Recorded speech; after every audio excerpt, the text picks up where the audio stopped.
啊，玩我呢？你要穿越啊，就穿越到成化、弘治、嘉靖、万历帝身上呀！你再不济，你给我弄个藩王也行，偏偏穿越到这位倒霉的皇帝身上了。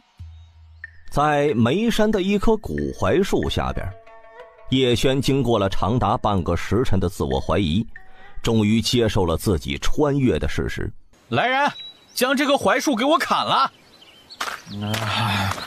算了，用铁链给我锁起来。一边候着的王承恩虽然不知道皇爷为什么会有这么古怪的命令，但是皇爷的话那就是天，必须得执行。还有17年的时间，大明的基本盘还在，似乎还能拯救一下。现在呀，摆在他面前的有3条路：当一个昏君，或者暴君，再或者当一个明君。当昏君，那就再选几个妃子，每天过着君王不早朝的日子，享受17年的荣华富贵，倒也不枉来这世间走一遭。当暴君，将那魏忠贤的阉党东林党，将那些投靠贱奴的人都给杀了，甚至诛9族。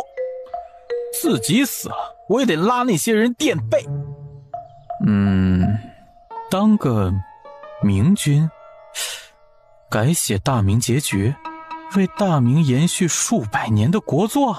昏君暂时来看那是不可能了，明朝16位皇帝有10位是非正常死亡的。明君天灾人祸不断，外有强敌环伺，内有奸臣作乱，没有兵权，时政都出不了北京城的。昏君不行，暴君也不行，明君更不行了。这是要逼死我呀！要不干脆彻底躺平，能玩几年算几年。叶轩一脸的颓然之色，实在是开局就是地狱难度。王承恩，朕登基多少时日了？皇爷，您是8月24日继位，今天是9月16，登基23天了。一切都还来得及。我虽然没有外挂，但我看过《崇祯传》，知道未来的一些大事件和走向，知道哪些是忠臣能臣干义，知道哪些是奸臣庸臣，再加上后世的一些知识和超出这个时代的眼界，这个大明还是可以拯救一下的。叶轩喃喃自语，看着槐树脸色坚定。朱由检，你安心的去吧，你的一切将由我叶轩来继承。从今天起，我就是大明的第16位皇帝，崇祯。朕在这里立下誓言，你朱由检杀不了的人，我崇祯来杀；你朱由检做不到的事情，我崇祯来做。李自成、张献忠等要造反，那也要看朕给不给他们机会。贱奴屠我中原族人，那朕便屠了贱奴，亡其种，灭其族。8大晋商私通贱奴，为其耳目，那朕便抄家灭族。文人无知无能无耻，叛国投敌，那就杀他个天翻地覆。一句话，天命在吾身，你朱由检做得了的，我崇祯要做；你朱由检做不了的事情，我崇祯更能做。总之，朕要让大明人人如君子，国无患，事有道。皇爷，您说的东方不败是个人还是地方？奴婢……皇宫中有一位叫方正化的太监，武功奇高，你去查查现在他在哪里任职，带他来见朕。奴婢遵旨。这刚回到乾清宫，就见周玉凤站在宫门前左右眺望着，脸色满是焦急与担忧。看见崇祯回来，就立刻迎了上去。陛下，早上天寒路重，您龙体欠安，怎么出去了？无妨，早晨空气好，出去走了走，精神好多了，让皇后担忧了。崇祯拉着周皇后的手，看着周皇后，眼中满是柔意。如记载中所言，其容貌美丽端庄，皮肤洁白如玉，国色朝酣，玉体从容而定。凤儿，陪朕用膳。或许是因为早上的事情，膳食都比较清淡。吃完了饭，与周皇后聊了几句之后，王承恩就进来了，说方正化呀，已经在东暖阁外候着了。崇祯一听，立马站了起来，极力压抑着激动，朝着东暖阁走去。奴婢方正化参见陛下。起来说话，抬起头来。崇祯打量着站起来的方正化，心里也是感叹呢。此刻的方正化身材高大，面容坚毅，双眼炯亮，裸露在外的手背上这个青筋凸起，丝毫看不出是一名太监的。方正化，朕听闻你武艺高强，数十人都近不了身，是不是？奴婢该死，陛下恕罪。起来说话，朕想亲眼看看，若是传言属实，朕给你一些差事，你可敢一试？奴婢遵旨。据说后世小说当中的东方不败的原型就是这位太监。方正化，你让朕很满意。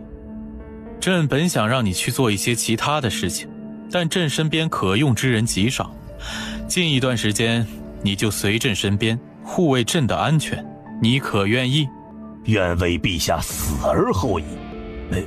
皇爷，奴婢闲暇的时间调教过8个徒弟，身手虽然不及臣，但面对经营的那些军事呀，以1当20不是问题。皇爷若是需要，可以调过来。朕需要的是绝对忠于朕的。绝无问题，他们进宫开始都是奴婢精心调教的，灌输忠于陛下、忠于大明的思想。现在即便让他们去死，都无二话呀。方正化，大明聪明的人有很多，有方正化和他的8名徒弟在，至少不用担心夜里有人闯到乾清宫，将他给干掉了。方正化，你可有门路秘密出宫？朕说的是不被魏忠贤和东林党等一众势力发现。皇爷，1两位问题不大。好，方正化，你选2位徒弟，携带圣旨秘密出宫，星夜兼程前往四川中州，调秦良玉和他的百杆兵进京。朕再赐一柄尚方宝剑，告诉秦良玉，皇权特许，胆敢阻拦者，先斩后奏。奴婢遵旨。秦良玉进京之时，就是你执掌御马监之时。方正化瞬间就愣住了，满眼的不敢相信。他以为以后会成为司礼监的太监，方正化怎么也没有想到，皇帝竟然让他执掌御马监。内廷24个衙门呢，最重要的2个衙门就是司礼监和御马监。大办，朕让方正化执掌御马监，你不会有什么不满吧？王承恩的心神俱震，连忙跪下。皇爷，奴婢不敢，都是侍奉皇爷，奴婢只要把皇爷伺候好了，那作用绝对比各监掌印作用要大。奴婢的能力，奴婢清楚，小事杂事还行，大事就欠缺很多。人一生为的就是财、权、名、色4样，钱财对奴婢来说也用不上，色奴婢也不行，掌权奴婢能力一般了，那就只剩下名了。皇爷有尧舜之资，注定要成为一代圣君呐。到那时，史书上也会给奴婢记载一笔，后世知晓，奴婢就知足了。哼，你倒是看得明白，安心跟在朕的身边，朕不会亏待你的。起来吧。崇祯很欣慰，他能听出王承恩话中的真诚。什么该说，什么不该说，你应该有分寸。下去吧。王承恩退了出去，暖阁内凝神沉思了近半个时辰，才提笔写下了一行字。这行字啊，若是被其他人看见了，估计要被吓死，因为赫然写着明朝灭亡10大问题总结。其1，商人道德的失控；其2，三线作战的拖累；其3，小冰河时期的天灾；其4，摧毁一切的瘟疫； 5，没有底线的党争； 6，军阀割据的形成； 7，军人道德的沦丧； 8，毫无廉耻的文人。9. 统一战线的失败。10. 专制力度的不足。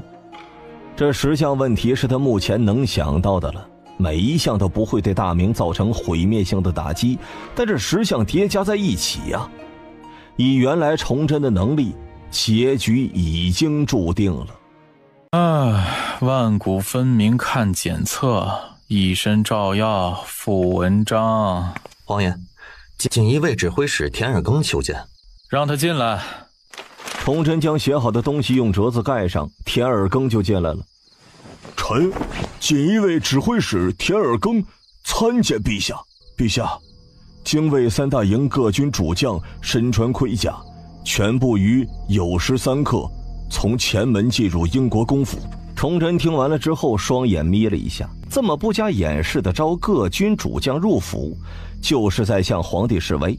陛下，需要臣打探一下他们聊了些什么吗？你在教朕做事？臣该死，臣不敢。英国宫那边你就不用管了，朕听说最近许多人讨好朕的国丈周奎，送了很多的礼，这事儿你去查查，下去吧。臣领旨。田尔庚应声退出了东暖阁，头上满是汗珠。新帝登基快1个月了，他见了数次，可从未有今天这么大的压力。大办，方正化回来了没有？让他进来。臣方正化。行了，以后私下里不用这么多规矩。你选一个徒弟，带着朕的手谕，让李邦华秘密进京。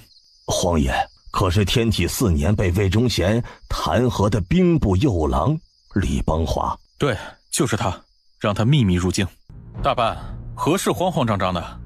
皇爷，刚刚有慈庆宫太监来报，大太监陈德润竟然闯入慈庆宫，意图……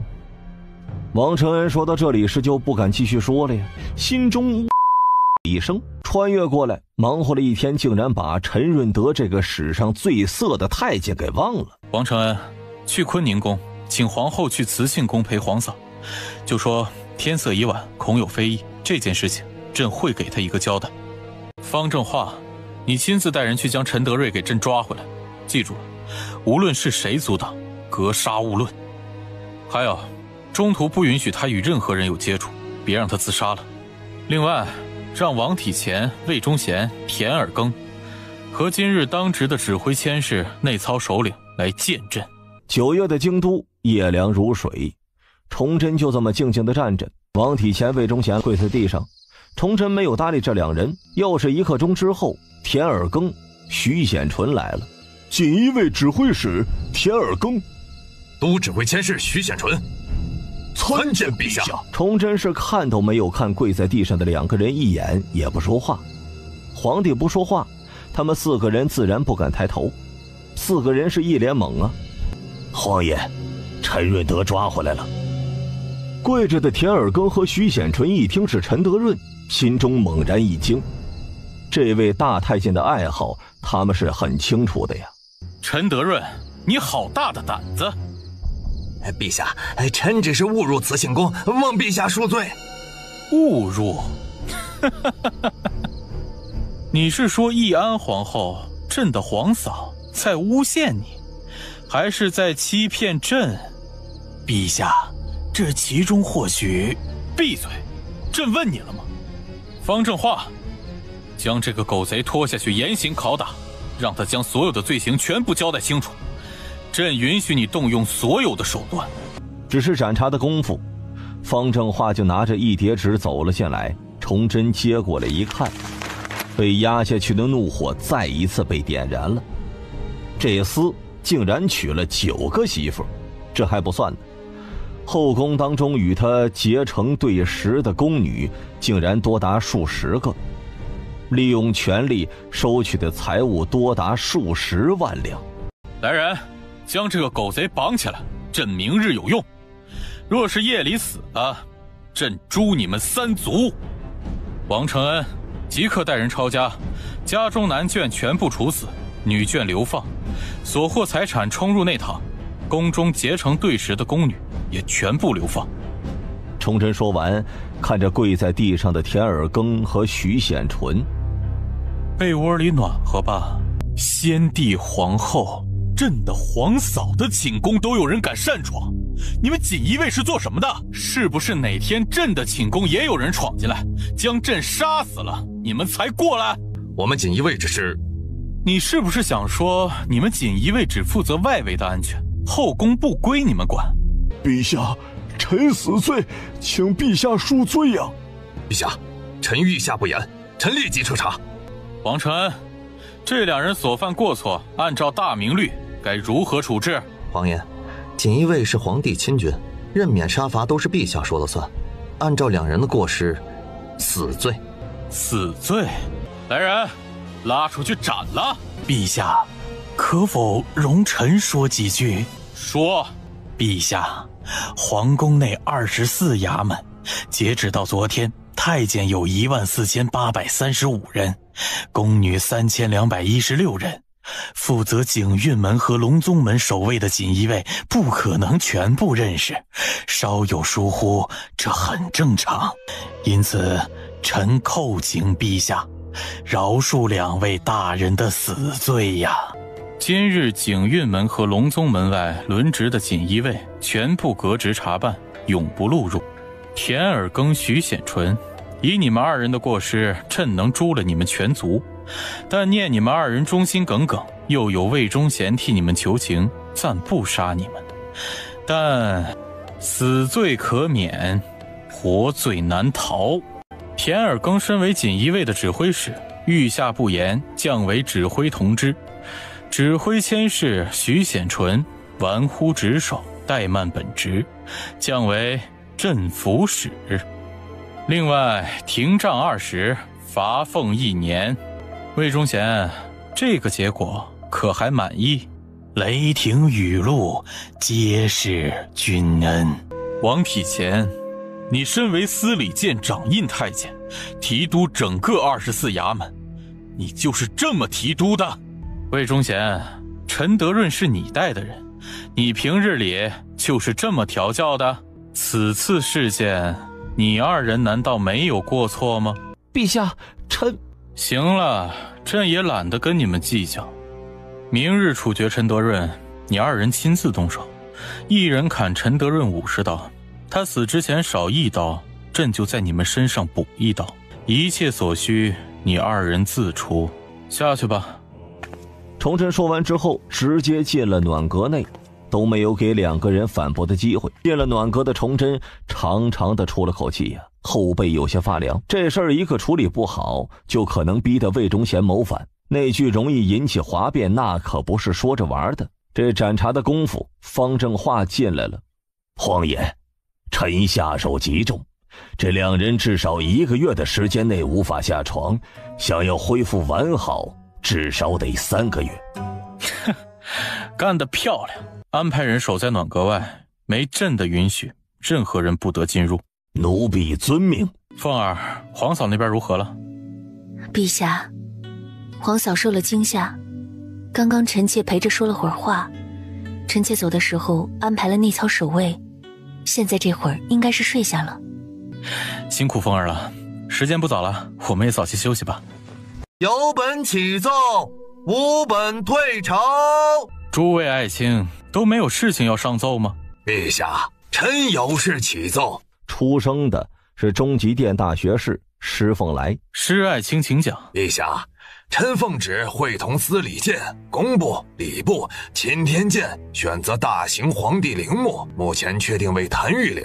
陵墓规制取法庆陵，按规制需白银200万两，请陛下示下。崇祯愣了一下，他穿越过来这2天一直在忙，都忘了天启帝的皇陵的事情了。陛下，国库库银不足200万两，但马上就是9大边军发军饷的时间了，无力调拨呀。郭大人，你这是对皇帝的藐视，臣请陛下治郭允纯藐视之罪。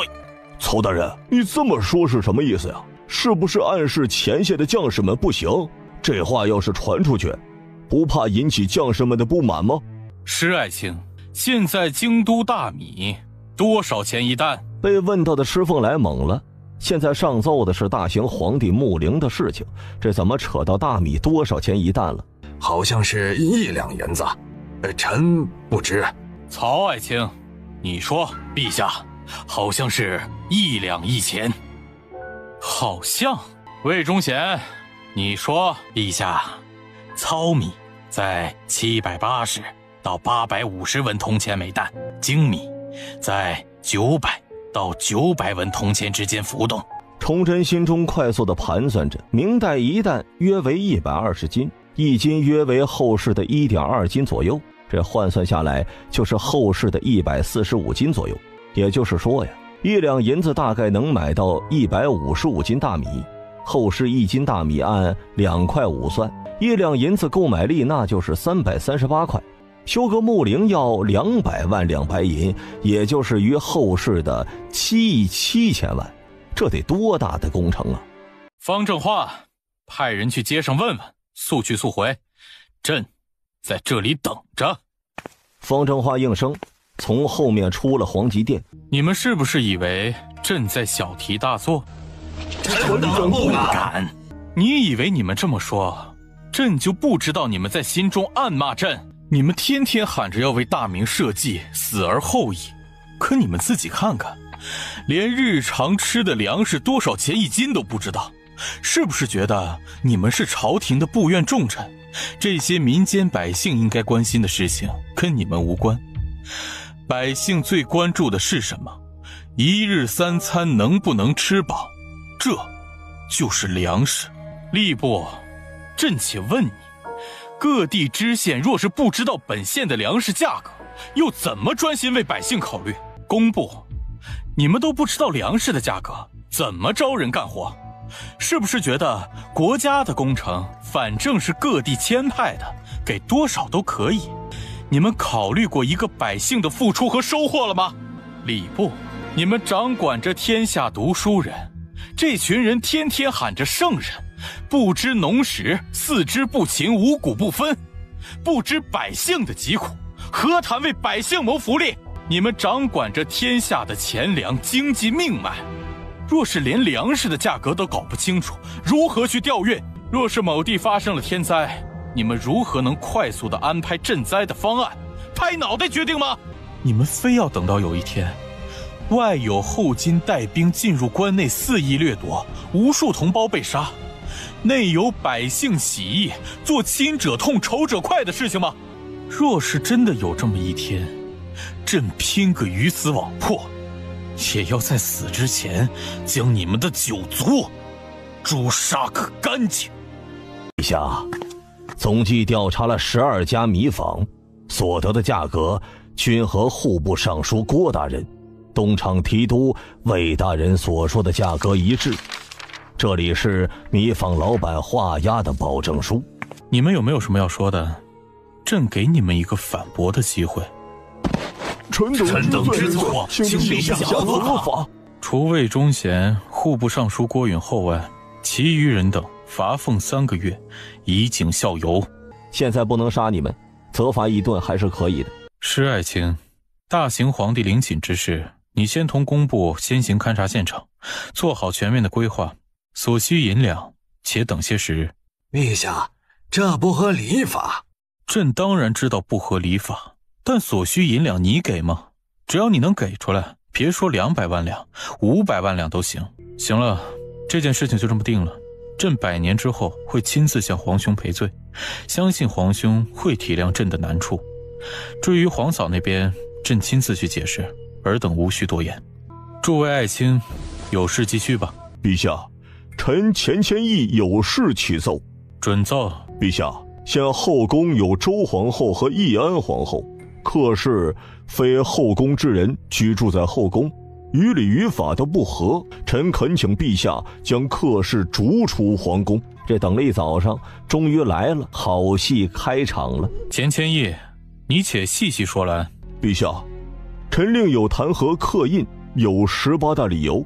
第一，客氏将龙卵烹煮给先帝食用，以至于先帝身体亏空了。第二，提拔太监魏忠贤，2人联手迫害嫔妃，天启3年布下了毒计，以至于张皇后诞生下死胎，然后终身不孕，后又迫害惠妃，致皇次子朱慈玉于天启4年6月死亡。第三，钱谦益每说一条，众大臣的脸色就变色一分，魏忠贤的阉党众人更是脸色阴沉呢。钱谦益，客氏是皇兄亲自册封的，你可知恶意弹劾的后果？陛下，这是所弹劾罪状的证据，请陛下过目。来人，传客氏。陛下不可，客氏乃是先帝乳娘，又被先帝亲封为奉圣夫人，侍奉先帝数年，身份何等尊贵，怎可因为大臣弹劾就当庭对质？陛下，客氏与先帝情同母子，后宫妃子就是他的儿媳妇，试问哪个长辈呢会如此害自家的后辈？钱谦益明显就是在恶意弹劾呀！陛下，臣左都御史曹思成弹劾礼部右侍郎钱谦益，天启元年浙江科考舞弊，钱谦益收取钱千秋数千金，约定记号。此等人的弹劾怎可为正？荒谬！此案已经在天启2年就已经由先帝定案，钱大人遭到罚俸的处分，赋闲故里3年。曹大人现在又重提此事，这是质疑先帝的决断吗？魏忠贤，钱谦益弹劾的18大罪状你怎么看？陛下，钱大人弹劾之事，臣也身在其中。若是臣出言，有袒护的嫌疑，于法不合，一切听从陛下发落。钱谦益，你应该知道客氏的身份，她是皇兄的乳娘，按道理也是朕的长辈。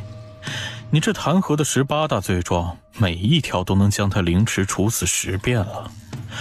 如果朕调查之后罪名不成立，后果不用朕说吧？陛下，客氏秽乱宫闱，谋害皇嗣，擅权乱政，不死不足以平民愤，不死不足以慰先皇，不死必将再次祸乱后宫。大明如今风雨漂泊，后宫不平，陛下又怎有精力处理朝政呢？臣死谏，恳请陛下彻查客氏。臣同意钱大人说法，臣也死谏，恳请陛下赐死客氏。陛下，钱大人弹劾客氏的18大罪状，乃是人尽皆知的事实，恳请陛下彻查，否则臣就撞死在这皇极殿上已经后来之人。这若不是现在的崇祯是后来的穿越者，知道史实，他差点就信了眼前这帮人就是大明的文人风骨了。你们这么说，朕可以理解为你们在威胁朕吗？臣等不敢，臣等一切都是为了大明江山社稷，臣等问心无愧。哼，好一个为江山社稷！既然你们死谏，那朕就成全了你们。李若莲，将这群目无君父的东西拖到外面停杖30，朕倒要看看这群人是不是真的为大明社稷着想。方正花，你亲自去，用心了打。陛下，停杖30，钱大人等人绝无生还的可能性。陛下刚登基就杀言官，恐伤及圣德呀。臣恳请陛下收回成命，从轻发落。郭爱卿言重了，死谏死谏，以死明谏。既然他们有这个心思，朕只是成全他们，和圣德有什么关系？众人听见崇祯对死谏的解释是以死明谏，只觉得呢头顶上有无数匹马就奔腾而过。昏君朱由检，你就是个昏君，你就等着后宫被客氏弄成像先帝一样吧。朱由检，你就等着你的皇子们被客氏魏忠贤这群奸臣弄死吧。李若莲，朕要是再听见他们几个骂朕一句，朕砍了你的脑袋！崇祯的话音刚落，外面只传来了停杖的砰砰声。陛下，钱谦益等人已经死了。钱谦益、曹于辩等人目无君父，口无遮拦，居心叵测，藐视皇权，有辱圣恩。3代内不得参加科举，家族现有出仕者一律革职查办，如有徇私舞弊、贪赃枉法者，杀。臣领旨。李若莲应声离去。诸位，既然钱谦益等人死谏了，还提供了证据，那即便客氏身份特殊，朕也需过问一下。来人，传客氏当庭对质。在一路上的怒骂声当中，客氏就被带到了皇极殿。大胆客氏，见到陛下为何不跪？这民妇客音乐参见陛下。客音乐，礼部左侍郎钱谦益、督察院右都御史曹于辩等人弹劾你18大罪状，你有什么想说的吗？陛下，他们这是在污蔑民妇。钱谦益等人，朕刚刚命人杖毙了。可是，你可要想清楚了再回答。陛下，民妇冤枉。可是，你是皇兄的乳母，按道理，朕是不相信这些的。但国有国法，钱谦益等人死谏，朕不得不查。你若如实交代，朕看在皇兄的面子上，可以从轻发落。如果你不承认，也没关系，朕会让锦衣卫去查。赵玉的手段，你应该听说过吧？陛下，民妇冤枉。来人，将客氏一族所有人全部押入诏狱，着大理寺、刑部、督察院会审。锦衣卫从旁协助，胆敢包庇者，格杀勿论。朕今天就要结果。客氏脸色大变。魏忠贤，你快替我向陛下求情啊！混账！陛下何等圣明，相信陛下不会冤枉任何一个人的。李千户，客氏在朝堂之上大呼小叫，若是惊扰到了圣驾，你担待得起吗？还不将客氏拉下去？被锦衣卫架着的客氏懵了呀，满眼的不敢置信。这个数年前巴结他的男太监，竟然在此刻直接放弃了他。愣过神之后，客氏突然尖叫起来：陛下，我承认，我全部承认。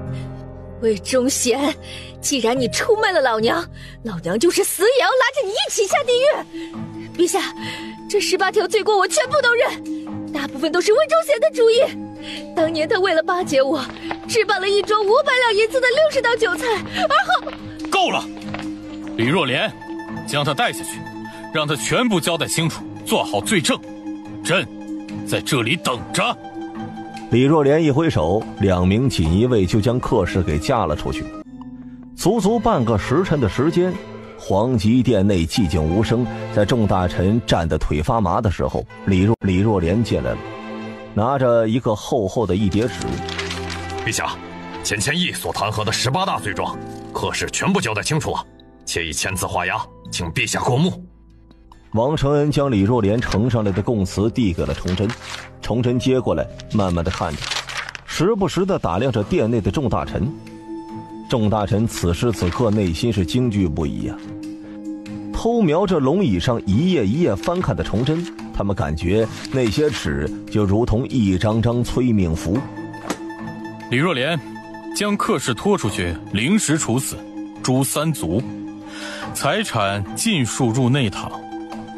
客氏宫中之人一律全部打入刑部监，让3司会审，若有参与者，杀无赦。过了好久，客氏这件事情到此为止，即刻起，朕不想再听见客氏这2个字。众大臣再次懵了呀，这算啥呀？闹了半天，死了5名大臣，换来的是客氏死了和诛3族，这算啥？阉党和东林党各打了50大板，主凶魏忠贤还没有处理呢，就这么翻篇了。陛下这是啥意思呀？继续重用魏忠贤吗？魏忠贤等人更是迷惑了，摸不透崇祯的心思。好了，今日朝会就到这儿吧，朕有些累了，都退了吧。对了，空缺的位置由各部提交名单，送往吏部考核，最后呈上来。周爱卿，你可要好好替朕把把关。崇祯说完了，就朝着平台下走去。崇祯走出了皇极殿，太阳照在身上，只感觉心中的抑郁一扫而空，一切按照计划正在进行着。现在呢，只等百杆兵进城，他就可以放开手脚做事了。半刻钟之后，崇祯回到了东暖阁，刚刚坐下，王承恩就进来了。王爷，魏忠贤求见。奴婢魏忠贤参见皇爷。听着自称奴婢，崇祯眼中闪过了一道金光，王承恩的眼中闪过了一丝戏谑之色。忠贤，起来说话。大办，看坐。奴婢谢过皇爷。这虽然王承恩搬过了圆凳，但是魏忠贤呢，却依旧跪在地上。皇爷，克氏18大罪行之中有数种牵扯到了奴婢，可奴婢都是万般无奈。当时奴婢只是王才人的点扇，克氏是先帝的乳娘，看奴婢有几分姿色，就拉拢奴婢。奴婢无依无靠，只得委曲求全。崇祯听闻魏忠贤说自己有几分姿色的时候，这差点没将一口茶给喷出去。王爷，茶太烫了，奴婢给您换一杯。王承恩反应极快，上前给崇祯轻轻地拍了拍后背，然后端着茶走了出去。忠贤，你继续说。皇爷，有些事是奴婢做的，奴婢承认，可那都是万不得已呀。咱们宦官是依附皇权的，陛下随时都能收走奴婢手中的权力，奴婢愿意辞去东厂提督的职位，安心待在皇爷身边，伺候皇爷。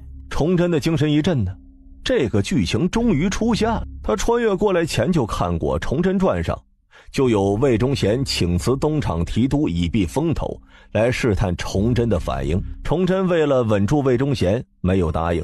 魏忠贤，朕要是想杀你，刚刚在皇极殿内，朕就不会将克氏拉到外面去拷打了。当着那么多大臣的面，克氏的供词，加上大臣们的联名弹劾，朕就算想保你，都保不了。你也不要惶恐，朕是相信你的。没有你，国库早就空了，哪来的钱给辽东发军饷？贱奴也早就打进来了。你做得很好，皇兄临终之前说了，一是善待中宫，二是忠贤以委用。皇兄都那么相信你，朕自然是相信你的。至于说辞去东厂提督，这种计划就不要再说了，好好干，朕亏不了你的。多谢皇爷体谅，奴婢愿为陛下赴汤蹈火，死而后已。魏忠贤匍匐着身体，剧烈的颤抖着，声音有些哽咽。行了，起来吧。等魏忠贤站起身来之后，你现在的首要任务是将北京城中的地主绅士、大臣勋贵们的家底给摸一摸，有什么罪证都收集一下，去吧。奴婢领旨。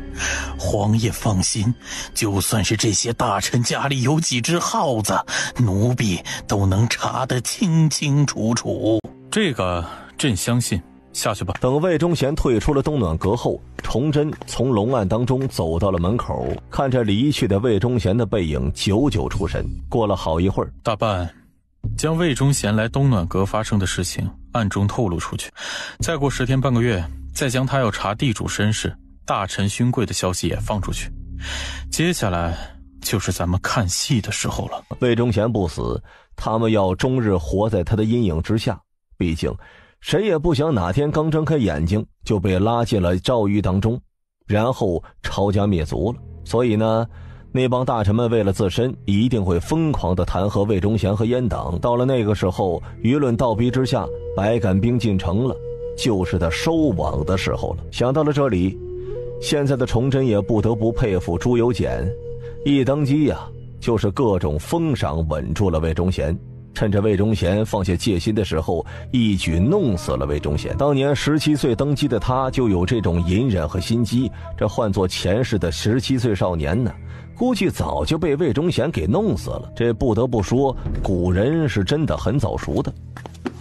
思索了一会儿之后，崇祯回到了龙案前，继续的翻阅着各种奏章。而出了乾清宫的魏忠贤恢复了不可一世的表情。司礼监掌印太监王体乾就立刻迎了上来：“上宫，怎么样？”“废话，要是有事儿，我还能这么走下来？没事了，皇爷还是很信任我的，没有同意我的请辞，还拿了先帝遗诏说事儿。最后还让我查查京城地主绅士、大臣勋贵的底子。要是不相信我们，会将这个任务给我们吗？不过新皇登基，我们最近还是要收敛一些，别被东林党抓住了把柄。若是再接二连三的弹劾我们，陛下就算是有心想护我们，也会为了堵住天下悠悠之口，可能会对我们动手。”“明白了，我会让下面的人最近老实一些的。”“不过我们也不能全部相信陛下的话，主动权还是得抓在我们的手中。让你挑选的美女赶紧准备好，给陛下送去，让陛下分分神。还有，别忘了迷魂香。”“已经差人去找了，这事儿急不得。”“行了，抓紧点儿。司礼监这边你盯着点儿，我去东厂，东林党这群王八蛋竟然敢弹劾我，本厂公非得弄死他们。”江南会馆地处北京城西，没有王府那么豪华，但是内部却是曲径通幽，算是繁华的北京城中的一处幽静的地方了。此刻会馆内的大厅内坐着数十人。“昏君，大明最大的昏君，竟然杀了说真话的言官！”“客氏死有余辜，可陛下这是什么意思啊？袒护魏忠贤吗？这是还要再重用魏忠贤？”“诸位，前功就义了，我等今后该如何自处啊？”“安静！”首座上的一人低喝了一声，大厅瞬间就安静了下来。众人看向了首座上的人。事情既然已经发生了，再去争论已经毫无意义了。陛下杀了钱公等人的理由是用言语威胁陛下，这点说到哪里都是钱公等人的错。看着众人想要说话，为首之人摆了摆手。但是钱公等人弹劾的是事实，也提交了证据。陛下杀了敢言之人，这也是事实。以后谁还敢进谏啊？你们只需如此。一众人听完了连连点头，随后离去了。东暖阁内，崇祯一直批折子，快到晚膳的时间，王承恩才到。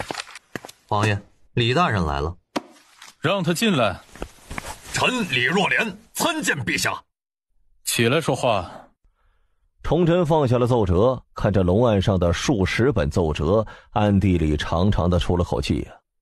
他总算是知道为啥崇祯被后世称为劳模了，一天要批近100本的奏折。“陛下，臣有3件事情要汇报。第一，客氏查抄家产的明细已经出来了。”李若莲说着，双手呈上了一份折子。王承恩连忙接过，呈给了崇祯。“陛下，查出白银35万7千两，房产4座，各类店铺庄园8处，良田80顷，先帝赏赐68件，宫中御用之物300余件。臣已经找了3方的人估算了，折算成白银100余万两。”崇祯表面上是风轻云淡的，实则内心惊喜，真可谓客氏跌倒，内躺吃饱。他记得有野史记载呀，当年崇祯为了登基赏赖边军，要出30万，但内躺没钱，还是让户部从大仓库拨的。但过了2个月后，又突然从内躺拨出了130万两。这2个月当中，魏忠贤和客氏先后被处死，后世由此推断，应该是从2人家中抄出来的。看着如今抄出来的数据，当年查抄的时候肯定都被锦衣卫和负责的官员给贪污了一部分。崇祯的心中感叹呢，论捞钱还是抄家来得快。克氏、陈德润2个案子就获得了白银130万两，有这130万两的白银，打造藤香4卫、练新军的银子那就有了。这一刻，他真的很想将钱谦益等5人给抄家了。其他4人就算了，钱谦益的钱家是江左3大家，地区有名的富豪，将钱家抄了，估计现银都得数百万之多。辽东1年的军费开支那都算有着落了。可惜啊，他现阶段不能这么干。说句真话，就是被抄家灭族，朝中大臣都是人人自危，谁来给他干活呢？虽然现在这群人也是干得不咋地，但至少还是有序的运转着的。朕只要银子，其余的事情你看着处理。还有，管好你的人。臣明白，敢乱伸手，臣剁了他们的爪子。克氏儿子侯国兴，哥哥的儿子克光先等169人已经全部抓捕，随时可以问斩，请陛下示下。严刑拷打，将他们所犯的罪行全部记录下来，等朕旨意。好了，再说说其他事情。陛下，第2件事情就是钱谦益等5人的事情了。怎么，有困难？陛下，臣得到情报，京城中有一府邸，名为江南会馆，乃是江南学子聚集之地。今日下朝，钱谦益5人被处死的消息传出后，有数十人先后进入江南会馆，具体聊了什么，因为守卫森严，臣不得而知。目前已经证实身份的有兵部主事钱元阙。崇祯手指有规律地敲打着桌子，过了许久。由他们去吧。听着崇祯的话，李若莲有些懵了。这明显就是东林党在搞事情嘛，由他们去吧，是几个意思呢？但皇帝发话了，他也不敢多问呢。陛下，第3件事情就是国丈周奎大人，这是调查结果。李若莲说这话的时候，声音不由自主地小了下去，实在是调查的结果太过于触目惊心了。他真怕皇帝一怒之下下旨将周奎给砍了。陛下刚登基就杀了自己的岳父，传出去还不知道那帮读书人说成啥样呢。崇祯看了一遍清单之后，也很佩服周奎的敛财手段和速度。从周皇后加入信王府到现在才1年半的时间了，家产折合白银竟然有60余万两，光是查到的现银就有33万两，其中有28万两是他登基这个月收敛的。后世历史记载，周奎被严刑拷打，交出了自家折合的白银300万两，看来是确有其事了。将罪证放在了龙案上之后，朕知道了，这件事情你们就不用管了。李若莲，你一会儿回去在京城中挑一个大一些的店铺，找一些印刷刻字的匠人，再找一些底子干净的读书人，多备一些4尺整张的主旨，等朕旨意。下去吧。臣明白，臣告退。李若莲就这点好啊，有疑惑但不会问，陛下说啥那就是啥，照做就是了。大半晚膳朕去皇后那边多加2个菜。奴婢遵旨。1刻钟之后，崇祯进了坤宁宫，周皇后立刻就迎了上去。早知道陛下来臣妾这里用晚膳，臣妾就亲自下厨了。听着周皇后柔柔的声音，崇祯心中的狠戾之色缓了几分。2人慢慢的吃着饭，这一刻崇祯才觉得自己平顺了许多呀。他一进乾清宫的东暖阁，看着龙案上堆积的折子和朝会上的大臣们，他都恨不得化身为屠夫，屠了那群人。吃完了饭，2人闲聊着。凤儿，今日朕杀了克氏，皇嫂那边你去过了吗？啊，去过了。皇嫂得知消息，大哭了一场，哭得都晕了过去。臣妾在慈庆宫陪到申正时刻才回来。皇嫂也是个苦命人，她那边朕不方便去，你有空就多去走走。臣妾知晓，陛下安心操持国事便可。这后宫臣妾一定会打理好的。凤儿，朕有事想跟你说。大办，送进来。周皇后有些惊讶，接过了王承恩递过的纸张，片刻之后，脸色骤然变得满脸的不敢置信，惊慌地跪倒在了地上。陛下，家父。周玉凤没有替父亲辩解，崇祯要么不送来，送来呢就一定是铁证如山，此刻辩解会激怒陛下的。凤儿，起来吧。崇祯扶起了周皇后。此事是锦衣卫查出来的，若不是碍于国丈的身份，此刻他已经带入诏狱了。朝堂之中深不可测，党争如此厉害，国丈那个脾性，说不定哪天就成了别人手中的刀子。到了那一刻，你说朕是杀还是不杀？凤儿，朕也不让你难做，只要国丈交出所有财产，朕就放他一马，以后好吃好喝的供着，别沾那些是非，你觉得如何？多谢陛下体谅。陛下，家父那贪财吝啬的性格，想让他交出财产，无妨，你只需要如此做便是。崇祯在周皇后的耳边说了几句，周玉凤连连点头。来人，传周奎入宫。臣周奎参见陛下。周奎进了东暖阁之后，立刻跪倒行礼。崇祯慢慢地翻看着奏折，仿佛没有听见周奎的行礼一样。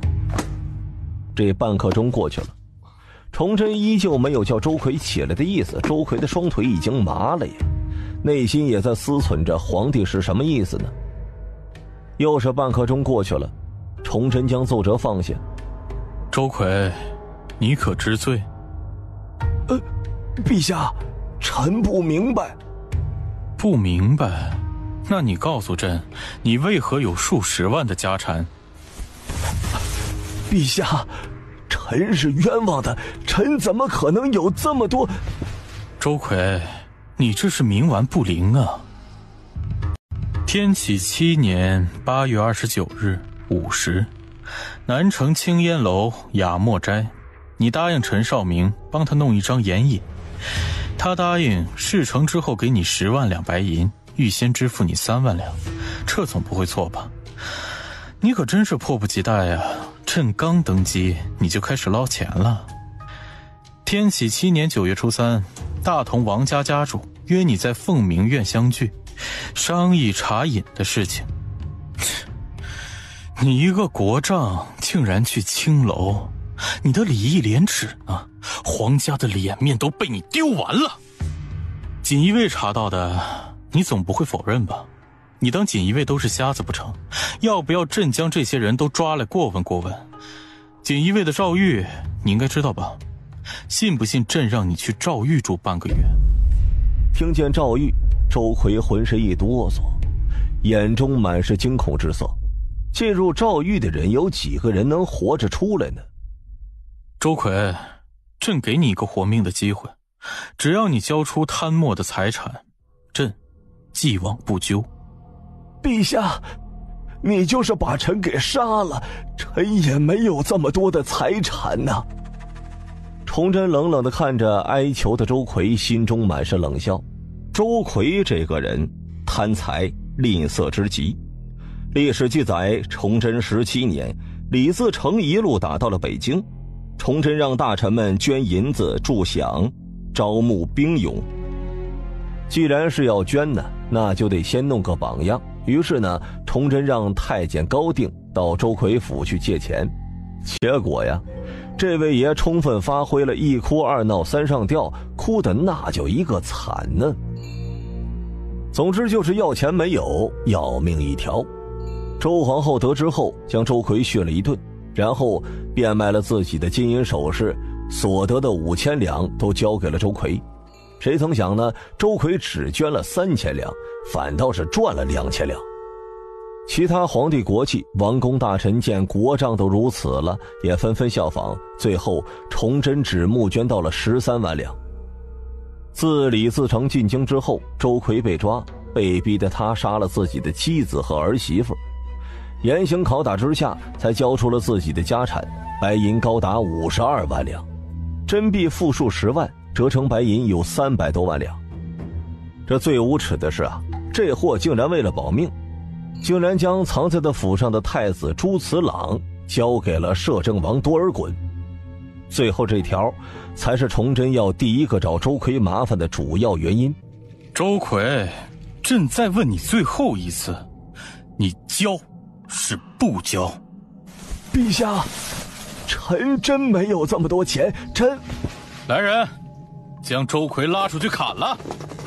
方正化进来，直接掐起了周奎的脖子。周奎剧烈的反抗着。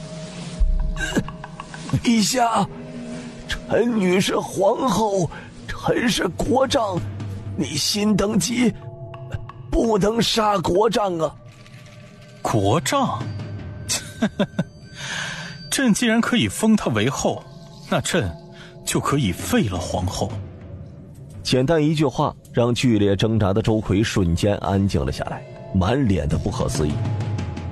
连后的周皇后即便是事先知道了崇祯的计划，此刻再听到废后的话，那也是脸色苍白，浑身都在轻微的颤抖着。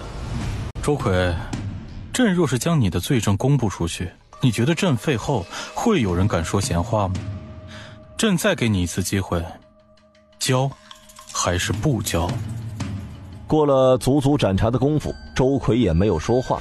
崇祯一挥手，拖出去砍了，抄家，所得家产全部入内堂，族人全部流放苦寒之地。方正化得了旨意，便拖着周奎朝外走去了。周奎如梦初醒，臣愿意交出来，请陛下放过臣的一家老小。说完呢，竟然大哭了起来，哭声那叫一个惨呢。听着哭声，崇祯脸色有些厌烦，若不是碍着周皇后的面子，他真的想把这货拉出去给砍了，哪会这么麻烦呢？大办告诉李若莲，周府给周奎留着，再给周奎留1成家产，其余全部入内堂。另外，让李若莲将牵扯进来的人给朕抓回来。他们不是有钱吗？想活命就拿钱，送了多少10倍给朕送回来，少1两银子就砍他们一个族人。若是有官职在身的，全部革职查办，永世不得录用。周奎，从即日起，朕要是再知道你与那些大臣士绅们有往来，再敢收他们1两银子，朕就直接砍了你。谢陛下。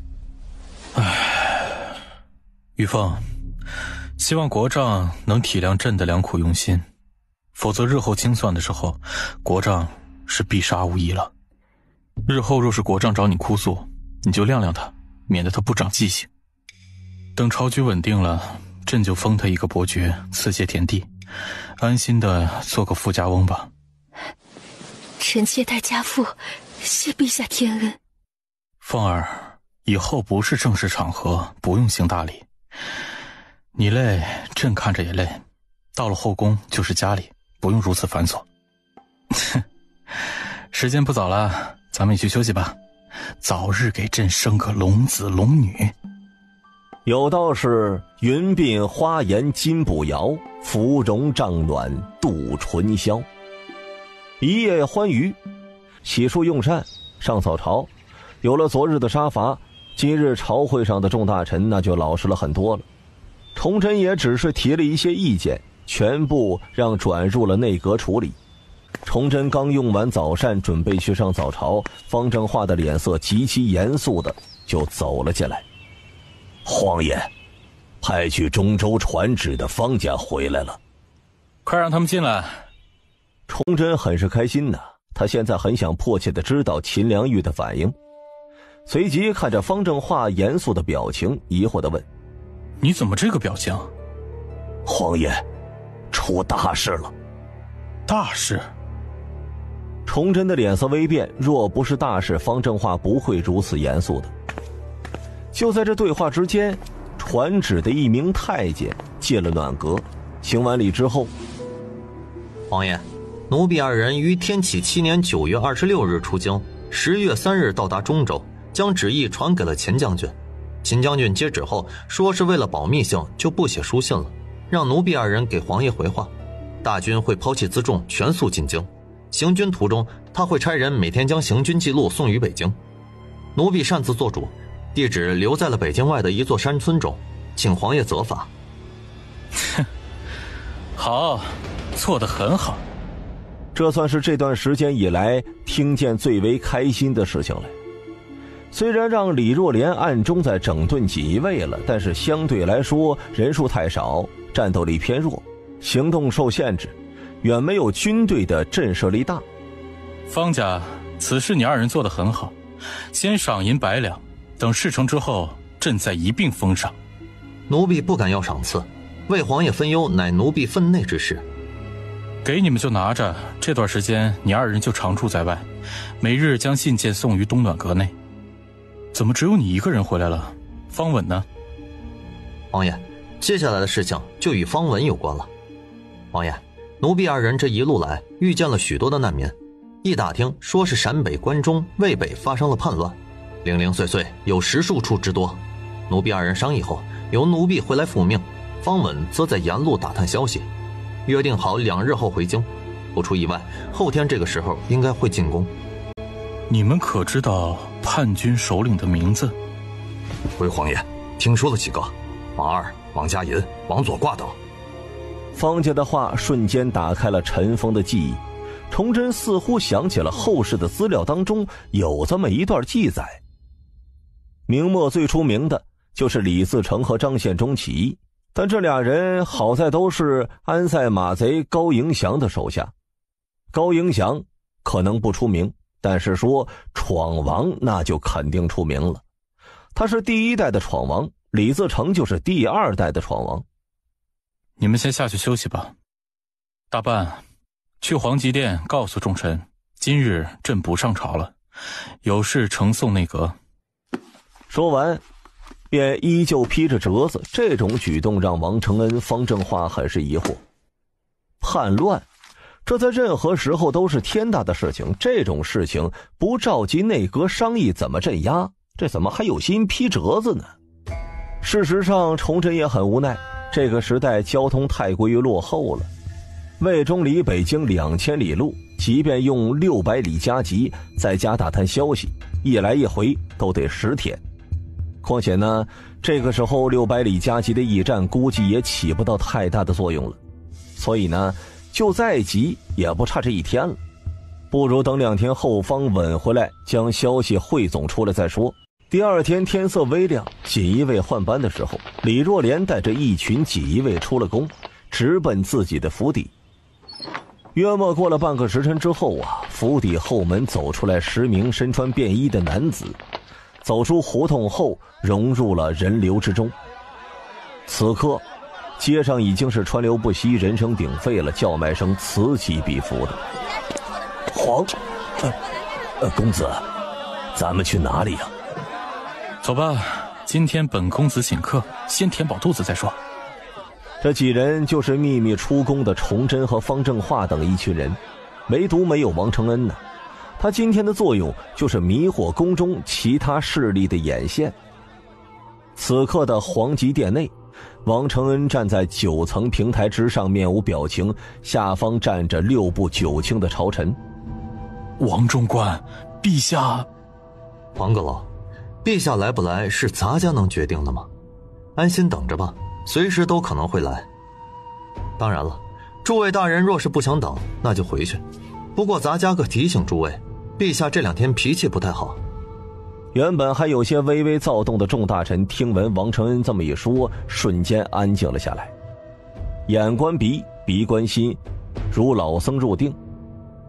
前几天陛下连自己的国丈都修理了一顿，牵扯的商人官员都被狠狠地惩罚了，这事儿在京都都传开了呀。这会儿若是被王承恩在陛下耳旁吹吹耳旁风的话，触了陛下的眉头，那可就完了。朝臣们老实了，王承恩也省了心，整个心思都飞到了宫外崇祯的身上。崇祯此次出宫的主要目的就是想看看北京城内到底有没有难民，打探一下虚实。这要不是有方正化和李若莲以及他们的心腹在，打死他都不出宫啊。半个时辰之后，一行人就到了外城的正阳门，这里是商业、手工业、三教九流汇聚之地。若是想看看真实百姓的情况，非这里莫属了。现在的崇祯是从后世穿越过来的，相对于钢铁混凝土的现代化大都市，现在的北京城更让他好奇。虽然有前崇祯的部分记忆，但此刻亲眼看见了，却是震撼不已啊！古代一座容纳100万人的城市是何等的不可思议，古人的智慧当真是了不起。相对于内城的干净宽阔的街道，外城明显就差了太多了。崇祯也不介意，公子啊，求求您赏口吃的吧，孩子已经3天没吃饭了呀。方三，让他过来。听着崇祯发话，方正化双眼凌厉地瞪了汉子一眼，随即移开了身体，但双眼依旧死死地盯着汉子。一边的李若莲也是，右手呢已经搭在了刀柄上了。若是这男子有任何的异动，下一刻两人就能将这个人给马上给分尸了。去买点馒头包子，再弄点热水来。崇祯说了一句，带着中年男子孩子走进了一条胡同。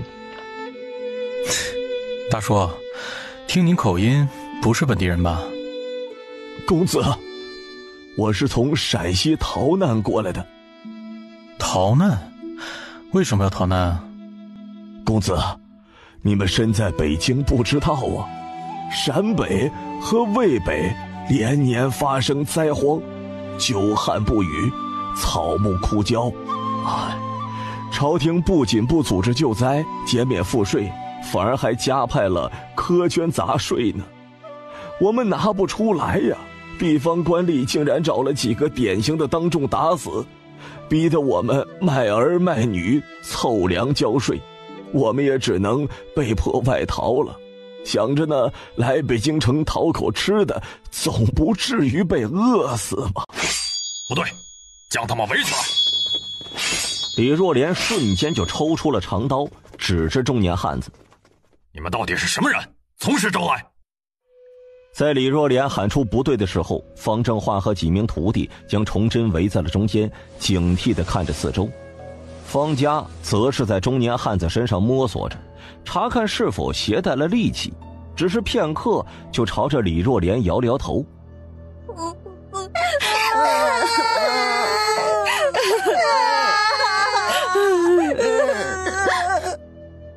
3名孩子见此情况大哭了起来，中年汉子有些手足无措，眼中满是惊慌之色。胡同口的行人听见了哭声，只是瞄了几眼之后迅速的离去，生怕招惹到麻烦。这一切都被崇祯看在了眼中，百姓们的麻木让他感觉有些悲哀啊。李二，什么情况？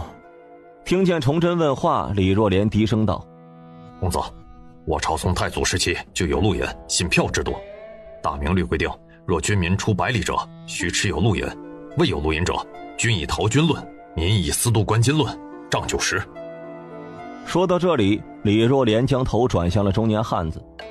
魏中离北京近2000里路，关卡有7个，难民不可能进入北京，这是其一。其二，2000里路，你是如何带着3个孩子走过来的？当真以为我们好骗？我劝你老实交代，否则我等就要将你送官了。而中年汉子的脸上则满是犹豫、彷徨、惊恐之色。迟疑了片刻之后，中年汉子低声和孩子说了几句，又有些慌张地看了看胡同口。公子，我真没有骗您呐，我们真是从陕西逃过来的。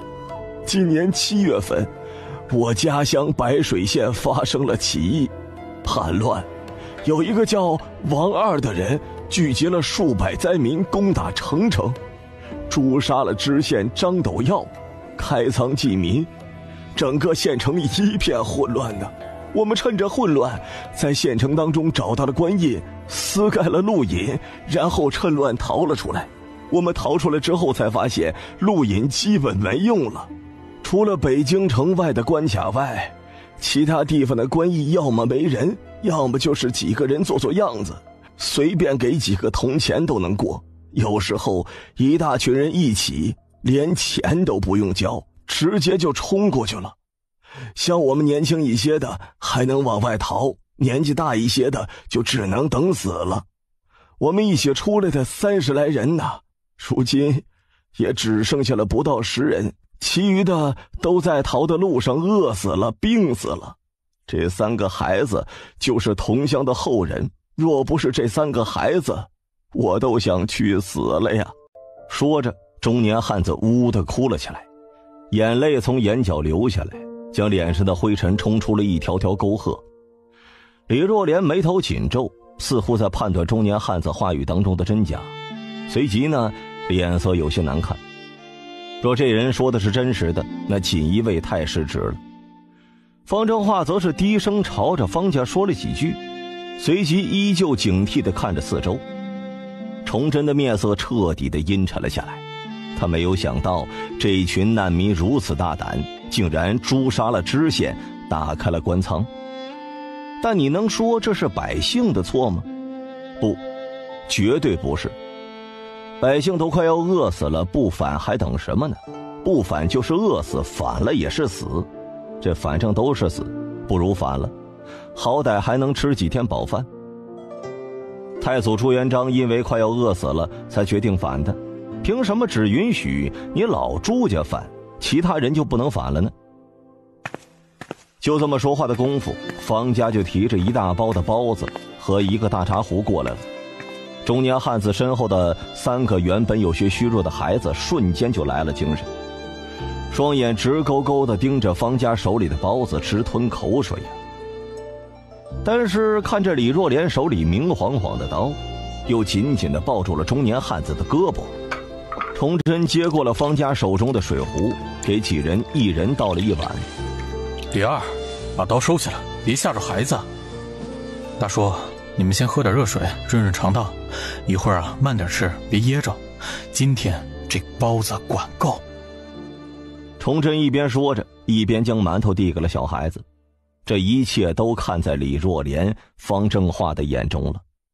两人对视了一眼，皆是看到了对方眼中的惊讶、欣慰。那意思说呀，咱们跟对天子了。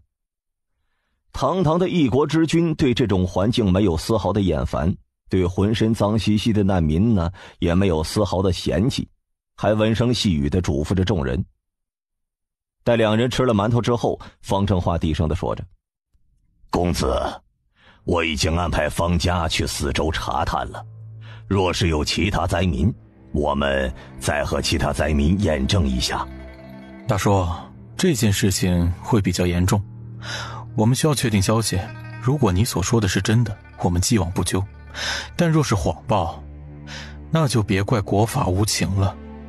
李二，将他们几个人安排住下。待李若莲的手下将几人带走之后，皇爷宅心仁厚，当真有尧舜之姿。谈不上，这都是朕的子民，若是朕将国家治理好了，哪来这么多的灾民？一切都是朕之过。崇祯摆了摆手：“走吧，去其他地方再看看。”1个时辰之后，一行人又遇到了4波难民，都是从陕西境内来的。他们分属不同的地方，但基本上和先前那个汉子所说的差不多。陕西境内已经乱了套了。一路上，崇祯面色都很平淡，但身边的方正化知道，这位大明王朝的主人已经在暴走的边缘了。秘密回到宫中之后，崇祯才让人通知了王承恩，让朝臣们散去。被皇帝放了鸽子，这群大臣们只能将一肚子的郁闷藏在心中。哎呦，皇爷，您总算回来了。回到了东暖阁的王承恩，悬着的心也终于放了下来，不待他喘口气，便听见了崇祯的吩咐：“大办，去司礼监将近3个月的奏书都搬上来，一份份的查一查，看看有没有陕西上报灾民民变的奏书。”半个时辰之后，数千份奏书就摆在了乾清宫当中。他之所以调全部而不是陕西，主要是不想让朝臣们知道真实的意图。王爷，自天启7年7月1日起到昨日，陕西境内一共上了29道奏书，只有陕西巡按御史吴焕在8月11日上了一份奏书。崇祯接过了王承恩递过来的奏书，打开迅速的扫视着。奏书上面写着：臣巡查陕西，自去岁1年5雨，草木枯焦，7、8月间，民征采山间，蓬草而食。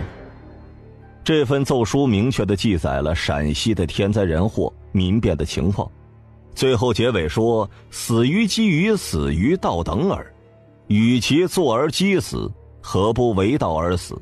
犹得为保思鬼也。这奏书的最后批复更是可笑：此饥民也，略至明春后自定矣。不过呢，崇祯看着批复的日期就知道为什么了。8月22日，朱由校就驾崩了。8月11日的奏书，这个时候朱由校已经病重了，怎么可能会重视这件事情呢？身为臣子，为君分忧，皇帝病重无法处理，难道大臣们就不能处理了吗？一直面色平淡的崇祯将奏书给拍在了龙案之上，暴怒了：这群狗官只知道结党营私、争权夺利，丝毫不顾及百姓的死活，这种事情都不上报，陕西巡抚都是干什么吃的？三边总督、内阁又都在做什么？怒骂了几句之后，崇祯慢慢地平复了下来，陷入了沉思当中。土豆是谁推广的来着？崇祯皱着眉头，努力地回忆着脑海当中的资料。回忆了好一会儿，他没有想起来土豆是谁推广的。算了，让宋应星来做吧。崇祯放弃了回想，直接点名了。他穿越来的时候就想着找宋应星和陈振龙了，但想着现在的天气和两种作物的特性，无论是南北方都种不出来。其次是想着等掌握了兵权之后，解决了党争的问题后，搞到钱和田地后再让两个人来，但是没想到现在被逼着提前让两人来了。王爷，奴婢记得京官中没有叫宋应星的人。听着王承恩低声的回应，崇祯笑了笑，没有解释。若是连王承恩都听说过这两个人，那才叫奇了怪了呢。这二人在大明王朝可能不太响亮，可在后世啊，那可是响当当的存在。宋应星编写的《天工开物》被誉为中国17世纪的工艺百科全书，而陈振龙呢，则是中国引种红薯第一人，为了缓解当时国人的温饱，做出了杰出的贡献，在我国农业发展史上是有重要意义的。让李若莲来。片刻之后，李若莲就进来了。李若莲，你安排2队人马去江西凤新县找一个叫做宋应星的人，此人应该是一位举人。另外，去福州府长乐县找一个叫陈振龙的人，此人种过秀才，后来弃儒从商了。去的时候都客气一些，这2人用得好，能影响大明的国运，务必安全地护送到北京。崇祯重点地嘱咐了一下，这让王承恩、方正化、李若莲3人心神如遭雷击。他们从来没有见过皇帝如此郑重地嘱咐一件事情，这连去中州宣秦良玉都没有如此的待遇啊！李若莲迟疑了一下，陛下，如此重要，臣想亲自去一趟，确保万无一失。不行，你还有另外的事情要做，让王国兴他们去吧。崇祯直接就回绝了，无论是去江西还是去福州，都不是短时间能够搞定的事情，一来一回至少也得1个半月到2个月的时间。而二人呢，来了一时半会儿也搞不出来，远水解不了近渴。而秦良玉还有1个月就入京了，一旦入京，那就整顿锦衣卫的时候了，就是也就是去抄查八大禁商的时候了。将八大禁商给抄了，至少能抄出数万担的粮食，缓解陕西的灾情。这到时候再从江南买些米，省着点儿，能撑到红薯和土豆收获的时候。查抄八大禁商，除了李若莲，其他人他不放心呢。去安排吧。李若莲离去之后，崇祯暴怒的心情缓和了许多。现在就等着查探消息的方稳回来确定具体的情况了。忙到现在，天色也晚了。崇祯用完晚膳之后，大办，方稳什么时间回来就什么时间叫醒朕。嘱咐完，倒头便睡。第二天早上，还在迷糊当中的崇祯被王承恩给叫醒了，看见了风尘仆仆的方稳。方稳，辛苦你了，你把打探的消息具体的说说。大办，赐座。奴才叩谢陛下。方稳谢完了恩。王爷，奴婢在陕西境内查探了一番，蒲城、白水、靖州、富平、淳化、三原等地皆有叛军，主要原因是大旱，颗粒无收，官府又摊派各种杂税，百姓忍受不了，才有了造反。不是叛军，是民变，记住了。崇祯忍不住打断了方稳的话：“你继续说。”王爷，16处民变中，以白水尤为严重。白水的民变首领叫王二，聚集数百人攻破县城，诛杀了知县，然后退至白水洛河以北。现在已经聚集了将近6000人。这些人中，骨干力量是叛族、降马、异族、逃族，约占了1成，余者皆是饥民、难民。其余各处都是数百人到1000人不等。这一刻，崇祯的脸色终于变了。他知道严重，但是没有想到已经到了这种地步啊！这些人合在一起接近2万人，即便是大部分都是难民，2万人也足够府军喝一壶的了。况且，现在内地的府军战斗力真的能扛得住吗？这是个未可知的事情啊！方稳，你先下去休息吧。待方稳走了之后，崇祯揉着太阳穴，起身朝着皇极殿而去，眼中杀意毕露。他倒要去看看这群素未失参的朝臣们怎么解释呢？解释不了，就不要怪他举起屠刀了。有事起奏，无事退朝。崇祯说完之后，退至了一旁，眼观鼻，鼻观心。陛下，臣有事启奏。崇祯瞅了一眼，竟然是右迁都御史毛宇建。准奏。陛下，臣调查我朝驿站实情之后，请陛下裁撤驿站呢。理由有3：其一，驿站日益腐化，已经失去了原本的职能，且异族逃离严重，已然无法正常运转了。其二，目前驿站2366座，异族近10万人，开支极大。裁撤后费用可以用作辽东的军饷。其三，裁撤后可以将驿站的劳役编派给农户去承担，增加杂役。听闻了毛宇建的话，崇祯的脑海当中如惊雷响起啊！毛宇建这个人的名字他没有印象，但裁撤驿站这件事情确实有历史记载的。李自成为啥会造反？就是因为崇祯裁撤了驿站。陛下，臣附议。兵科给事中刘茂也出班赞成御史毛宇建的提议。毛宇建，朕问你，你是何官职？毛宇建愣了一下，搞不清楚皇帝这话是什么意思。回陛下，臣右迁都御史。你还知道自己是右迁都御史？你可知道自己的职责？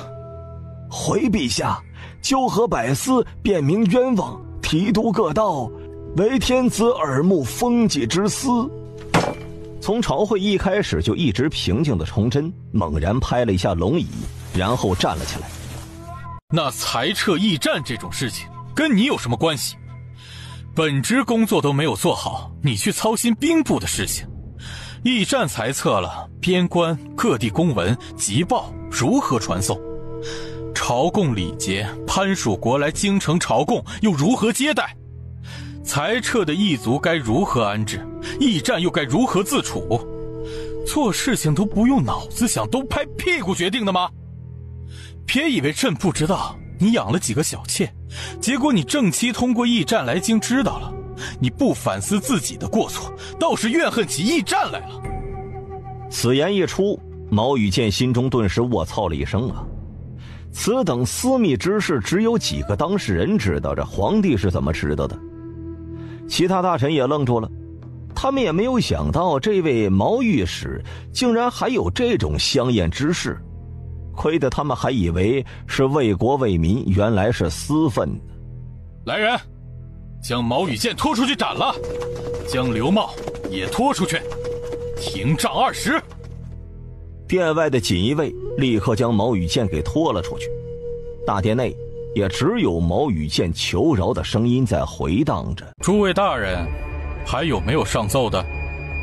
听了崇祯的问话，再加上刚刚毛羽箭的事情，众大臣连忙回应着：臣等无本在奏。你们既然无本，那朕这里倒是有一件事情，请诸位爱卿听听。曹思成，你身为督察院左都御史，你来说说北京外城的难民到底是怎么回事？不只是曹思成懵了，大臣们都懵了呀！天子脚下哪来的难民呢？曹思成很是聪明的没有去辩解，立刻就跪了下去。臣不知道啊，臣这就去彻查。不用了，朕可以告诉你们，这些难民都是从陕西来的。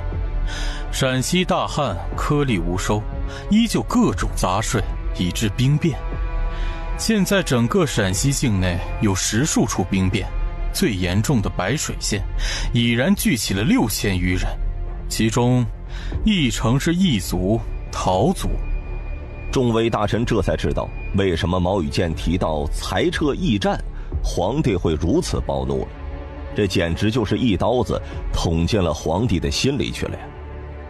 提到这个，崇祯就想将这群大臣们给拉出去全部砍了。督察院左都御史曹思成下意识地说着：这不可能！不可能？你是在质疑朕吗？要不要朕给你找几个难民当庭对质？曹思成猛然一个哆嗦，立刻就跪了下去。陛下，臣不是这个意思。如果陕西境内发生此等事件，陕西巡按御史为何没有上报？陛下，内阁也没有接到陕西巡抚胡延彦的天灾奏书，三边总督也没有上报民变之事。内阁辅臣张凤来也站了出来，这事儿太大了，他必须得将责任给摘出去一些。王承恩，念给他们听听。王承恩立刻上前，将陕西巡按御史吴焕的奏折念了一遍。黄立吉、施凤来、李国普、张瑞图等刚入内阁不知道，情有可原。你是天启6年9月入阁的，这份奏书是今年8月份上奏的，你总不会不知道吧？陛下，当时内阁只是接到了巡按御史的奏书，只是聚集了数百的难民，当地官府有绝对的力量处置，内阁票拟了，司礼监也批红了。闭嘴！崇祯直接暴怒地打断了黄立吉的解释。当时是当时，你们票拟过后就不跟进结果了？那要你这内阁是做什么的？黄立吉，你身为两朝首辅，怠慢本职，有负圣恩，以至于让民变扩大，太让朕失望了。来人，将黄立吉打入督察院见，由督察院和大理寺彻查，待民变结束之后再行定罪。周应秋，你身为吏部尚书、陕西巡抚、三边总督，如此昏庸老朽，面对此等军国大事不上奏，你们吏部就是如此考核的？你说说，陕西巡抚该如何治罪？皇兄，不是兄弟我不帮你，只是这种情况下，谁帮你谁都会被陛下给拉出去砍了。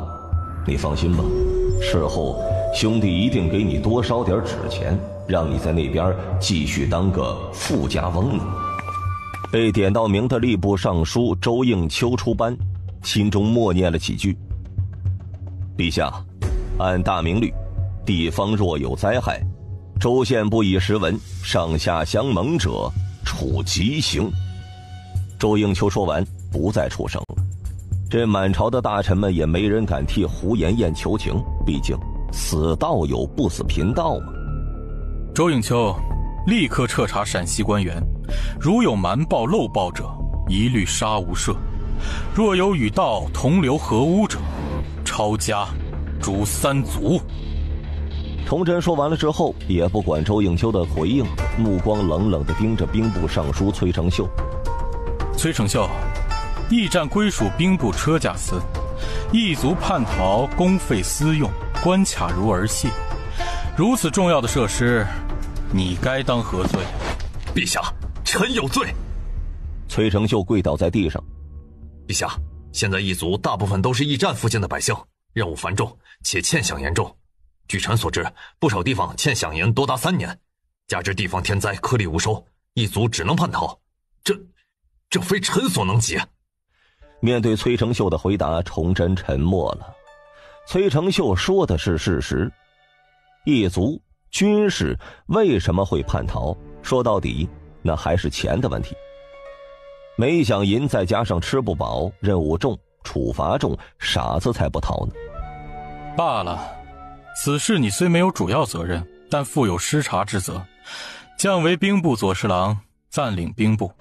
若是再有类似的事情，朕砍了你的脑袋！不待崔成秀谢恩，崇祯怒喝：田尔庚，你身为锦衣卫指挥使，陕西灾情如此严重，以至于民变。田尔庚，人呢？怒喝到一半的时候，发现田尔庚还没有出班跪倒。一边的王承恩低声说着：王爷，田大人前段时间因为陈德润的事情被廷杖20，伤了筋骨，没能来上朝。崇祯愣了一下，都被气糊涂了，把这事儿给忘了呀。但下一刻立刻就暴喝了起来：只是伤了筋骨，又不是死了。既然他那么喜欢休息，那朕就让他好好休息个够。来人，锦衣卫指挥使田尔庚懈怠职责，以至于陕西境内民变频发而不知，贻误军国大计，将田尔庚革职，打入诏狱。没有朕的旨意，任何人不得探视。殿中的一些大臣们眼中闪过了一丝幸灾乐祸，田尔庚完了。又是2刻钟过去，崇祯这才停止了追责。一次朝会竟然多达20几个人被批，6部9卿当中有一半都被降职或者是罚俸了。也不知道皇帝是不是有意的，阉党、东林党各占了1/3，其余的齐党、楚党等也被干掉了一些。好了，诸位爱卿都说说这事儿怎么处理。哪些大臣在思索，哪些大臣麻木不仁，哪些大臣幸灾乐祸。9层平台之上的崇祯尽收眼底，眼中的杀机一闪而过。等百杆兵进京之时，他要将这朝堂上的大部分朝臣杀一批，关一批，换一批。过了好一会儿，户部尚书郭允厚出班。臣以为可以分3步走。第一步，请陛下下一道圣旨，大致内容是劝降民变的难民，只要他们放弃武器，朝廷可以既往不咎。如果冥顽不灵的，那就调大军围剿，杀无赦。第二，朝廷派出1位钦差大臣出任3边总督，负责陕西赈灾工作。第三，从江南等地调粮，以解陕西缺粮之急。这其中以第1步最为重要啊！这些民变之人，大多数都是被逼于无奈之下才反的，但凡有一点吃的呀，百姓们都不会造反。这一道圣旨恩威并济，让他们心生惧怕。随后开仓赈粮，调粮就是压死骆驼的最后一根稻草了，让民变们放弃抵抗。不可！这郭允厚刚说完，武将当中就有一人出班怒喝。崇祯扫了一眼，发现是成国公朱纯臣之后，眼中杀意一闪而过。陛下，臣以为郭大人此举不妥。陕西大旱，数百万百姓没有吃的，即便开仓，又能有多少粮？谁又能确定大旱明年会不会缓解？其次，从江南调粮至少得2个月的时间，时间上来不及。成国公，那你以为如何？杀！将参与民变的难民全部杀光，甚至连他们的亲属都杀了，杀到所有的百姓不敢再造反为止。朱纯臣给出了一个理由，满朝文武皆惊，看向朱纯臣的眼神跟看疯子一样，这小子是傻了吗？成国公，你说的倒是简单，你有没有考虑过此举会激起更大的民变呢？到时候朝廷又该如何处置？那又如何？我大明有200多万大军，会惧怕区区数千难民聚起来的民变？陛下，朕以为成国公之法能以绝后患。杨武侯薛廉站了出来，同意成国公的提议。陕西有800万人口，即便只有1成人口受灾，一人1天1斤口粮，1天都得80万斤，折合近6000担，1个月就是18万担。到明年粮食有收成，至少还得8、9个月。即便缩减到每人每日半斤，这么多粮食，我们根本就无法满足。你们枉为人子啊！户部尚书郭允厚气得脸色涨红，指着朱纯臣的手指都直哆嗦，跪倒在地上，声音颤抖地呼喊着：陛下，陛下，千万不可呀！成国公这是要将我大明推向无底深渊，那是我大明的子民呀！陛下！声音之悲切、绝望，让人闻之落泪。郭爱卿，你先起来。崇祯看着跪在地上、脸色凄苦的户部尚书郭允厚。其他人呢？有没有其他的提议？施凤来，你是内阁辅臣，你来说说。被点到了名字的施凤来心中一惊，脸色有些凄苦。陛下，臣……施凤来正准备说什么，李若莲突然闯进了皇极殿内。陛下，臣有要事禀报。大胆！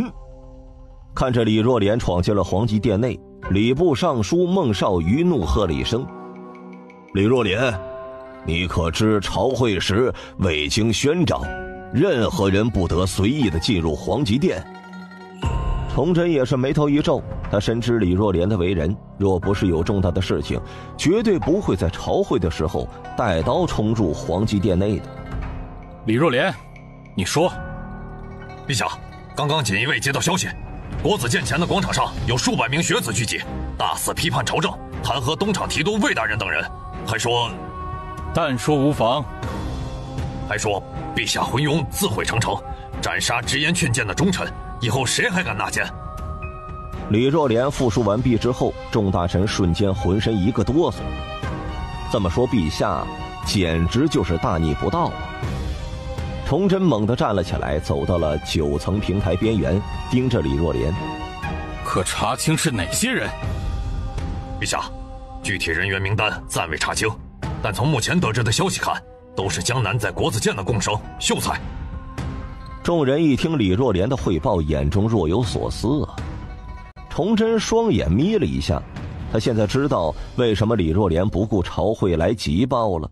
明朝自朱元璋时期重武轻文，还颁布了一条没有军功就不可以加封爵位的制度，这断绝了所有读书人加封进爵的机会，但还是给读书人了一些特权。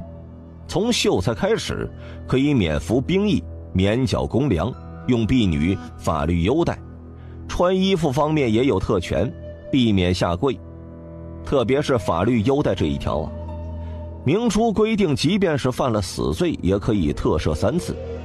虽然后来取消了这条律令，但还是有些优待的。这例如不能随便抓了审问，也不能用刑罚，即便是想处罚，也得先撤了头衔才行。崇祯冷冷地吐出了一句命令：李若莲，带人将这群人都给围起来，不许放走一个。若是敢反抗者，杀无赦。走吧，在这皇极殿内待久了，咱们出去透透气。陛下，您要去国子监？陛下，宫外不安全，这什么？崇祯豁然转身，目光灼灼地盯着出生的成国公。在这北京城之中，难道你们这么多武将都护不住朕的安全吗？面对着皇帝如此压迫的眼神，成国公硬着头皮：陛下，请给臣半刻钟的时间准备。说完便朝着一旁的勋贵说：新乐侯、武定侯，你2人速去京营，调取1000精锐前来护驾。2人应声而去。崇祯站在了皇极殿的门口。车驾司不用准备銮驾，用龙辇就行。等了半刻钟之后，便抬脚出了殿门。众大臣对视一眼，无奈地跟了上去。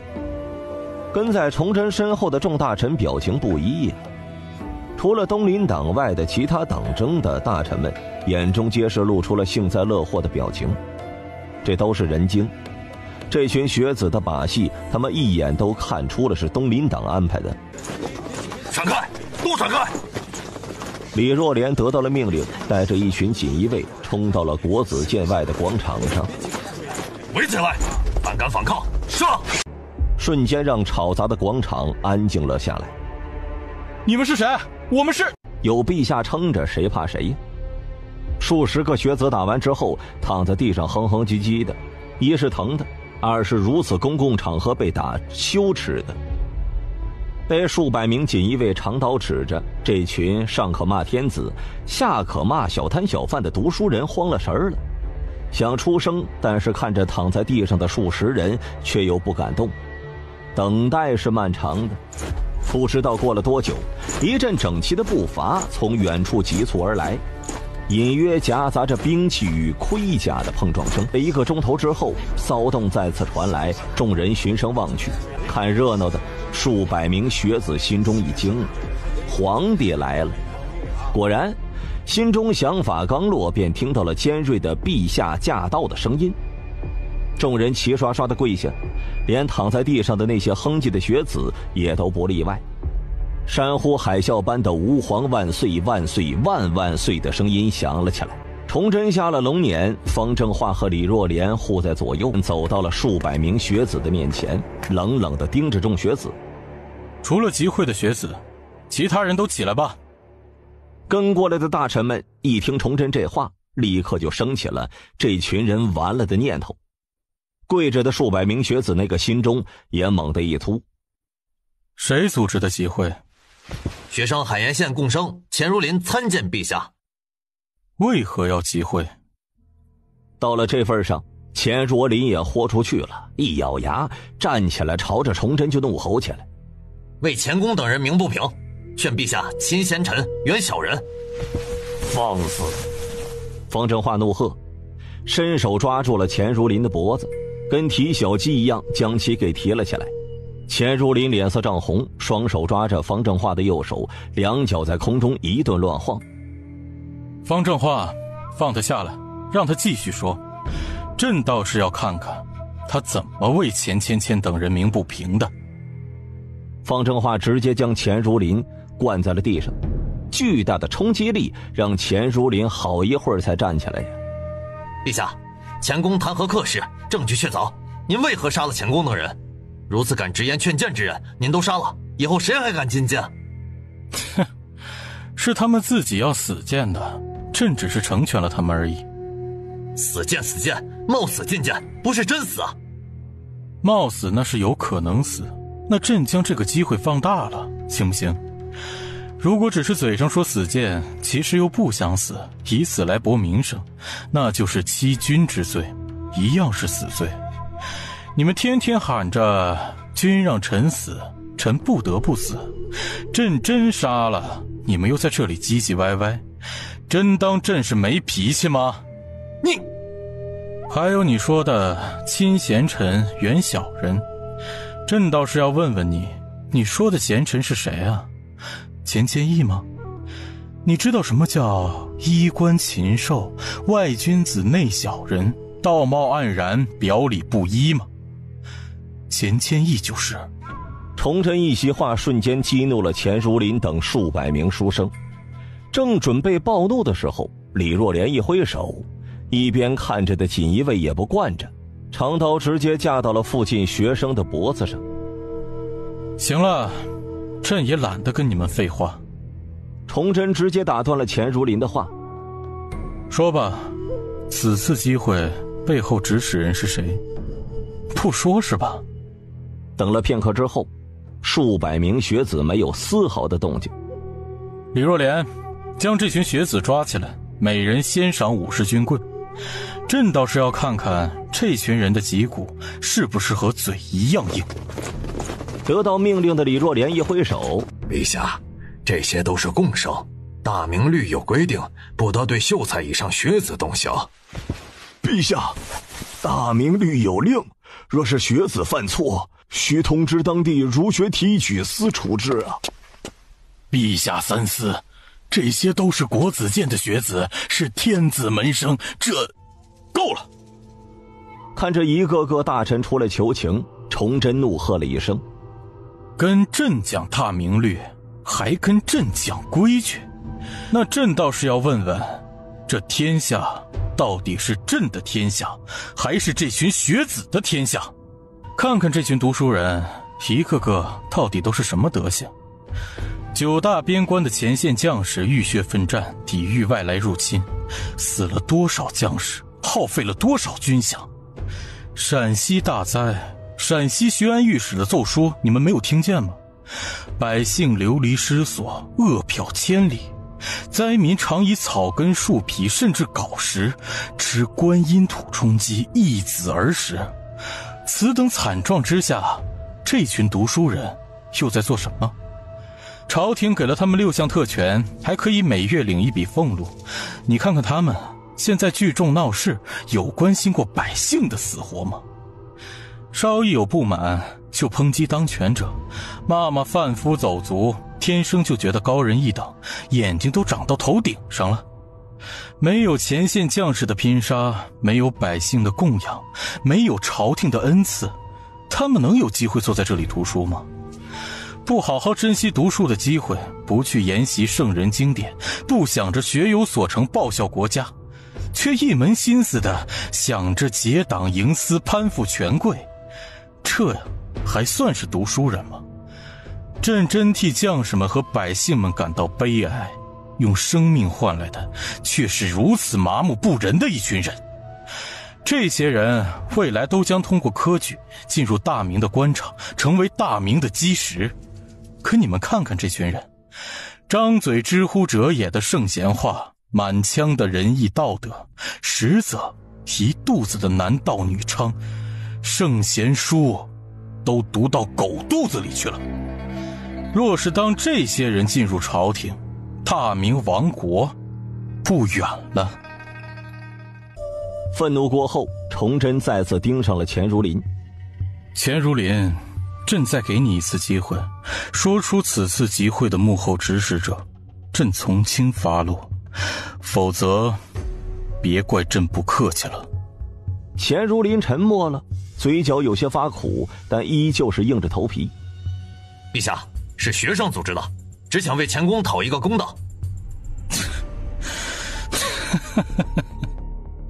崇祯冷笑了一声，随即低喝：李若莲，带人将江南会馆给朕查封了，里面所有人一应打入诏狱，严刑拷打，若是有任何反抗，直接杀了。一句话将钱如林和在场的东林党的大臣们吓得那是浑身一哆嗦。陛下，您闭嘴！朕给过你们机会了，可惜你们没有珍惜，现在想求饶，晚了。苏茂相、孟少瑜，你们给朕出来！刑部尚书苏茂相、礼部尚书周少瑜从大臣的队伍当中走了出来，躬身站在了崇祯的面前。李茂相，你是刑部尚书，掌管大明律；孟少仪，你是礼部尚书，掌管天下读书人。太祖给了读书人6项特权，你们2人觉得太祖这些优待怎么样？陛下，太祖此举是让读书人安心读书，学有所成后能报效国家。苏大人所言甚是啊，太祖此举提升了读书人的身份，也极大地刺激了天下的读书人，是我等读书人的福分呐。礼部尚书孟少瑜附和了一声，但是2人都搞不清楚，这个时候陛下提这个做什么呢？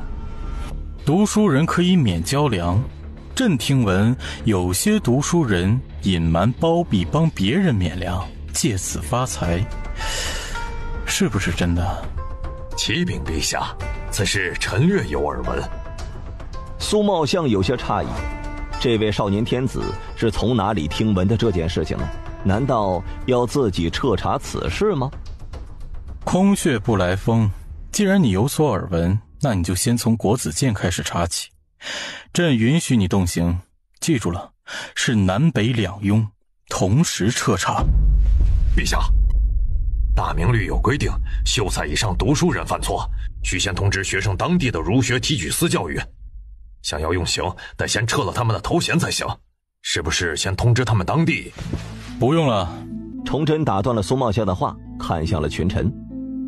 神功见掌印何在？即刻准备香灯祭祀之物，朕要去向太祖请罪，废除太祖定下的规制。崇祯轻飘飘的一句话，如9天之惊雷，响彻了所有人的心间，让他们心神俱震。众大臣惊骇过后，瞬间齐刷刷地跪了下去。陛下，不可！此乃祖制，岂可随意更改？你就不怕太祖怪罪吗？是啊，陛下，太祖此举是为了免除读书人的后顾之忧。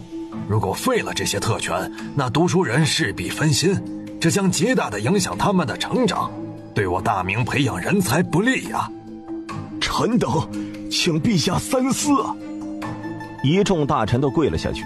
崇祯冷冷地看着跪着的众大臣，这些人打的什么主意他太清楚不过了，无非就是为自己后辈着想。你们也说了是祖制，那就是我们自家人的事情。晚一点朕去太庙给太祖上炷香，太祖总不会跟我一个后辈计较吧？我尼玛呀！众大臣和国子监的学子们听了崇祯的话，瞬间就无语了。怎么这位皇帝不按套路出牌呢？什么情况啊？你们口口声声说太祖所定是为了学子们解除后顾之忧，安心读书，可朕却不这么认为。你看看这群人，还有心思搞集会、非议朝政，都是吃饱了撑的没事干。若是太祖有知，估计会亲自废了这条规制。陛下，学子们也是为了我大明王朝，而且我大明现在有60万在籍的秀才，若是因为这几百名共生的事情废除了这条祖制，对其他学生不公平啊，还请陛下三思。礼部尚书周绍瑜跪地苦苦地哀求着，他虽然依附魏忠贤，属于阉党一派，能搞东林党的人当然是好的，可是啊，他首先是个读书人，若是连他都同意陛下废除祖制，那他呀就要被全天下的读书人所唾弃，估计暴怒的读书人会将他家祖坟都给挖了。这个锅他背不动，整个朝臣们都背不动，能背动的也只有陛下。听着孟少瑜报出的60万名秀才的数字，崇祯的脸色微变。沉默了一会儿之后，崇祯沉声说着，既然你们都说对其他的读书人不公平，那朕就再退一步，其他特权可以保留，但法律优待这一项必须废除。王子犯法与庶民同罪，读书人也不例外。今日之后，立刻将这项决议传遍天下。你们也不要再进谏，若是他们能遵纪守法，行圣人之道，又何惧这一项特权？静，现场安静无比。随后呢，爆发出了山呼海啸般的欢呼声，陛下万岁，陛下圣明等每每称赞之词，在围观的百姓当中直冲云霄。崇祯的嘴角露出了一丝笑意，真是瞌睡来了有人送枕头，刚登基就有学子闹事。借着这个机会，既废除了这项组织，又刷了一波民望。读书人有苦也只能自己吞下去。众大臣听着欢呼声，皆是沉默不语。废除这项特权已成定局了。这过了好一会儿啊，欢呼声才慢慢的降了下来。崇祯看着群臣，你们自己听听，百姓的欢呼声已经说明了一切。天下百姓苦读书人的这一项特权久矣，说明朕的决议是民心所向。诸位爱卿若是还有反对，小心晚上出门被下黑手。百姓们一阵哄笑，众大臣脸色微变，光脚的不怕穿鞋的呀。看着群臣脸上犹如吃了死苍蝇一样难看的脸色，崇祯一阵暗爽，当即将话题给转了回来。好了，咱们再回到秀才隐瞒包庇别人免粮借财发迹的事情。苏茂相、孟少瑜，此事交由你们刑部和礼部办了，仅一位协助。朕也不是不讲人情，追查3年即可。查清之后，第一，读书人和他隐瞒包庇的人赏10军棍，限期1个月内10倍返还，到期未完成者永久剔除秀才头衔，终生不得参加科举考试。第二，被包庇之人家族内成员10年内不得参加科举考试。第三，共生异业后由吏部的吏部司记录，3年内不得授予任何官职，受职后3年内不得升迁。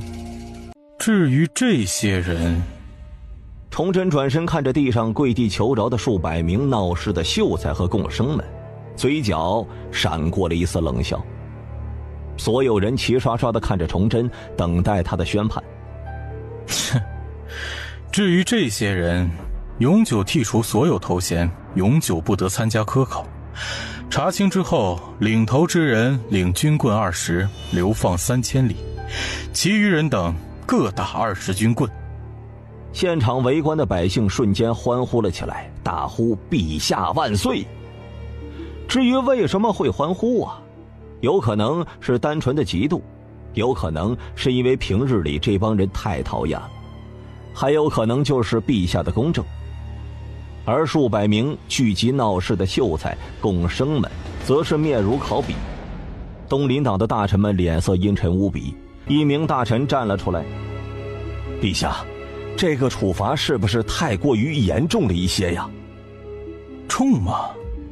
现在还只是个贡生，就能煽动数百人聚众闹事，若是等以后为任一方，岂不是要聚众造反了？现在就能利用特权发财，那以后为官了，岂不是大贪特贪？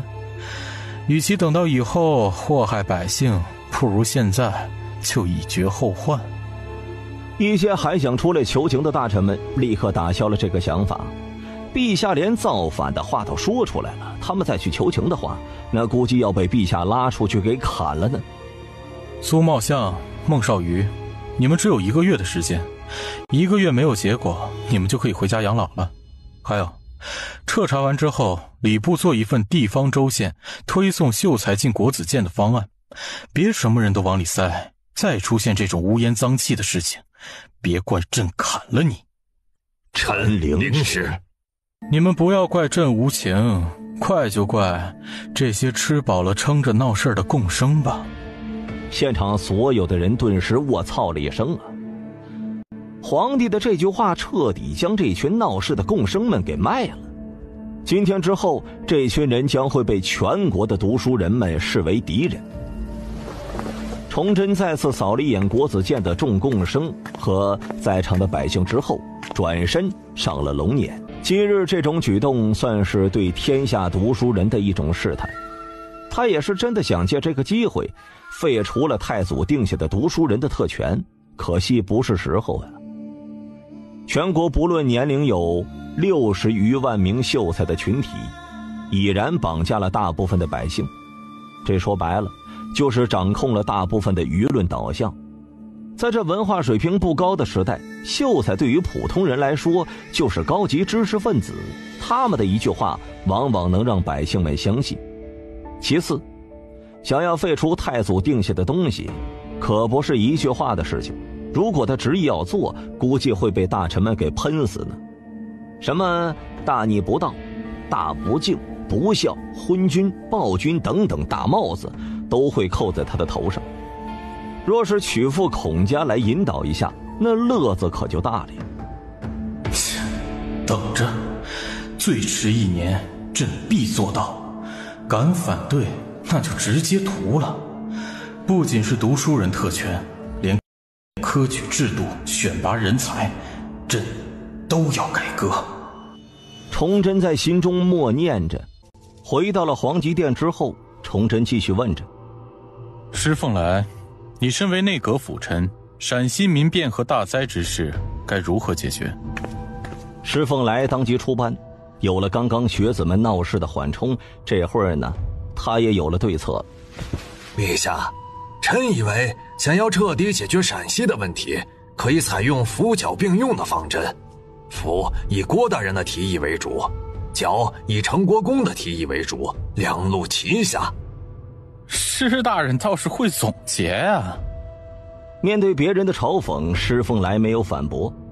从大同镇、山西镇、延绥镇、固原等4军镇各抽调5000精锐，合为主要民变区白水，4镇共计2万精锐，要给这民变的队伍一种压力，要么投降，要么我直接干掉你，2选1。如此压力之下，再结合陛下不追究的圣旨，以及开仓赈粮等措施，这些人只要不傻，那就一定会放下兵器，接受投降。施大人，请问哪儿来的粮食？成国公算的那笔账中的缺口，你如何解决？粮食的问题先放一边，先解决了民变的问题再说，否则聚集的民变队伍会越来越多，到时候席卷整个陕西、河南、山西的时候，我们该怎么办？没有粮食，你这只能是饮鸩止渴。一旦赈灾的粮食没有了，民生再变，等于是做了无用功。还有从边镇调兵，若是被外敌知晓，趁机犯边怎么办？边镇失守，你能承担得起吗？刚才成国公说调兵直接杀的时候，你们怎么不问问他们从哪里调兵呢？这会儿倒是质问起我了。我同意施大人的提议，先安抚，不能顿顿吃米饭，喝粥总行吧？这种应该能解决吧？傅毅，江南调粮是慢了点，但我们可以从陕西当地大士绅家里买一些。如果国库解决不了，那就先借一些，事后再还。朝廷向个人借粮，先不说能不能借到，朝廷的脸还要不要了？皇室的脸还要不要了？造反在任何时候都是诛九族的大罪，即便是朝廷下一道既往不咎的圣旨，他们信不信？会不会认为这是缓兵之计，秋后算账呢？这争论了足足半个时辰，两方谁也说服不了谁，皇极殿内乱哄哄的。请陛下圣裁。突然施凤来高声地呼喊了一句，乱哄哄的皇极殿瞬间就安静了下来。随后呢，群众都跪了下来。请陛下圣裁。崇祯从龙椅上站了起来，走到了平台边缘，盯着朝臣。理论上来说，朕是同意施爱卿的提议的。看着有几位朝臣想站出来询问，崇祯摆了摆手。朕刚刚听了众位爱卿的争论，无非是聚焦在从哪里调兵，从哪里调粮，粮食不够再发生民变，民变的百姓们信不信，怎么办等这几个问题上。这几个问题也不是不能解决。崇祯的声音在皇极殿内回荡着，群臣被崇祯的话给镇住了。内阁、六部九卿这么多的大臣都没办法，这位少年的皇帝能有什么办法呢？请陛下示下。回过神来的施凤来立刻躬身。第一，调兵的事情，就如施爱卿所言，在各镇只抽调3000精锐，这几大边镇各驻军数万，抽调区3000，问题不大吧？另外，从京营、神机营抽取3000精锐前往，在火器的压制下，15000精锐再打不过几千的难民，这几个边镇干脆撤了算了。崔成秀，此事交由你来解决。等兵部尚书崔成秀领旨之后，第二个问题，从哪里调粮？先开官仓，有多少算多少。其次，朝廷出钱，在当地士绅手中买粮。第三，从江南等地调粮，买粮和调粮先按100万担算。郭大人，从国库拨出50万两，内帑再出50万两，合计100万两。户部尚书郭允厚的眉头皱了一下，最后还是同意了。虽然马上是给9大边军拨年立银的日子，但是呢，以前欠了那么多，也不在乎这一时半会儿的了。群臣也有些意外，内帑那可是皇帝的私房钱呢，这种国家大事应该从国库调拨的。换做了是崇祯刚穿越来的时候，内帑只有10万余两，就是想调那也调不了。可是呢，这大半个月来，将陈德润、客氏2个抄家了之后，得到的白银一共是30余万两。随后呢，是周奎拿出了50余万两。那些贿赂周奎的士绅们，在崇祯抄家灭族的压力下，竟然也弄出了近100万两。更让人意外的是，后宫的田贵妃、袁贵妃等人的亲属，在听闻了周奎的事情之后，也主动上交了50余万两。这样核算下来呀，也就是近350万两了，所以他才会这么大方呢。陛下，陕西灾情如此严重，估计当地的粮价会居高不下，粮食可能是平时的2倍甚至3倍以上，这……郭爱卿，这事朕有安排。崇祯说完，看着王承恩。王承恩，传今日锦衣卫轮流指挥同知。片刻之后，一名身穿飞鱼服的中年汉子进了皇极殿。臣锦衣卫指挥同知吴孟明参见陛下。吴孟明，你带一个千户的锦衣卫即刻前往陕西各地，和当地的官吏查明灾情，查清当地士绅家中的藏粮，两者立刻600里加送回朝廷，同时送到西安府，交给朝廷派往的钦差大臣。第二，告诉当地的粮商们，粮价不得高于进价的1成，若是不听劝告，一意孤行的，一律抄家。敢在这个时候发国难财的，朕也不惯着。刑部、户部也是，各派1名侍郎和几名员外郎、主事一同前往，处置任何一个商家，必须3部全部同意方可执行。臣领旨。乱世当用重典，这个时候若是不加以控制，百姓手里的那点钱就要被无良的商人们榨干榨尽了。最主要的是，当粮价涨到一定的地步后，容易引发整个市场的混乱，仇富的心理之下，更容易激起民变。郭大人，这么安排，是否能购买到100万担的粮食？陛下圣明。陛下圣明。这实际上啊，崇祯还有一种想法，就是暗中操纵粮价，和粮商们一起提高粮价。这样一来，隔壁省份甚至江南等地的商人看见粮价的暴利，都会主动运粮到陕西。这等到陕西粮食多到一定地步的时候，朝廷立刻会开仓赈粮，同时颁下禁令。等一开春，春种开始，到时候商人们囤积的粮食就只能降价了，因为啊，不卖那就只能自己砸在手上。仓库里有多少粮食先不说，只要从南边不断的往陕西运粮那就行了。运粮的队伍当中也不一定都是粮食，只要在适当的时候将一车粮食打翻给商人们看到就行。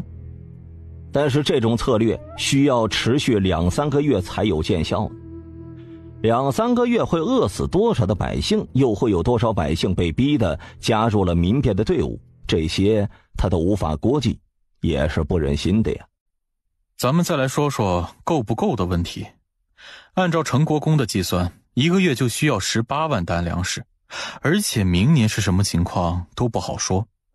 100万担粮食只能支撑6个月，所以朕觉得可以迁出一部分人。迁移？所有大臣都懵了。郭允后出班：陛下，臣以为此举不妥。人口迁移是大事，从陕西到南边，横跨了数千里，需要耗费大量的银两。有这笔钱，不如投入到赈灾之中呢。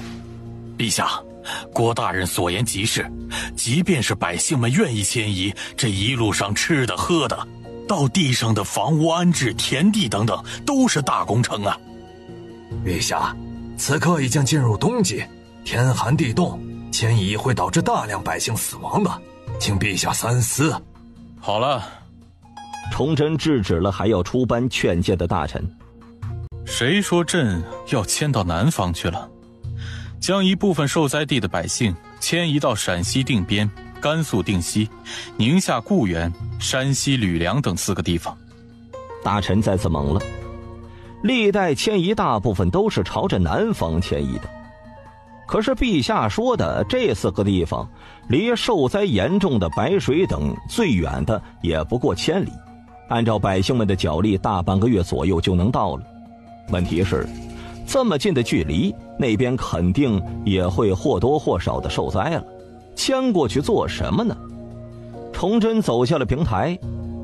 迁过去的百姓采用以工代赈的方式，大量开垦田地，留在原籍的百姓也要组织起来，每隔5-6里地就在靠近田地的地方修筑一座湖泊。第3，如果灾民还有多的，那就修路，将陕西到北京或者南方的官道都给修整一番。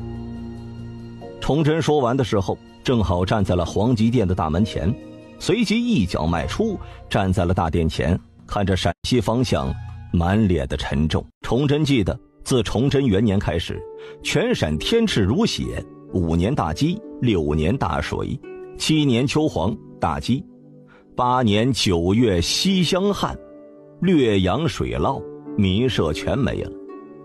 9年旱黄，10年秋禾全无，11年夏飞黄蔽天，13年大旱，14年旱，天灾就没有停过。陕西的百姓过得太苦了呀！如果有可能，他真的想全陕西的百姓迁出来，可惜现在做不到，也不能做，这么做就等于是放弃了陕西了。所以呢，他现在要趁着这个机会提前规划一下，说不定有转机呢。众大臣看不到崇祯的脸色，可跟在崇祯身后的王承恩却是看到了崇祯脸上的沉重，心中暗自叹息了一声啊。皇爷背负的太多了。沉默了一会儿之后，崇祯才回到了皇极殿内，看着群臣满脸的疑惑，当即问了一句：怎么，朕刚刚说的你们都没听懂吗？陛下，恕臣等愚笨。众大臣对视一眼之后，内阁辅臣施凤来站了出来。陛下，修湖泊后，河网密布，涝能排，旱能灌，修路方便运输和行走，这些臣等都能理解。可您的第一条是开垦荒田，臣等有些困惑。受灾区大把的荒地不肯去开垦，去1000里之外的地方开垦，这事儿怎么看都是脑子有坑的决定啊！这个事情朕自有用意，照做就是了。崇祯说的4个地方，在后世的时候以出产土豆闻名，被评选为国家地理标志的产品。现在呢，他让人去开垦荒地，就是为了给明年宋英兴大面积种植做准备。士绅、宗室手里的田地暂时搞不到，自己开垦总行了吧？这到时候亩产20-30担的土豆丰收了，运输是个大问题。现在就把路给修起来，若不是现在时间和银两限制，他都想将水泥给搞出来，从北京到各省府都给贯通了。陛下圣明，此举既能让百姓有事情干，不再胡思乱想，也能增加田地，还能增加水利工程，防患未然，更能分散难民，不给他们重聚的机会。更重要的是能省出很大一笔费用，一举五得，陛下英明。施凤来称赞完之后，众大臣直呼马屁精，也都跟着喊了起来。这不得不说呀，崇祯的以工代赈是个好主意。大灾之下，颗粒无收，干活就能够吃饱饭，吃饱饭就能活下去，出点力气算什么呢？薛凤翔，修路挖湖泊交给你工部负责。湖泊镇有2点要求，一是便利，2是安全性。若是发生了大坝决堤，朕就将你埋到那大坝中几天。郭允后，开荒的事情由户部负责，开荒的时候注意选择位置，不要破坏森林，可以慢，但绝对不能敷衍，每开出的1亩都能立刻就能种植。2位爱卿记住了，以工代赈的百姓绝对不可以克扣口粮，吃饱了才有力气干活。薛凤翔和郭允后同时眉头一皱，若是放开了吃，那粮食瞬间就能增加1倍。薛凤翔将困境说了一遍，粮食的事情朕会解决，你们照做就是了。面对崇祯如此的笃定，不只是薛凤翔和郭允后疑惑了，整个朝臣们都是如此啊。崇祯也懒得搭理他们，难道他要告诉朝臣们自己要对8大晋商动刀子，抄出一批粮食用于赈灾吗？好了，咱们再说说第3个问题，百姓们信不信？陛下，这个问题臣有些想法。崇祯刚说完，内阁李国溥就站了出来。爱卿请讲。陛下，民间村子里有大事，基本上都是族老族长，有时候说话都不好使，因为德高望重，带入到赈灾这件事情，朝廷可以推举一位德高望重的朝臣出任3边总督，负责赈灾一切的事宜，诸如调粮、修路、修湖、开垦荒田等。这臣思来想去啊，这满朝当中具有此等威望的，除了陛下，就只有孙阁老和袁老大人2位了。崇祯眼睛一亮，终于有人说到他的心坎上了。他登基的时候，内阁除了李国溥之外，黄立吉、施凤来、张瑞图3人都是魏忠贤的追随者。此刻的内阁有着魏忠贤内阁之称。满朝当中能叫孙阁老的也只有孙承宗了，而叫袁老大人的非袁可立莫属了。崇祯刚穿越来的时候，本想找机会将孙承宗给召回来，做他的内阁首辅。苦待呀，内阁由魏忠贤把持，兵权不稳，他又不好动内阁的人。今天内阁首辅黄立吉因为陕西大灾的事情被他给干掉了，而后说了那么多，就是为了给孙承宗铺路了。结果呢，被李国溥给说了出来，这样也好，免得惊到了魏忠贤。李国溥的打算崇祯很清楚，无非是想这个外援。现在黄立吉干掉了，那内阁当中也只有施凤来、张瑞图是魏忠贤的人，自己再找个人，只要出任3边总督，负责赈灾，那就和自己是一条战线上的人了，2比2。再加上背后是皇帝，不得不说，压制施凤来和张瑞图至少能立于不败之地。甭管李国溥什么打算，但既然能和自己目的一致，那就是最好的结果。崇祯的内心欢喜着呀，表面上呢却是不动声色。李爱卿，说说你的理由。陛下，我们先说孙阁老，他是先帝的老师，离任前是兵部尚书兼东阁大学士，这论身份呢，整个朝堂当中没有人比孙阁老更高了。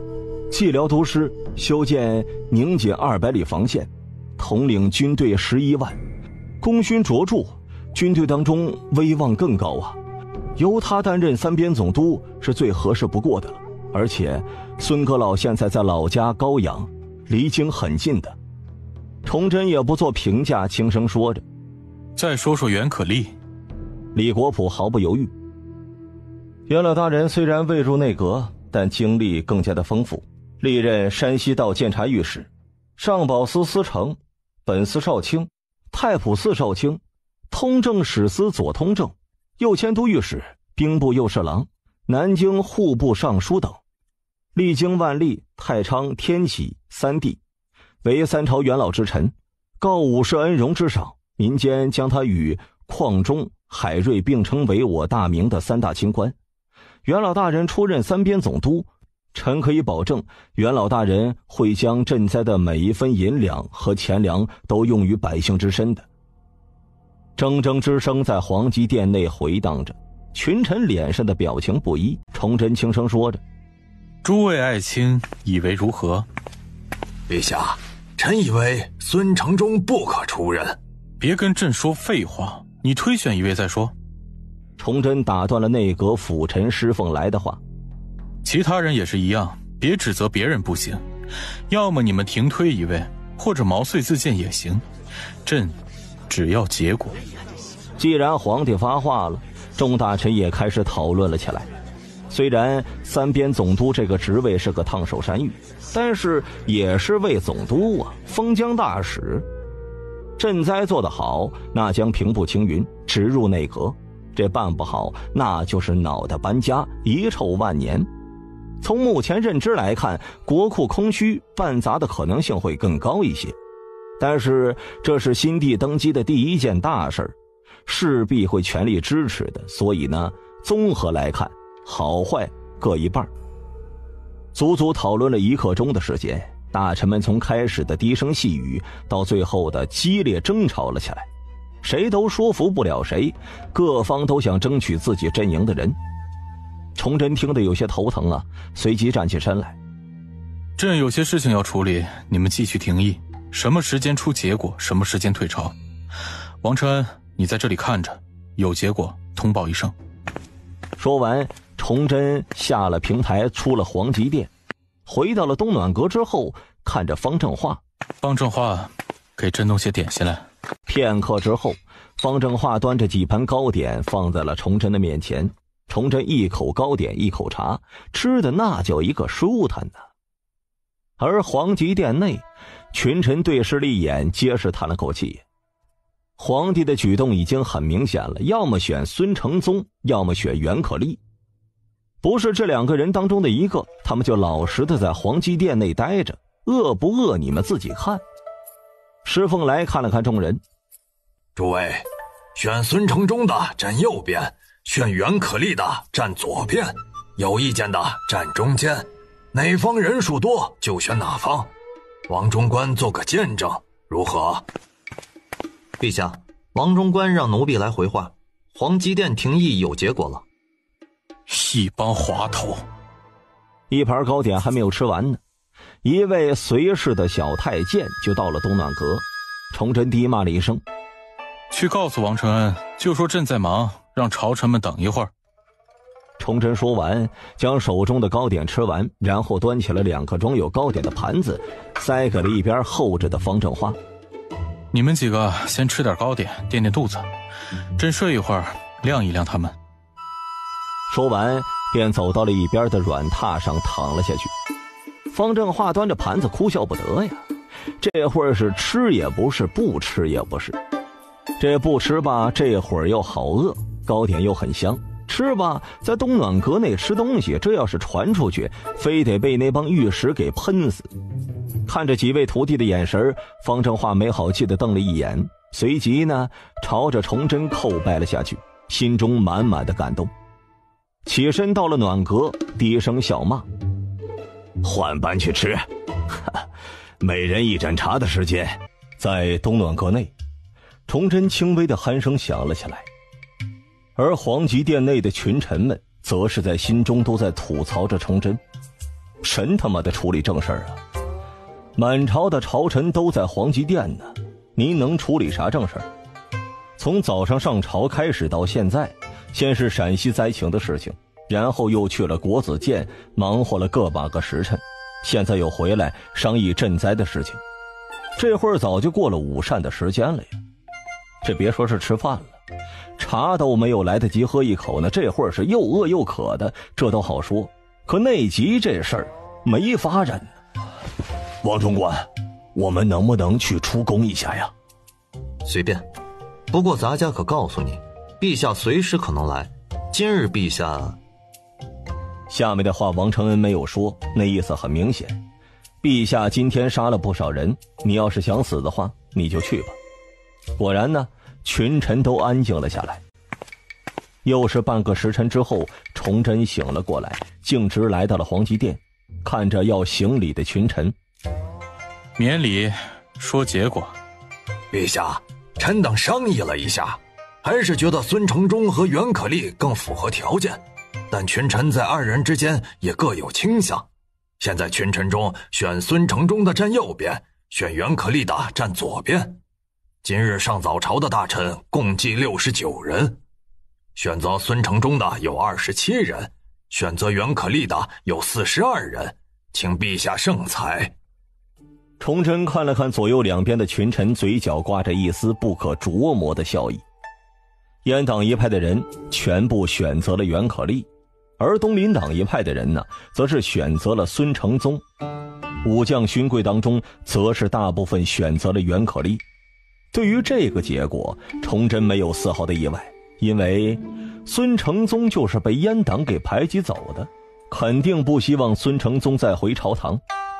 武将勋贵选择袁可立，则是因为孙承宗督师蓟辽，辽东的10几万将士基本上都是他拉起来的。阉党和武将勋贵自然不希望一个能掌控兵权的人回来了，这样呢，他们的压力会大增的。可东林党选择孙承宗，则是想拉拢孙承宗，阉党将孙承宗划入了东林党当中。可人家压根儿就不是，他持的是正宗之心，为的是大明王朝。不管是东林党、阉党和其他人打的什么算盘，只要2人中有1人回朝，那他自己的目的都算是达成了。既然诸位爱卿都已经选择好了，那就确定袁可立为此次陕西的钦差大臣吧。朕记得南都在袁爱卿离任之后，以子书加赠光禄大夫、太子太保，那朕就再加中极殿大学士，待赈灾结束后入阁参与机务，内阁即可拟旨吧。崇祯此言一出，群臣瞬间安静了下来。施凤来懵了，这其他头衔都好说呀，可大学士这可是内阁的职位。怎么，施爱卿有意见？臣没有意见，臣领旨。被崇祯点名的施凤来瞬间有了回应。陛下，臣记得袁大人于天启7年8月份3上书辞，自此决议事尽。这无妨，朕修书一封，陕西大灾，朕相信袁爱卿不会置百姓于水火之中而不顾的。群臣当中有部分人心中满是不屑，皇帝毕竟还是年轻啊，拿大义压袁可立，这可算是打错了算盘了。可若是真的如此，大明如此的情况之下，他也不会决议事尽的，而是力挽狂澜了。崇祯自然不知道群臣的想法，而是继续说：诸位，刚刚咱们谈了调兵调粮，百姓信不信的问题，解决最后一个粮不够，百姓会不会再造反的问题，陕西大灾的事宜也就算是定下了。关于这一条，诸位有何良策？群臣相继摇头。从现在来看，粮食不够那是必然的问题，等到粮食不够的时候，势必还会激起民变。他们要是有方法，早就毛遂自荐了，还能等到现在？再者说了，前面的几个问题皇帝都提出了应对的方法，这最后一条也明显是有的。现在呢，他们要是说出来了，万一和皇帝的想法一样，那岂不是抢了皇帝的功劳了吗？找死也不是这么找死的吧。所以为了保险起见，还是装聋作哑的好。既然诸位爱卿没有提议，那朕提一个。臣等请陛下示下。朕决议即日起全国永不加赋，陕西境内百姓3年不征赋。崇祯的提议，所有大臣们都懵了，是彻底的懵了呀。哪怕早上知道陕西旱灾、民变的事情，以及学子闹事、皇帝废除祖制的事情，还有袁可立入阁的事情，都没有此刻震惊。户部尚书郭允厚的脸上的表情如同变脸一样，先是欣慰，然后担忧，随后纠结。欣慰是朝廷不加赋，这样的话百姓的日子就安稳了，更加有盼头了。不像现在吃着今天还担忧着明天会不会加赋税的问题。只要能咬牙坚持一下，遇到个好年景，以后的日子就会好过多了。这担忧的是啊，如今朝廷已经出现了赤字，为什么会有逃卒？就因为欠饷。现在再不加赋，3年不征赋，没钱了怎么运转？劝谏就是断百姓的活路，不劝谏呢，又没有钱维持运转。郭允厚的心中满是悲苦啊。陛下，臣以为此举不妥。众臣又是一惊，没想到郭允厚会如此的头铁。和郭允厚交好的大臣脸上满是焦急之色，可鉴于朝堂之上，他们也只能用眼色不断的暗示，却不敢有丝毫的出声举动。陛下，全国每年的赋税总额度在2600万两之间波动着，其中赋是2250万两，税为340万两。我大明虽然国土面积广阔，但很多地方是不收税的，例如长城外围的努尔干都司、西南的乌兹藏都司等，这实际交税的也只有两京13省、贵州、云南、广西3省，因为地理环境和少数民族，征收的就很少了。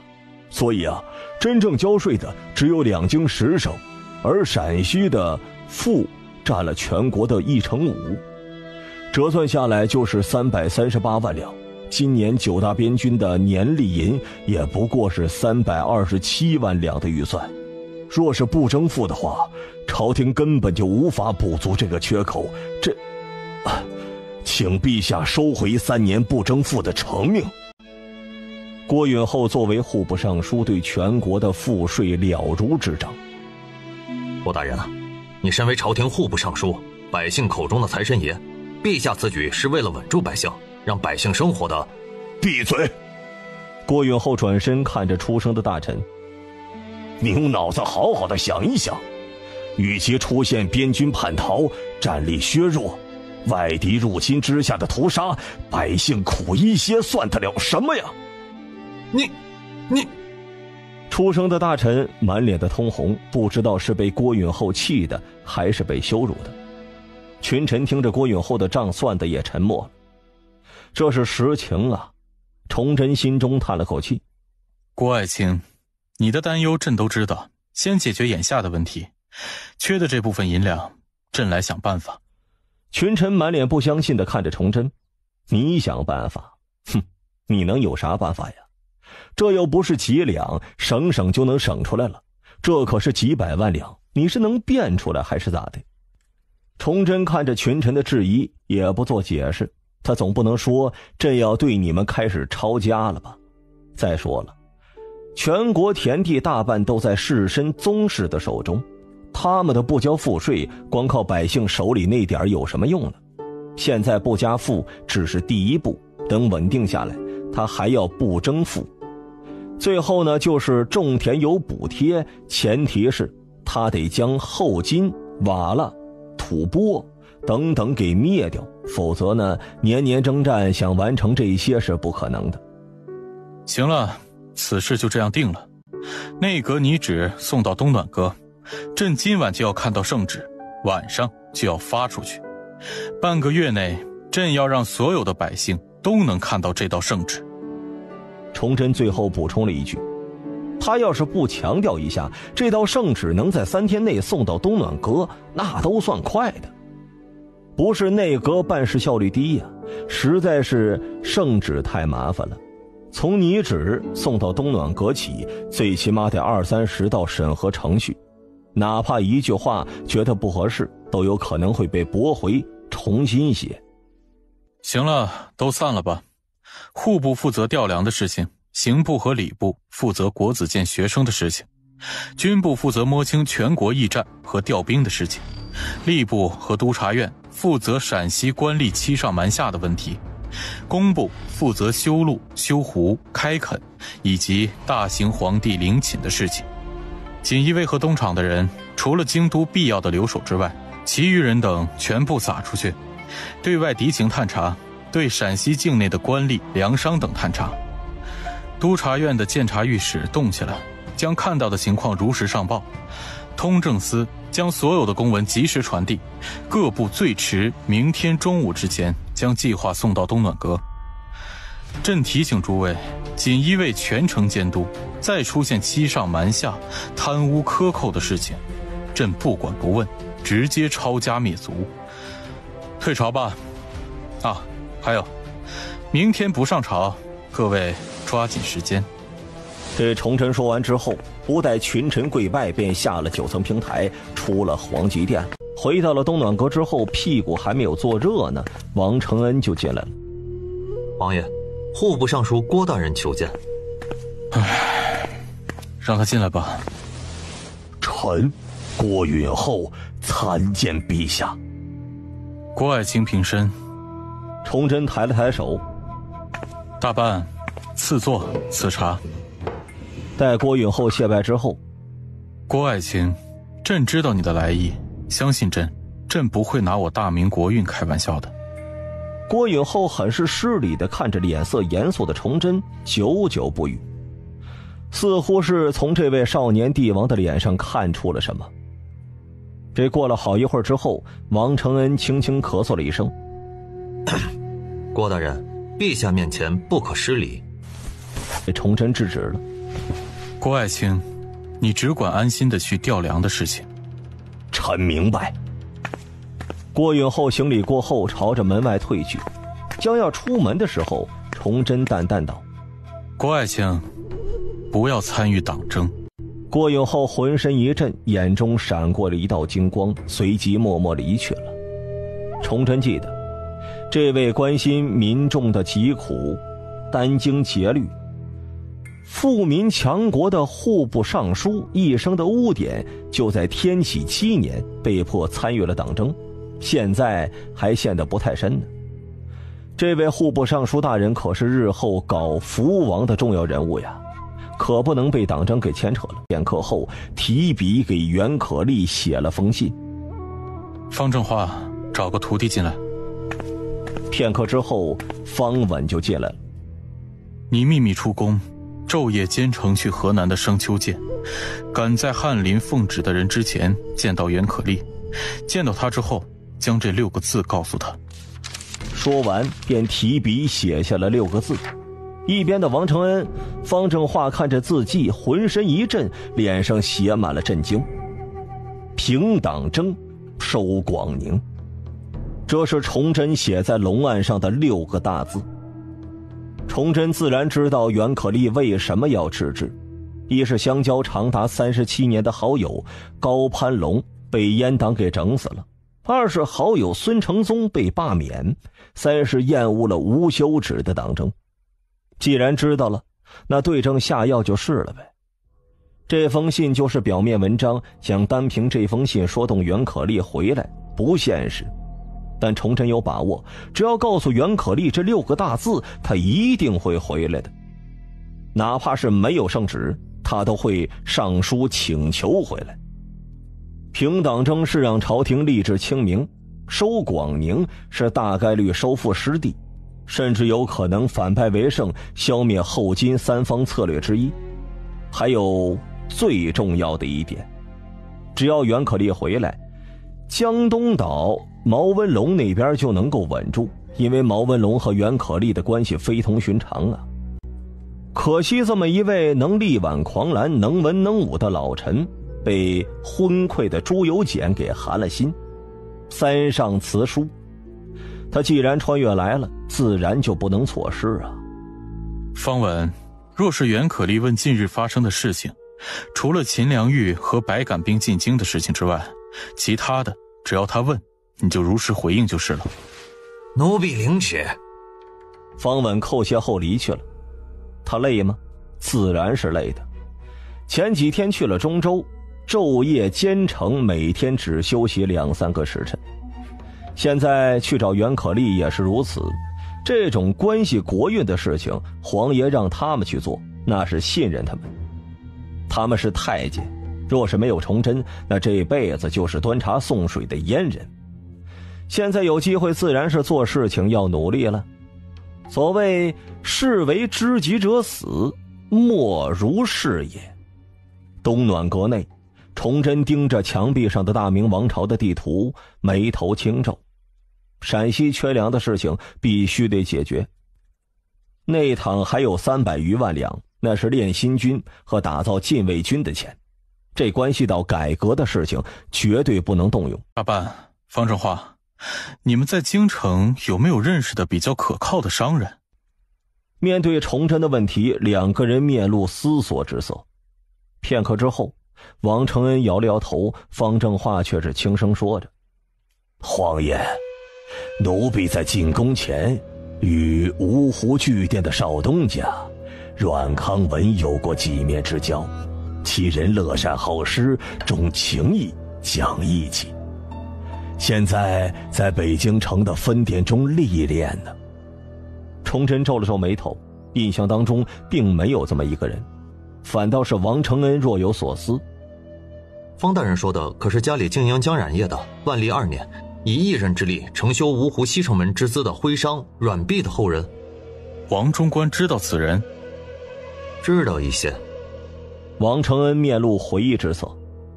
我记得当时兵部侍郎汪道坤称赞阮弼独以却富最天下，凭借一己之力让芜湖迅速跃入大明5大手工业中心区域。崇祯在一旁听完脸色大喜呀。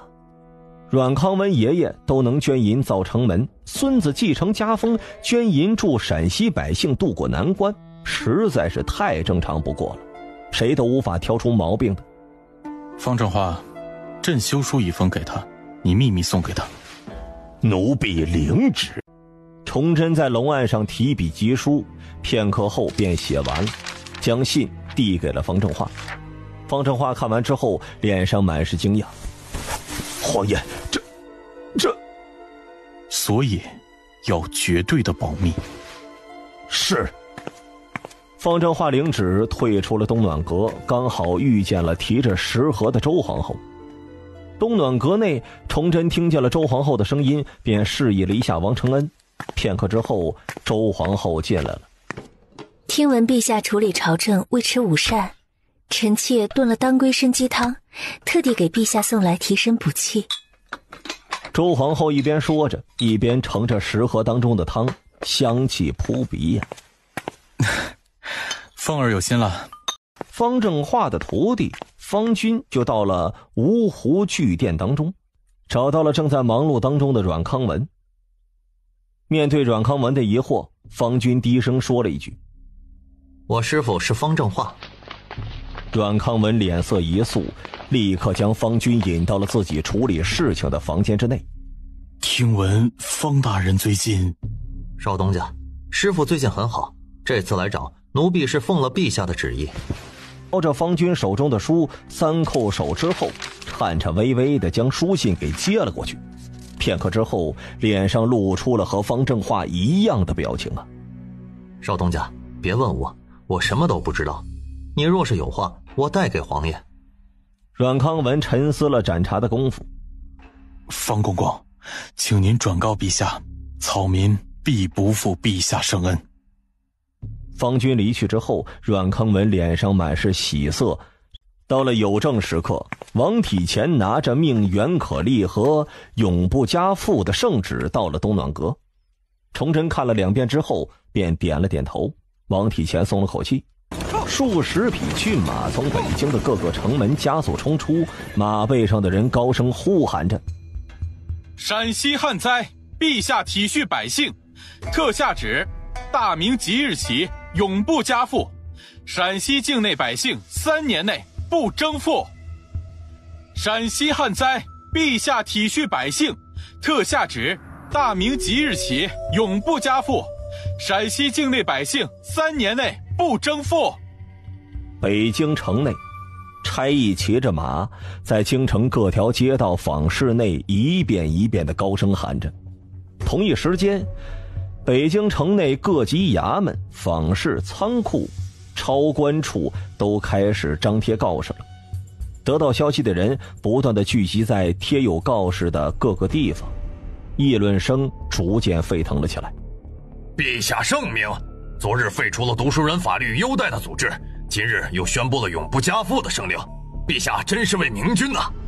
是呀，永不加赋，咱们的日子总算是有一些盼头了。我大明总算是出了一位圣君了。切，你们不要高兴得太早了，陛下是好意，可政令能不能彻底执行不好说。咱们北京城和走遍是天子脚下，可能还好，远在千里之外的那些地方，官吏欺上瞒下，可能依然会加。就是玩文字游戏而已，不加赋可以加税呀，或者其他名目的税一出来1、2个不就回来了吗？加的了想就是最好的说明啊。我说你这后生仔心怎么这么坏呀？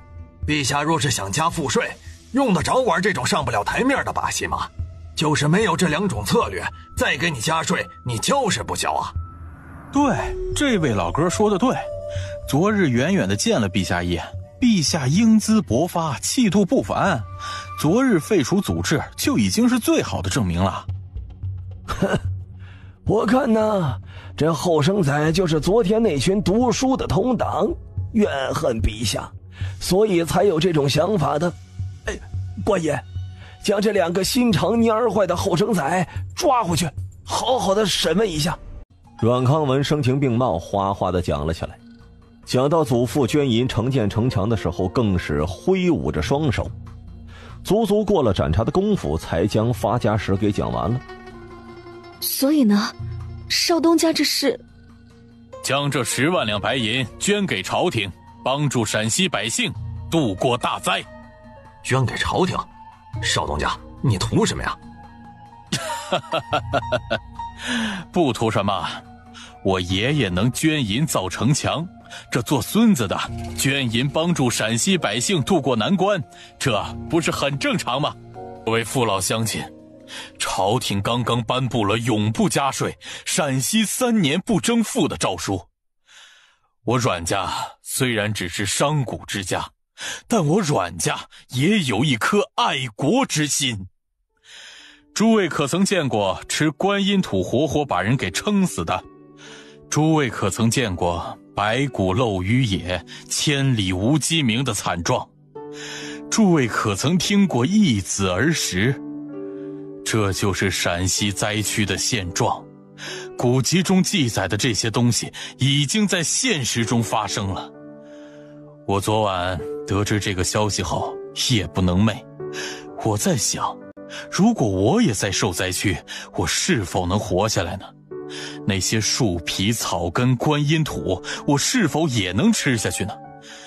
结论是，我可能会吃下去，明知吃下去就是死，那也得吃。多活1天算1天，也许明天就有希望了呢。果然，百姓们等来了希望。朝廷先是调拨了100两白银，用于买粮运送灾区，随后又下发了这2条诏令。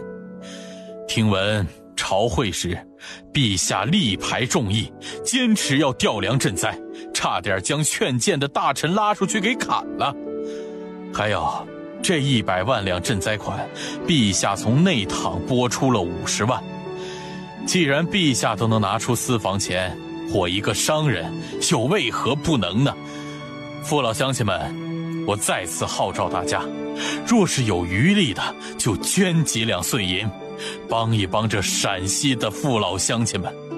这几两银子可能就是我们的一顿酒钱，但在陕西却能救活数以百计的父老乡亲们。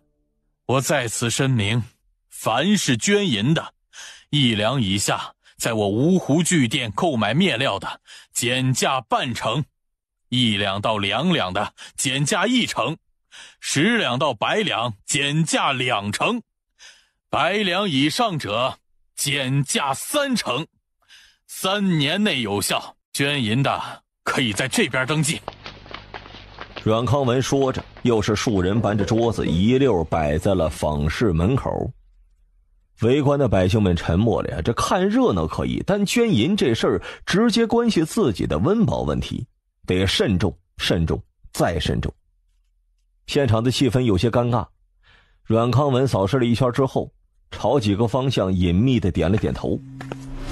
少东家，老汉年纪大了，没什么余钱，这2两银子是老汉准备买寿材的，就捐给陕西吧，就当积点阴德吧，少东家不会嫌少吧？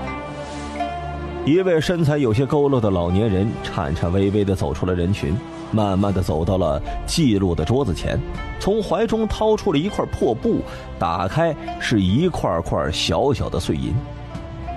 阮康文愣了一下，这人并不是他事先安排好的，但此刻竟然也站了出来，当即脸色一肃，将老人家给扶到了桌前。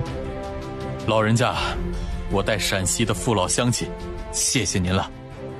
亲自给老人家登记过后，他高声喊着：有如此老者，是我陕西百姓之幸，是我大明之幸。像我康清河在北京商人中也算是一号人物，如今在大是大非面前表现的还不如一位贫瘠的老者，真是惭愧啊。又是一位中年汉子到了登记的长桌前。我大康米坊别的没有，粮食倒是有一些，我捐粮1000担，能帮一些是一些吧。2个人的举动算是激起了围观人群的恻隐之心了，一个接着一个的站了出来。康老板，我庭轩客栈也凑个热闹，捐银1000两，算是给自己积点阴德吧。我们也就是仗着投胎投得好，生活在北京城，这要是生活在陕西啊，我鸿运酒楼捐银2000两。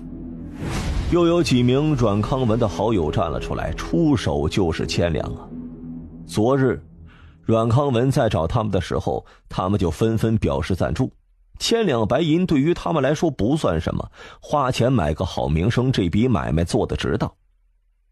围观的人都愣住了，这什么时候这些有钱人如此大方了呢？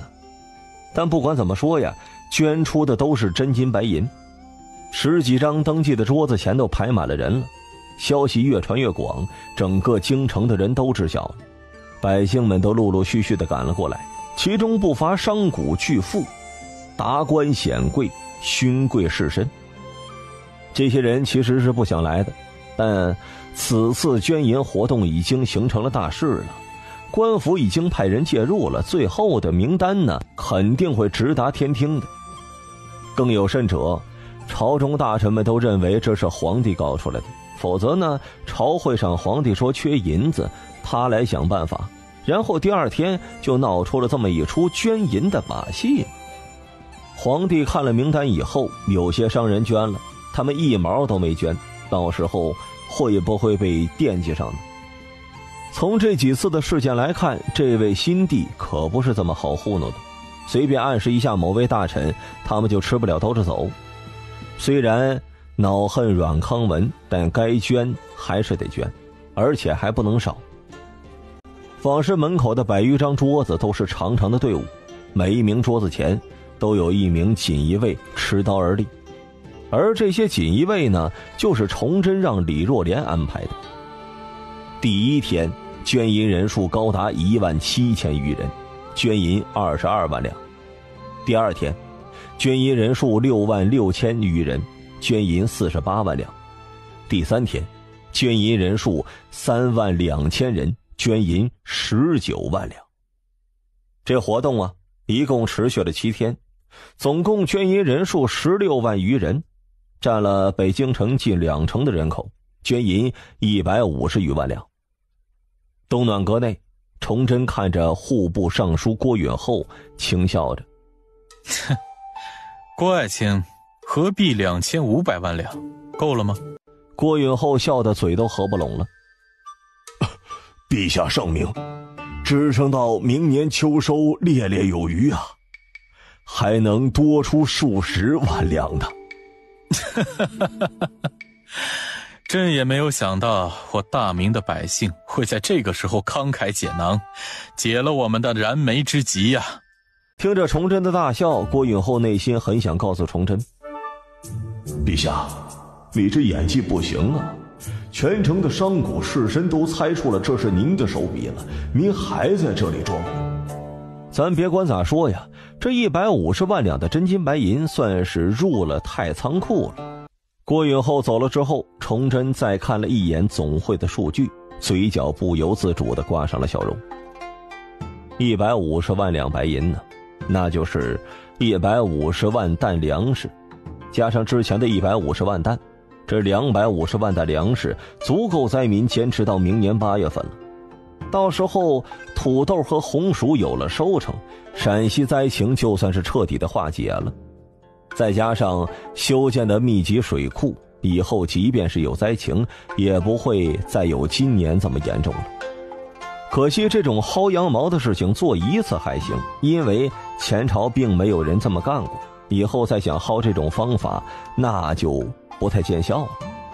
但是话又说回来，等白杆兵进城，将8大晋商给抄家灭族了，几千万两白银再加上原本的赋税，足够支撑3年了。3年的时间，他足以将所有的事情都铺开了，钱就源源不断的来了。大办，方正化，你说朕该给阮康文赏点什么呢？这，皇爷已经答应了，等朝局稳定之后，9大边军所需要的部分衣物面料，都将从他们那里采购。这已经算是天大的恩赐了。先，账不是这么算的，交易归交易，但现在北京城中民心高涨，再给点奖励会让百姓们更开心，因为得到了朝廷的认可。以后若是还可以这么玩一手，有了这次的封赏在，他们还会再捐的。这样吧，捐款的所有人中随机抽取50人，只要家中出了秀才，朕都给他们一个进入国子监的名额。这个名额不占用每年州县推送的名额。至于阮康文，就给个知染所大使吧，不入班。皇爷，若是如此，为什么不多给几个贡生的名额呢？反正国子监多一个不多，少一个不少啊。物以稀为贵，轻易得到的不会念着你的好的。还有一句话你说错了，通过这个方式进入国子监的，比其他贡生有优先的机会。虽然朕不说，但在吏部任用官员的时候，一定会以他们为先。这群人揣摩朕的心思，已经炉火纯青了。去找王体前，即刻传旨，一定要在当众场合宣读，告诉负责抽名额的人，想办法倾向平民一些，士绅权贵少一些。方正化领旨直奔司礼监。这种低级别的封赏，崇祯可以直接下旨，内阁和司礼监知道了也不会说什么的，备份就是了。1个时辰之后，翰林承旨的1名官吏在2名太监和数十名锦衣卫的陪同之下，到了坊室。围观和排队的等着捐银的人呢，看着这一队人的架势，好奇心大起了。芜湖据点少东家阮康文接旨。翰林承旨的官员高声喝了一声。正来回巡视的阮康文骤然听见了他接旨的声音，先是一愣，随即便猛地跪了下去。围观的群众也都跟着跪了下去。奉天承运，皇帝制曰：新帝登基，恰逢陕西遭遇旱灾，饿殍千里，朕心忧如焚，调粮遣将，唯恐陕西百姓不能自足。芜湖据点少东家阮康文心怀天下，捐银10万两，帮助百姓渡难关，朕甚嘉之。特晋封为织造所大使，另赐国子监贡生名额一位，钦此。草民阮康文叩谢陛下天恩。阮康文高呼谢恩，接过了圣旨，心中很是开心，暗呼啊，这10万两银子花得值啊！周围的人全露出了羡慕的眼光。这位大人，可否赏脸到寒舍喝杯茶水？打点传圣旨的人，这是惯例，现场这么多人，想给银子都不行。这传圣旨的人自然也是知道，但推辞呀。阮大人啊，本官还要回宫复旨，以后再说。说完之后，便朝着四周看了一眼。另外，陛下感念大家为陕西百姓的付出，特地从捐款的人中抽出50人。若是家中以后出了秀才，可随时入国子监。具体的抽签方式将在明天5时在这里公布并抽取，请大家保存好手中捐银的凭证。百姓欢呼了起来，没有想到他们也有这种被皇帝嘉奖的时候。虽然机会小，虽然家里不一定现在有秀才，但是这个是永久有效的呀。好，只要抽中了我就是砸锅卖铁也要送娃去读书。几两银子换一个国子监的名额，这买卖值得。一会儿回去我就给祖坟烧点纸钱，列祖列宗保佑明天一定抽中哦。等传旨的人走了之后，和阮康文交好的几个商人凑了上来。阮大人，恭喜了。阮兄，晚上春凤楼你必须得请客呀。康文，你真是走了狗屎运。若是知道陛下会如此封赏，别说10万了，就是20万我也出了。阮康文笑而不语，这其中的道道也只有他最清楚，可惜不足为外人所道。同一时间，远在千里之外的河南归德抚睢州的一处老宅当中，方稳将一封信递给了袁可丽。片刻之后，袁可丽说着：你请回吧，待我叩谢陛下。老臣年事已高，精力不足，恐怕辜负陛下的期望了。果然如陛下所想一样，陛下还让我给袁大人带句话：平党争，收广宁。话音刚落，袁可丽唰的一下站了起来，眼神灼灼地盯着方军。饶是方稳是习武之人，此刻在袁可丽的注视之下，也是倍感觉得压力山大呀。这过了好一会儿，袁可丽才慢慢地坐了下来，将茶杯当中的茶一饮而尽。方稳，老夫问你几个问题，希望你如实回答，这关系到老夫最终的决定。我大明王朝还有救，还有救啊！半个时辰，袁可丽足足问了有10数个问题，包括朝局情况、党争，为什么会推举他等等。这问完了之后，袁可丽站在了中堂，先是大笑，笑着笑着就流下了眼泪来。以他的智慧、局外人的身份以及方军提供的一些内幕，不难看出崇祯的意图。方稳静静地看着，也不催促，心中满是感慨。他们作为皇帝的绝对心腹，虽然不清楚陛下的真实意图，但从目前陛下所做的，绝对是想要重振大明的。过了好一会儿，袁可丽才平复了下来。方稳，你即刻回北京，告诉陛下，老臣即刻启程前往西安府，必不负陛下所托。袁大人，不急，我只是奉陛下命令，星夜兼程来见你。圣旨估计明天中午就到了，你见完圣旨后再出发也不迟。现在先做一些准备。行，今日老夫高兴，方稳，陪老夫大饮一场。城门守将看了眼令牌，又看了看一行数人的马队，只见领队后方的一名中年男子身穿黑色鱼尾服，后面10几名汉子都穿着明盔甲。这种服饰是锦衣卫的标配。敢冒充锦衣卫还要去找袁老大人，那真是他妈的找死。当即也不怀疑，右手一挥，城门缓缓开启，城门守将跨上了城门口的一匹骏马。诸位大人，城内不可骑马疾驰。吴文看了看干净整洁的街道，行走的百姓，路边的摊贩，虽然大部分穿着都是很普通的，甚至呢还打上了补丁，但是脸上都露出了洋溢的笑容。他们也算是见过世面的，这种景象在其他县城简直是不敢想象啊！天子脚下的北京城都做不到。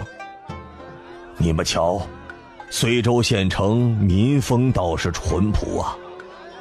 吴大人，都是袁老大人教得好，我们知县大人是袁老的学生，这城内很多规矩和想法都是袁老大人提出的。我们随州县虽然穷了点，但百姓们倒也安居乐业。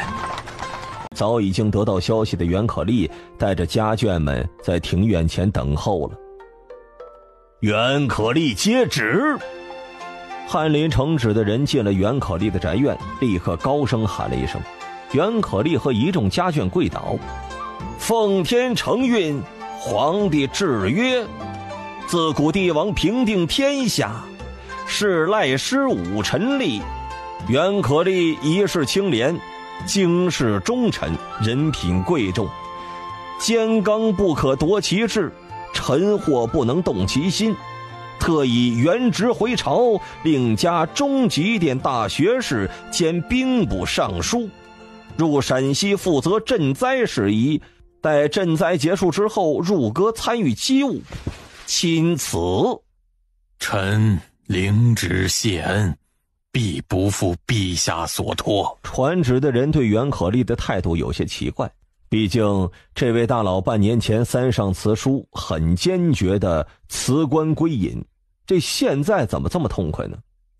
来人，上茶。袁阁老，茶就不用了，下官要回去复命，您这边准备一下，要尽快启程了。其余人等已经从北京城出发了，先行调查，然后在西安府会合。陛下交代，陕西境内一切事宜，您有便宜行事之权。还有啊，这是总会出来的陕西境内的灾民民变的情况，您路上查看。对，另外啊，这位是锦衣卫前所下的总旗崔明，负责护送您去西安府。吴文指了指庭院当中站立的穿着黑色燕尾服的锦衣卫总旗崔明。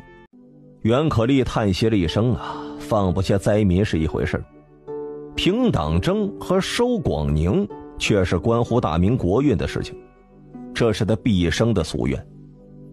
他作为三方战略的布置者，必须要亲自参与呢。子方，老夫就要立刻去陕西了，这睢州县你可要打理好了。阁老放心，下官一定会按照您老制定的方针严格执行。下次您回来，这睢州一定会更好的。好，崔总旗，走吧。袁老，此去西安山高路远，您还是坐我的马车吧。城中清风楼的陈老板陈义清站了出来。您老别拒绝，您年事已高了，路上休息好了，到了西安才能更好的投入救灾呢。我这呀也是间接的为陕西的父老乡亲们做点贡献。陈兄说得对，袁老哥就不要拒绝了。有一位年长的老者站了出来，朝着锦衣卫总旗崔明道：这位大人，这是100两银子，算是我的一点心意，麻烦您带我们睢县的百姓们一路上照顾好袁老哥，这是我们兄弟情谊，不算行贿吧？袁可立点了点头。该传的旨呢他也传了，该交代的他也交代了。吴文当即带着两人离去。见吴文离去，袁可立一挥手，一名下人离去。片刻之后，一辆破旧的马车进了院子。崔总旗，我们走吧。啊，阁老，您不准备一下？有什么好准备的？老夫是去赈灾的，又不是去游玩的。带2套换洗衣服和几本路上打发时间的书，再带一个照顾我饮食起居的下人，足矣。元老，恭喜您入阁。下官早就说了，像您这等才智，朝廷是不会轻易让您致仕的。您看，这才休息3个月，朝廷就让您入阁了。这崔明正在说话时，子方，此一时，彼一时。陕西旱灾，数十万百姓流离失所，更有数地起了民变，老夫就算是想不去都不行了。元老，这是刚煮好的茶叶蛋，您带着路上吃。袁大人呐，这里是刚出笼的包子和馒头，还热乎着呢，带几个吧。老哥，我是开成衣铺的，没有什么别的，衣服倒是有不少。现在已经入冬了，你去陕西又要外出，老兄弟我送你一件大氅，挡挡风寒。一位又一位的百姓站了出来，送什么的都有。袁可立站在马车上久久不语。崔明骑在马上满是感慨，若不是爱民如子，百姓们又怎么会如此爱戴呢？阁老，您收下吧。几位说得对，您老不比我们习武之人，皮糙肉厚的。等陕西结束后，我会如实禀报朝廷，相信陛下不会为了此事计较的。崔明劝了一声，袁可立沉默了一下，随后朝着四方拱了拱手。老夫谢过诸位老兄弟了。足足用了半个时辰，马车才走出了小小的睢州县，而后渐渐地消失在了睢州县城百姓们的视线当中。同一时间，东暖阁内，崇祯站在硕大的大明王朝的地图前。大半，按时间算，传旨的人应该已经到睢州了吧？回皇爷，按照规定，翰林承旨的人最迟也要在今天晚上有正时刻进入睢州县城。大半，你说有没有一种可能，陕西民变的那部分百姓接到朕的圣旨之后，誓死不投降？王承恩浑身一震，过了几息之后，皇爷，有袁阁老在，还有朝廷调拨的250万两白银，陕西大灾和民变都不是问题。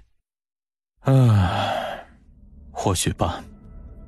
崇祯不置可否地回应了一句：前世陕西民变的时候，朝廷派的是杨鹤为3边总督，朝廷也是以招抚为主，但最后失败了。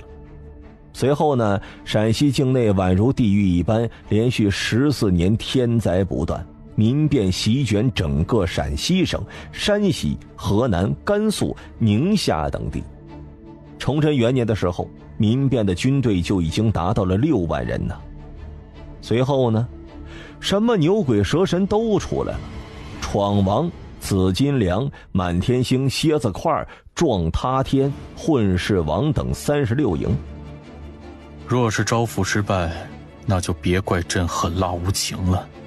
拼着边镇承受外敌入侵攻击，朕也要直接调大军覆灭了他们。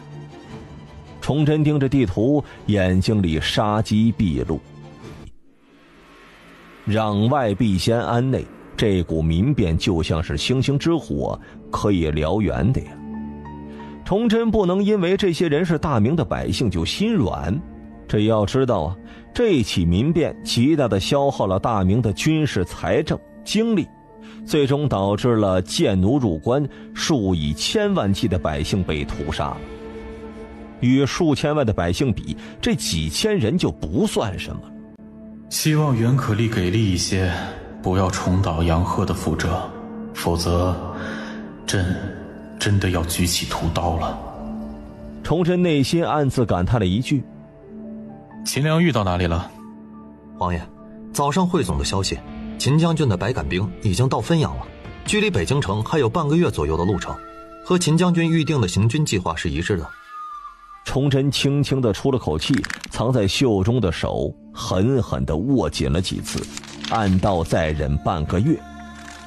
皇爷，这是奴婢这段时间调阅御马监卷宗的一些情况和想法，请皇爷过目。你直接汇报吧。方正化靠近了一步。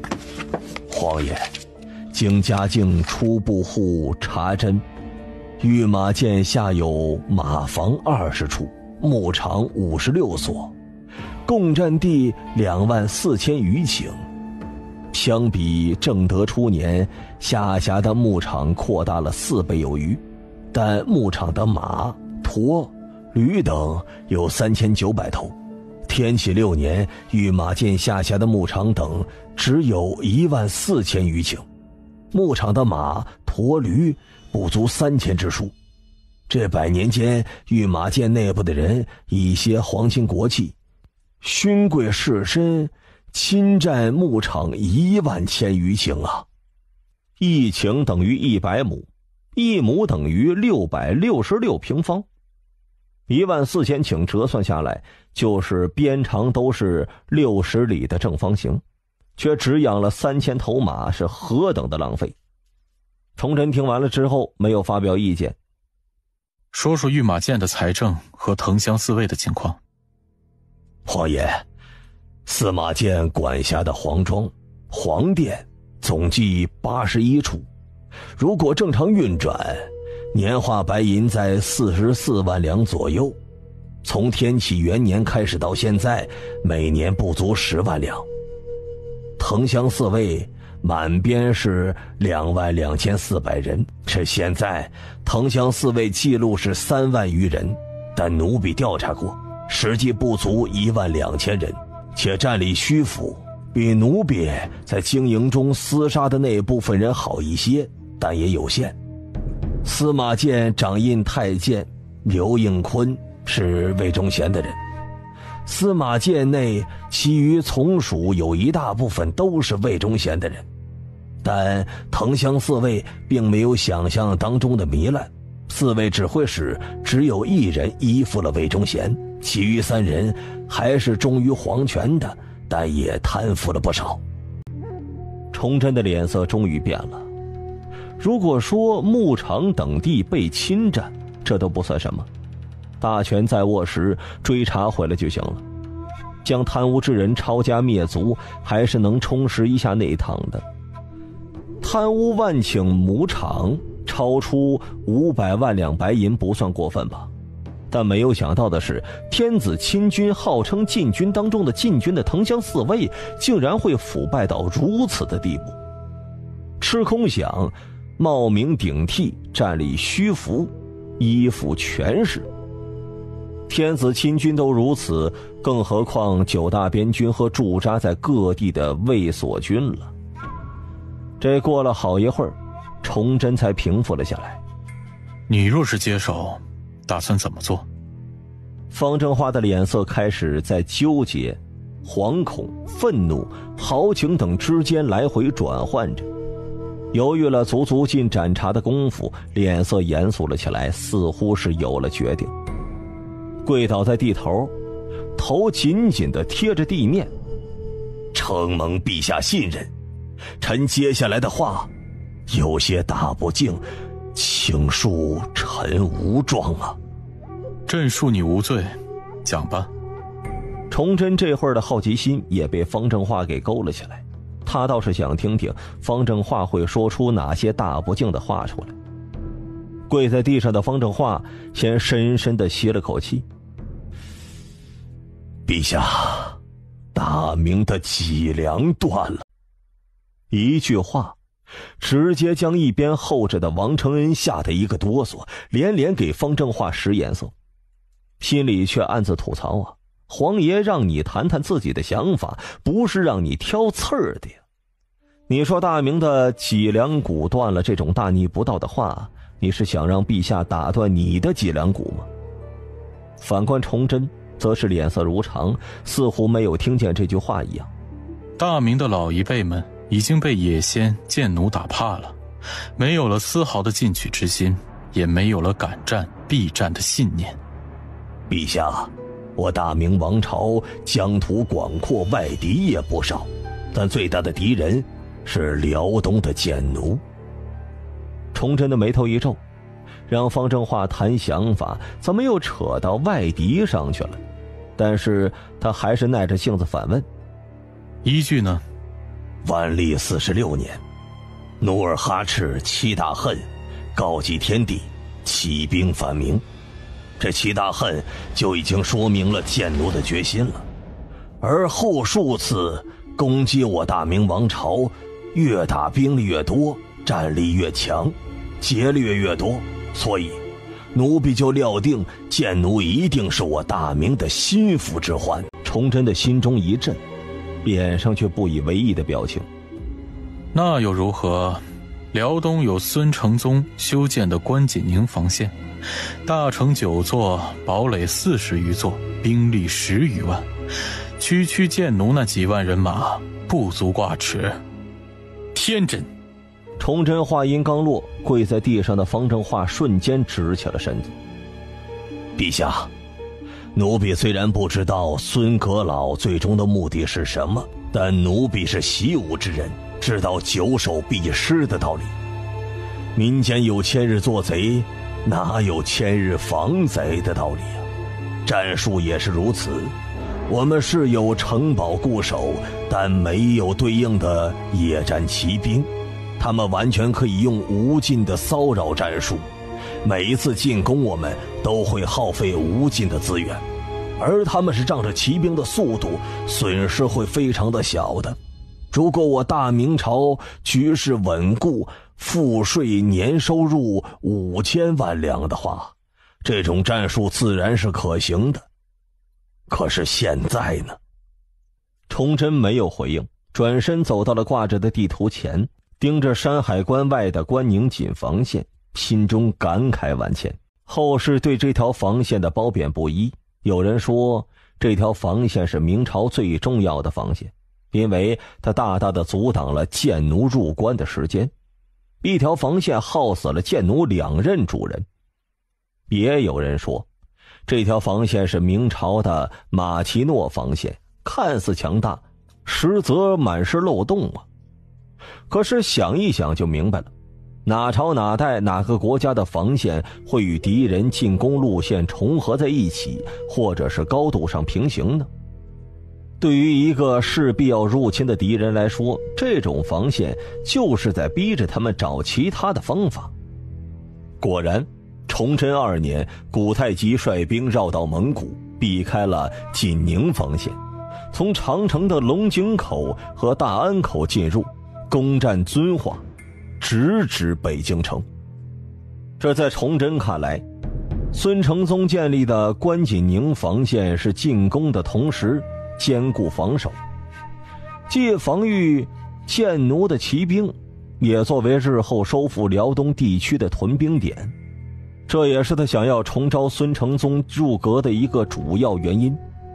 可这个防线有一个极大的缺陷呢，那就是方正化所说的关宁锦防线的大本营是明朝廷，朝廷局势不稳，财政不足，而这条防线却是极其烧钱的。财政持续恶化，为了保证不会兵变，不得不向民间伸手，导致流民起义。可以说，关宁锦防线就是大明的累赘，加速了大明王朝滑向无底深渊的速度。其实啊，还有最重要的一点，那就是方正化最开始所说的，大明的武将勋贵们的脊梁骨断了，被瓦剌后金给打怕了。建奴也就那么点兵力，如果有决死的信念，就算是明朝的10名军士换建奴1名，也是能将建奴给耗完了的。这更别说明军还有各种火器了。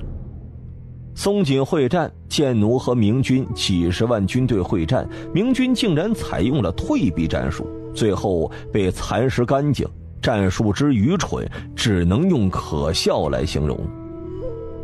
王承恩见崇祯盯着地图久久不语，便轻声说着：“王爷，方大人只是一时情急心切，冲撞了您，望王爷恕罪。”方正化这会儿也平复了下来，知道自己的言行举止上有着大不敬的，当即再次额头贴地，等待崇祯的暴怒。崇祯盯着地图又看了一会儿，转过身来注视着方正化。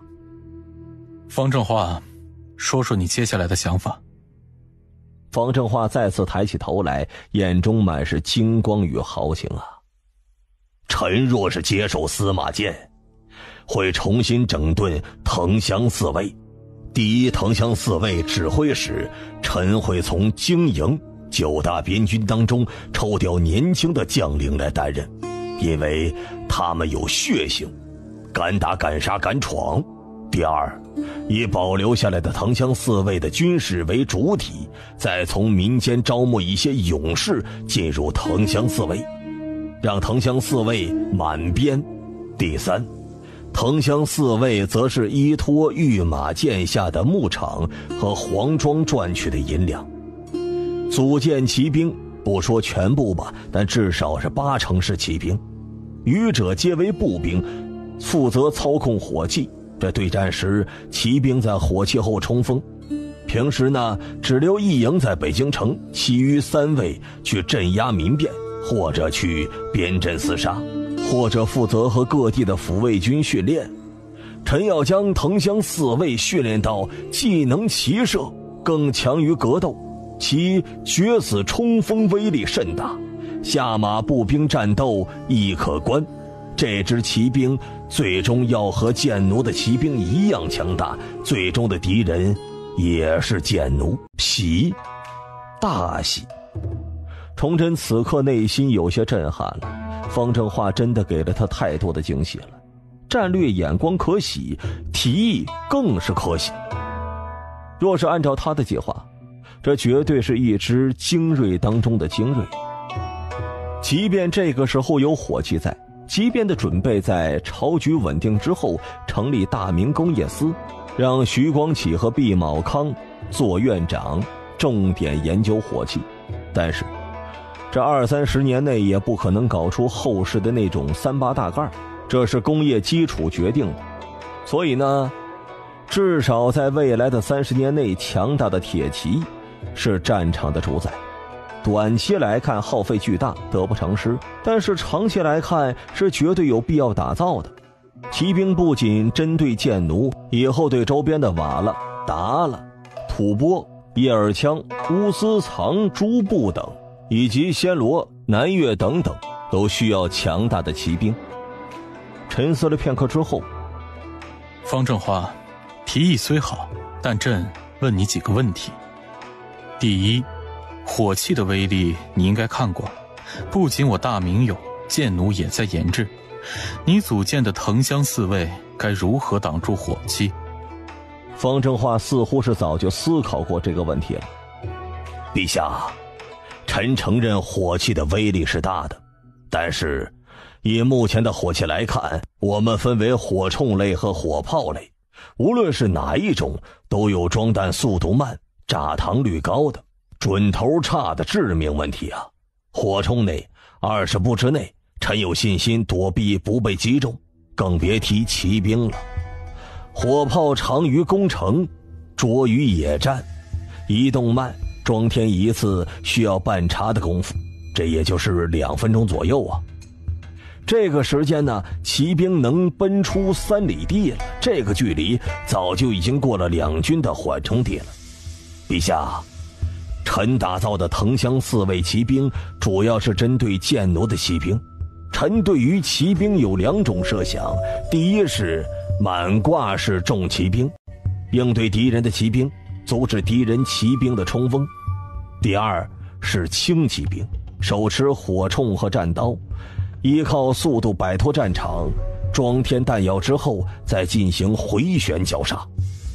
对于方正化的设想，崇祯没有直接点评，毕竟他前世也没有太多关注过军事，对于这种专业的事情不是很清楚，专业的事情留给专业的人来做。例如9大边军的一些将领，他们长期与外敌厮杀，自然清楚如何有效地面对敌人的骑兵和火器。你这提议朕现在无法给你答复，朕会找人来论证。朕再问你第2个问题，骑兵你从哪里招募？招人，这才是崇祯最担心的问题。农业社会，骑兵在任何朝代那都是朝廷最为关注的，那可不是步兵是个人都行的，是需要相当长时间的训练的呀。陛下，短期内有3种来源。第一，从西河6郡那儿招人，这些地区的子弟自幼就受到了游牧民族惯习骑射的影响，大部分都有很精湛的骑术。第二呢，从辽东招，臣记得辽东现在的夷丁突骑就是从当地招的人，我们也可以招人呐。第三，全国范围性征兵，我大明近2万余人，会骑术的人还是有很多的。最后则是长期看，我们自己招人自己训练，这种会更加的稳妥，但估计至少得1到2年的时间。至于说骑兵的马匹问题，一方面是我们自己的牧场来饲养，另一方面是通过马市从游牧民族当中购买。很明显，方正化对于这些问题已经有了很全面的想法，这说明方正化真的在认真思考了。沉思了一下之后，崇祯赞赏：方正化，你的想法朕很欣慰，但格局不够大。第一，藤乡4卫不用留在北京城，你另外组建一营，人数在3000至5000之间，名为勇士营，加上锦衣卫，足够护卫朕的安全了。外围有9大边军，北京城和周边更是有21卫和精营。若是再护卫不了北京城的安全呢，那皇宫留再多的人也没用啊。第二，藤乡4卫编制从5、6千人扩编到1万人，朕先从内堂拨给你100万两白银，用于扩建藤乡4卫。编制虽然增加了，但朕需要的是绝对的精锐，每一个拿出来都是敢打敢杀之人。后续的军饷你也要想办法了。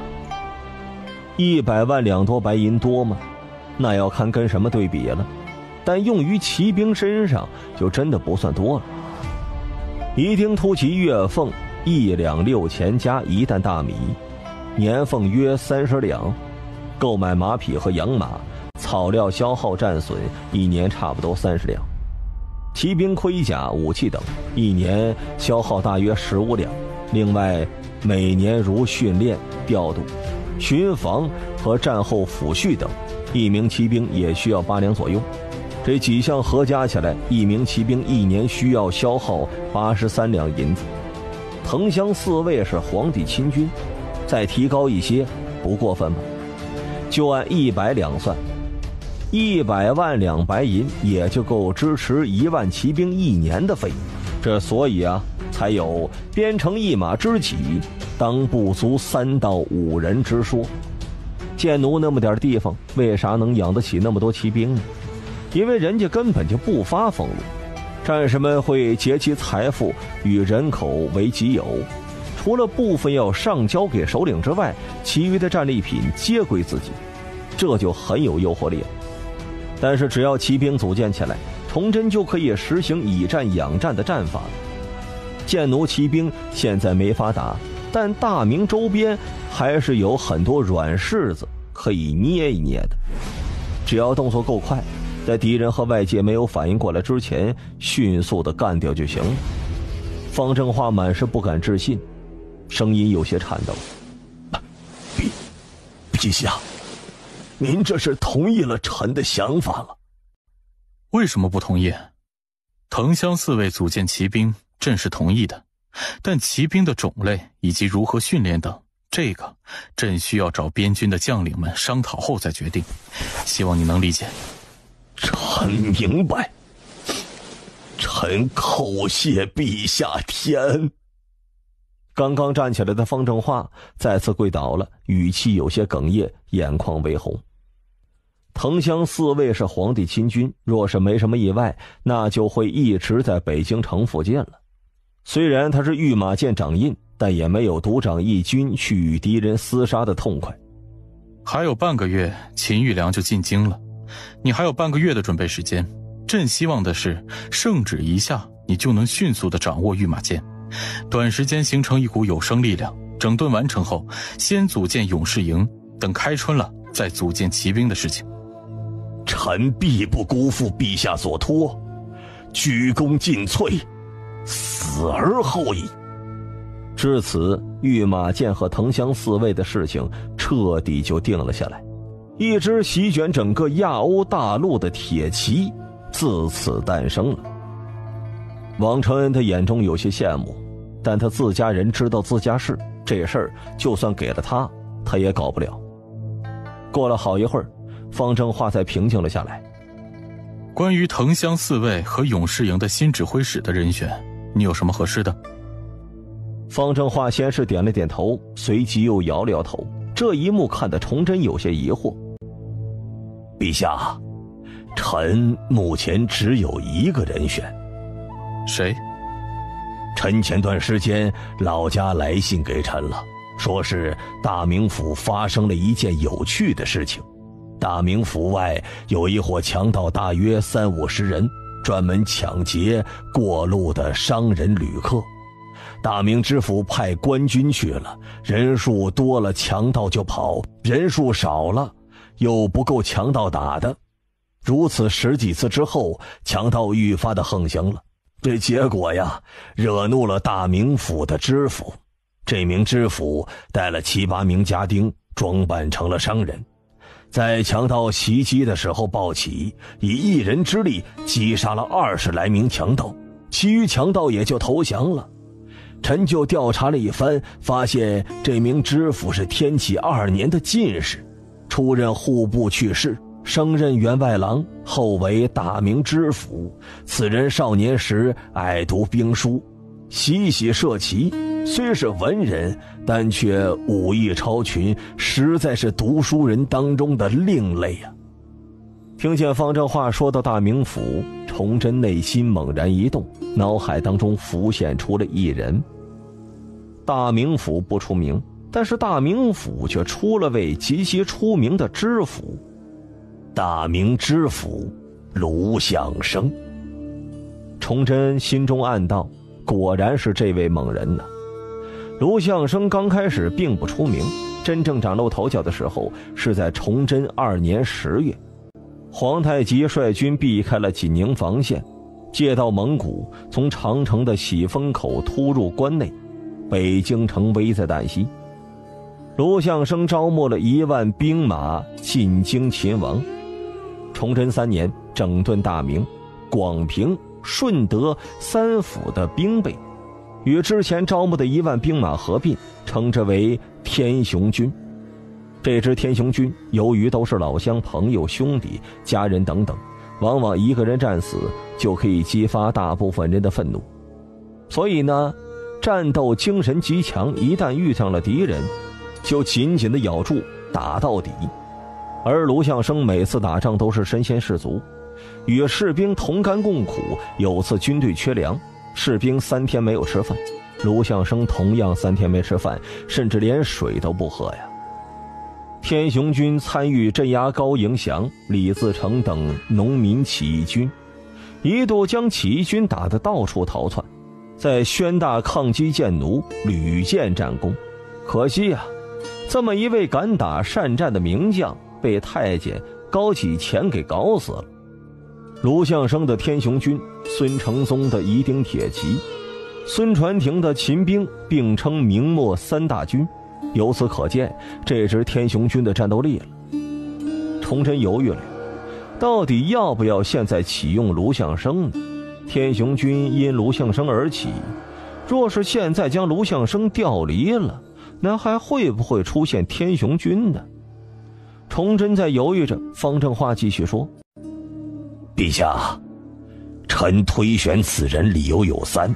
第一，卢象升自幼熟读兵书，又是个文人，藤乡4卫组建少不了这种人出谋划策。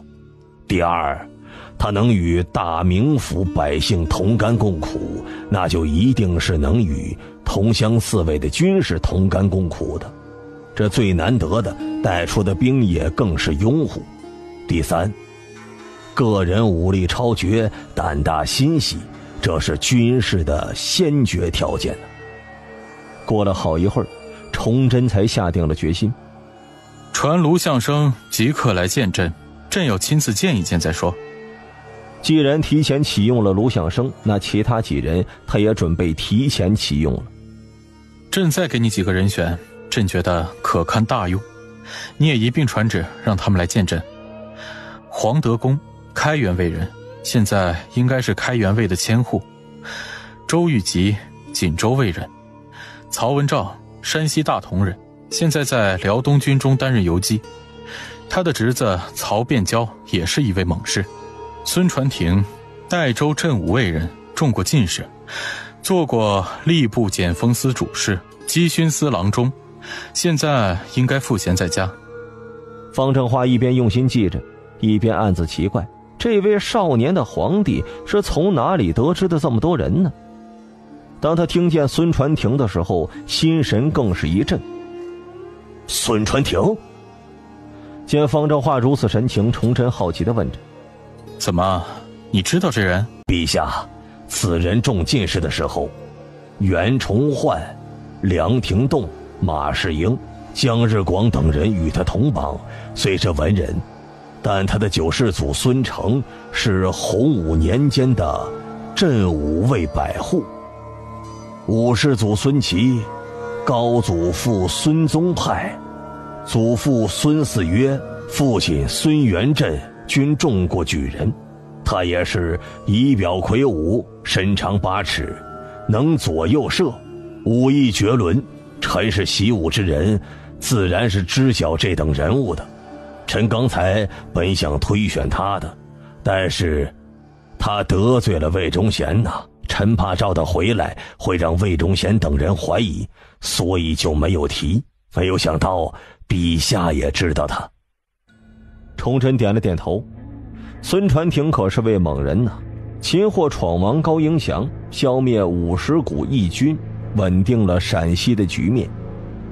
这几人都可大用，你即刻安排召他们来见朕。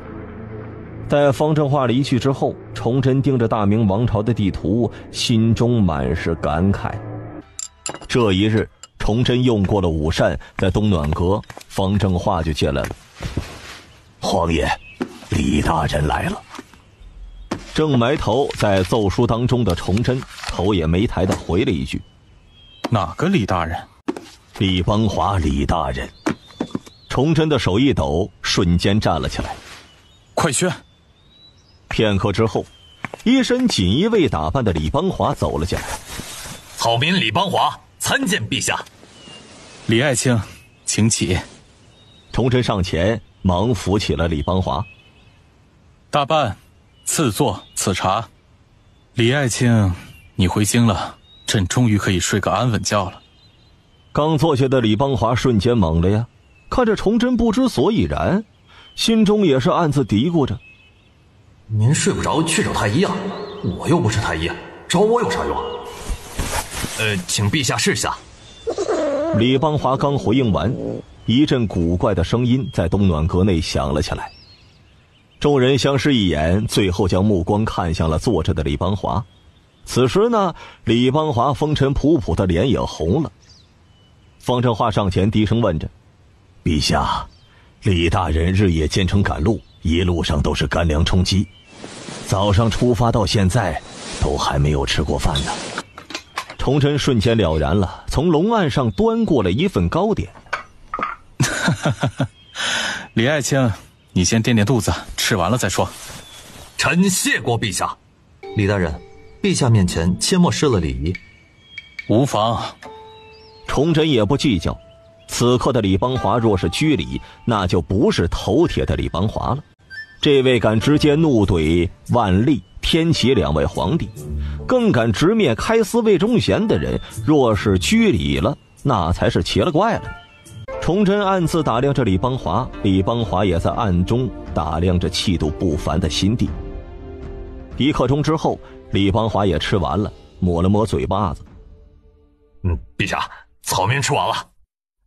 李爱卿，你上书的10条关于效法祖宗用人办法的意见很是有兴趣，若是交给你来做，你觉得能落地吗？能。李邦华不假思索的回答让崇祯有些懵，不待崇祯反问，李邦华继续道：除非您将阉党、东林党的大臣给全杀了。我操！东暖阁内包括崇祯在内的3人心中同时卧槽了一声。方正华饶有兴趣地看着李邦华，他没有想到这位书生竟然会有这么大的杀性。王承恩有些疑惑，东林党的党魁邹元彪跟他可是好友，这么不顾及情面的吗？在3人愣神的功夫，李邦华沉声地说着：陛下，您知道臣的性格，有话您直接说，不用拐弯抹角的试探臣。哼，果然有性格。崇祯心中暗赞一声，朕晋升你为兵部左侍郎，替朕整顿大明兵政，你意下如何？李邦华听完之后久久不语，眉头紧皱，脸上满是纠结之色。怎么怕死？草民若是怕死，就不会硬扛着魏忠贤了。只是，哼，这可不像你的性格，有话但说无妨，朕恕你无罪。听闻崇祯这么说，李邦华长长的出了口气呀。草民不回应，是因为陛下说的事情不现实。朝局如此，无论是9大边军，还是皇帝26位，或者是各地的抚卫兵，战力虚浮，吃空饷，贪污腐败严重，阉党会阻止，东林党也会阻止，勋贵更会阻止，因为动了他们的利益，再加上财政吃紧，整顿兵政谈何容易啊！你只是说谈何容易，又没说不行。朕相信你会有办法的，说说吧。干掉阻止人，这个可以有，谁阻止，朕就杀了谁。听着崇祯带杀气的回应，这回轮到李邦华懵了。这位新帝看似荣耀，实际上呢也没有太多的兵权，哪里来的底气说出这种话呢？陛下，您怎么做那是朕的事情，你无需操心。朕现在需要的是你的答复。李邦华看着崇祯，想试图从这位年轻的新帝脸上看出点什么，然后让他失望了。新帝脸色平淡之极，仿佛在诉说微不足道的事情。沉思了片刻之后，李邦华一咬牙：臣接了。与其让别人敷衍地做一下，不如他自己来，哪怕是得罪一些，哪怕是会死，至少呢也会有一些成效，这就足够了。好，朕等的就是你这句话。崇祯拍了一下桌子，不过这件事情需要在半个月之后再开始，这半个月的时间你先做做计划，等待朕的旨意。另外你可以写信给你父亲和弟弟，让他们一起来北京，朕会重新给他们新的官职。待李邦华领旨谢恩之后，崇祯朝着一边候着的方正化道：大办，给李爱卿一副出入宫禁的牙牌，随时来见朕。方正化，告诉李若莲，给李爱卿安排一个住宿的地方，一定要保护好。待李邦华离去之后，崇祯心中的压力瞬间小了许多。时隔3年再回北京城，李邦华眼中满是感慨。他能明显地从百姓的眼中看到光芒，那是希望的光芒啊，这让他很好奇。2个时辰之后，他似乎知道了答案所在。杀陈润德，抄家灭族；杀克氏，抄家灭族；陕西巡抚3边总督抄家，杀钱谦益等东林党人，敲打国丈周奎，闹事学子重罚并废除了祖制，内淌播银赈灾，永不加赋，于陕西3年不征赋，袁可立入阁，收复黄立吉，打入都监察院监。这一桩桩一件件，每一件听在李邦华的眼中都犹如惊雷一般呐。他没有想到这位少年的心地会有如此的魄力，但更多的是疑惑。陛下为什么要杀了克氏，而没有动魏忠贤，反而是各种安抚？难道是要重用魏忠贤吗？那也不对啊，陛下要我整顿兵政，说谁等杀谁，难道是安慰我？但这没有必要啊。如果真是谁等杀谁，那底气在哪里啊？哎，算了，不想了。无论陛下如何打算，我既然接了整顿兵务的任务，那就尽全力做好。回到客房内，李邦华喃喃自语了很久之后，提笔给父亲和弟弟写了封信，让陪同他的人帮忙送出去。这一日，崇祯在坤宁宫睡得正香呢，就被王承恩急促地给叫醒了。醒来之后，王承恩的第一句话直接让还在迷糊的他瞬间就跳了起来。皇爷，出大事了！李邦华李大人出事了。刚刚李若莲来禀报，说是李邦华大人住的客栈走水了，然后李大人出客栈的时候，有10数名黑衣蒙面人冲过来就砍，4名负责保护李邦华的人立刻反击，李邦华趁机会骑着马冲了出来，那批人分批追了上来，一直追到了宫门口才散去。李邦华逃跑中，腿部、胳膊各被砍了一刀，无生命危险。奴婢已经安排太医署的太医去给李大人包扎了。这会儿功夫，崇祯已经穿好了衣服，脸色阴沉的能滴出水来。传今日轮值锦衣卫指挥同知，传武城兵马司提督与兵马司指挥，传巡城御史，传刑部尚书，传经营提督，让他们到午门见朕。崇祯的声音冷若冰霜，满是杀机。李邦华秘密进京，知道这事儿的人也就那么几个，可这几个人不可能会透露出去啊。那么暴露的也只有可能是李邦华来东暖阁的路上碰巧被人给认出来了，或者呢，他在北京城内溜达的时候被人给认出来了。李邦华以性格耿直、铁面无私著称，他进京能做的事情很多，但无非就是3样。第一，进督察院填右都御史的缺，因为右都御史曹玉变被崇祯给干掉了。第二，进兵部，兵部尚书崔成秀被降为了兵部的左侍郎，暂领兵部。李邦华呢，曾经在益州兵备，荆门军成了各镇的表率。前段时间陛下敲打了经营，由此可以推出，照李邦华进京就是整顿军务的，负责陕西民变、异族叛逃等事情，这更可能是对经营下手啊。这第三呢，进入吏部整顿吏治，因为他曾经给万历皇帝上了10条用人的建议，在这方面呢，他很有经验。无论是哪一样，对于在京的官员来说，那都是极其不愿意看到的事情。因为这位主可是敢直接怒怼万历、天启2位皇帝的人，更是敢开撕魏忠贤的人，被他盯上了，不死也要脱层皮。崇祯能够敏锐地感觉到这事儿恐怕和阉党经营脱不了干系啊。北京城由5城兵马司负责治安，还有夜巡任务，2人一组在各自区域巡逻。数十名黑衣人闹出这么大的动静，5城兵马司的人竟然还能去得那么晚，锦衣卫竟然没有动静，这就很说明问题了呀。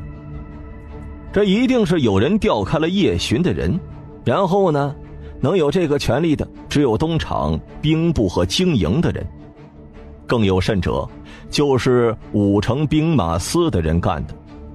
他听闻过现在的5城兵马司始而补道，继而为道，终且取之于道，同道合污，不得人心呢。哼，这群人还真是迫不及待呀。崇祯披着大氅来到了午门旁边的一座房间内，看到了已经包扎好的李邦华。李爱卿的伤势如何了？回陛下，李大人2处伤都是皮外伤，臣已经上过药了，休息半个月就能恢复如初了。用最好的药。崇祯说完了，又看向了李邦华。李爱卿你放心，这事朕一定给你做主。又是1刻钟之后，被传召的人都陆陆续续的来到了午门外，有些人互相看了看，眼中满是疑惑呀。看到李邦华没死，你们是不是很失望？崇祯指了指坐在椅子上的李邦华，冷喝了一声：下面10数人瞬间满头都是冷汗。北京城天子脚下竟还发生了如此骇人听闻的事情，烧客栈追杀朝廷大臣，是不是有一天这群人还能烧皇宫追杀朕？你们5城兵马司是做什么吃的？你们夜巡都在做什么？睡觉还是去赌钱听曲儿了？李若莲，将客栈所属区域的夜巡人员全部拉出去，重打10军棍。所属区域的指挥、副指挥、吏目全部押入诏狱，没有朕的允许，谁都不允许见。崇祯说完之后，李若莲一挥手，立刻有2名锦衣卫冲入了人群当中，将1名官员给拖了出去。随后呢，又是数名锦衣卫冲向了远处。朕不管你们用什么手段，天亮之前查不出来结果，朕砍了你们的脑袋！都给朕滚！崇祯当即怒喝了一声，一群人如鸟兽散去。午门前恢复了安静，崇祯盯着远处的天空，那里隐约还能看见火光呢。崇祯藏在大场下的双手青筋暴跳。李若莲跪倒了：“陛下，是臣的错，没有保护好李大人，请陛下责罚。”起来吧，这事儿跟你没有关系。今天他们不劫杀，等李邦华入朝开始整顿兵政之后，也会遭遇劫杀，只不过是早晚的事情罢了。不过，这也提醒了朕，李邦华的安全你可要布置好，这种事情，朕不希望再次发生。臣明白。安排完之后，崇祯也没有再回坤宁宫，而是到了乾清宫休息去了。而此刻的北京城当中，数个衙门同时动手，一队队的官兵举着火把在城内搜查着。这嘶喊声、喧闹声、马鸣声混合在一起，整个北京城彻底的热闹了起来。第二天一早，崇祯刚用过早膳，李若莲就来了。陛下，昨晚追杀李邦华的事情已经查出来了。讲。陛下，东城兵马司指挥赵松江承认自己是得到了倪文焕100两白银的好处，私自调开了客栈附近夜巡的人。我们去倪文焕府上的时候，倪文焕已经自杀了，留了一封信，大致内容是说他在李邦华出宫门的时候认出了李邦华，他曾经弹劾过李邦华、周顺昌等数10人，轻者削夺，重者烤死。他害怕李邦华回来后会报复，所以才抢先下手。至于那群人，根据现场死的2个人，通过辨认和口供，发现就是兵马司的人，而且这种事情他们不是第一次做了。崇祯听完冷笑了一声：“哼，自杀的还真是时候啊！”陛下，臣以为倪文焕只是此次事件的替死鬼而已。5城兵马司隶属兵部，没有兵部的首领，5城兵马司不可能会调动。倪文焕和兵部尚书崔成秀是魏忠贤的五虎之一，这件事情很可能就是魏忠贤授意，崔成秀给的手令，倪文焕负责执行。虽然朕也是这么认为，但没有真实的证据，这事就到此为止，不用再审查了。这笔账咱们过几天再算。但是倪文焕不能就这么算了。走吧，去皇极殿听听他们怎么说。1刻钟之后，崇祯到了皇极殿。等众臣参拜之后，崇祯淡淡道：“诸位爱卿，昨晚北京城那么热闹，想必已经知道是因为何事了吧？有没有想说点什么的？”群臣皆是沉默呀。陛下明显是怒了，这个时间出来说事情，不是搞事情的吗？让李若莲进来，将调查的结果说一说。片刻之后，李若莲就进了皇极殿，将调查的结果说了一遍。崇祯坐在龙椅上，将群臣的反应都看在了眼中。陛下，这事有诸多蹊跷之处。倪文焕，证据呢？崇祯自然知道御史杨文清想说什么，一句话直接将出生的杨文清给怼了回去。陛下，即便崔成秀不是幕后的指使之人，但是5城兵马司隶属于兵部，天子脚下出现了如此骇人听闻的事情，崔成秀至少也有御下不严之责，还请陛下降罪崔成秀啊！回到了东暖阁内，崇祯喝了口热茶之后，看着王承恩：“你们是不是疑惑朕为什么要亲自执掌一个管着鸡毛蒜皮事情的武城兵马司？”方正化若有所思：“皇爷，武城兵马司由早期卫所兵马指挥司演变而来的，每城兵马司辖下的小卒就是一位，一位呢就是1120人，武城就是5600人了。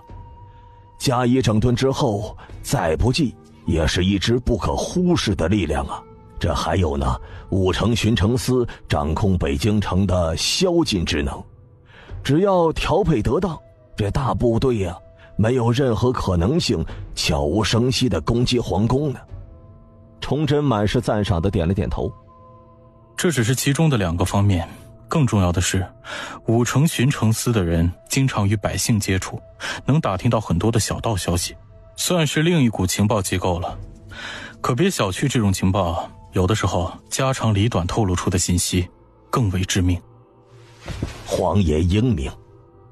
崇祯笑了一下：“武城巡城司类似于后世的公安等部门，以后肯定是要独立出来的。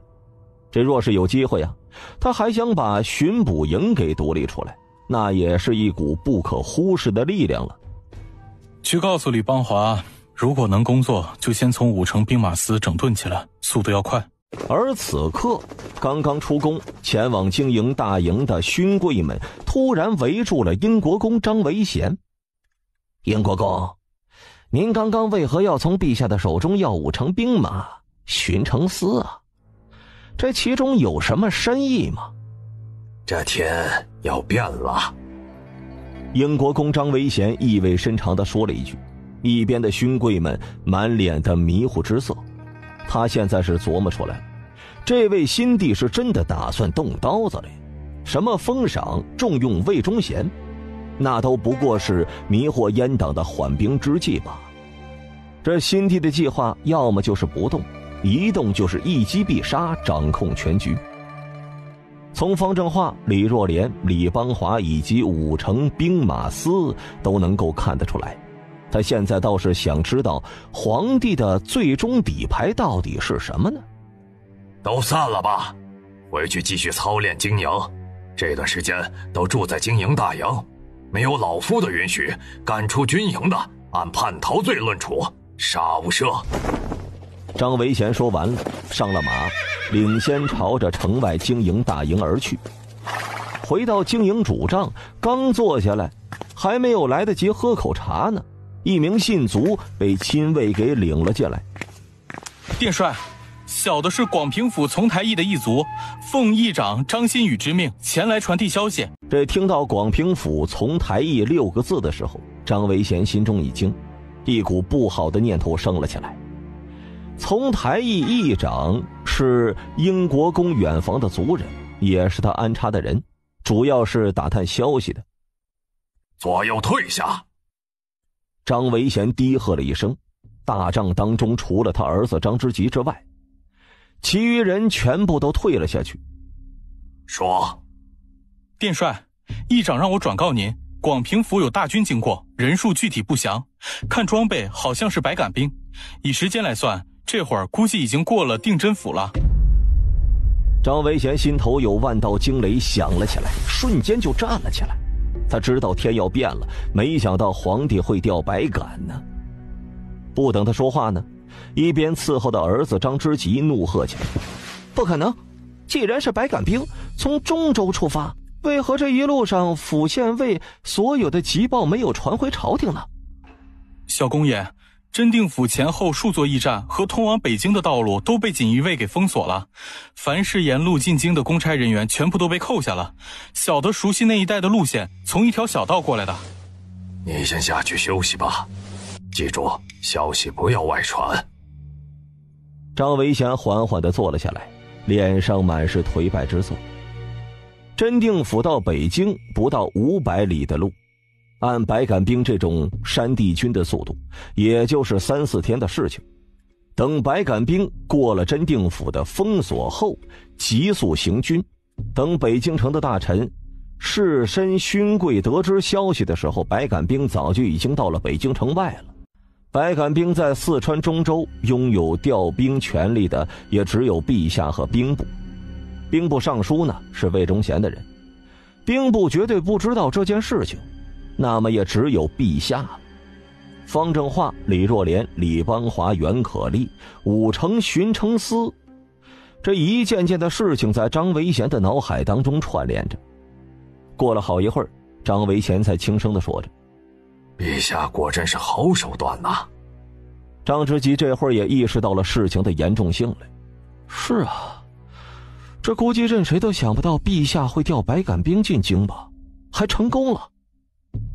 白杆兵有多少人不清楚，但他知道萨尔浒之战，秦良玉带了6000精锐援辽，虽然最后战死了2000多人，如今呢又过去了8年了，多了不敢说，10000人应该是有的。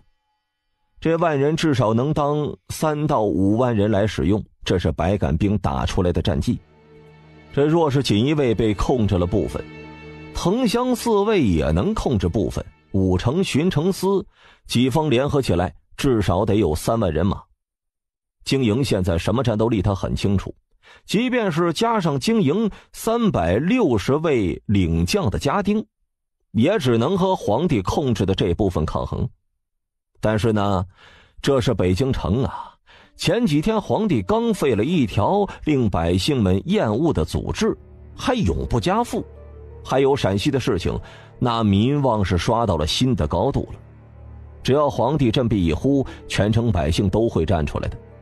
这位皇帝至少已经下了不加赋的圣旨，这换个新皇帝，谁知道会怎么样呢？爹，咱们现在该怎么办呢？是保持中立，还是去找皇帝先妥协？愚蠢！我现在去找陛下，岂不是告诉陛下我已经知道了白杆兵进京的消息了？陛下若是问我哪来的消息，我怎么回答？你猜陛下会不会为了大局砍了我？张之吉讪讪一笑，刚才是急糊涂了，都忘了这茬了呀。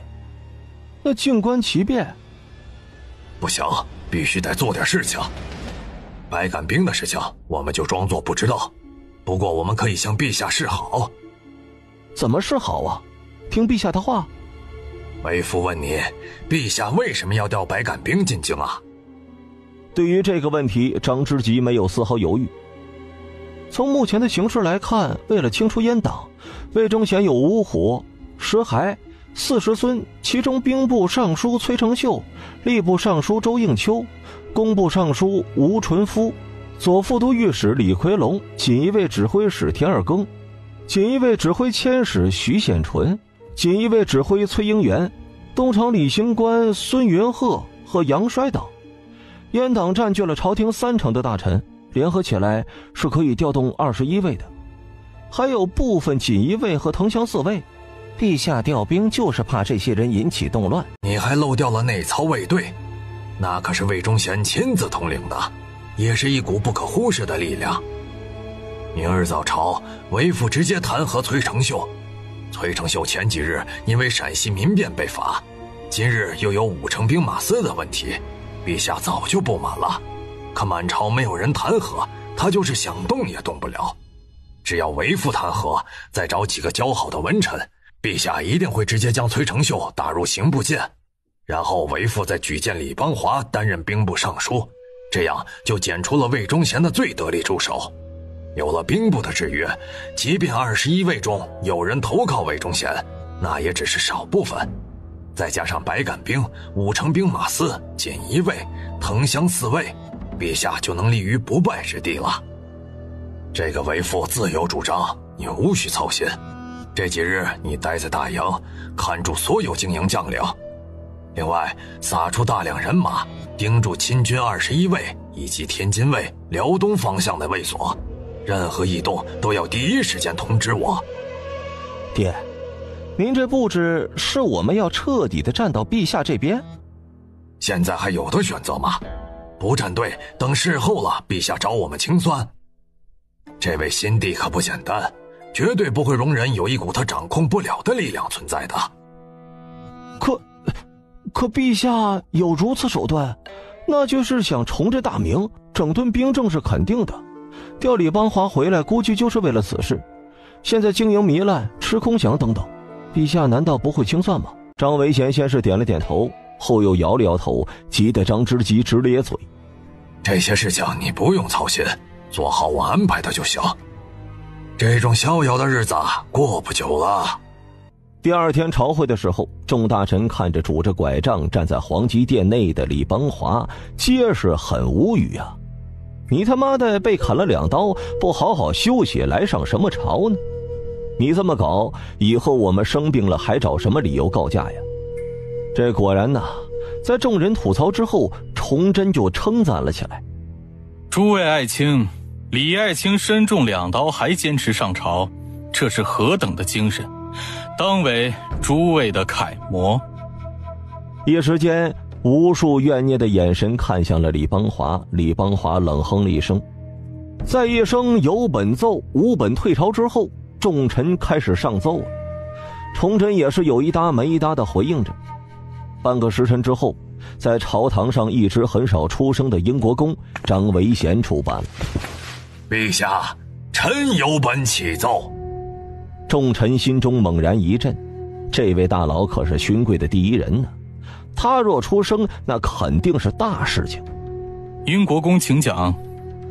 陛下，臣弹劾兵部尚书崔成秀，罪名有6：其一，立志卑微，居身秽浊；其二，职缺议价，宣称买官；三，构陷忠良，污蔑陷害忠臣良将；四，内娱厂臣，外擅朝政；五，为之事权，纳贿贪污；六，借口铸钱，毁历代钟鼎仪器。闭嘴！老夫什么身份？自成祖时传到现在的8代英国公，老夫会冤枉你！张维贤怒喝了一声，又指着其他几个弹劾的大臣。就算是老夫冤枉你，这里有户部、吏部、刑部等等各部的大臣，都是老夫联合起来冤枉你的。罪证在此，真的假不了，假的真不了。你若是没问题，有什么好害怕的？这片刻之后啊，崇祯看完了张维贤提供的罪证，脸色铁青。其他的先不说，卖官竟多达数十人之多，这最高的是正4品的安察司副使啊，这低的呢如知府、知县、盐运同判官、中书舍人等等。卖官、受贿等所有古玩字画、现银等高达200万之多呀。魏忠贤脸色阴沉地站了出来。陛下，崔成秀是兵部尚书，这种……魏忠贤，本国公给你脸了是吧？英国公张维贤朝前走出了2步，双眼紧紧地盯着出声的魏忠贤。本国公之前不说是懒得搭理你们，真以为老夫怕你们不成？陛下，臣愿以英国公府数百余口脑袋担保，此证如若有假，臣以此谢罪。臣等也愿意以身家性命为担保。其他几位弹劾的大臣也齐刷刷地站了出来。张维贤每说一条，众臣都在心中卧槽了一声。一条能将崔成秀给砍了，这6条加起来砍10回都不够啊！陛下，臣历史主簿杨洪弹劾魏忠贤，先帝大谏使假传圣旨，摇身变为兵部尚书兼左都御史，此乃欺君之罪啊！陛下，护吏部主事。陛下，兵部尚书崔成秀招权纳贿，惩恶备极，这不杀的话，难以平民愤呐！张维贤之后，又是数名官员出班，齐刷刷的弹劾崔成秀。崇祯这会儿也郁闷了呀，英国公和勋贵们一直都是保持中立的，这怎么会在这个节骨眼上去搞阉党的人呢？若不是他知道张维贤，他都怀疑勋贵集团开始插手文官集团了。诸位爱卿，弹劾6部大臣若无实证，可是大罪。陛下，这是罪证，请陛下过目。张维贤拿出了一叠纸，高高的举过了头顶。王承恩连忙下了平台，接过呈给了崇祯。崔成秀连忙出班跪倒：“陛下，臣冤枉啊！”看着这一幕，崔成秀原本还挺淡定的，此刻是彻底的慌了神来，跪在地上，身体都在颤抖着。一边的魏忠贤脸色彻底的阴沉了下来：“来人，将崔成秀推出西市菜市口砍了。”英国公敢拿公府的身家性命担保，那就说明这是实证了。他正愁怎么找崔成秀的麻烦呢，没有想到英国公这就出手了呀！不现在砍，还等待何时？从皇极殿外进来的2名锦衣卫将崔成秀给直接拖了出去，根本就没有给崔成秀辩解的机会。至于买官受贿的这群人，全部革职查办，好好审查一下，看看为官时是否有贪污腐败懒政的行为，一旦发现，全部抄家。另外，其家族之人永世不得参加科考。崇祯刚处理完之后，英国公再次出班：“陛下，此刻正是处理陕西民变调兵之时，兵部尚书崔成秀已经被杀，兵部不可一日无主。臣举荐李邦华为兵部尚书。”臣等复议。弹劾的几位大臣也都同意了。这回呢，轮到李邦华懵了，这幸福来得太突然了呀！昨日捡了个4品的提督5城巡城司，今天呢又突然来了个正2品的兵部尚书，2日连升了16品，跟他妈做梦一样。诸位爱卿，虽然英国公提议，但兵部尚书是正2品，还是要按规矩停推。散朝后，诸位再开始。但英国公说的不错，兵部现在比较特殊，不可一日无主。李邦华先晋升为兵部左侍郎，暂领兵部，等你们停推结束了，再确定兵部尚书的人选。臣叩谢陛下天恩。 6部尚书每个位置都会引起无数人官吏的觊觎，崇祯呢就是使一个拖字诀。停推结束，他再缓上几天，等百杆兵过几日进城的时候，这兵部尚书他想任命谁就任命谁呀。不过呢，还是不能给李邦华，这主要是这货性格太直了，肯定会得罪不少人的，不利于兵部开展工作。其次，李邦华虽然整顿过兵政，但那也只是局限一隅，整体统筹就弱了些。整顿完兵政之后，倒是可以试试。目前最好的兵部尚书人选有3个：孙承宗、袁可立、孙传庭。前2人极具战略眼光，更是布置了3方战略的人，资历、威望都足够。后者是崇祯一朝最能打的将领了。其实呢，还有一个洪承畴，这也是可以担任兵部尚书的。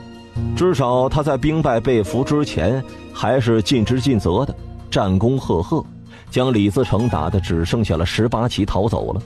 如果用得好，此人绝对是一代名将。陛下，臣还有本启奏。本以为要退朝了，英国公又站了出来。群臣心中皆是已经，这位大佬又要搞啥呀？这搞死了兵部尚书了，这刚才，现在这又打算要弹劾谁呀？群臣不由自主地将目光看向了前排的魏忠贤，这是准备要干掉魏忠贤吗？群臣中有部分的大臣心中满是兴奋之色，暗中的摩拳擦掌啊，跃跃欲试。只要张维贤弹劾魏忠贤，他们立马就得跟上。之前不是没有人弹劾过魏忠贤，但弹劾的人分量不够，现在英国公弹劾，皇帝一定会彻查魏忠贤的。魏忠贤脸色阴沉的都能滴出水来呀，拿着护板的手青筋暴跳。依附魏忠贤的大臣们眼中也满是惶恐之色，这魏忠贤若是死了，他们的下场绝对是凄惨无比的。崇祯这会儿也是脸色凝重了起来。英国公请讲。陛下，月余前您到京营巡视后，臣领着京营日夜操练，这1月来成果颇丰，臣想请陛下再次前去检阅。为了更好的检验效果，臣请求陛下调动内操军。一是周边卫所军经营都很熟悉，检验不出战力；二是内操军都是独自训练，没有实战经验。臣这也是帮内操军好，请陛下允许。我尼玛呀！这是群臣的心声啊！闹了半天你就玩这个？魏忠贤则是满脸的疑惑，这是闹的哪一出啊？这是想打自己的脸？陛下，此次演武由于场地限制，经营出动6000人，内操军也要出动6000人，请陛下允许。具体计划？3日后辰时演武开始，双方参加演武军士今晚入经营大营。准。魏忠贤，内操由你统帅，你配合英国公。臣领旨。甭管英国公打的是什么主意，这事对于他来说是百利而无一害的。即便以后裁撤内操军，现在这种演武那也是好的。行了，没事就退朝吧。退朝了，崇祯回到了东暖阁之后，脸上露出了百思不得其解的表情。英国公的表现太奇怪了。陛下，这是方家早上传回的消息。王承恩呢，递上了一个小小的密封的信笺。崇祯拆开了扫了一眼，瞬间就站了起来，脸上满是喜色。好，终于等到这一天了。崇祯将纸条紧紧地握在手中，满是兴奋之色。纸条上只有7个字儿：真定府3日进京。这是秦良玉传来的行军消息，他心心念念的百杆兵终于要进京了。方正化，你去内堂取5万两白银，让阮康文帮忙买些好酒好肉。待秦良玉进京之后，朕要好好的犒赏他们。奴婢领旨。等一下。触摸着手上的纸条，崇祯的脑海当中忽然有了一种很可怕的想法，脸色瞬间就变了。传英国公来见朕。王承恩虽然不知道陛下这是怎么地了，但还是按照要求去传人了。好在刚下朝，英国公也没有走多远。1刻钟之后，英国公就到了东暖阁。臣张维贤参见陛下。张维贤是国公，见皇帝不用跪。崇祯盯着张维贤足足看了盏茶的功夫。饶是张维贤经历了无数的风雨，但是在这位少年陛下的注视下，也是倍感压力。那双眼睛仿佛能直透人心。过了足足1盏茶的时间，崇祯才出声：大办，赐座，赐茶。待张维贤坐下之后，英国公，你说朕是谢谢你呢，还是杀了你？英国公刚端起茶，因为崇祯的这句话，瞬间就将茶给抖了出来，手一阵哆嗦。王承恩和方正化脸上满是震惊之色，刚刚还帮着干掉了兵部尚书呢，这会儿怎么又要杀他呢？过了许久，陛下，臣知罪。说吧，这么做想要什么？保留张家英国公爵位，并重掌经营。重掌经营？你在跟朕提条件？重掌之后你还保持中立，以后依旧独善其身。张维贤跪了下来。陛下，臣保证，自此以后我张家只忠于陛下。崇祯从龙案起身，走到了张维贤的面前，扶起了张维贤。英国公，你们张家的英国公爵位从成祖传到现在已经是第8代了，历代皆忠于皇室，皇室对你们张家也诸多信任。大明现在风雨飘摇之际，你若是不帮朕，等大明亡国之后，你张家还能有如此的荣耀吗？你觉得贱奴会放过大明的勋贵吗？你若是投降，子子辈辈都将被钉在耻辱柱上，你死后又有何脸面去见你张家的先祖？朕答应你，只要你忠于朕，只要你张家别再犯浑，只要朕还在，你张家就一直是大明的第1勋贵。臣明白。行了，你去吧，按你的计划来， 3日后朕要毕其功于1役，顺便准备一些好酒好肉，朕要犒赏他们。张维贤行礼过后呢，缓缓地退出了东暖阁。出了东暖阁之后，寒风一吹，顿感觉到浑身冰凉。崇祯站在东暖阁内，透过窗户看着逐渐消失在寒风当中的张维贤，崇祯暗叹世事无常啊。小心翼翼的如履薄冰的等了1个月，结果这个中立大佬投降了。这就是手中有权带来的效果，若不是白杆兵已经逼近北京，这个老家伙绝对依旧保持中立。唉，兵权啊，当你掌控绝对的力量的时候，世界都会为你让步。加油！感慨过后，崇祯收回了视线，他也需要做些准备了。方正化传魏忠贤来见朕。1刻钟之后，魏忠贤来了。臣魏忠贤参见陛下。魏忠贤，你统领的内操军从天启2年开始组建，到现在5年了。你应该知道有多少大臣提出了反对的意见，皇兄又承受了多大的压力，但一次实战都没有。今天张维贤的想法颇合朕意，3日后一战，内操军必须打出气势来，给朕长长面子。另外，既然是第1次军演，那剩下的人中，所有总旗以上的将领全部都去观战，以此总结经验。请陛下放心，内操军虽然从未实战，但战斗素养和武器装备都挺优越，武艺高强的人6000对6000，臣自信不会输。此次军演，内操军是你亲自去统帅，还是图文府去？魏忠贤小心翼翼地看了崇祯一眼，沉思了片刻。皇爷，奴婢认为还是图文府统帅的好。内操军虽是奴婢组建，但整个的训练都是图文府在做，他比奴婢更熟悉。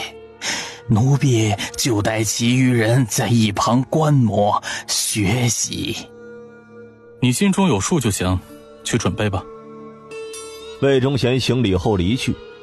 东暖阁内，崇祯长长的出了口气，一边恨不得将魏忠贤凌迟了，一边呢还得装作是自己的心腹，演戏是真他妈的难呢。3日后白杆兵进城，一定会举朝震京的。这不用等进京啊，只要白杆兵进入了北京城方圆200里，那消息就瞒不住了。阉党、东林党等得知消息之后，一定会有所行动的。东林党还好说，主要是防备阉党。阉党的军事力量主要有5支，东厂、内操军、藤乡4卫、锦衣卫，兵部下辖21卫。看似力量很多呀，但只要崇祯站出来，皇权之下，这些力量一定不会大动干戈的。但不能保证有魏忠贤的死忠分子在绝境之下拼死一搏，不拼是等死。做了这么多的恶事，皇帝难道会轻易的放过他们吗？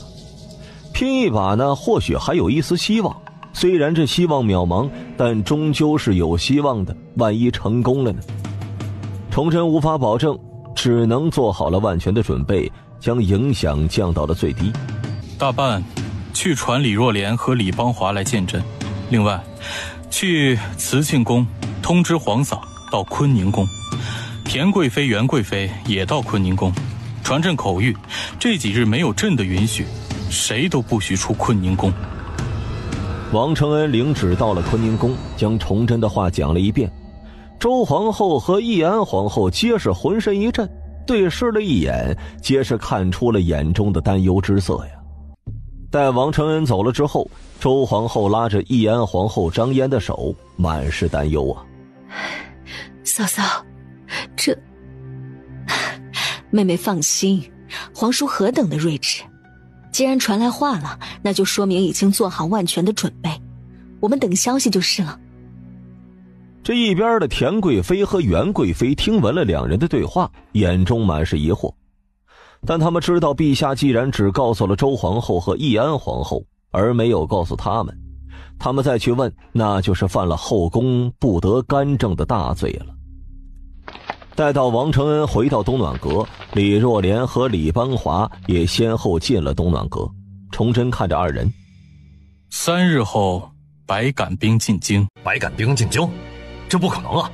我刚刚在兵部看了最近的调兵记录，没有百杆兵啊。从中州到北京城，沿途州府。李邦华的声音越来越小，到最后沉默不语，看着崇祯的眼神满是震惊之色。他终于回过神来，也知道前几日陛下说谁等杀谁的底气源自于哪里了。李若莲则是暗暗地长出了口气，眼中露出了果然如此的神色。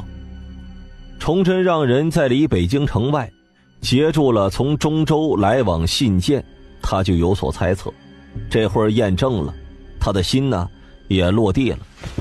臣等请陛下示下。李邦华和李若莲齐齐躬身。今晚之后，图文府就会率内操军进驻经营大营，朕让魏忠贤带着剩下的内操军的将领去观摩学习了，那边就交给英国公了。被足足花了1刻钟的功夫，崇祯才将计划讲完。这个计划已经在他的脑海当中反复盘算了近1个月的时间了。皇爷，奴婢去御马监，那您这边？方大人，我虽然打不过您，但自信武力还是可以的。有我在，还有数千锦衣卫在，陛下一定会安然无恙的。见崇祯点了点头，方正化也只好作罢。诸位，拿下阉党，随朕开创全新的大明盛世吧。臣等愿追随陛下，为大明死而后已。东暖阁内，众人面色激动，党争苦了朝廷，更是苦了百姓。如今马上就要结束了，如何能不开心呢？行了，按计划行事。众人散去。到了下午时刻，整个北京城都热闹了起来。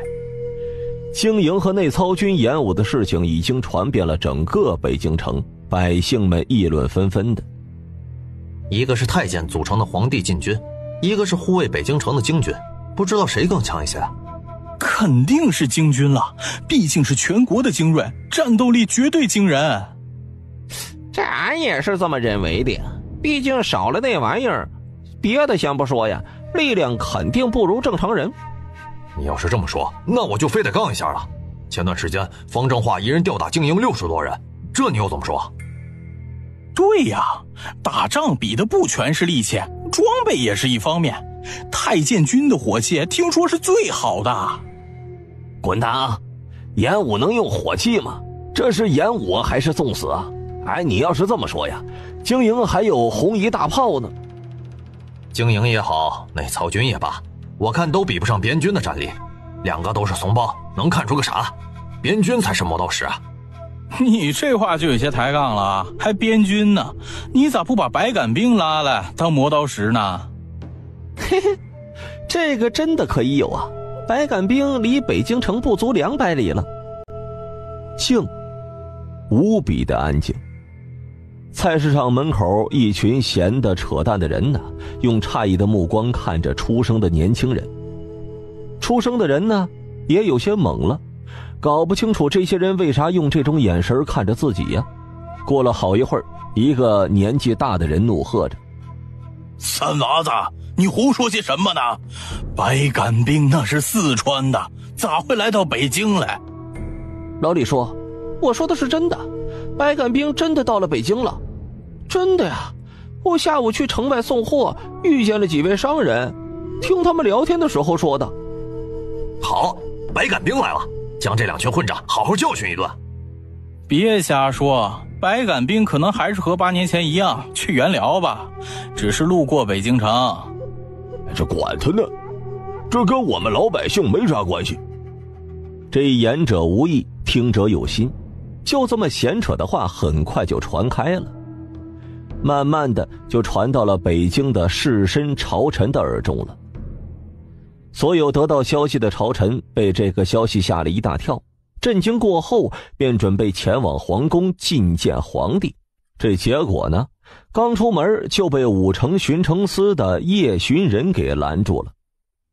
这位大人，宵禁开始了，没有李大人的手令，谁都不许出门。闪开！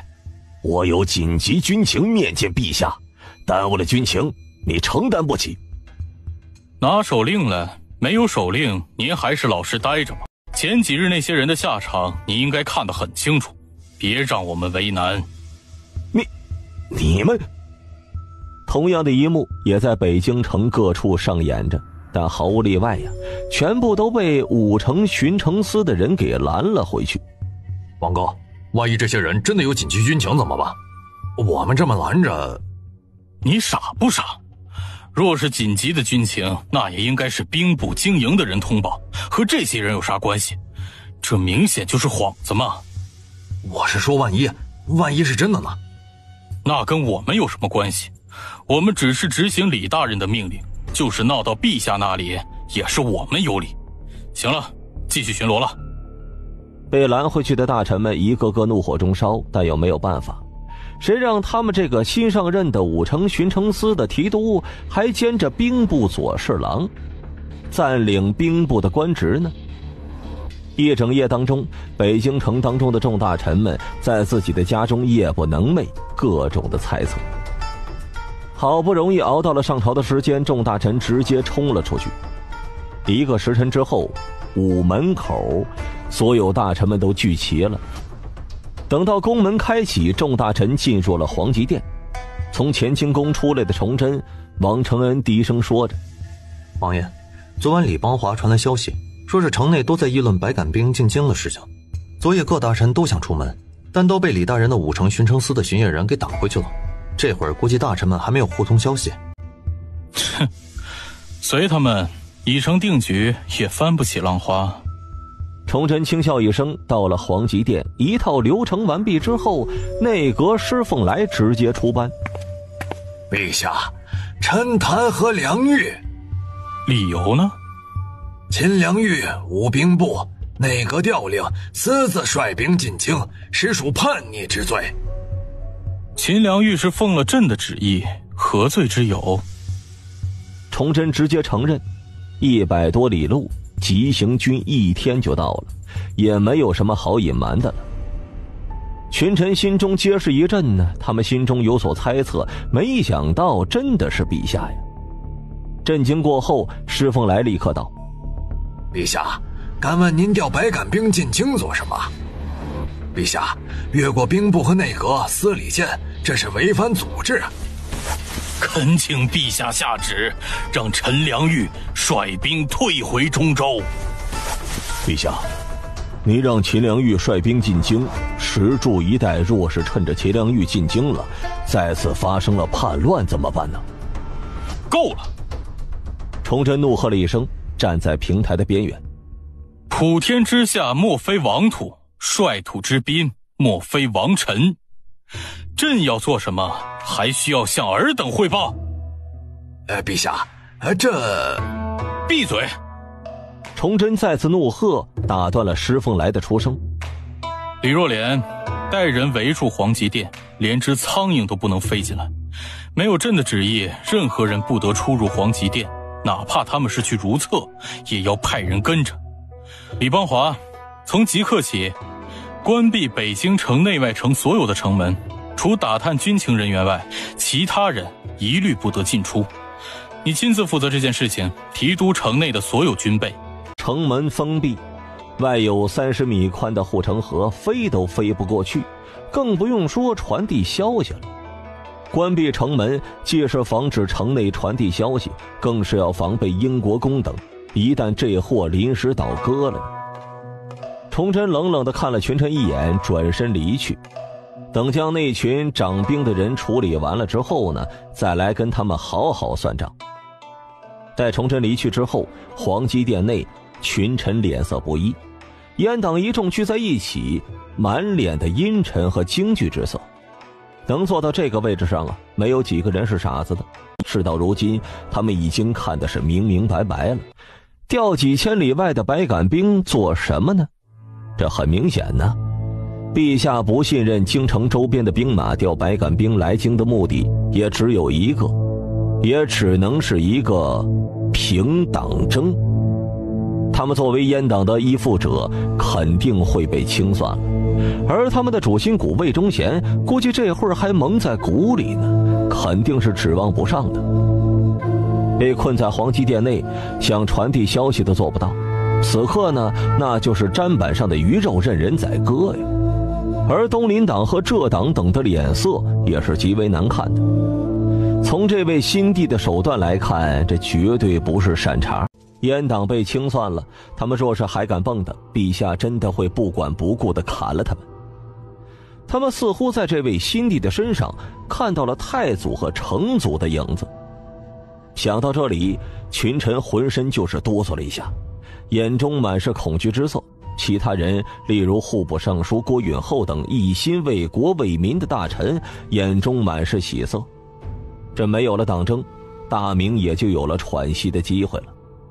回到东暖阁的崇祯站在东暖阁门口，看着北京城西南的方向，那是白杆兵进京的方向啊。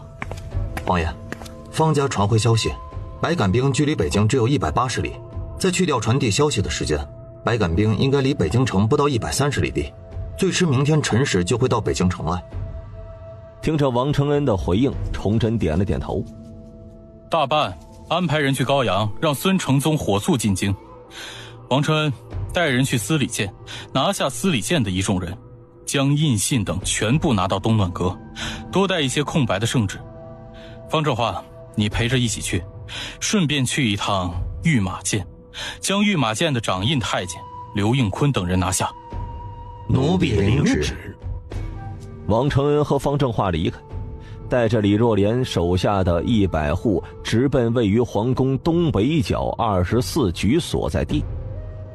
司礼监就在24局的正中间，100名锦衣卫分出了一半，迅速地围住了司礼监的大殿。司礼监重地，非司礼监所属，不得入内。这刚到司礼监的门口，就被2位太监给拦住了。方正化冷哼了一声，身形闪电般冲出来，一个飞踢，2名太监就飞了出去。不待2名太监站起来呢，紧跟而来的锦衣卫跃出2人，长刀就架在这2人的脖子上了。王承恩，你要做什么？这里是司礼监，擅闯司礼监可是诛九族的重罪，陛下也保不住你。再动就直接杀了。王承恩扫了一眼，举步朝司礼监走去。刚跨过门槛，听着动静的王体乾就带着人走了出来，看着眼前的一幕，顿时就怒了：放开！传陛下口谕，司礼监掌印太监王体乾柔佞深显，依附阉党，诬陷忠良，押入诏狱，钦此。王承恩，你敢假传陛下口谕，活腻歪了不成？是不是假传陛下口谕？见了陛下自然知道真假，别在咱家这里吆喝。来人，拿下！2名锦衣卫上前，直接将王体乾给摁倒在地上。司礼监秉笔太监李永贞，盛气凌人，性贪好胜，利用职权贪银60余万两，量天500顷，押入诏狱，钦此。足足1刻钟的时间，司礼监下属的掌印太监、秉笔随堂太监、提督、文书、左右少监等共36人被拿下，每个人呢都被五花大绑，然后串在了一根绳子上。将名单上的人全部拿下之后，王承恩进了司礼监，找到了印玺等物，又让人拿了数张空白的圣旨。其余人等未经允许，不得出入司礼监，违令者斩。这里的动静自然是惊动了旁边各监局司的人。王承恩扫了一眼在门口伸头缩脑的其他监局的人，其余各监局司所属人员即刻回所属监局，未得允许，不得外出，更不得外传。一句话，众人如鸟兽散去，司礼监瞬间恢复了安静。王大人，我先回去了，您去御马监吧。方正化点了点头，右手一挥，跟着一队锦衣卫朝着不远处的御马监而去了。片刻之后，方正化就到了御马监。传陛下口谕，御马监掌印太监刘应坤侵占御马监牧场，欺上瞒下，贪冒军功，打入诏狱，钦此。御马监太监陶文、季雍及孙茂林、武俊、王立朝赴辽东见军时，冒领军功，欺上瞒下，打入诏狱，钦此。混账！方正化，你这是赤裸裸的污蔑！来人，将方正化拿下！说完了之后就冲了上来。御马监内又是冲出来数人呢。司礼监乃是皇宫重地，乃是内廷集权、皇帝偶尔办公的地方，没有哪个人会去那里闹事的，所以守卫极少。但御马监是提督藤乡侍卫的，守卫自然不少。看着挥舞着兵器出来的御马监守卫，方正化冷笑一声，反手抽出了一名锦衣卫的长刀。众人只见刀光闪过，刘应坤的头颅就被削了下来。随后呢，又拦在了冲过来的守卫前，每递出一刀，就有一名守卫倒地。几息之后，7、8名守卫全部躺在了地上。一时间，御马监内血腥扑鼻呀！众军听令，再敢异动者，格杀勿论。是。锦衣卫齐声高喝着，气势高涨。御马监内的人看着地上的人头以及还在滴着血的长刀，立刻就僵硬在了原地。方正化冷喝了一声，进入御马监内扫视了一圈。兵火符牌在哪里？一名官员颤颤巍巍地指着一个柜子。方正化一挥手，4名锦衣卫上前，抬起就走。方正化回到东暖阁之后，向崇祯禀报了经过。杀了就杀了吧，早晚都得死，只是死得这么痛快，有些便宜他了。那他们的家眷？现在不是处理他们的时候，北京城的城门关闭，想逃也逃不了。等大局稳定了，再清算也来得及。去找李邦华，让他配合你整顿藤乡四卫。整顿完毕后，兵分2路，一路围住内操军大营，一路围住锦衣卫葛千户所。大办你旨，1份给藤乡四卫，1份给锦衣卫。大致内容就是让他们投降，胆敢反抗者格杀勿论。不用咬文嚼字，白话一些。等了1刻钟，方正化带着2张圣旨离去。东暖阁，崇祯看着屋内的2个柜子，眼中满是感慨。一个呢装着玉玺、印鉴，一个装着兵符的火牌。前者代表着皇室的集权，执掌玉玺，想要瞒过皇帝假传圣旨也不是不可能的。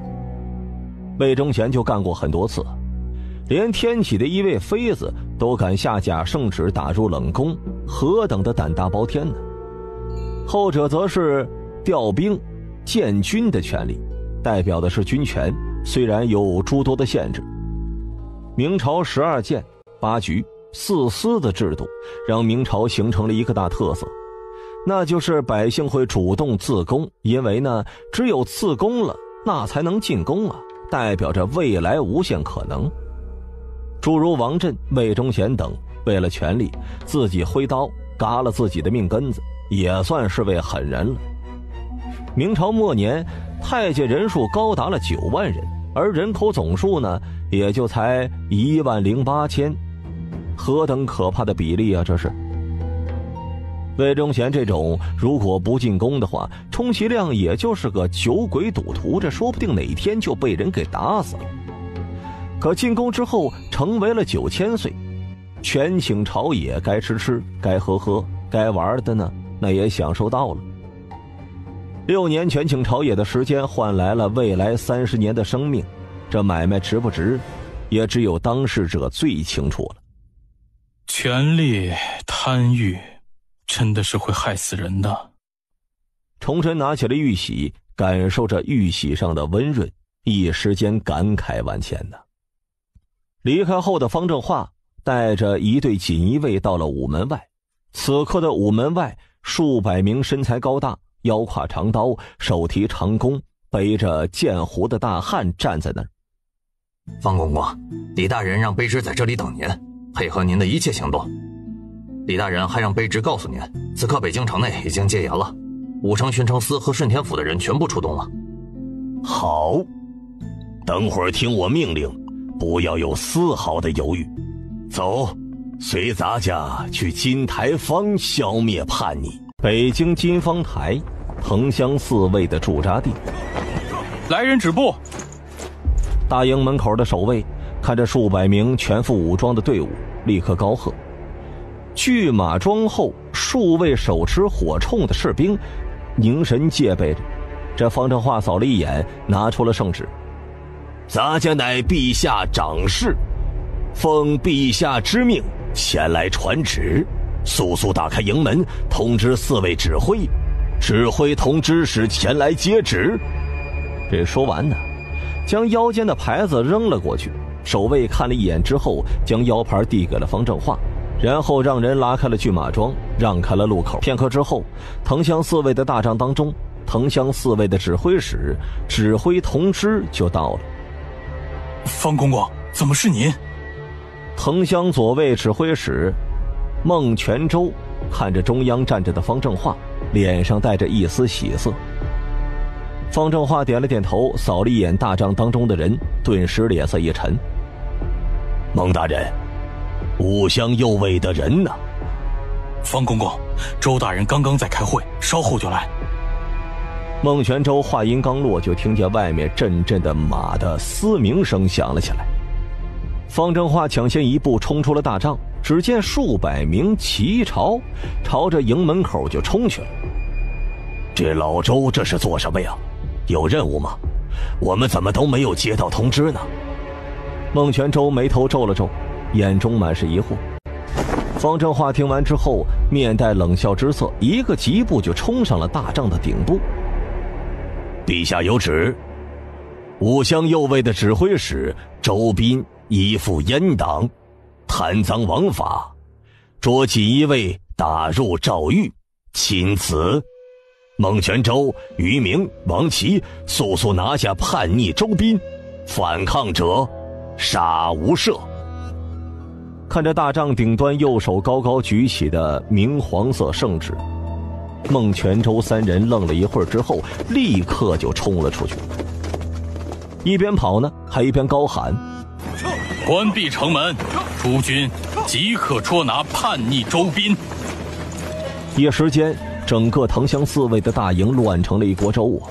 方正化看的是眉头直皱，缺乏训练和实战，如此突发情况乱成了这个样子，若是遇见了外敌，这个时间早就团灭了。又看了看片刻之后，周斌才被重重围住。方正化下了大帐：周斌，你要造反吗？呸！马上的周斌朝着方正化吐了一口：你哪只眼睛看到我造反了？我这是接到魏都督的命令，前去拦截白杆兵。孟全州，让你们的人让开，耽误了魏都督的命令，你担得起后果吗？是不是魏都督的命令不好说，但现在陛下要缉拿你，我们是陛下的亲军，自然是听陛下的。孟全州，让开，否则别怪这么多年的同袍之情。孟全州，不要太天真了，这些年你虽然没有投靠魏都督，但你这些年贪的还少吗？兄弟们，大明律，贪污60两者，杀无赦。等皇帝清理了魏都督，你们还有活路吗？不如随我冲出大营，这天大地大，找个县城当个富家翁不好吗？周斌，你以为我等跟你一样趋炎附势，残害忠良吗？我等是天子亲军，职责是守卫陛下。你忘了我们藤乡四卫的初衷了吗？即便我们这些年犯了一些错，但我们的初衷依旧在。放下武器，别逼我们动手。初衷能当饭吃，还是能当银子花？冥顽不灵，哼，杀了！这话音刚落呀，早已准备的5城巡城司的众人右手一松，数百支利箭笼罩了周边的数十人，一波又一波的箭雨，即便是这些都是习武之人，但也在接了4、5波箭雨之后，全部都被射成了筛子。孟大人，配合锦衣卫清点一下，看看有没有遗漏。1刻钟之后，锦衣卫来报：方公公，名单上的人都死了。方正化点了点头，看着孟全舟等人：孟大人，武乡右卫新指挥使任命之前，你暂时兼任武乡右卫指挥使，你要即刻全力整顿武乡右卫，将刚刚之事降到最低，同时要做好随时能够调拨的准备。于大人，你率领藤乡右卫去内操军营，只为不攻，等待命令。王大人，你率领武乡左卫分兵去中上所、上后所，也只为不攻，等待命令。方正话说完了之后，就朝着大帐外走去了，只是走出了几步，便被孟全舟给叫住了。方公公，您给个准话，陛下会……殿下既然说了不会在大动干戈，就一定不会，这点你可以放心。方正化想了想，压低了声音：这给你们指条明路，陛下缺银子。孟全舟等人愣住了，对视了一眼之后，皆是看出了对方的不可思议。还有啊，城中有5城巡城司和顺天府的人戒严了，北京城内外城门都被关闭了，没有陛下的允许，谁都不会允许出入的，你们好自为之啊。方正化走了，这句话却是在大帐内回荡着，该说不该说的都说了，只要不是傻子，这个时候就是应该向陛下表忠心的时候了。过了好一会儿，于明张了口：老孟啊，方公公这话可信吗？孟全舟沉思了一下：可信的。陛下要清理的是阉党，我们这些年可没有做什么坏事，只是贪了一点。陛下清理完阉党，势必会缺人，如此朝局也不会大肆清洗的，顶多将我们革职。既然陛下缺银子，那就将这些年贪的钱吐出来吧。全吐出来？那你是想死还是想活命啊？你死了，你家老小怎么办呢？于明、王琦沉默了。如果能活命，谁会去死呢？陛下既然敢如此大动干戈，那就说明城中流传的百杆兵靠近北京城的消息是真的，这才是底气的所在呀。行了，这事儿先放一放，我去安抚武乡右卫，你们带兵去锦衣卫和内操军那里吧，做得漂亮点。众人点了点头，转身离开了大帐。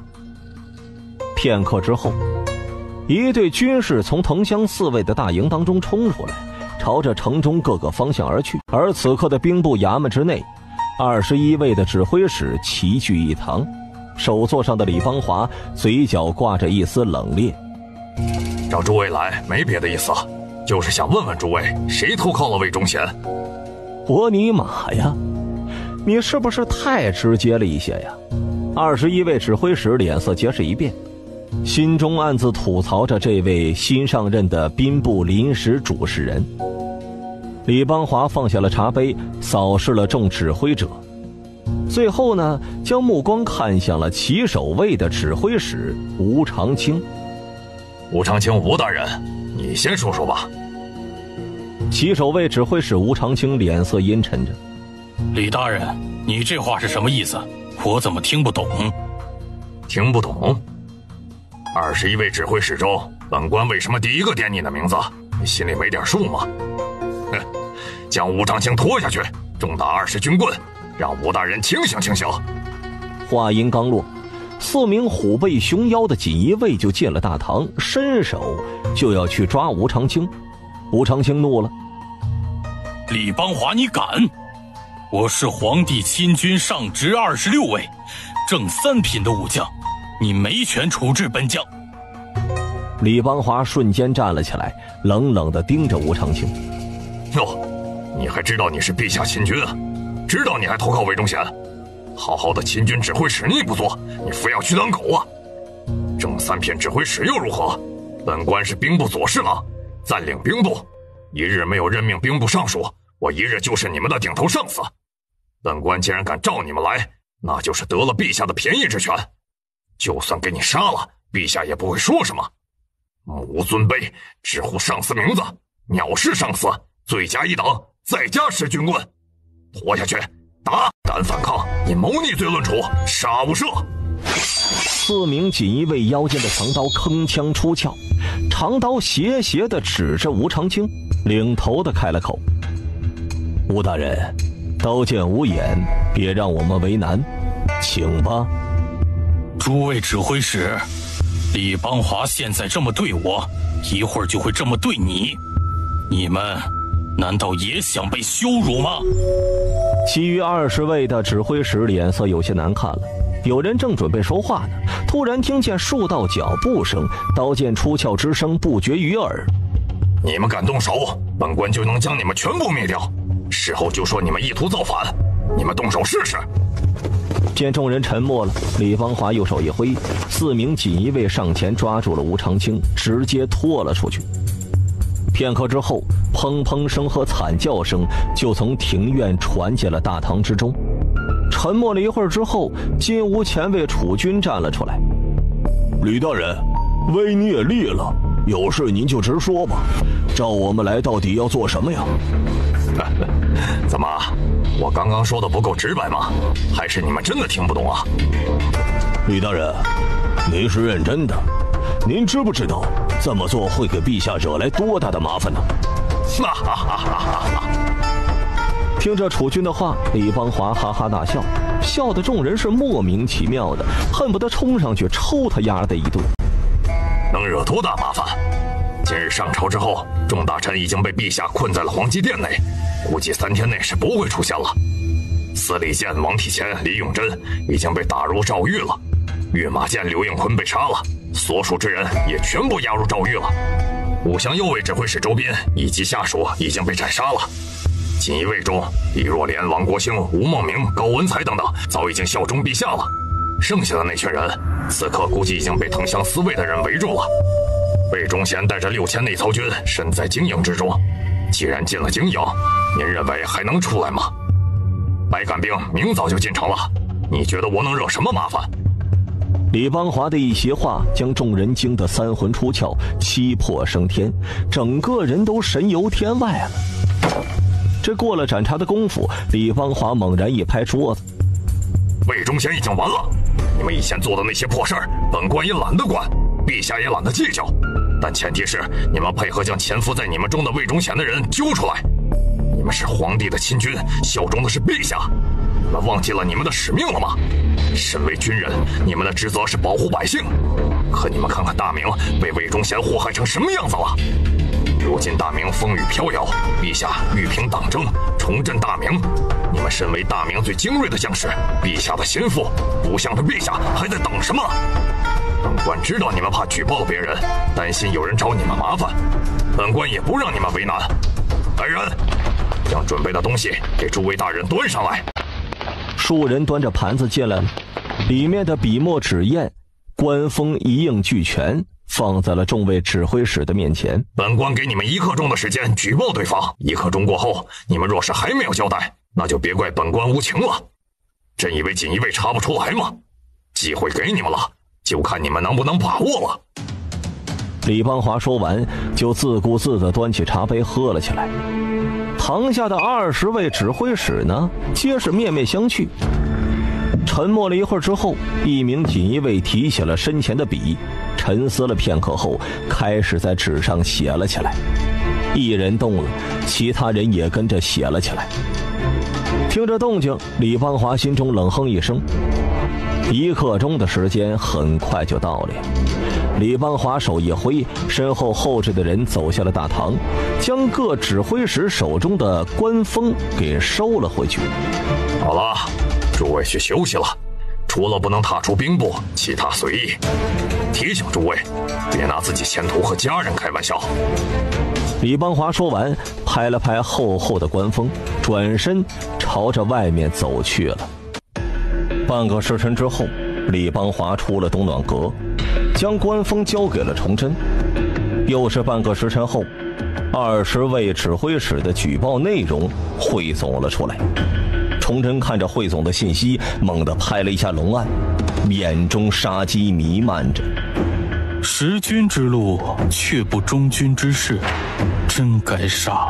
汇总的信息当中，亲卫21位中，总共有300余名总旗以上的将领，指挥使3位，指挥同知7位，指挥佥事13位，镇抚4位。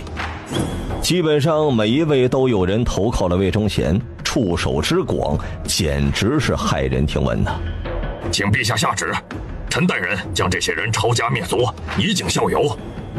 不急，这些将领个个都有自己的心腹，合起来估计有数千人之多。现在动容易造成动荡，等方正化将城内的其他武装力量搞定了再说。又过了半个时辰之后，方正化回来了。陛下，臣到了内操军大营，传了陛下的旨意之后，剩下的那部分内操军都投降了。臣下令缴了他们的武器，将所有的总旗以上的将领全部都单独看管了，并下令禁止所有人出入大营，有藤箱右卫的人看着，绝对没有问题。漂亮！崇祯猛地站了起来，最担心的一股力量终于被拿下了呀！现在也是时候拿下魏忠贤了。方正化，传消息给英国公，让他们准备动手，务必将损失降到最低。明日过后，这大明的党争就要结束了。看着离去的方正化，崇祯走出了东暖阁，看着经营驻扎的方向，喃喃自语。此刻的乾清宫、坤宁宫一带，全都是身穿明盔甲的锦衣卫，一行行，一列列，在冬日的寒风当中，仿佛扎根在了山石上的青松，纹丝不动。看着这一幕，崇祯心中暗自感叹，锦衣卫中还是有可用之人的呀。只是钱崇祯被东林党给忽悠瘸了，竟然废了锦衣卫，实在是太过于愚蠢了。城外经营大营，中军大帐，英国公张维贤坐在首座上，下面坐着他这一系列数位经营将领，每一个人的脸上都挂着焦急之色，一个个的都有些坐立不安，想开口呢，但是又不敢，实在是演武来得太突然了。过了好一会儿，张之奇起身：“爹，如果陛下控制不了城内怎么办呢？”那跟我们有什么关系啊？不管能不能控制，魏忠贤必须拿下，这6000内操军也必须拿下。陛下如果控制了城内，我们是按照计划完成了任务，拿下了6000内操军，这是大功。如果陛下没有控制住城内，那我们拿下内操军后，会同白杆兵直接攻城，拿下叛逆。既然陛下是兄终弟及，那新皇也只能是兄终弟及，我们还是从龙之功。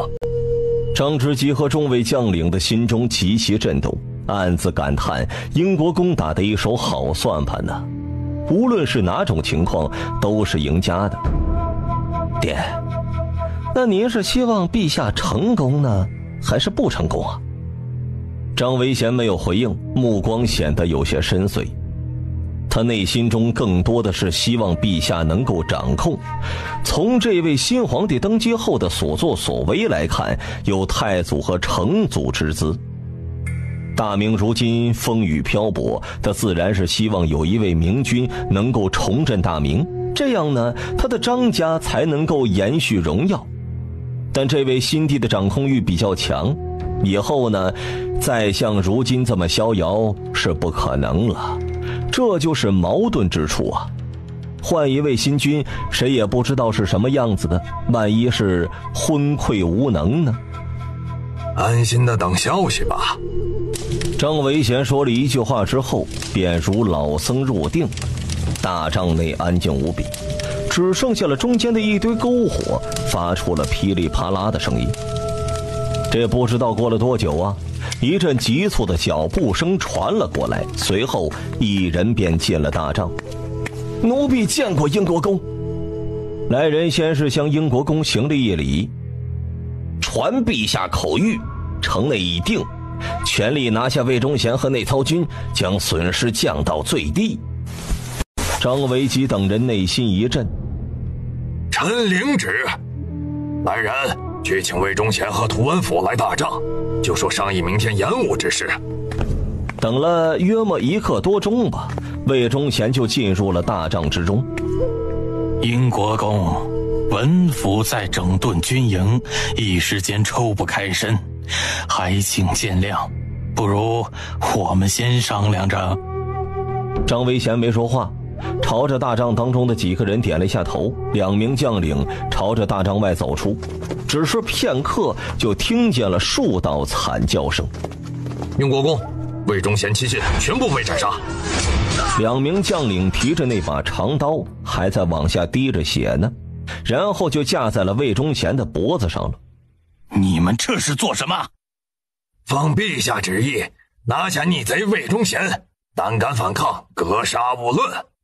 不可能，我是东厂提督司礼监的秉笔太监，陛下的绝对心腹，陛下怎么会让你拿下我？陛下前几日还对咱家说忠贤以委用，昨日还召见咱家，让咱家带领内操军给他长长脸，怎么可能让你来抓咱家？咱家知道了，英国公，肯定是你想谋反，借故将内操军调出城，你才是内贼。司礼监和御马监的人都被抓了，朝臣们被陛下关在了皇极殿，藤乡4尉和21位投靠你的人也都被抓了。你觉得老夫在跟你开玩笑？魏忠贤满脸的惊恐和死灰之色。不可能，这不可能。是与不是，见了陛下就知道了。绑起来，去见见图文甫，搞快点，晚上还能回家吃晚饭。2名将领连拖带拽地抓着魏忠贤，跟在了英国公之后。一路上看见的将士全都懵了呀，搞不清楚英国公这是要做什么。1刻钟之后，英国公一行人就到了内操军之前，张之吉骑着马到了辕门之前，高喝：奉陛下旨意，内操军指挥使图文甫先中甲出入，自为威虐，后结党营私，陷害忠良，捉英国公拿下，押入诏狱。这声音刚落呀，经营数十名士兵齐齐迈出了一步，同时吼了起来，声音之大，整个内操军当中都能够听见。正在内操军当中忙碌的图文甫心神大振，眼神当中满是不可思议之色，身边数位指挥同知千户等也是满脸的惊恐之色呀。内操军的将士们听着，你们是陛下的亲军，理当为护卫陛下的安全，而不是跟着魏忠贤和图文甫陷害忠良。如今魏忠贤已经被拿下了，魏忠贤掌控的司礼监、御马监、锦衣卫等皆已经被拿下了。你们这6000人在我经营之中就是砧板上的鱼肉，你们若是不信，就看看南面，那里是经营布置的10门红衣大炮和数十架万人敌，1000火铳手，北面有50架弗朗机和50台虎墩炮，1000弓箭手，西面有2000骑兵和2000步兵。若是冥顽不灵，本将一声令下，南北2面开炮。你们如此密集的聚在一起，有多少人能够逃生啊？即便是能躲过炮击，还能躲过骑兵的冲锋吗？不要想着逃出去，外面还有白杆兵以及21卫。你们身为内操军，应该知道过锦衣卫和东厂的手段，大明之大，你们将无处逃生。陛下说了，只抓魏忠贤的心腹之人，其他人可以既往不咎，投降之人走出军营即可。本将给你们1刻钟的时间考虑，1刻钟之后若再不投降，杀无赦。内操军当中的将士们听着张之吉的话，心中满是惊惧，若真的是这种布置，他们必死呀。这过了盏茶的功夫，1名士兵扔下了手中的长刀，有人带头了，这其他人呢也是有样学样的扔下了武器。半个时辰之后，6000内操军有5000多扔下了武器，走出了军营，被经营的人给看住了。一直没有出过声的张维贤突然道：魏忠贤，给你个机会，去劝降图文府，我向陛下求情。被绑着的魏忠贤先是一愣，随即大喜，连忙点头。看着走进内操军大营的魏忠贤，张之吉满是不解之色。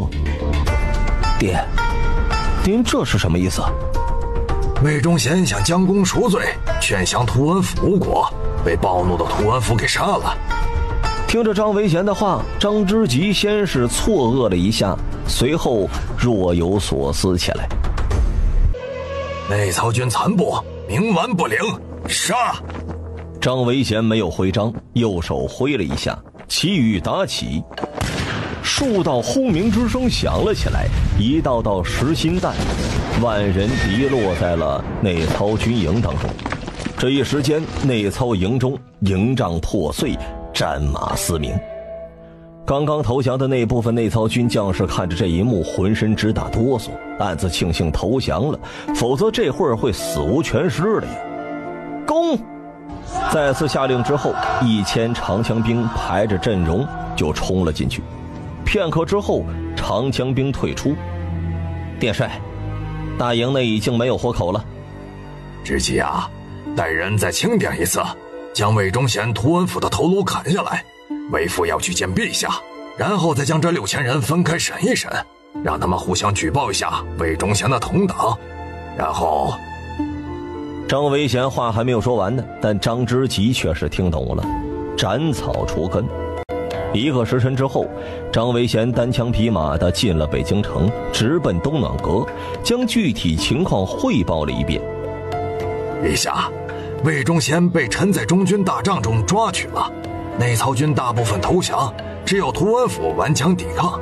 魏忠贤说他想戴罪立功，去劝降图文府，谁知道他进了大营后，联合图文府顽强抵抗，臣只得下令炮轰。在炮轰中，魏忠贤、图文府以及死忠分子全部死了，臣已验明正身，2人首级臣已带来了。崇祯刚开始还挺满意，但最后听见魏忠贤死了，脸色有些不好看了。这魏忠贤怎么死的？这其中肯定有猫腻啊！如果他派人去调查，绝对是和张维贤所说的一样的。原本想留魏忠贤一命的，让他督察百官，结果还是死了。历史上，魏忠贤是天启7年11月初6，在府南县南关的一间旅店悬梁自尽。今天也是11月初6，不过呢，是被红衣大炮给轰死的。兜兜转转，没想到还是死了，算是历史轮回吧。崇祯摆了摆手，死了就死了吧，英国公辛苦了。对了，明天秦良玉就进京了，英国公觉得朕该给个什么封赏给他比较合适？面对崇祯的询问，英国公愣了一下，臣不敢妄议。不敢还是不想？陛下，封赏大臣乃天子之位，臣请陛下钱纲独断。崇祯暗骂了一声老狐狸，张维贤打的什么主意他太清楚了。张维贤若是建议的低了，自己不开心；建议的高了，又容易给自己找不痛快，索性就不建议了。行吧，你去忙吧，将犒赏白杆兵的东西准备好了，朕明天用。还有，明天你带着京军的将领们前来观礼。在张维贤走后，崇祯在东暖阁慢慢地踱着步，过了好久才出声。方正化派人去南京，让曹化纯速速回京。王承恩、方正化心中皆是一惊。这个时候召曹化纯回来，无疑是担任了东厂提督了呀。这是太监中仅次于司礼监掌印太监的2号人物了。东厂职能是访谋逆妖言大恶等，监察百官，只能由依附皇权的太监担任。若是让文官担任，那就是自己出试卷自己考试了，就失去了监察的意义。安排完了之后，崇祯坐在了龙案后开始沉思，这如何封赏秦良玉和白杆兵。想了想之后，崇祯拿过了一张空白圣旨开始书写起来。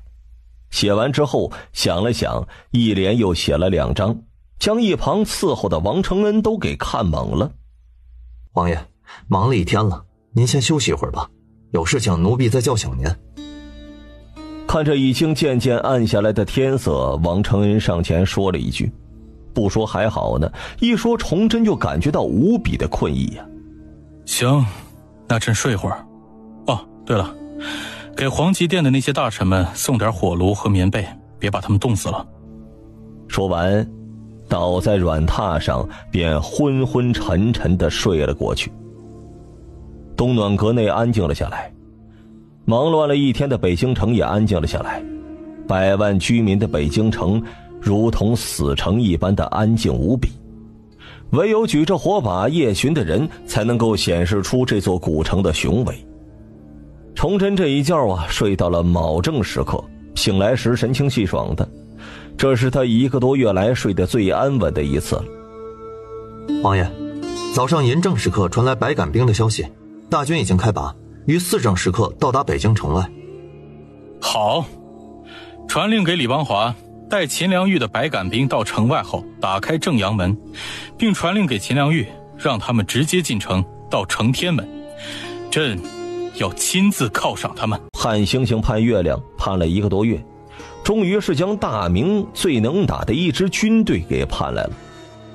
虽然这支军队是当地农民拉起来的步兵，但战斗力之强，就连贱奴的铁骑遇见了那都头疼。步兵硬碰骑兵，还能将骑兵给打回去，除了嘉靖时的戚家军以外呀，也只有这支白杆兵了。白杆兵在京城驻扎半年，他就能将藤乡4卫和勇士营21卫彻底的整顿掌控。到时候数十万人马，大明任何一方的势力都要乖乖俯首称臣，这否则就给他们表现一个什么叫做顺我者昌，逆我者亡了。大办，给朕换盔甲。激动过后，崇祯朝着王承恩吩咐了一句，1刻钟之后，崇祯换上了属于皇帝的盔甲。华丽呢，那是真华丽。感受着盔甲上的冰冷，崇祯心中满是豪气。这哪个男人能抵挡得住这样一套盔甲呢？可说真的呀，真他娘的重啊！又过了半个时辰，崇祯到了正阳门外，看着宛如青松一般挺直的士兵和肃杀的气息，这鸡皮疙瘩瞬间就起来了。他终于见到了大明最能打的女人了。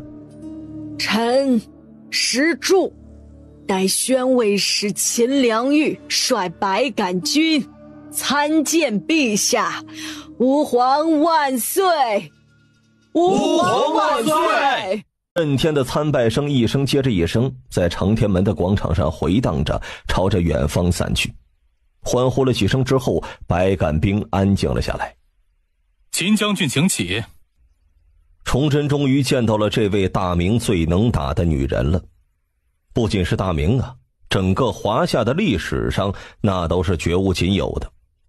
历朝历代修史，女性名人都是被记载到列女传里。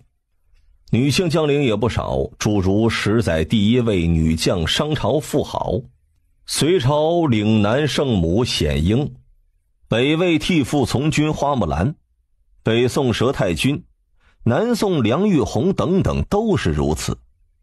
这唯有秦良玉是历史上唯一一位作为王朝名将被单独立传记载到正史将相列传里的巾帼英雄，何等的荣耀啊！崇祯压制住了内心的喜悦，随后呢，看着将士们声嘶力竭的怒吼：“诸位将士免礼！”得到的是整齐划一的敲击盔甲的声音，那种声音让崇祯浑身颤抖着。王承恩，宣旨。王承恩走出，拿出了一道圣旨。秦良玉接旨。秦良玉跪了下去，身后的数名将领呢，也都跪了下去。奉天承运，皇帝制约，石柱代宣慰使秦良玉忠贞体国，荡平流寇，北上援辽，耀我军威，明德有功，深为朕心。着即册封为忠贞侯，原定国将军，赐侯府一座。王承恩的话音一落，在场的人都懵了。英国公为首的勋贵集团愣住了，被关了一天一夜的朝臣们都懵了，秦良玉和一众子侄将士们都懵了。大明封爵严格遵循了非设计军功不得封的标准，虽然呢后期的标准变得越来越松懈，更多的是变成了利益的交换。总的来说，封爵依旧是很难的。他们怎么也没有想到啊，陛下会封一个侯爵。如果说只是一个侯爵那也还好，毕竟陛下要收买人心，而且现存的侯爵也不少。但后面的定国将军大可是有说法的呀。大名将武将的职位分为25级，第一的就是昭武将军，正一品武官；第二呢是建威将军，从一品武官；第25是巡检，是边疆要地州县的武职指挥官，为9品官；而定国将军是职级中第6的存在。以秦良玉的战功和爵位，不说第一的昭武将军嘛，这最少也得是第3的龙虎将军吧。可为什么是第6的定国将军呢？群臣只是稍微的思索，便明白了崇祯的意思。安邦定国，这是对秦良玉莫大的肯定啊。其子马祥林勇力绝伦，胸罗经史，英勇善战，着即加封昭义将军，其职秦义明、秦拱明、秦左明、秦作明，随忠贞侯征战沙场，建功无数，当为吾年轻一辈楷模，着即加封为信武将军。望诸位爱卿继续勇战沙场，不负阵亡。钦此。臣秦良玉领旨，叩谢陛下天恩。昭义将军正3品，信武将军从4品，这个封赏并不高。例如马祥林本就是天启元年被天启帝晋升为了3品的指挥使了，一家数人接近封赏，还有一个侯爵，是何等的荣耀啊！崇祯不用看就知道英国公等一众勋贵的表情，他们越是觉得不可能，那他就越这么干。以后若是有机会，一定给秦良玉一个公爵。崇祯知道秦良玉是有这个资格的。她丈夫马千成，世袭石柱宣慰使，俗称土司。马千成被害之后，因其子马祥林年幼，秦良玉于是带领夫职。秦良玉率领兄弟秦邦平、秦民平先后参加了抗击建奴、佘崇明之乱、张献忠之乱等战役，战功显赫。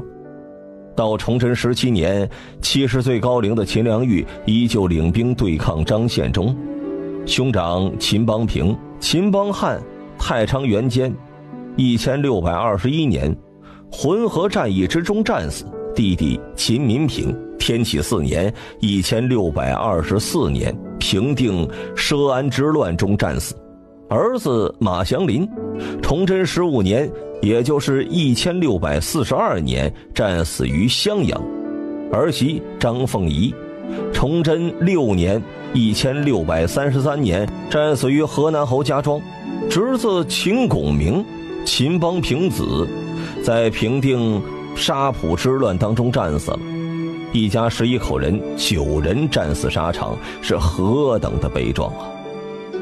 秦良玉若是不能信任，那整个大明就没有人可以再信任了。崇祯看着跪下的众人，心中也暗自感慨，希望他的到来能够改变这些对大明忠诚的将领。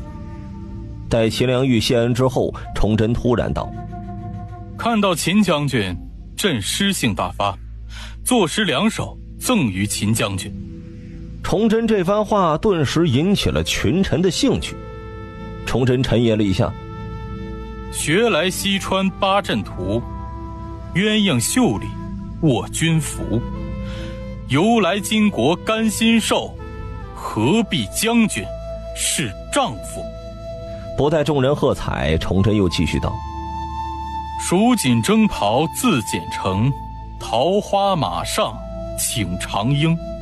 世间多少奇男子，谁肯沙场万里行。众人脸色瞬间变了。第一首诗是感慨女将军的英勇善战、大无畏的爱国精神，对秦良玉的肯定。但第二首诗的后2句明着夸秦良玉，实际上呢是在讽刺一般男子的贪生怕死、怯弱无能。臣叩谢陛下。秦将军不必多礼，是朕要感谢你们才是。崇祯说完，又朝着王承恩点了点头。王承恩又拿出了一道圣旨，大致的意思就是说百感兵辛苦了等等，赏半年军饷。半年军饷就是9两银子，多吗？这说多也多，说不多也不多，但这足以令在场的百感兵将士们欢呼了。保家卫国，这是他们作为军人的使命，即便是没有嘉奖，那也是应该的。现在多给了，皆大欢喜吗？来人，给朕的儿郎们赐酒。崇祯一声令下，一旁等候多时的太监们迅速地抱着酒坛子，开始给每一位百感兵倒酒。即便是有准备，也足足忙活了1刻钟才全部搞定。将士们，这杯酒朕敬你们。你们为我大明抛头颅洒热血，镇压流寇，北上援辽，立下了赫赫战功。你们都是我大明最可敬的，朕敬你们。喝！崇祯说完，将碗中的酒一饮而尽，随后呢，将碗砸在了地上。百感兵将士们听了崇祯的话，顿时个个都呼吸急促了。皇帝赐酒，这是一种无上的恩荣，他们作为最底层的士兵，何曾享受过这种待遇呢？而且皇帝说了呀，他们是大明最可敬的人。吾皇万岁！众将士喝完酒之后，有样学样的将碗也砸在了地上，开始欢呼着，直冲云霄。在崇祯的示意下才停了下来。将士们，朕还有话要说。260年前，太祖于乱世之中起兵，从南打到北，推翻了元朝，建立大明，让整日在战火和饥荒中挣扎的百姓们有了安身立命之地。而后太祖成祖13次北伐蒙古，给了我大明子民平和的生活环境。南寇北虏，不断入侵，给我大明造成了无数的伤害。然后260年后的今天，我们正承受着贱奴的不断攻击。如今的大明风雨飘摇，天灾不断，百姓饥荒，国库空虚，外敌入侵。虽然面临种种困难，但朕仍有一个梦想。我梦想有一天，大明内部平和，百姓安居乐业，幼有所育，学有所教，老有所得，病有所医，老有所养，住有所居，若有所服。我梦想有一天，大明的百姓能吃得饱，穿得暖，家有余粮，家有余钱。我梦想有一天，大明的铁骑能踏平贱奴，屠尽其种，亡其族。我梦想有一天，大明的铁骑能打遍周边，让贱奴、瓦剌、鞑靼等部成为我大明的牧场，让西番吐蕃成为我大明的果园，让缅甸、暹罗、安南成为我大明的粮仓，让东南沿海成为我大明的渔场，让扶桑等地成为我大明的矿区。总之，我要这大明人人如君子，国无患，事有道。将士们，有了这个信念，我们将一起努力，一起祈祷，一起战斗。未来朕许下的种种一定会实现。崇祯的话被两边的人肉扩音机高声地重复着。所有听见崇祯这段话的人，无论是武将还是文臣，心中都满满都是震撼。他们没有想到眼前这位年轻的新帝会有如此大的野心呢。这些听起来倒是很热血，但他们扪心自问，真的这些都能实现吗？看着沉默的将士们，崇祯有些尴尬了。朕说的如此热血，你们他妈的倒是给点回应啊！沉默是几个意思？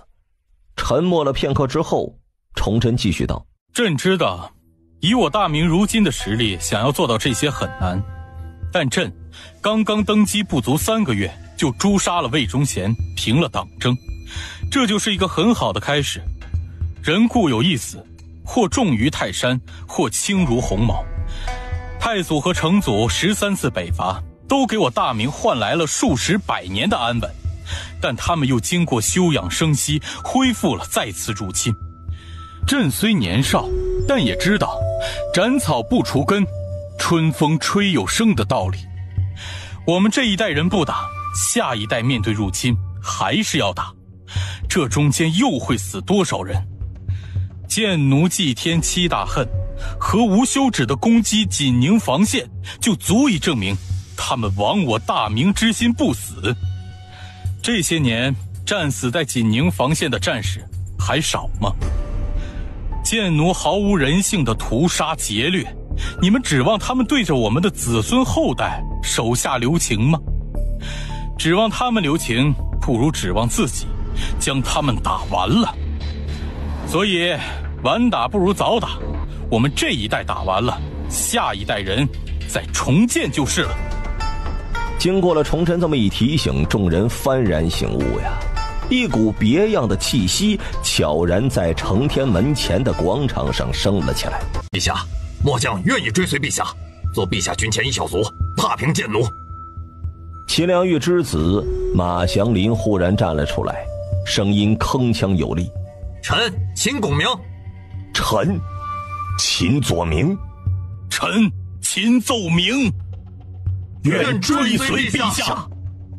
好，等朕御驾亲征时，记着你们今日的话。将士们，朕问你们，为了我们的大明，为了我们的子孙后代，为了我们的华夏族人，你们敢不敢战？敢！马祥林等将领带头喊了起来，百杆兵将士也跟着喊了起来：愿不愿意战？愿！能不能战？战！这到最后，不仅是百杆兵，连承天门前的其他人也跟着喊了起来。崇祯反手抽出了腰间的天子剑，在阳光下折射出寒光。将士们，待朕彻底平了党争，整顿了亲军，练了新军，朕一定带你们踏平贱奴，杀！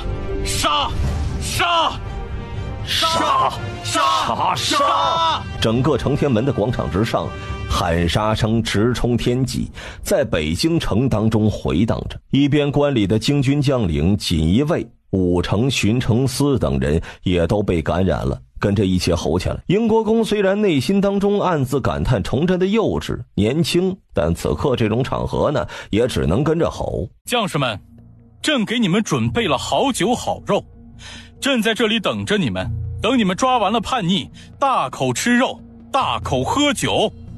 李邦华、方正化配合忠贞侯，火速将在册之人缉拿归案，打入诏狱之中。朕等你们的好消息，去吧。臣等领旨。三人领旨，一队队人马在李邦华的指挥下朝着城中各处而去，每一队都有锦衣卫的陪同。林良玉、马祥林、张凤仪秦拱明、秦左明、秦作明、秦义明。作陪的是英国公和皇帝坐一桌吃饭，2位国公作陪，这别说是马祥林等一众小辈了，就连秦良玉都有些拘谨了。这好在呀，作陪的3人都是阅历丰富之人，对军营生活都有了解。慢慢的，众人也都放开了，聊得很开心。崇祯听得也挺开心的。忠贞侯，今晚你们就暂时驻扎在承天门广场，待明日早朝之后，驻扎之事再行定夺。犒赏宴一直持续到了亥正时刻才结束，崇祯也陪到了这个时刻，才回到了东暖阁。用冷水洗了脸之后，崇祯的精神顿时一振。大办通知忠贞侯秦良玉、英国公张维贤、户部尚书郭允厚、兵部左侍郎李邦华、内阁李国普，明早某正时刻到东暖阁，朕有事相商。另外，告诉李若莲，将朕今天说的那段话和2首诗印刷出来，朕要明天全城都能看到。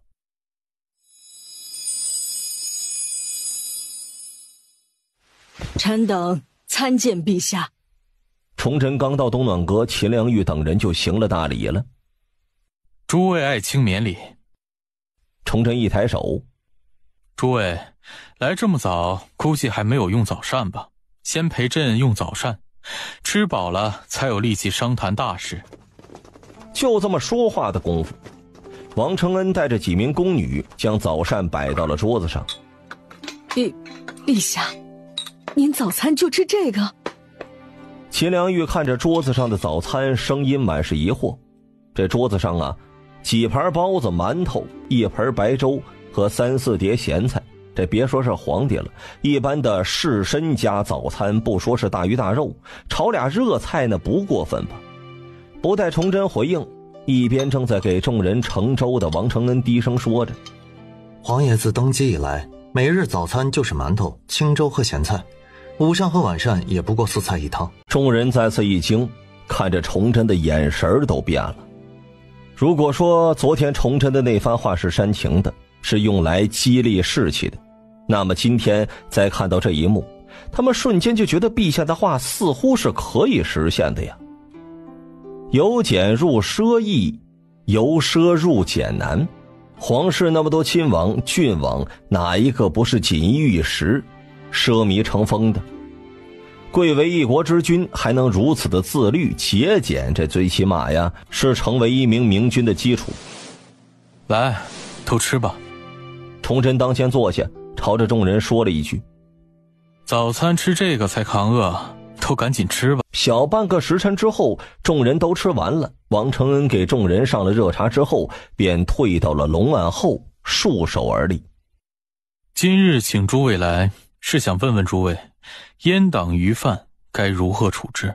是杀，是关，还是放？众人的心头一震呐，果然是这个事情。昨晚宫里派人传话，他们就有所猜测了。过了几息之后，李邦华起身：“陛下，臣以为阉党余犯必须要斩草除根，除恶务尽。阉党构陷忠良，多少人死在他们手中啊！多少大臣家破人亡，不杀不足以平民愤。”陛下，老臣以为李大人所言不妥。户部尚书郭允厚起身了：“李大人，阉党之人固然可恨，该杀，但我们也不能一棍子打死呀。有些人表面上虽然看着是阉党，但观其本质并不算坏人，例如内阁张润图张大人。陛下，老臣不是在为张大人开脱，而是有依据的。虽然依附魏忠贤，但却并没有参与勾陷忠良的事情，与穷凶极恶的阉党还是有着很大的区别的。例如天启5年，义安皇后病重，魏忠贤指挥辅丞刘志选逼害国丈、张国际等7臣，是张大人出面阻止的。这再加上天启6年，北京文庙复建魏忠贤生祠，依旧是张大人阻止了。这还有……郭允厚足足说了10几件事情之后，最后才说：“老臣认为，张大人的内心也很是矛盾，依附魏忠贤并不是出于内心的虔诚和敬仰，而是政治功利的考量。图谋摄图升迁含有政治投机的性质，其人呢是内持刚决，外事合意，阴计消长，莫失救济。诸如此类的人呢还有不少，这类的人呢我们总不能全都要杀了吧。郭允厚一番话让杀气极重的李邦华沉默了，其余之人眼中也都露出了思索之色。崇祯也暗暗点头。郭爱卿认为如何处置？对此，郭允厚从袖子当中掏出了一份折子。陛下，这是臣昨夜拟的折子，请陛下过目。崇祯一边接过折子，一边翻看。你继续讲，给大家也听听。陛下，老臣以为对阉党余犯做以区分。第一啊，对显而易知者，参如构陷忠良、贪赃枉法、盗弄国柄之人，抄家灭族。诸如流传的五虎、五彪、十海尔、40孙，这些人呢，必须都要抄家灭族。二，对谄媚且失去了道德底线的人，也要杀无赦。诸如给魏忠贤生祠的人。三，对卓而依之者，如金银珠宝贿赂讨好之人，抄家发边卫充军。诸位认为郭爱卿的提议如何？臣等请陛下圣裁。众人齐齐回应，能不好吗？郭允厚将阉党划分了9个等级，最差的一个都是革职，并罚没了9成家财，直系3代不得入仕，还想咋狠呢？不过这其中有几个问题要解决。第一，按照郭大人的意见，朝堂之上一大半的人都要被拿下了，这空出来的位置该怎么处理？第二，武官中诸如藤乡4尉、21尉、地方的卫所的部分指挥使，虽然没有大罪，但贪污了不少，按照大明律都是要被斩的。但武将不同文将，带兵打仗是需要实战和经验的，如果将他们都杀了，武将很难填补空缺。众人沉默了一会儿，内阁李国溥站了出来。陛下，臣以为空缺之人倒也好办，万历天启年间有不少大臣被党争弄得辞了官了，我们可以先照这部分人出仕，虽然年纪大了点儿，但胜在经验丰富，刚好符合朝廷如今的稳的政策呀。其次呢，由吏部派出清吏司的人全国各地巡查，锦衣卫各到御史配合，提拔一些声望能力足够又能为百姓办事的年轻一代，给他们一个机会。如此过几年呢，等老一批的退隐的时候呢，这一批人就可以顶上来了。说到这儿，李国溥沉思了片刻。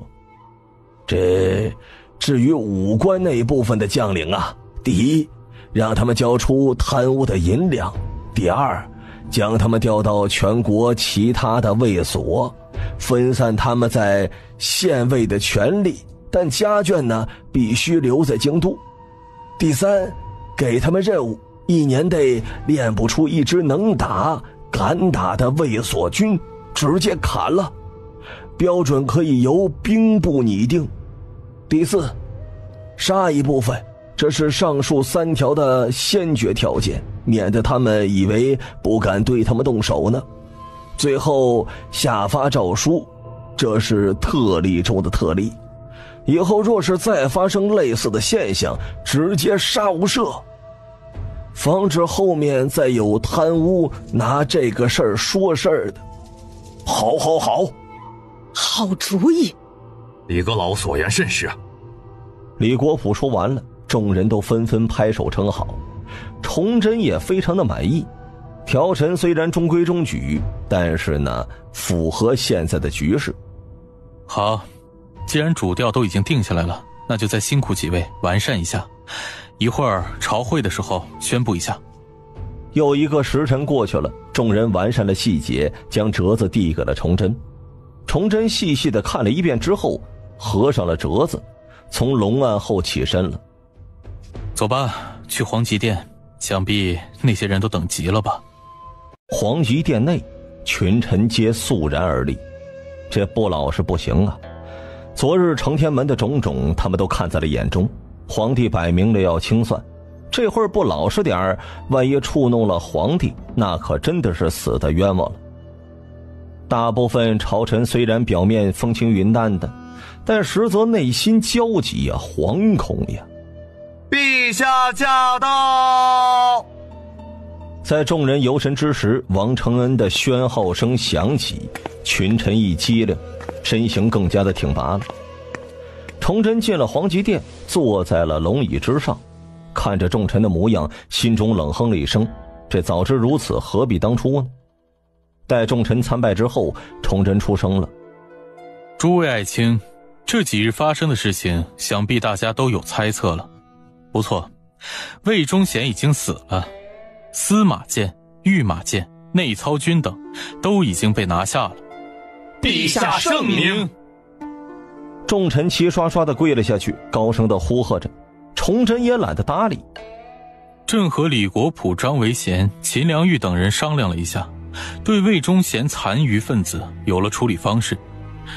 王承恩，宣旨吧。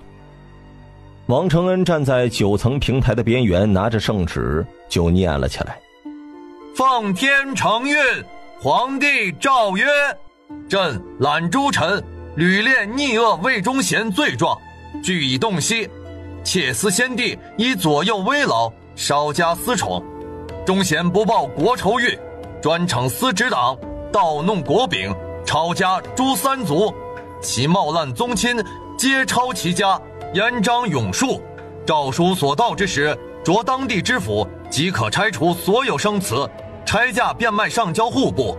群臣当中部分人面如烤笔，有人长长的出了口气，眼中满是快意，有人满脸的惶恐啊。奉天承运，皇帝诏曰：魏忠贤掌权时趋炎附势，恶意谄媚者甚多，有五虎、五彪、10海、40孙，此等奸臣即刻捉拿入狱，严加审问。如显而复者，如见生祠，抄家诛三族，钦此。这道圣旨足足念了盏茶的功夫，足足有1000字之多。一连念了6个抄家灭族和3个革职，查抄家财，群臣听得倒吸凉气，有数人直接瘫倒在地上。但有些人呢，则是内心满是欢喜，干掉一些人，那他们就有机会了呀。李国普，文官交由你来查办；李邦华，武官交由你来查办；锦衣卫和督察司负责监督。朕给你们3天时间，朕要最终的审查名单。陛下，若是在3天的审查中，有人或其家属逃跑怎么办？诛9族。崇祯的声音含着无边的杀气，群臣再次哆嗦了一下。李邦华，北京城内撤销禁令，城门开启，但是只进不出，对进来的人也做好审查。李国普，退朝之后迅速安排人将3道圣令传到各州县，朕要让大明的子民在第一时间知道魏忠贤死的消息。行了，退朝吧。崇祯丝毫不给众大臣说话的机会，留下了满殿无语的朝臣。3天审查，这3天他们怎么办呢？继续处理公务还是摆烂？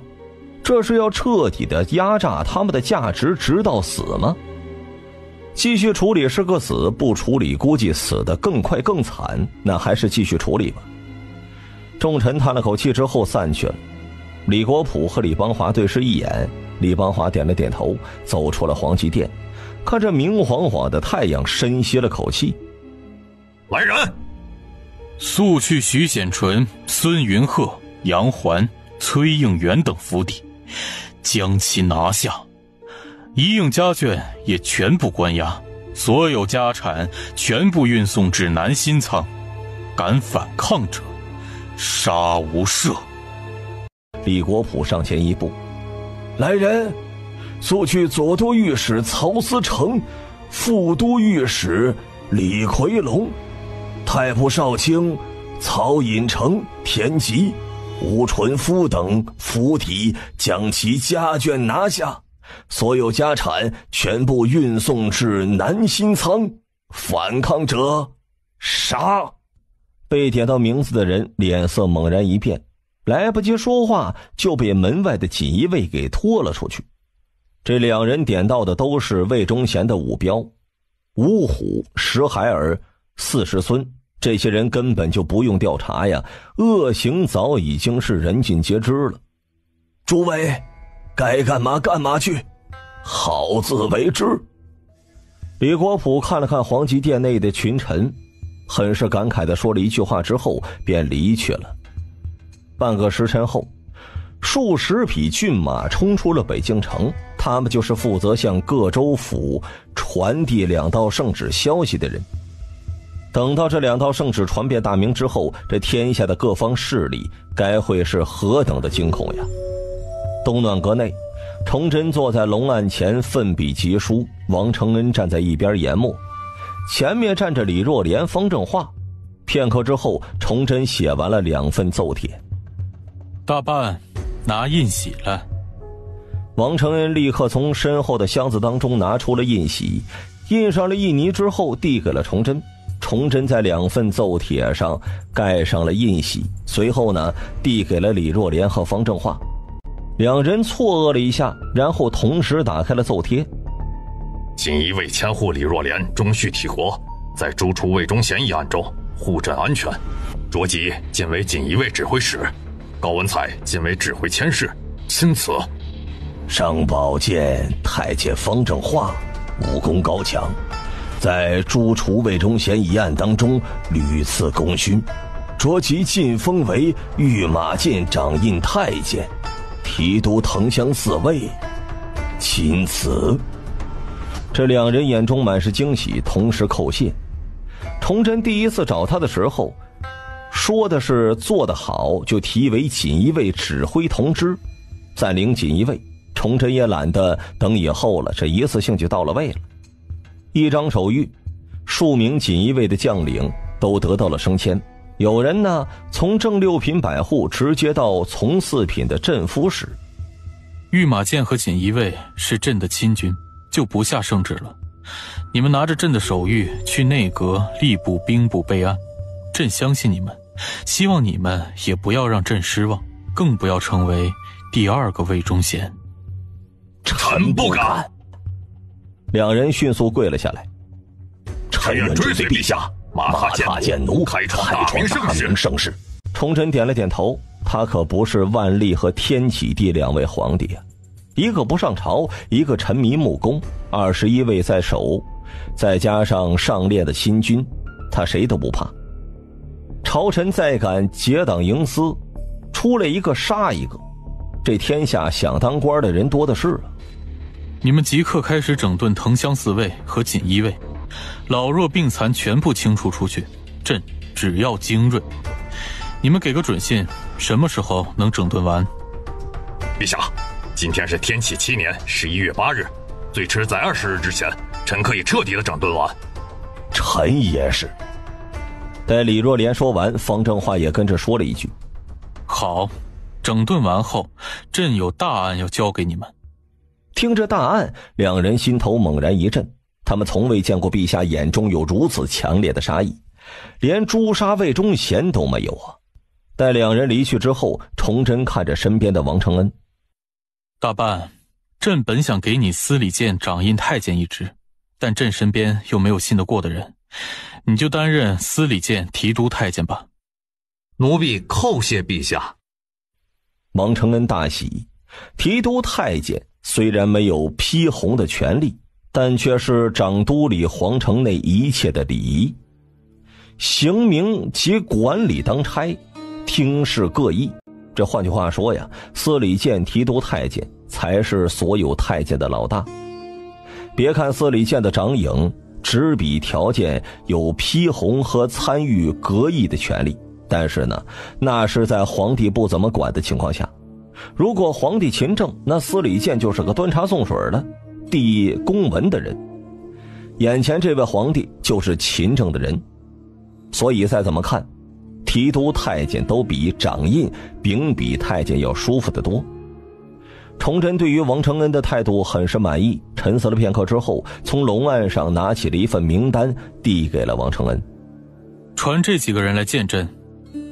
王承恩打开名单看了一眼，发现这几人都是太监当中比较有名的人，迅速就去安排去了。只是小半个时辰，4人就到了。奴婢高时明，奴婢李凤祥，奴婢楚宪章，奴婢张国元，参见陛下。起来说话。崇祯眼看着眼前的4人，心中满是疑惑。这4人就是历史上记载和方振华一起战死的司礼监的太监，其忠心可表。从今天起，你们就担任司礼监秉笔太监。说到这里，崇祯顿了一下。掌印太监，你们4个人3个月轮换一次，先由高世明担任。你们迅速熟悉司礼监的职责，然后从内书堂选拔，或者从24衙门中选几位担任随堂、文书等等太监。朕能任用你们，就能直接废了你们，明白了吗？行了，你们去吧，最迟晚上就要让司礼监运转起来。崇祯根本没有给4人说话的机会。司礼监很重要吗？那是相当的重要啊。但现在的内阁大臣有去陕西赈灾的袁可立，正在处理阉党的李国普，以及马上就要到京的孙承宗。若是这几位都处理不了的事情，司礼监这几个更不用说了，他们也只能写个准。想到孙承宗，崇祯转身看着王承恩。大办，按时间来算，孙承宗应该进京了吧？回皇爷，高阳离北京城不过300多里，方勇前天去传旨的，按理说上午就应该到了。好，进城了就让他来见朕。这说完了，坐在龙案后陷入了沉思当中。东暖阁也随之安静了下来。同一时间，北京城外数10里的一处驿站，7、8位身穿劲装的男子站在驿站的大门口喝着凉茶呢。一位满脸疲惫的老者时不时地拍打着大腿。孙阁老，离北京城还有30里地，咱们喝完茶马上走，实在是陛下催得急啊。方勇，陛下召老夫到底是什么事啊？阁老，咱家真不知道，马上就到北京城，见了陛下你就知道了。行了，那就……老者站了起来，正准备上马的时候，突然远处一道急促的哒哒声传过来，隐约还有叮当声。不待众人反应，驿站的一名驿卒迅速地从旁边的马厩当中牵出了一匹马，又拿出了一个水壶挂在了马上，在路边等候着。做完了这一切之后，刚刚隐约的哒哒声的主人呢，已经出现在了众人的视线中，随后迅速的靠近。来人靠近之后，立刻跳下了自己骑的马，随后呢跳上了驿站的马，急速离开，中间几乎没有停顿。这是400里加急。孙承宗的脸色一变，京都发生了什么事情？为什么要启用400里加急？方勇，快给我换马，我们火速进京。阁老，您身体……死不了，快点儿！孙承宗怒喝了一声，跨上了一匹马，马鞭挥动，骏马冲了出去。方勇等人也迅速地跟了上去，带起了滚滚的烟尘。耐着性子进了城之后，眼前的景象让他懵了。他一度以为有人要造反，或者皇帝要挂了，结果呢，城内的喧闹声震耳，到处都是人，纷纷在议论着什么。这些人呢，就是被禁行了2天的北京城的百姓们。这2日，他们只听见了无数的军马嘶鸣声和哭喊声，却不知道发生了什么。这会儿解除了禁行，自然是出门打探消息了。众人还在议论着，从数个巷子里跑出了一群11、12岁的孩子。这些孩子毫无例外身上都挂着一个袋子，每个人手上拿着一叠纸，一边跑一边喊：号外号外！陛下昨日检阅百杆兵的演说，一份3文钱。想知道陛下的第一首诗写的怎么样吗？我这里全都有，快来看呀！3文钱一份，你买不了吃亏，买不了上当。朝廷最新消息了！这一幕啊，让城内的百姓甚是好奇，那些衙役仿佛没看见似的。这正是崇祯让李若莲准备的《大明日报》，崇祯只说了个大概，李若莲又自己琢磨了后弄出来的，准备了1个多月，终于用上了。卖报？什么报？应该是和官府的底报类似吧。我去，朝廷最新的消息都有，这是谁弄的？找死不成？你傻不傻？没看见衙役都不管啊，肯定是朝廷某个大官员弄的，要不就是朝廷自己弄的。朝廷最新消息，这些靠不靠谱啊？不会是瞎编的吧？嘿，你们可真磨叽，3文钱而已，买来看看呗。一人满是好奇，随即高声喊着：小孩过来，一样给我来一份。片刻之后，那人就拿到了3份小孩口中的报。打开之后，大明日报4个大字展现在了众人的眼前。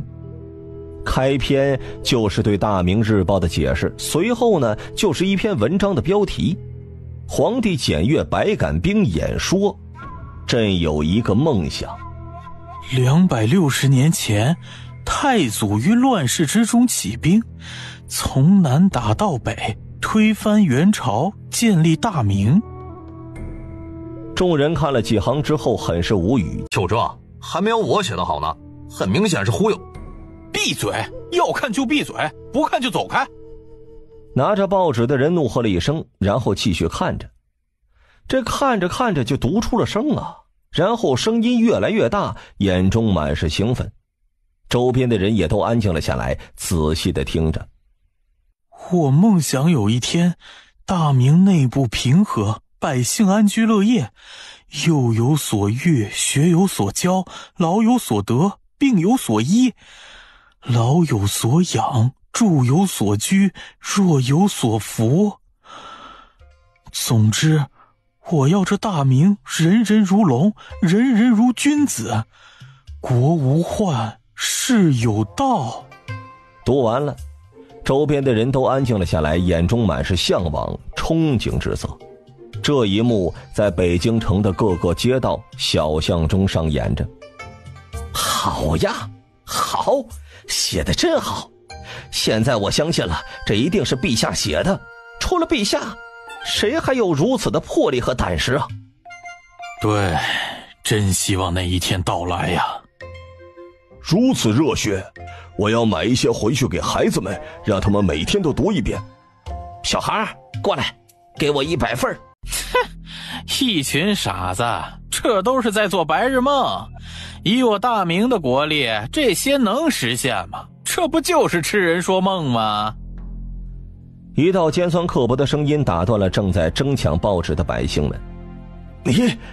你一直沉思的孙承宗看着那名读书人打扮的青年，脸色顿时就冷了下来，朝着方勇低声说着：将那人给老夫记下来，通知国子监，此人3年内不许参加科举考试，若是已经获取了功名，3年内不得下放。若是吏部有人问，就说是老夫说的，罪名是扰乱民心。方勇点了点头，不待众人反驳，一阵阵铜锣声在街道上响了起来。各位父老乡亲们，魏忠贤已经被陛下斩杀，今天开始清算阉党成员，胆敢包庇者以同党论处。若有知情者，请立刻向附近的衙门报告，不得隐瞒。2名5城巡城司的人每走100十来米就停下来喊上一遍，然后呢就在附近旁边的墙壁上贴上2张告示。全城足足有近100组这样的人。听见消息的人先是不敢相信，清醒后纷纷朝着告示涌去。2张告示当中，一张是魏忠贤失踪罪，一张则是阉党余犯的处理方式。一些读书人呢，讲解着贴在墙上抄写的圣旨内容，一时间议论声震天响啊！并帝灭后，弄兵，吴二祖列宗，剥削藩封，吴胜，滥决，阉边功，捐民，通同关节，这10宗罪是谁总结的呀？太精准了呀！好啊，这个阉狗终于被杀了。苍天有眼呐，那些奸臣早就该死了，陛下圣明。真是太痛快了，这群人杀了那么多忠良，今日终于被杀，正所谓不是不报，时辰未到啊。被一炮轰，真是便宜他了，就应该千刀万剐，凌迟处死。刚才那个鳖孙还在怀疑陛下呢，现在陛下铲除了阉党，就有精力整顿朝政了，这就是希望啊！就是我大明2万万人，还害怕贱奴那几百万人？一人一口唾沫也能淹死他们。刚刚那个鳖孙呐，这老头子我呀，今天非得好好教他做人。老头子怀疑他就是阉党的人，去官府举报他。一时间议论声直冲云霄，仿佛一道闪电劈在了孙承宗的脑海之中，整个人都傻了。我是谁呀？我在哪儿？我要做什么？若不是这个消息是衙役宣布的，又贴了皇榜，他都以为是在开玩笑了。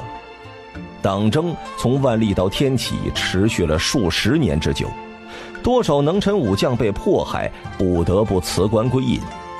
朝政糜烂，以至于小小的贱奴竟然敢攻击大明王朝。如今呢，阉党被平，剩下的东林党、折党等就不足为虑了。大明有了喘息的机会，给大明一段时间休养生息，小小的贱奴何足挂齿啊！孙阁老，你们怎么还在这里停留？陛下还等着你们呢。前面带路，老夫立刻进宫。我刚刚听见那名锦衣卫喊孙阁老，哪个孙阁老？笨！满朝之中能叫孙阁老的，除了孙承宗还有谁？众人心中猛然一惊，眼中满是兴奋。半个时辰之后，风尘仆仆的孙承宗一瘸一拐地走进了东暖阁。老臣孙承宗参见陛下。孙先生，朕终于把你盼来了。来，起来说话。大办，赐座，赐茶。听见这个声音，崇祯立刻从龙案后站了起来。崇祯的一句孙先生，听得孙承宗是老眼一红，起身看着年少的崇祯。孙承宗的脸上唏嘘着，这位新帝和他的皇兄实在是太像了。那一句孙先生叫的，他差点以为看到了周游笑。孙承宗看着崇祯，崇祯也看着孙承宗，眼前的这位老人历史褒贬不一。有人说他是大明的罪人，一条宁锦防线拖垮了大明；也有人说宁锦防线阻挡了贱奴的铁骑，延续了大明的国纣。前几日方正化也说过久守必失的道理，但崇祯知道啊，一个时代有一个时代的局限性，大明没有强大的铁骑，没有一支能抗衡贱奴的野战军，宁锦防线似乎是最好的选择。这如果按照这么算的话，崇祯应该是要好好的谢谢孙承宗的。如果不是紧宁防线，说不定啊，贱奴早就打过山海关了，这都是极有可能的事情。如果贱奴打过了山海关，他能不能当这个皇帝，那都不好说呀，哪里还能坐在这里呢？先不说紧宁防线是对是错，孙承宗本人的能力在明末的文臣当中，那绝对是能排进前5的。而且呢，他一家满门忠烈。崇祯11年11月，贱奴进攻高阳，闲赋在家的孙承宗率全城军民守城，城破被擒，自缢而死。他的5个儿子、6个孙子、2个侄子、8个侄孙战死，孙家100余人遇难，是何等的悲壮啊！此人是绝对信得过的。心中唏嘘之后，崇祯走到了东暖阁的门口，看着宫外，透过虚空，他仿佛看到了满城的抓捕。孙先生，魏忠贤被杀了，现在正在清算阉党的余犯，这事儿你知道吧？老臣进城时听说了，陛下圣明。饶是从街道到皇宫这么一段距离的消化时间，此刻再次听见这个消息，孙承宗的心神还是猛地颤动了一下。魏忠贤权倾朝野，内阁、6部9卿4方总督、巡抚都是他的人，势力盘根错节，他实在是难以想象啊，这位新帝是怎么一网将阉党给打尽的呢？王承恩，宣旨。王承恩立刻从龙案上拿过了一道圣旨，高声喝道：孙承宗接旨，奉天承运，皇帝诏曰：朝局变幻，诏孙承宗以原职入仕，另加中极殿大学士，即刻起主持内阁事务，钦此。叩谢陛下天恩。孙承宗再次谢恩之后，挣扎着站了起来，随后身体一个趔趄，差点摔倒了。孙先生这是？面对崇祯的疑惑，孙承宗苦笑了一下：回陛下，臣昨天上午接到回京的旨意，便马不停蹄地赶往北京了，这双腿呀。孙先生辛苦了。孙先生，李邦华、李国普正在清除残余分子，你的第一任务就是主持内阁，稳住6部，保持朝廷的正常运转。司礼监的掌印和秉笔太监朕也任命了，一会儿你去司礼监一趟，和那边沟通一下。第二，会同朝臣停推一些官员，填补6部9卿的空缺。臣领旨。哦，对了，还有陕西赈灾的事情你也要做好。你的老朋友袁可立现在是3边总督，负责赈灾的钦差大臣。等陕西的事情忙完之后，也入阁参与机务，这样你们就能做更多的事情了。陛下圣明啊。提到了袁可立，孙承宗有些开心，他和袁可立配合了多年，辽东3方战略的提出者，有这样的老搭档在呀，处理事情无疑会更加的有效率的。孙先生，内阁首辅黄立吉因为陕西大灾和民变的事情已经被朕打入诏狱了。施凤来谄媚魏忠贤，张瑞图虽说好一点，但也不能再重用了。内阁中除了你和李国普在，还有远在陕西的袁可立。阉党余犯被清除之后，朕有太多的事情要做，内阁就你们3个可能忙不过来，朕想再增添2位，你觉得如何？请陛下圣裁。孙承宗本想说通过廷议的，但是话到嘴边呢又打消了。他沉浮官场数十年，心思是何等的敏捷。这位新帝看似是在征求他的意见，实则呢内心已经有了人选了。他也很好奇皇帝到底想起用哪2位大臣。崇祯沉思了一下，朕心中有2个人选，韩黄和李彪，孙先生觉得如何？孙承宗听完，面露思索之色。陛下，李彪是万历35年的进士，担任过园林汉的检讨、太子府属官、右春坊的右赞善、詹事府的少詹事。礼部右侍郎，为官清正，性耿直，无论是经历呢还是人品，入内阁都是可以的。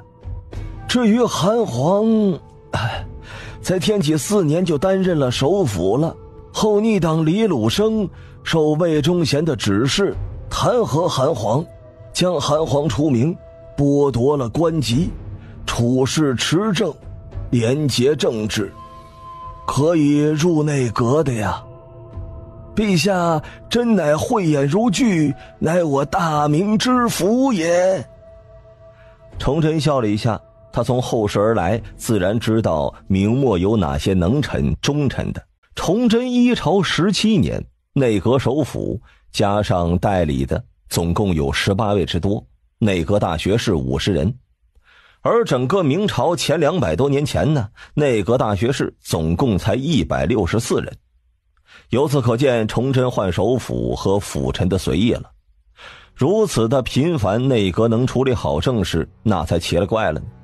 这最无语的是崇祯登基后第一次任命内阁大学士，为了不得罪阉党和东林党，竟然选择抽签儿，简称补眉大典。但在这50位内阁大学士当中，韩黄、李彪2人可进前5。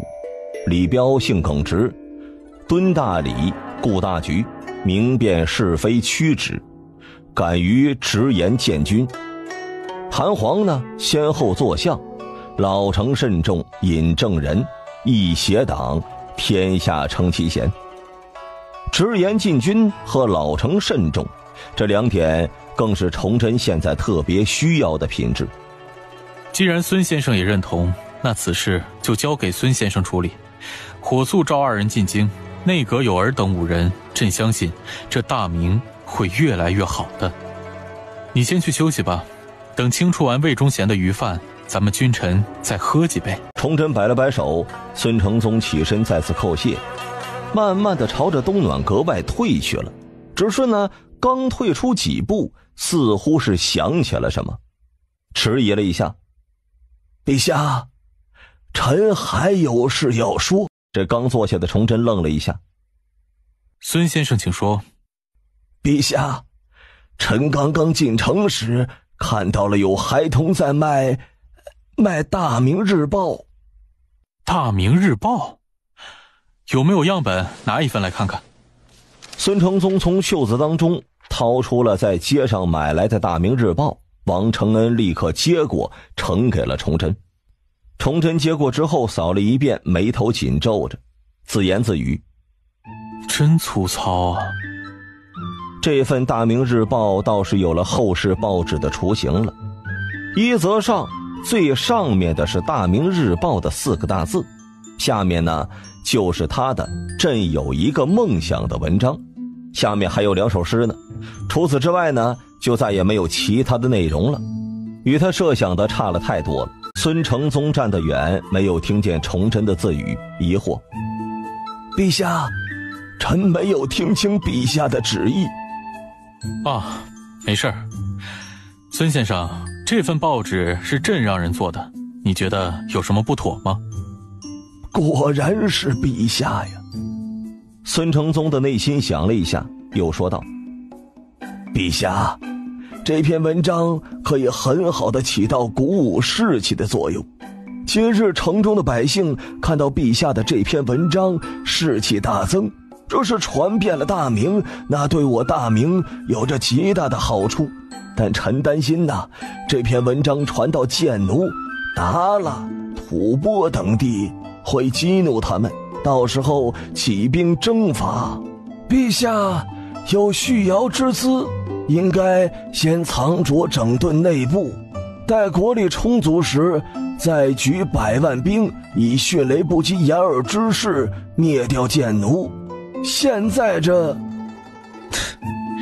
孙先生是不是想说朕过于张扬了？孙承宗讪讪地笑了一下，崇祯轻笑一下：大明如此情况，建奴很清楚。朕在此刻说这样的话，孙先生觉得建奴是觉得朕有魄力，还是狂妄轻狂？这次轮到孙承宗愣住了，随即眉头紧皱，心念急转。有魄力，那就给了建奴压力。建奴可不希望这位新帝会整顿朝局，然后再消灭他们。他们会加快进攻的节奏，不给大明喘息的机会。轻狂，那就让建奴有了轻视之心。他们不会错过这个机会，也可能会加快进攻的节奏。这不管哪一样啊，都会让建奴加快进攻节奏。皇帝这是要闹哪一样啊？看着孙承宗的模样，崇祯嘴角挂着一丝笑意。这甭管建奴等外敌是觉得他轻狂也好，有魄力也罢，都达到了他所想的，他这么做呢，有3方面考虑：一是想要激起国内百姓的士气；2是掌控舆论；3更是他在布局，布一个可以坑皇太极一把的大局。若是接下来的一切计划都在他的掌控当中，那就能将皇太极给坑死，甚至呢后金都能因此而覆灭。他记得崇祯2年，东江皮岛毛文龙被袁崇焕斩杀了，后金没有了后顾之忧，皇太极率军绕到蒙古，直接扣关大安口，突破了蓟镇大明守军，攻占了敦化重镇，直逼大明的京师。这整个事件来看，毛文龙的死只是一方面，另一方面是无法突破宁锦防线。既然他知道了这个事情，他就能将计就计，让毛文龙假死，派军设伏遵化周边，再加上陕西赈灾的几百万粮食的诱惑，以及他这篇文章的刺激，就能让皇太极的攻击时间提前了。当然呢，中间还要做其他的工作，比如在冀州周边设立火器研究所，或者开个铁矿出来等等，这些都是贱奴缺少的。种种条件的诱导，再加上以有心算无心，坑皇太极一把的机会很大。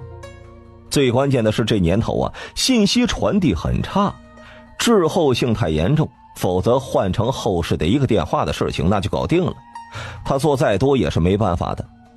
这件事情事关重大，除了他自己之外谁都不能说。崇祯打断了孙承宗的思考。从目前来看，利大于弊，甭管他们怎么认为，朕问你，贱奴能突破济宁防线吗？不能。孙承宗回应得很坚定，回答完之后愣住了，随后笑了一下。既然无法突破宁锦防线，知道了又如何呢？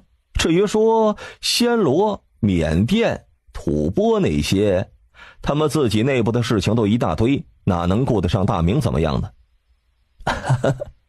可是陛下呀，大明有底报，权威性比您这个大明日报好多了，您为何又要弄出一份大明日报呢？而且您这报纸过于简单了，既然是日报，那就是每日都有，您总不能天天写文章吧？当然是赚钱了。赚钱？虽然写的是朝廷的决议，可百姓们不可能每天买这个看吧？孙先生，这份大明日报只是个雏形，离朕的要求还差得很远。崇祯说完了之后，拿出了一张新的宣纸，在上面写画画，他要给孙承宗上一课。1刻钟之后，崇祯将笔放下，扫了一眼之后点了点头，最后递给了孙承宗。孙先生，你再看看这个。孙承宗接过之后认真地看了起来，只见宣纸上被划分出了很多的板块，朝廷决议、名人诗赋、故事、民生问题、八卦趣事、广告等6个板块。看这板块的标题和备注，孙承宗眼中由开始的疑惑到兴奋，最后凝重了起来。朝廷决议是吸引百姓关注的，诗稿是吸引文人的，广告是吸引商人的，民生则是吸引工业的，而故事和八卦就是增加娱乐性了。等运作成熟了，文人诗稿可以收费，广告也能收费。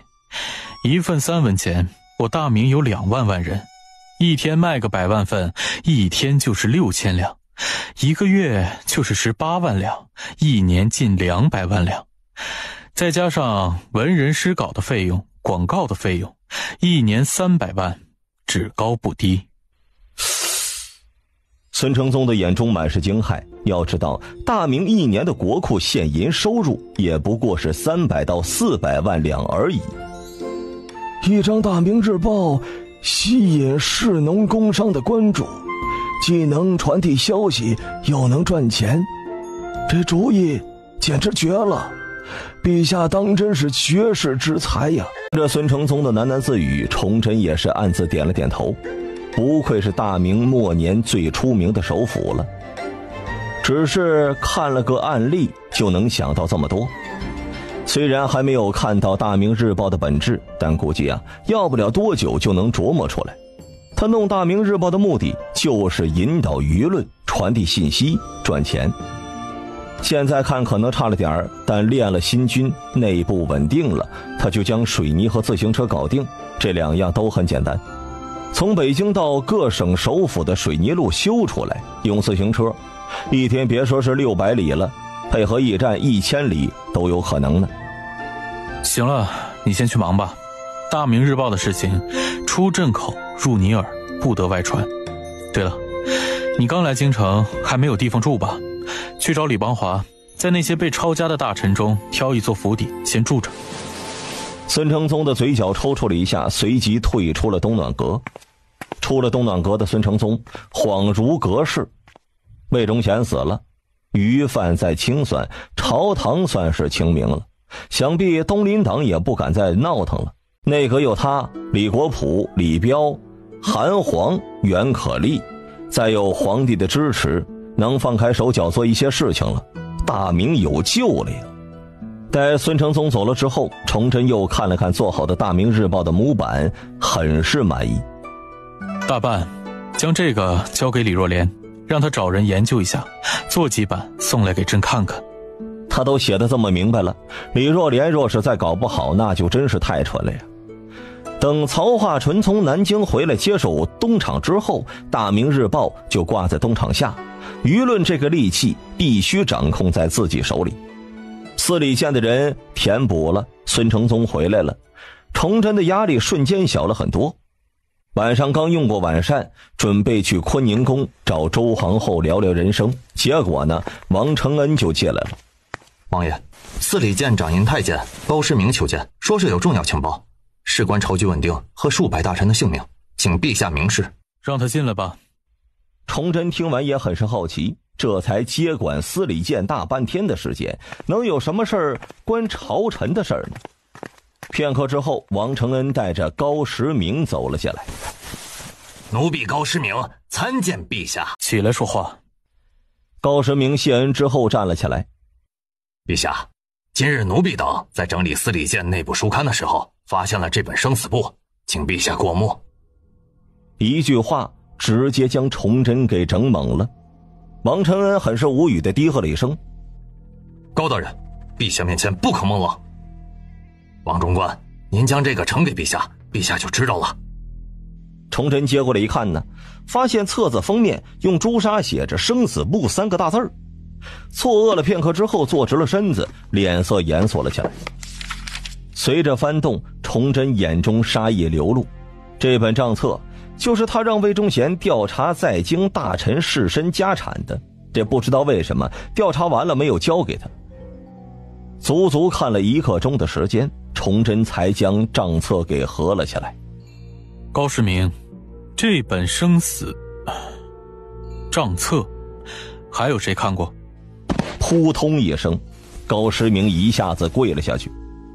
皇爷，奴婢等4人在看到这份账册的时候，只是看了第1页就没敢再看，目前只有奴婢4人看到了，至于在我们进入司礼监前还有没有人看到，就不得而知了。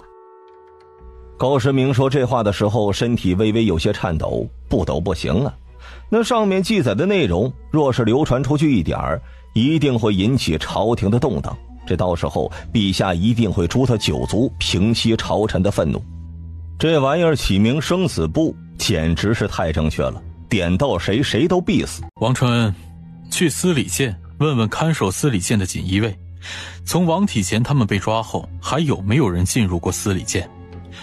同时派人去通知李若莲，让他将司礼监、东厂的人单独分开审问，所有参与审问司礼监和东厂的人全部下达封口令。奴婢领旨。王承恩立刻应声离去，他能感受到皇爷这次彻底的怒了，因为皇爷平时都叫他大办，但生气的时候都直接叫他的名字。待王承恩和高时明离去之后，崇祯再次翻开了账册，眼神很是复杂。他知道朝臣们贪婪，但没想到啊，会贪婪到这个地步，简直是触目惊心。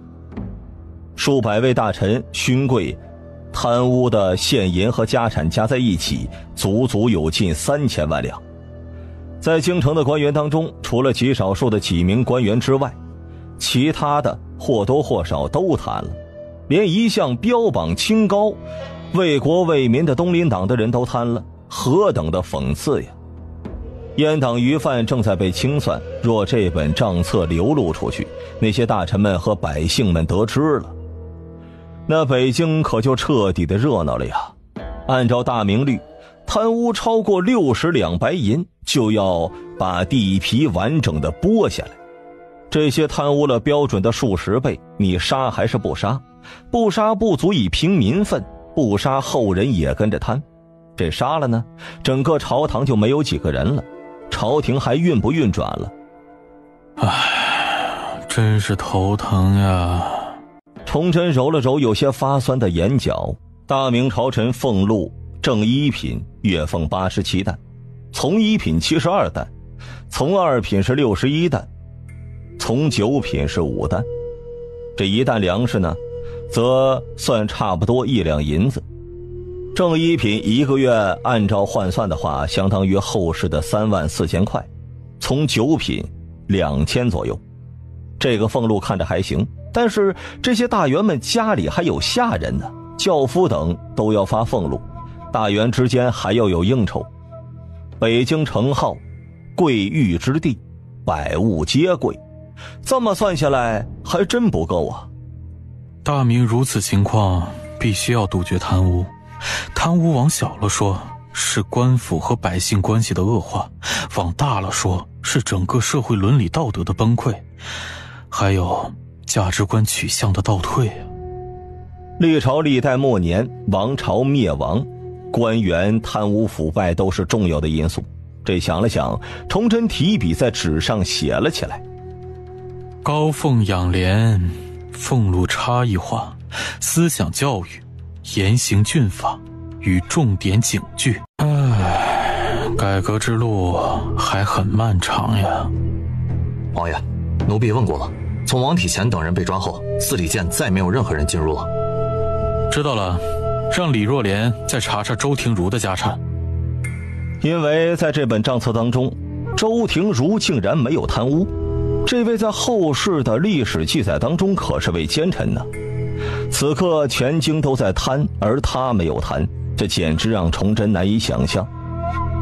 此人虽然奸诈，但用好的话也算是个能臣。他既然知道周廷儒此人，好好敲打一番，先用着再说。崇祯将写好的策略夹在了账本之中，放进了金轨之中。这些人肯定是要处理的，但绝不是现在，至少得等到被杀的阉党这批人补齐了再说。做完了这一切之后，崇祯到了坤宁宫。好了，从今天开始都各回各自的宫里吧。闻言，众女脸色大喜。这几日坤宁宫外遍布了锦衣卫，时不时的有喊杀声，时不时的有一队锦衣卫冲进来抓走几个宫女和太监。虽然没有人明确的告诉他们是什么事，但也猜得出来呢，应该和阉党有关系。现在危险解除了，他们自然是高兴的。虽然坤宁宫够大，但哪有自己的宫殿住着舒服呀？这片刻之后，坤宁宫内只剩下了周皇后和义安皇后张嫣。不待两人出声，魏忠贤死了，朕现在正在清算阉党的余犯，这几天就能彻底完成了。两人瞬间愣住了，随后周皇后眼中满是惊喜，而张嫣则是放声哭了出来。看着痛哭的张嫣，崇祯和周皇后两个人都没有说话，这是心病，得张嫣自己度过。过了好一会儿，张嫣才停止了哭泣，起身朝着崇祯跪了下来。臣妾多谢陛下。哎，皇嫂，你这是做什么？快起来！崇祯朝着周皇后使了个眼色，周皇后立刻上前扶住了张嫣。两人安慰了一会儿，张嫣这才离去。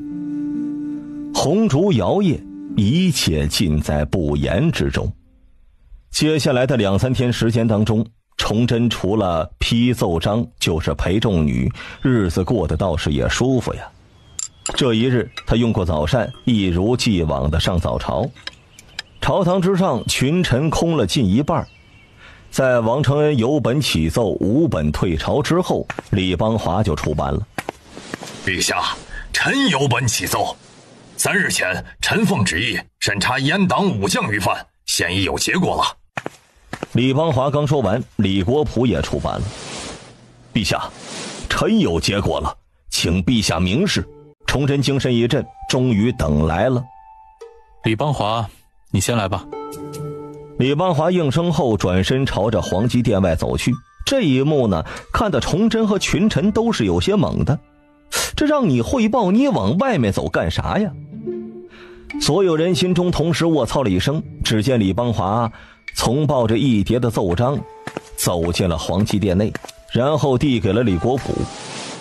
阁老啊，请您帮我报一下，等会儿我给您报一下。虽然声音小，但崇祯还是听见了，嘴角不自觉地抽了一下，脑海当中闪过了一丝不好的画面。陛下，臣奉旨调查魏忠贤附逆武官余犯，经藤乡4尉、21位指挥使、指挥同知等将领的举报，以及锦衣卫和东厂的调查，共有魏忠贤余犯328人。李邦华的语速极快，将汇总的信息讲了一遍。群臣心中又是一惊，看着李邦华从李国溥手中拿过一份奏章，心中一哆嗦呀，眼中满是恐惧。其首位指挥使吴长清于天启3年依附魏忠贤，贪污现银9万两，各类古玩字画约5万两，良田26顷，总折算价值33万两，抄家所得25万两，差额8万已经被他花了，判斩立决，抄家诛一族，家眷流放，阉章永树。御马监掌印太监刘应坤于天启3年被魏忠贤提拔为掌印太监，在辽东冒领军功，侵占御马监下辖牧场311顷，马匹16匹，现银6万两，判斩立决。锦衣卫原指挥使田尔庚贪污18万。李邦华每说一个，群臣就哆嗦一下。李国溥手上抱着的奏章简直就成了阎王的生死簿了，足足说了有1刻钟。陛下，这是主犯10人详情，余者皆在皇极殿外，可随时查看。武官共计贪污现银500万两，现查出240万两，古玩字画等84件，折银49万两，良田12000顷，总计折银260万两。目前所有查抄全部都在北京南新仓封存，请陛下明示。李爱卿，你也汇报一下吧。陛下，魏忠贤附逆文官余党共计226人，其中正二品4人，从二品6人。李国溥总结完之后，开始汇报主犯了。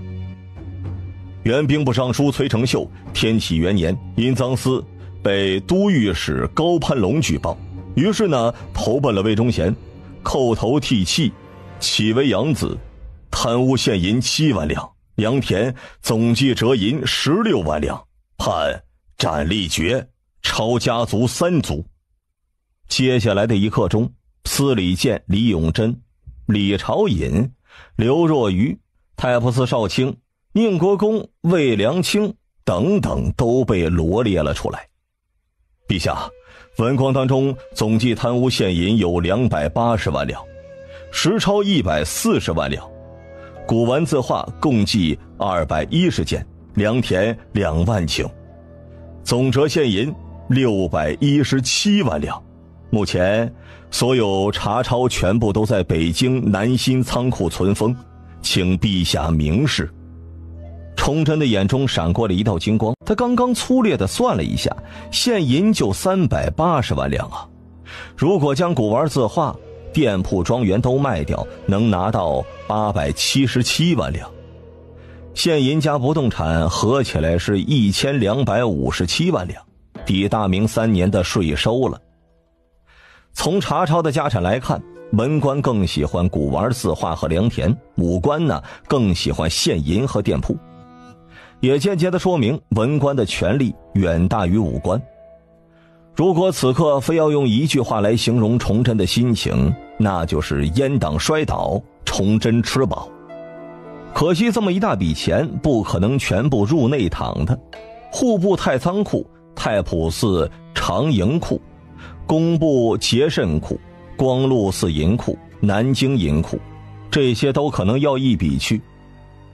李国普、李邦华，你二人定下的魏忠贤负逆于犯的罪名可真是，朕要的是公允，不漏掉一人，也不冤枉一人。新帝登基就杀了这么多的大臣，百官会不会认为这个皇帝冷酷无情，谁还敢跟着你干呢？后面推动新政就会有阻力，但只要有公允，百姓的声音就能将文武百官的小心思给淹没了。他们就算是再大的权力，也不敢彻底的走到百姓的对立面。陛下，定案所需口供、证人证言、书证、物证、勘察笔录等，皆已在案可查。一些从逆分子有可疑者，皆判为斩谏侯，日后可交刑部、大理寺、监察院三司复审。陛下，此等大案，臣等不敢有丝毫私心，凡罪皆有定制。崇祯从龙椅上站了起来，走到了平台边缘，盯着群臣。诸位，有没有想说什么的？大臣们齐齐无语啊！这些人所犯的罪过，人证、物证、口供都齐了，他们还能说什么呢？黑的说成白的，劝皇帝仁慈少杀生，这敢劝的话，皇帝能把他们一起顺带给砍了。陛下，臣有话要说。孙承宗站了出来，群臣皆是一惊，这位阁老的头这么铁吗？说，陛下，臣对魏忠贤余党的罪无异议，但臣对砍头的地方有些建议。西市口虽然是靠近郊区，但毕竟还是城内，数百人砍头怨气太重，恐伤百姓。臣建议推到圣德门外处决，圣德门走兵车，用将士们的血气冲刷和镇压怨气。孙承宗说完了，群臣和崇祯都懵了呀，他们以为孙承宗会劝崇祯少杀呢，免得有伤圣德，结果这位爷爷只是建议换个地方砍头。这种转折简直是闪了他们的老腰了。孙爱卿所提甚合朕意。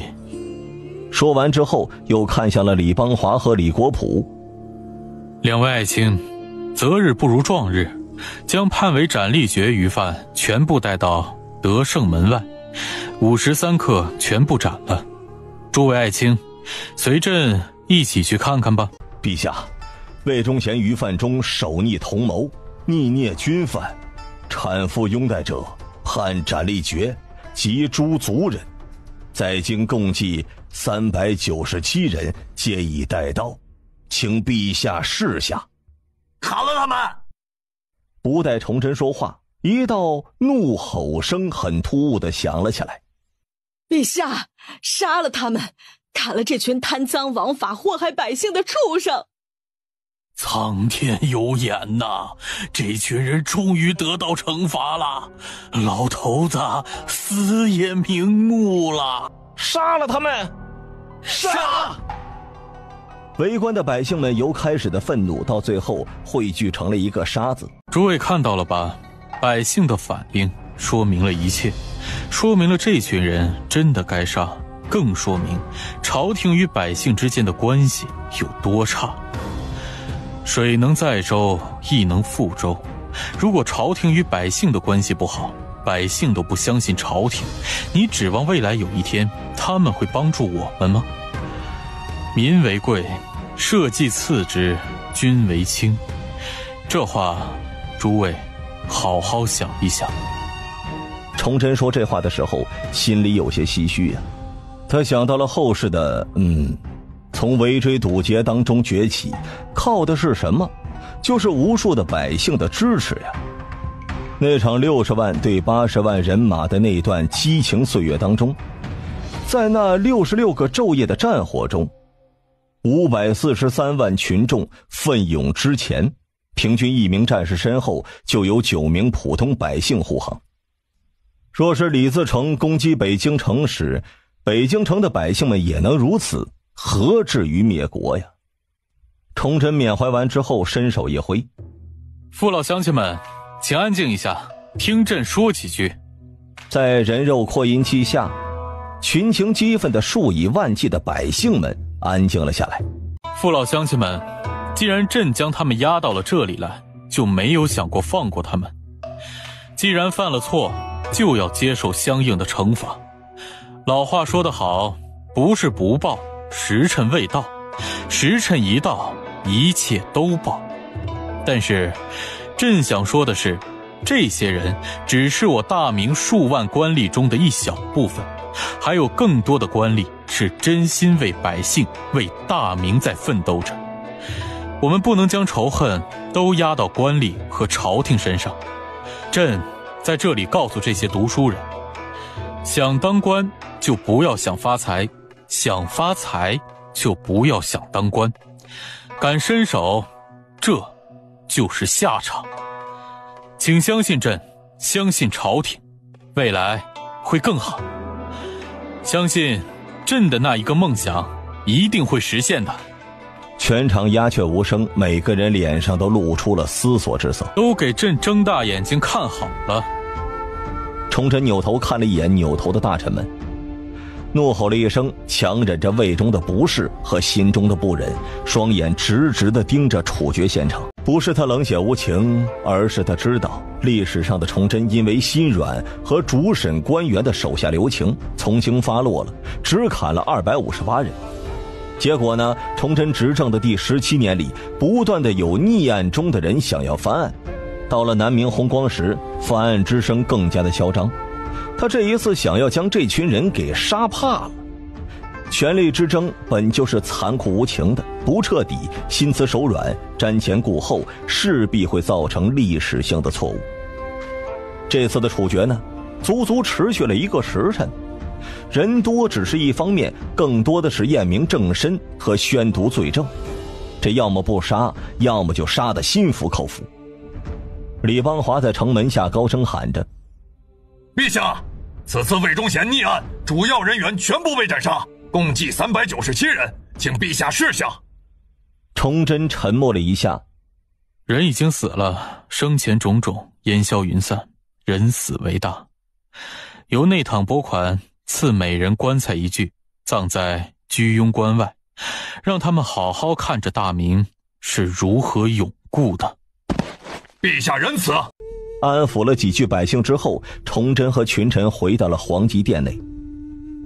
李若莲将这些人的罪名全部印出来，明天开始向全城百姓发放。此举就是让百姓们知道他杀的没错，这些人该杀。郭爱卿，查抄所得由你们户部负责清点，除良田之外，其余诸多如古玩、字画等全部卖掉，朕只要现银。查抄所得3成半入内堂，5成入太仓库，太仆寺的长银库、工部节慎库、光禄寺银库各半成，如此分配可行？被提到的这个院部的临时主事都愣住了，他们都以为会全部入内堂的，他们想要啊，但实在不敢开口，没想到皇帝主动拨给他们了。陛下圣明。好了，内阁、李邦华、户部、太仆寺、工部、临时主事留下议事，其余爱卿退朝吧。参见陛下。孙承宗等7人重新行礼。诸位爱卿免礼。崇祯走下了平台。刘诸位是有要事相商，咱们就不回武英殿了。大办，此座。待到众人落座之后，崇祯才沉声地说着：“诸位，魏忠贤的余犯在京的已经清理了，剩下的就是在各州府的。李国普，这事你要抓紧时间，可以让李若莲配合你，务必在最短的时间内清理干净。”臣领旨。在李国普回应之后，崇祯背着手在皇极殿内缓缓地走了一圈。诸位，魏忠贤和他的党羽已经死了，党争基本上可以平息了。朕的梦想的第一步算是完成了，朝廷也有精力去做其他的事情了。众人对视了一眼，皆是看出了对方眼中的惊讶。崇祯的那篇文章抛开文采，只凭内容，绝对可以鼓舞人心的。现在整个北京城当中的百姓，上至7、80岁的老者，下至7、8岁的娃娃，都能背上几句。但自家人知道自家事啊，梦中所提到的9个梦想中，只要能完成1个，那都是大功业；只要能完成3个，那就能媲美唐宗宋祖；完成6个呢，那就是超越了秦皇汉武了。9个都完成，那就是千古一帝，没有之一。可这能完成吗？先不说人人如龙，人人如君子，国无患，世道有这种终极的大同理想，即便是吃饱穿暖，家有余粮，这种最基本的都够呛。此刻皇帝提出这件事情是几个意思？难不成真的可以实现了？接下来的工作是第2步，稳边军，练新军。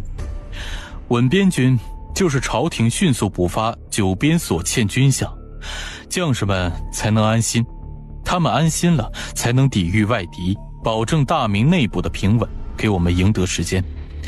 练新军，现在的21位京军的问题，想必诸位都有所了解。指望这2支军队去打仗，崇祯没有继续说下去，言语中的失望显而易见了。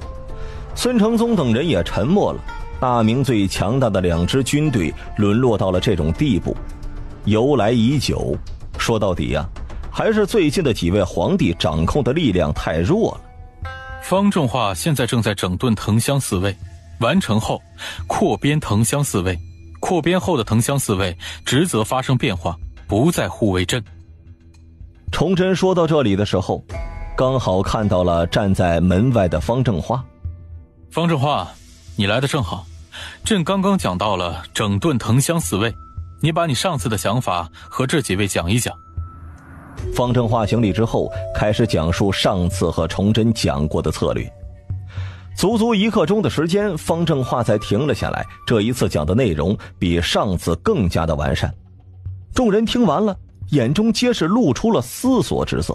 方正化讲述完上次和崇祯讲过的策略，片刻之后，孙承宗出声了：“方大人的想法，臣是赞同的。建奴如此嚣张，主要问题就是我大明缺少能抗衡建奴的骑兵。一方面是大明人的体质问题，另外一方面呢，是军制和生活的习性问题。臣当年打造的锦宁防线，就是想以守代攻，换取内部和平，争取时间打造铁骑。辽东虽然现在有3万的一丁突骑啊，但无论是在数量还是在战斗力上，都无法与建奴抗衡。8年前萨尔浒之战，建奴出动了6万铁骑。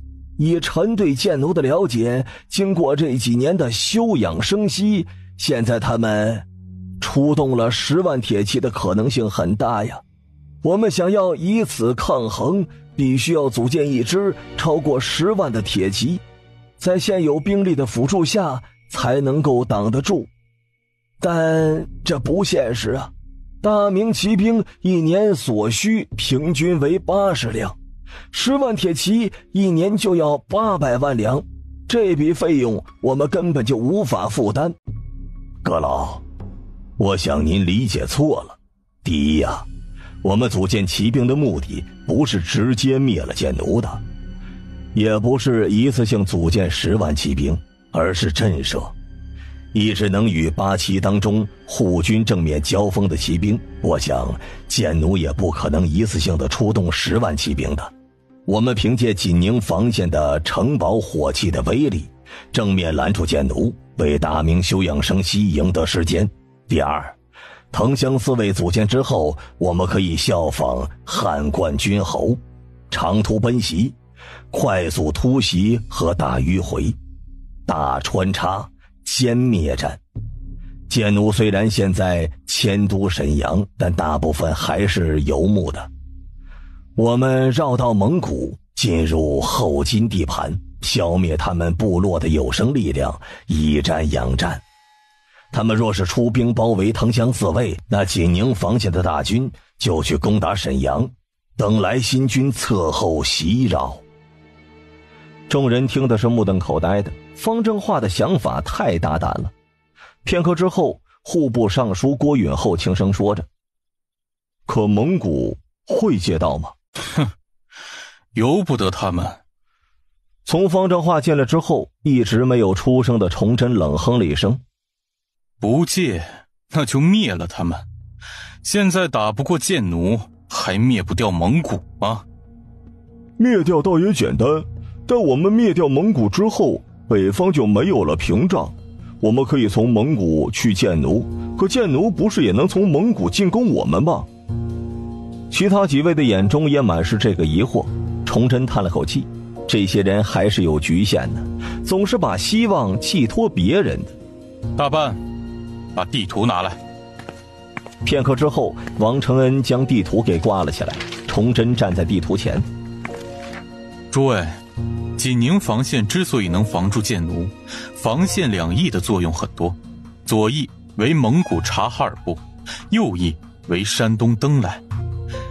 贱奴一直攻不破锦宁防线，但他们想发展，只有3条路可以走：向西攻击察哈尔部，向东攻击朝鲜，向北攻击东海女真。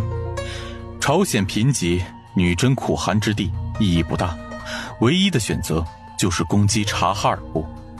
广袤的草原和各大部落能给他们提供战马和战士，然后再攻击漠南蒙古，这样锦宁防线就没有任何的意义了。”“这不可能！”孙承宗下意识地喊了出来，其他人听的也都是目瞪口呆的。实在是崇祯的这番话太过于惊世骇俗了。如果这么做，花费巨资打造的锦宁防线就没有了任何意义，他将是大明的罪人。这一刻，孙承宗面色惨白，身体摇摇欲坠。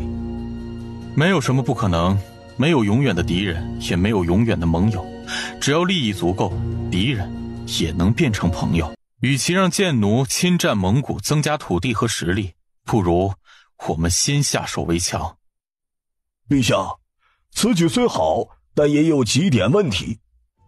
漠北蒙古倒是好说，已经成为了我们的顺民了，但我们此举会不会让漠北、漠南、科尔沁等部落联合？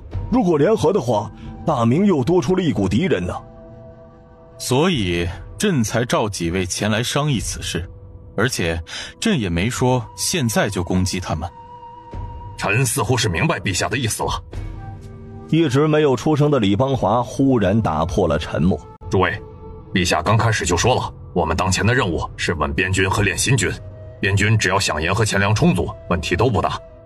练新军主要是以藤乡四卫为主，按照方大人的构想，骑兵充其量也只有2万到2万8千人，如果都是精锐，这股力量足够支撑蒙古逐步了。这里面最关键的就是马匹了，战马中以蒙古马为最。蒙古高原的环境让战马体力恢复速度快，极擅长在各种环境下长途运动。陛下说这么多，就是想从蒙古这里弄到战马。诸位想想，刚刚查抄阉党那么多银子，给户部能理解，但为什么也给了太仆寺、工部？太仆寺专管马政，主要从蒙古户市中弄到马匹。陛下拨了50万给太仆寺，按照前几年的交易算，50万两大概可以买到6万匹上等马。如果工部再配合，那么还能弄到更多。工部主管铁、铅、铜等金属，而铁则是蒙古最为缺少的，其次是茶叶和药材。没有了药材、茶叶，蒙古人的肉食容易消化不良、便秘，这对他们的正常生活是一种打击。而没了铜铁，他们连煮肉都是问题，更别提制造兵器了。在户市中以这些为由提高价格，或者让他们降低马匹价格，以此弄到更多的马匹。其二，依旧重金收买林丹汗，让他们继续与贱奴作战，消耗双方实力。这就是我们练新军的时间了。有上等马，还有河西6郡天生的战士，不出1年，战力就很可观了。听了李邦华的分析，众人才恍然大悟。崇祯也是极其欣赏。臣等请陛下示下。太仆寺今后的主要任务就是尽可能多的从户市中买马匹，有多少买多少，但只要上等马和中等马。此事与方正化商议，至于所需的银两也从御马监调用。工部，从今日起尽可能多的储存铁、铅、铜3种金属，同时严格控制户市中的3种金属的数量。户部，迅速补发欠发的饷银，稳住边军，同时到江南等地大量购买粮食储存起来。臣领旨。崇祯又交代了几句众人之后，孙承宗忽然道：陛下，您说的左翼有问题，那右翼我们是不是也要做打算呢？众人一愣，瞬间想到了什么。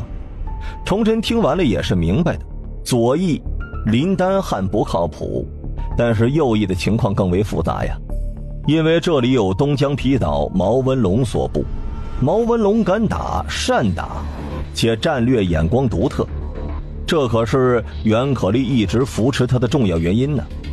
可袁可立被弹劾浮现之后呢，毛文龙就无人能御。朝臣弹劾有8大理由：悬居海上，迷想冒功，朝命频为，节制不受，尽复卧冰禁登，所想要挟，跋扈叵测，且通夷有计，犄角无资，趁肘并爱。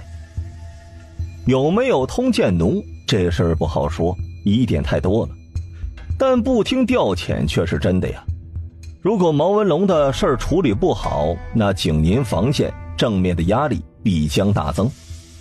诸位以为如何？陛下，毛文龙是袁阁老扶持的，也听袁阁老的话。既然如此，陛下可修书一封给袁阁老，可以让他去说服，朝廷再加以抚慰，先稳住再说。可以。崇祯很是直爽地答应了。海外孤岛，他就是想攻打也没有办法。商议完信的内容之后，和安抚了标准后呢，崇祯才转变了话题，看向了孙承宗。孙爱卿，朝臣补缺的事情怎么样了？臣正想向陛下汇报此事。孙承宗说完了，拿出了一份奏章。陛下，这是臣等几人商议的补缺名单以及补缺官职，请陛下过目。崇祯接过了奏章，慢慢的翻看着。范景文，河间府吴桥人，万历41年进士，受东昌府推官，获得不二公的雅号。万历46年因事起驾回乡，拟任工部尚书。黄道周，福建漳州府漳浦县，天启2年进士，师从袁可立，通天文、礼数诸书，拟任工部左侍郎。刘宗周，浙江绍兴府山阴人，万历29年进士，天启元年为礼部主事，拟任礼部尚书。房壮丽，安州人，万历23年进士，任山西襄陵知县7年，为正廉洁，天启6年赴任，拟任吏部尚书。崇祯足足看了2刻钟的时间，这本奏章当中足足推举了26人，其中4位尚书，7位侍郎，3位督察院御史，余者6位为其他。看着奏章，崇祯的脸色有些阴晴不定啊。这26人当中有几人他是知道的，例如房壮丽、范景文等，这些都算是名臣忠烈。其他的都不太清楚，但是他能敏锐地察觉到这里面至少有7、8位是东林党的人。孙爱卿，你进京见朕的时候，朕说过，从今以后这大明不许再有党争，这话你记得吧？扑通一声，孙承宗跪了下来，李国普和李邦华、郭允厚也都跟着跪了下来。陛下，臣等举荐之人皆为公，不敢有丝毫的私心呐。这26人，陛下可差锦衣卫和东厂明察。崇祯点了点头，自己刚杀了一批，只要孙承宗等人不傻，那就不会在这件事情上做手脚。因为这名单上面没有最重要的兵部尚书和督察院左都御史。兵部是朝廷调兵的发起者和执行者，即便是内阁和司礼监、御马监同意了，只要兵部不同意，那就无法调动。且兵部长卫所事关选授、升调、习题、公赏之事，对武将的任命都有着决定权。只要军权在手，文官就是再能蹦的，那也是一刀的事儿。其次呢，是督察院，主掌监察、弹劾及建议，拥有大事奏裁、小事立断的权利。有督察院在，这就是百官头上的一把刀。从这一点就能看得出来几人揣摩上意的能力了。但是该敲打还是要敲打的。起来吧，不是朕不相信诸位爱卿，实在是大明经不起折腾了。朕会派锦衣卫彻查，希望你们能理解朕的心情。臣等明白。行了，起来吧。明天朝会上将这些人通报一遍，看看群臣有没有什么意见。如果都通过了，内阁起草诏书，迅速召这些人回来，迅速补缺。在这些人没有回来之前，6部你们多看着点。行了，都去忙吧，李邦华留下。众人离去之后，阻止了李邦华再次行礼。李爱卿，这份拟任名单上没有兵部尚书，你知道吧？陛下，只要让臣做点实事，做什么官臣无所谓的。好，朕调你回来的主要任务是整顿兵备。你的性格太过耿直，兵部尚书不适合你，也会牵扯你的精力，希望你能明白。等你整顿完，朕再给你新的委任。臣明白。我大明200多万的军队，但已糜烂之极。如果臣能整顿后，让大明军队的战力再次焕发，日月所照，铁骑所至，皆臣服，臣死而无憾矣。哼，别总将死挂在嘴边。朕欲开创大明盛世，整顿兵备也只是实现朕的梦想的第一步。朕希望你们能够跟朕一起看到这大明盛世的到来。崇祯很是欣慰，想了想，上次让你做的整顿兵政的对策，你做好了吗？陛下，已有复稿。说来听听。陛下，臣这段时间暗中调查了一番，情况比臣想象的还要严重。李邦华脸色极其严肃，眼中愤怒一闪而过。无论是21位还是经营，都存在着战役、虚冒、卖贤、包操、走后门、老弱病残等弊端。臣前几日亲眼瞧着数十名穿着经营兵服的士兵拉着一车车的墙砖。臣暗中问了一些百姓，说是某位勋贵家中建宅院不想出钱，就从自己营中调了一批，而且这种事情似乎很常见。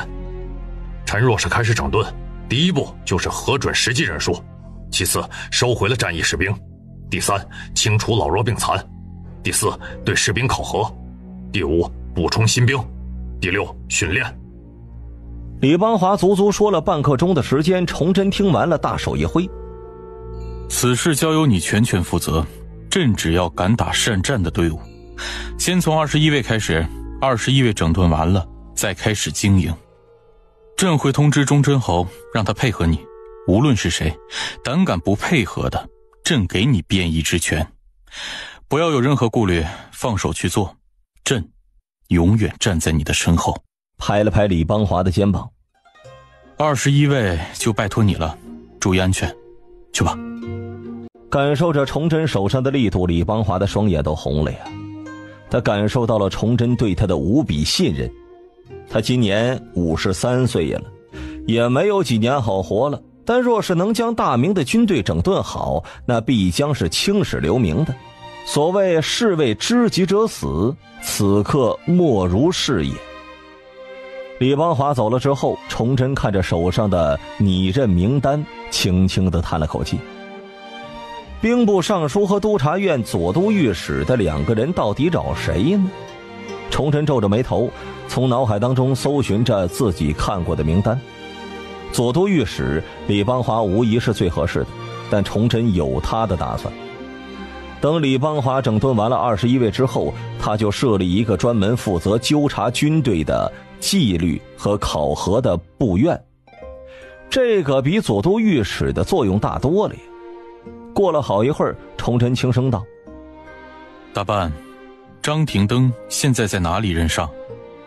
王承恩闻言思索了一下，皇爷，张廷登5月份起复，命镇抚2州，现在应该刚到任上。让李若莲派人通知他回来，朕有令用。张廷登此人虽然不怎么出名，但崇祯记得此人在万历年间奉旨巡视经营，编巡视事宜一卷，差点将经营那些将领们给整哭了呀。当年经营若是严格按照巡视事宜的记载所用，那现在的经营那个战斗力啊，绝对不逊于9边的。担任兵部尚书可能不大合适，但担任左都御史倒是可以。至于兵部尚书的人选，他倒是有几个人选，例如孙传庭、洪承畴，但都不太容易说服朝臣的。前者闲赋在家3年，离任前职位也不高，这后者官职、功劳、能力倒是可以试一试。但这位在崇祯15年在松锦之战当中兵败被俘虏后降建奴了，崇祯认为洪承畴兵败不能负主要责任，松山被围困了半年，城中粮食殆尽，外无援兵，又有下属暗通建奴。虽然兵败不是他的错，但这根刺儿啊，在崇祯的心中还是有些不舒服的。罢了，先等等再说吧。有孙承宗在，暂时也没什么问题。东暖阁内，崇祯喃喃自语。过了好一会儿之后，崇祯回到了龙案前，提笔写了一封信。大办，让李若莲派人300里加急送到西安给袁可立。写完信之后，崇祯背靠龙椅，闭目沉思。济宁防线左右2翼已经有了对策，但想要凭借建奴打回原始状态是不够的，更何况呢，还有暹罗、缅甸、吐蕃等等。那么唯一提升战斗力的就是研制火器，这是他穿越来就想做的事情啊。现在大明文臣武将对于火器的威力似乎有些不屑，但从后世来的他可是见过了火器的恐怖的，一个大杀器就能够将建奴全部给灭掉。以现在的条件，虽然搞不出来这种大杀器，但将碎发枪、火药炮弹搞出来，那还是可以的。现在的红夷大炮炮弹都是实心炮弹，杀伤力还行，但若是改进了红夷大炮，炮弹换成了火药，只要100门红夷大炮，数十次齐射就能够将建奴的铁骑给打残了。这个研发的时间不好控制，也许是1年，也许是10年，但这个方向绝对是正确的。不论是对建奴，还是对暹罗、缅甸，亦或是重开海禁，加入世界的大航海，火器都是必须的。在自己的地盘横没啥意思，真正的呢是让周边国家惊惧，大明才是天朝。所以火器必须要加速研究，甚至放在踏平建奴之上。想到这里，崇祯猛然睁开了眼睛。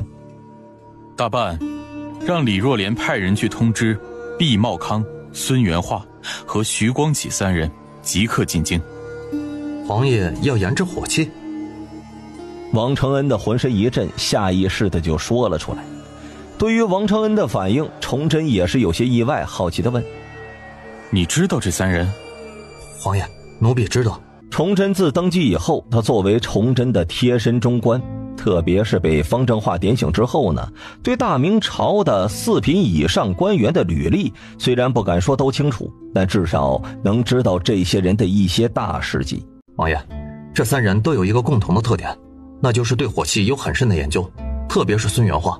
听说在宁远大战中，他在宁远城布置了11门大炮，将努尔哈赤轰成重伤，然后病死了。可以说宁远大捷，孙元化功不可没。事实也证明，筑台制炮是抗建奴最佳方略。可惜被魏忠贤给弄得辞官回乡了，真是可惜啊。这么说，你是觉得火器大有可为了？是的，奴婢以为大有可为。王承恩沉思了一下，王爷，火器的威力毫无质疑，杀伤力远大于刀剑。远距离攻击虽然我大明的火器种类繁多，但都存在一个普遍现象，那就是装弹慢、炸膛率高，下雨无法使用。但是从太祖时期到现在，火器的种类越来越多，威力越来越大，不少当时研制时的劣势，随着时间慢慢的都有了改良。所以现在火器存在的问题，说不定哪天就改良了。那火器必将是战争中最重要的一部分。既然你如此推崇火器，那咱们去看看这红夷大炮的威力。摆驾德胜门，通知英国公抽调神机营炮手到德胜门待命。奴婢领旨。到了德胜门的城楼的时候呢，刚好遇见了带着神机营炮手匆匆赶来的英国公。英国公，朕听闻这种大炮在宁远大捷中打死了努尔哈赤，朕想见识一下，你为朕演示一下吧。英国公虽然不知道崇祯这是玩的哪一出啊，但还是让炮手准备着。开始吧。崇祯往后退了几步，几名炮手抬着几个小箱子上前，现场均匀火药，用炮杵在炮管当中压实，放入了实心弹。这一过程看得崇祯的嘴角那是轻轻的扯动啊，他真怕擦出了火星子，然后轰的炸了。别看这几步简单，但操作起来极难，需要炮手有丰富的经验。火药压实了，燃烧慢，松了呢，冲击力不够。陛下，还是再退后几步吧，这东西有炸膛的危险。李若莲上前轻声劝说着，崇祯点了点头，朝着旁边退出了数十米。其实不用他说呀。陛下，声音有些大，请捂好耳朵。张维贤说完，又看向了炮手。放！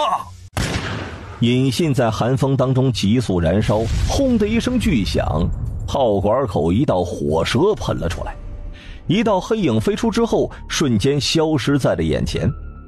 片刻中，崇祯通过千里眼看到了几里外尘土四溅的一发炮弹打出去。走，去看看威力。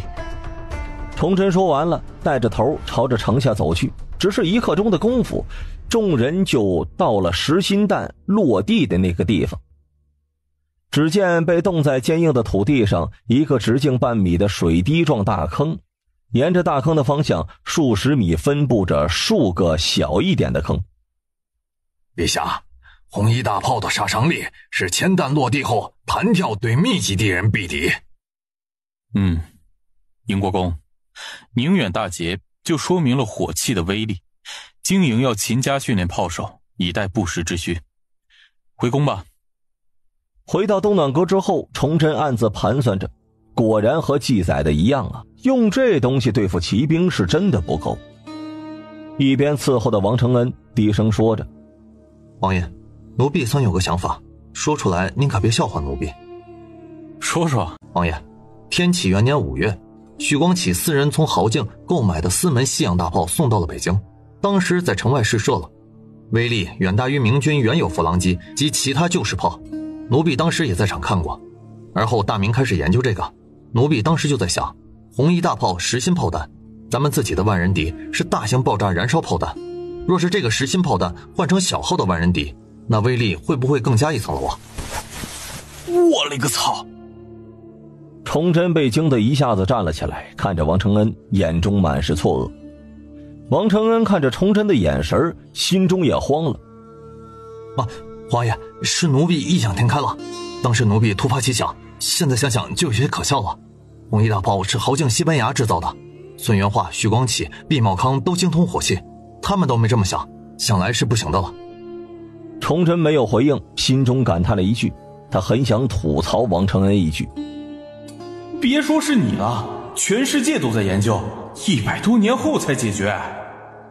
不过呢，现在找毕茂康3人就是为了研究这些东西的，有这3位明末科技的领军者在，再让他们找找师兄弟、朋友和同道中人，再将工部余衡清史司管辖的军器局以及内府管辖的兵账局拉出来，单独组建一个大明的工业司。研究的同时呢，再让他们带一些徒弟出来，要钱给钱，要人给人，谁敢阻止那就砍了谁。在这种力度下还搞不出来点东西，那他也认了。行了，既然你知道这3人，就让李若莲派人去请这3人回来。哦，对了，找到徐光启后，问问他能不能请他的老师利玛窦一起来，顺便问问他们知不知道有一个姓汤的，对火器也有比较深的研究，如果知道也一并请回来。崇祯说到这儿的时候，声音有些迟疑的。这个人是大明人还是外国人，他都不太清楚，但隐约记得有这么一个牛人，无论是组建骑兵还是研究火器，那都是需要大量的银子的。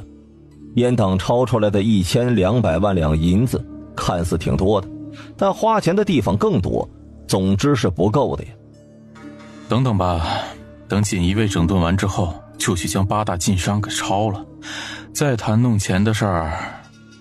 对于弄钱，崇祯有许多的想法。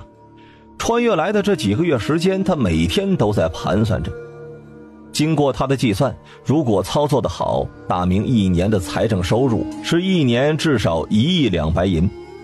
商税如盐税、茶税、酒税、契税、市舶税，商税1年可达到5000万两以上。这一天，崇祯正带着周皇后在坤宁宫内烤肉吃，王承恩前来禀报说卢相生到了。等他吃饱了，到了东暖阁内，崇祯见到了几年后大名鼎鼎的天雄军缔造者卢阎王卢相生。臣大明知府卢相生参见陛下。见崇祯走了进来，卢相生立刻跪下行礼。崇祯看着卢相生，果然和历史记载当中的一样啊，面容俊朗，肤色白皙，双臂过膝，人很瘦，却感觉很高大，这种感觉很矛盾啊。崇祯足足看了卢相生1刻钟的时间，才出声：卢相生，你可知罪？跪在地上的卢相生浑身一个激灵：臣知罪。所犯何罪？臣所犯。卢相生懵了，他哪里知道自己犯了什么罪呀？自己在大明当知府，突然有锦衣卫来传自己，说皇帝要见自己。这一路来呀，他也一直在思索皇帝找自己这么一个4品的知府干啥呢？可是万万没想到，皇帝竟然是向自己问罪的。他自问为官清廉，造福乡里，大名府虽然不能说是路不拾遗吧，但至少盗窃斗殴之事甚少。卢相生，为将有5威，你可知是哪5威？一个问题再次问懵了卢相生。刚问自己有罪，现在又问自己兵法，这皇帝到底要闹哪样啊？回陛下，为将5威出自《孙子兵法·九变篇》，故将有5威：必死、可杀、必生、可辱、愤肃可污、廉洁可辱、爱民可烦。凡此5者，将之过也，用兵之灾也。夫君杀将，必以5威，不可不察也。对卢相生的对答如流，崇祯很是满意，但还是沉声：朕听闻你前段时间率几名军卒干掉了一伙连官军都没办法的盗匪，是不是？不待卢相生回答，崇祯怒喝：你既知晓兵法，为何还会做出如此之事？显示你的勇猛和武艺过人吗？还是贪功冒进？你就不怕跟着你的那些军卒死在盗匪手中？你击杀劫匪固然可以激励大名府的百姓军卒，还大名府一个清净，可你是义府主官，要对义府的数万百姓负责。如果你中了劫匪的圈套被杀，这股劫匪冲击大名府，大名府又该如何？如果你死了，朝廷调派的人又没到，或者调来的是一个贪官，那大名府的百姓又如何？臣知罪，请陛下责罚。到现在卢相生才知道，刚刚皇帝问他可知罪，原来呢在这里犯了为将5威的第1条：必死、可杀、有勇无谋、只知死拼、就有可能被敌诱杀了。但他心中也是满是疑惑呀，自己是文官又不上战场，为将武威和他没什么关系吧？再说了，他是四品的知府，就算是有错，那也是省城宣布正史司，皇帝这么闲的吗？崇祯此刻虽然看不到卢象升的表情，但是也能猜出他心中的疑惑。不是他故意找茬，而是故意敲打卢象升，为以后做准备的。起来说话。待卢象升站起来之后，崇祯继续道：朕听说你做了知府，还每日刻苦习武，是不是真的？回陛下，是。你就那么想入军伍？你可知道军中厮杀何等的残酷？你虽武艺超群，但在数万军士的厮杀之中，又能杀几个？不怕死吗？剑奴入侵，杀我大明儿郎，臣怎能坐在后方过着太平日子？臣就算是将大明府治理成您的那个梦想，等剑奴入侵之时，还是一朝破灭。臣一人与数万将士比，就是萤火与皓月，但能杀一个是一个。臣自信以臣的武艺，杀110来个不成问题，这就够了。崇祯心中一动，猛地拍了一下龙案。放肆！济宁防线有数十万的将士，你就那么不看好济宁防线？陛下，兵法云：9守必失，9攻必破。崇祯这么一拍，并没有吓唬住卢象升，反而他的身体更加的挺直了。济宁防线长达200余里，屯兵数万，每天消耗无数千两，一旦后勤跟不上，那就是全线崩溃之时。我大明如此的财政，能跟得上吗？再说了，济宁防线前端靠的是红衣大炮，臣听说剑奴每次冲锋都用厚牛皮包裹着的盾车、死士等等作为前部消耗炮弹，真正伤到他们骑兵的并不多。大明有火器，但我们能保证大明的火器不被剑奴得去吗？既然火器威力如此大，剑奴就不会去研究吗？若是他们也研究出来火炮攻城，我们的优势就没有了，到时候还守得住吗？卢象升，既然你想入军伍，朕就给你一个机会。几番试探下来，卢象升的表现崇祯很是满意。现在有3个选择：一是入兵部4司，做个郎中；二是入藤乡4卫，做个指挥使；三是朕给你权限，你自己组建一支军队，你自己选吧。哦，对了，藤乡4卫现在在整顿，整顿之后会扩编，以后不再护卫阵，可能去前线轮番征战。卢象升浑身打了个哆嗦，眼中满是不敢置信呢。这一路上想了无数种可能，都没有想过会让他入军伍。陛下，臣选择自己组建军队。思索过后，卢象升给了回应。这听着卢象升的回应，崇祯的心中暗道一声好啊！果然呢，是后世的卢阎王，有自己的想法。好小子！好，既然你选择了自己组建，那朕给你自主的权利，招募、将领任免、军饷、俸禄、军营设置等，都由你来决定。一会儿你到内堂，领20万两银子作为初步军饷。朕不问过程，只看结果。朕要的是一支敢打、敢战、忠于大明的军队。你可能做到？陛下，做不到，臣提头来见。卢象升的心态转变得很快，这个时候就已经有武将的习惯了。陛下，这支军队可有人数限制？没有，你自己决定。编制也不拘于卫所制，你想怎么做就怎么做。臣明白。卢象升按耐住心中的激动，请陛下赐军名。崇祯沉思了一下，天雄如何？天雄。卢象升下意识地重复了一遍，猛然惊喜。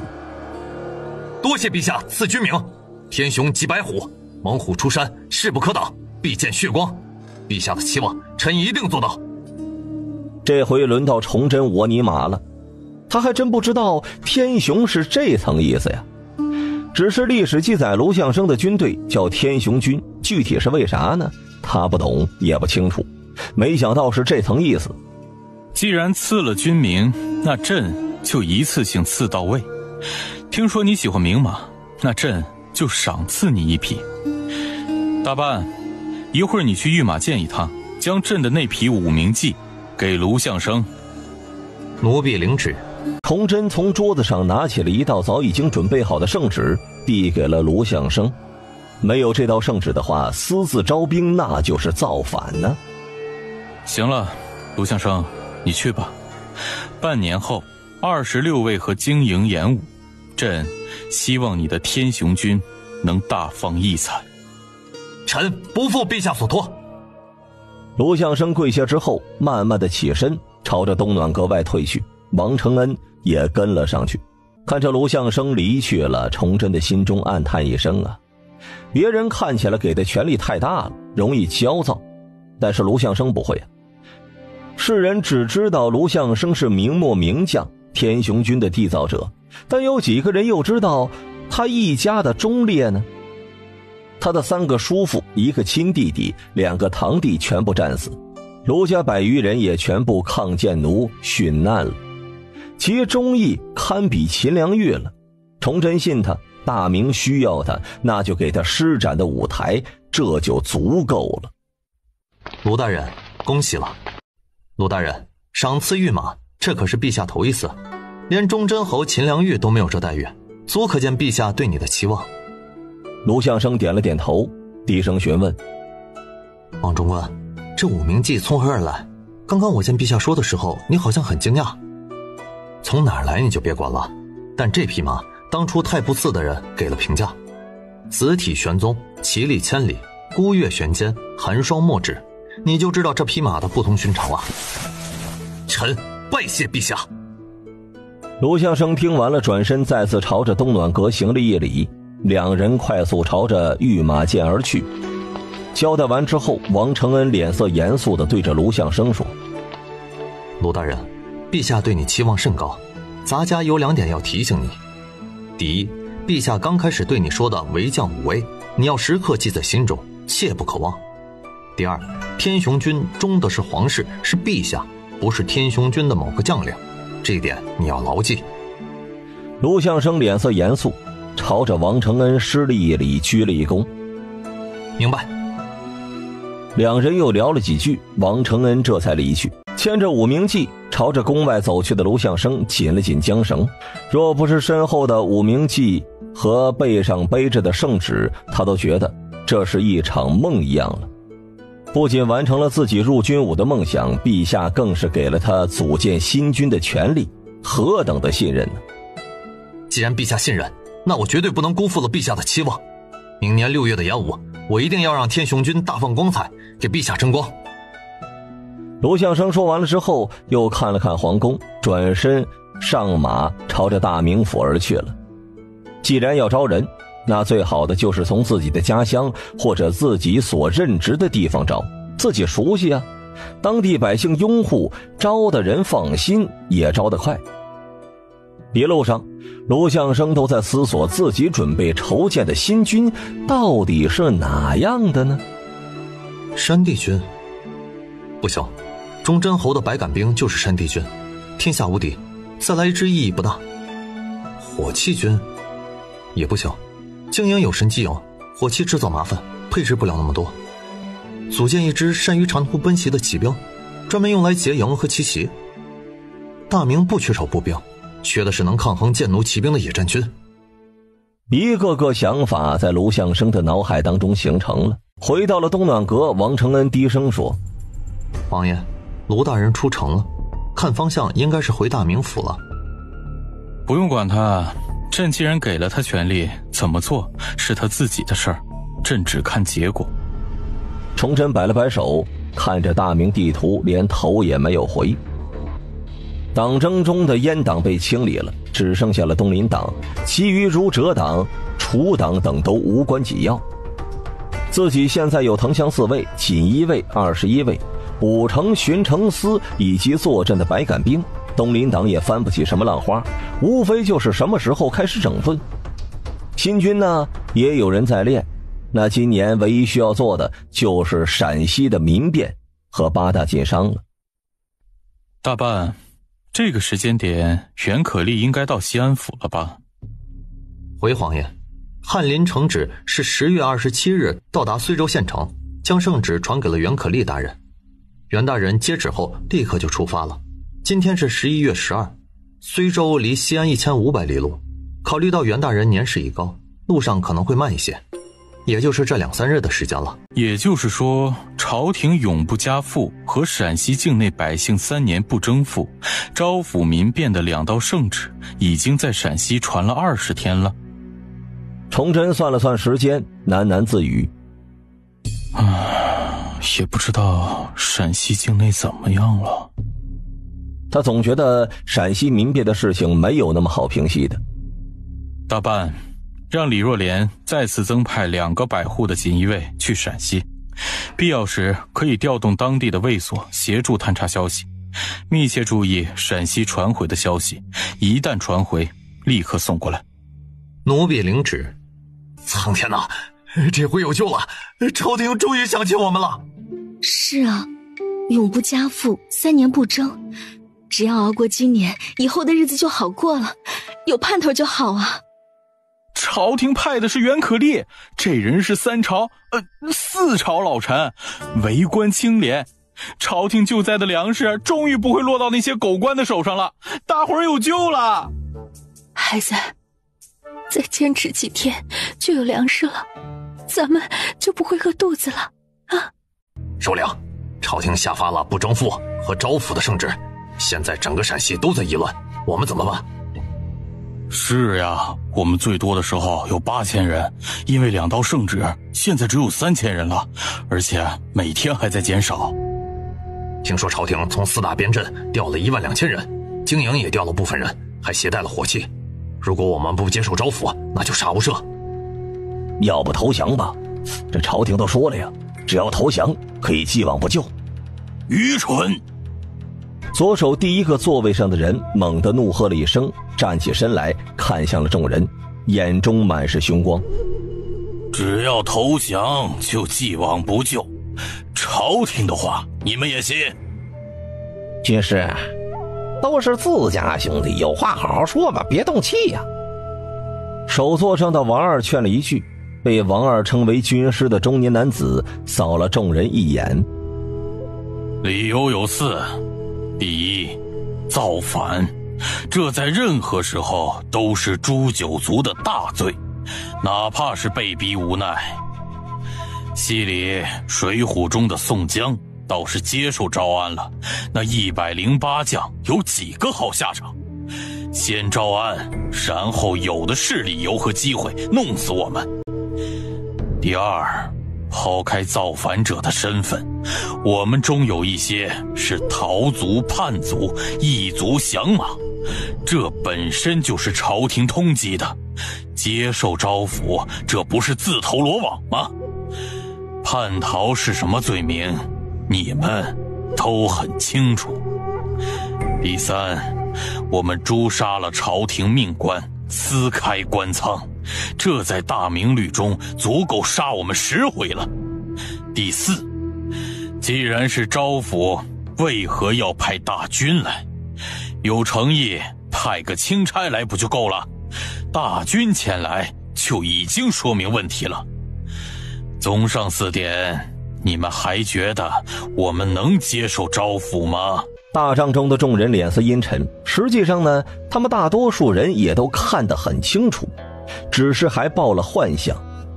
过了一会儿，一人突然道：听说朝廷派了袁可立前来，这位老大人素有清明啊、爱民如子之称，朝廷派他来应该是有诚意的。这要不然我们派人联系一下，探探口风。刚开始反驳之人冷笑了一声：爱子如民倒也不假，可他还有个袁狠人的外号，你猜他会不会为了陕西数百万百姓将我们干掉？过了好一会儿，首座上的王二沉声：军师，依你之见，我们现在怎么办呢？既然已经无法回头，那就一条路走到底。说这话的时候，军师脸上满是狠厉之色。老话说得好，大旱之后必有大涝，大涝之后必有大疫。今年陕西的旱灾世所罕见，现在天冷了，等开春了，这些被冻住的尸体开始腐烂，必起瘟疫。大涝加瘟疫，朝廷即便是赈灾，又能提供多少粮食给陕西数百万的百姓吃？别说朝廷有钱，若是有钱，还至于欠我们饷银吗？我们至于叛逃吗？神要是饿极了，什么都能干出来，势必会再次爆发民变。既然如此，我们不如抢先下手。首座上的王二急不可耐：“哎呀，军师啊，你就别绕圈子了，说具体的。”军师见到王二的神色，眼中不屑之色一闪而过。第一，一会儿我们把利弊和大家说清楚，想走的还是想留的随意，留下的都是精锐，思想上没负担，指挥起来也更容易。第二，早上听说朝廷从太原调了一部分的粮食，今晚或明早就到白水，我们抢一部分，抢完后我们立刻转移驻地，进入深山之中。白水一带的山多，我们都熟悉地形，只要有粮食，这山里面我们说了算。高山深涧，羊肠小道，大批官军来了展不开，来的少了，我们就在山里陪他们玩玩。熬到开春，民变再起，我们就能打出旗号，迅速地拉起队伍。到时候金银珠宝、美女佳肴，要多少有多少。做得好了，我们也能拜将封侯。陈胜吴广都能喊出王侯将相宁有种乎，我们为什么不行？说到这里，军师眼中满是狂热。首领，军师说的对，您就决定吧，兄弟们都跟着你干。对，活了干，死了算，哪怕是死，死前享受一下也值得了。首领，这左右是个死，不如拼一次吧。看着群情激愤的众人，王二脸上满是纠结之色。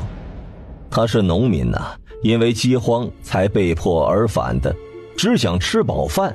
此刻朝廷招抚，能好好活着，谁又愿意去死呢？但是军师说的很有道理啊，无论是哪条都是诛九族的大罪。或许刚结束招抚，朝廷为了稳住百姓，暂时不会对他们动手，但半年1年之后呢？这事儿谁又说得准呢？看着犹豫的王二，军师嘴角轻笑：“首领，朱元璋都能从饥荒中起兵，最终得了天下，都是一个肩膀扛着一个脑袋，谁比谁又少得了什么？等队伍拉起来了，我们尊你为王，岂不快哉？”干了！听着军师的话，王二猛地一拍桌子：“军师，就依你所言，咱们何时行动？路线我都让人裁好点了，只等天黑，我们就能行动，打他们一个措手不及。”好，都听军师的安排，去准备吧。袁可立站在路边，周边散布了数十个身材魁梧、腰挎长刀的汉子，双眼警惕地看着四周。高龙啊，看这几个人身上的尸斑和颜色，死亡时间不超过3天呢。崔明站起身来，低声对着老人家说了一句。袁可立的眉头皱了皱：“埋了吧。”高龙，此去再往西南200余里就是西安府了。民变的中心点白水县离西安府300余里，预计3天后进入西安府地界。袁可立沉着脸，离西安府只有200多里，都能隔上一段时间就能看到饿死的人，更何况呢，大灾的中心了。前几天接到陕西传来的消息，受灾人数约为60万，如今看呢，可能还要更多了。陕西的旱灾比想象当中还要严重。前面是哪里啊？潼关。潼关。袁可立微微一怔，看着数十米外鼓起的新坟，他想到了一句词：兴，百姓苦；亡，百姓苦啊！感慨过后，袁可立的精神一振。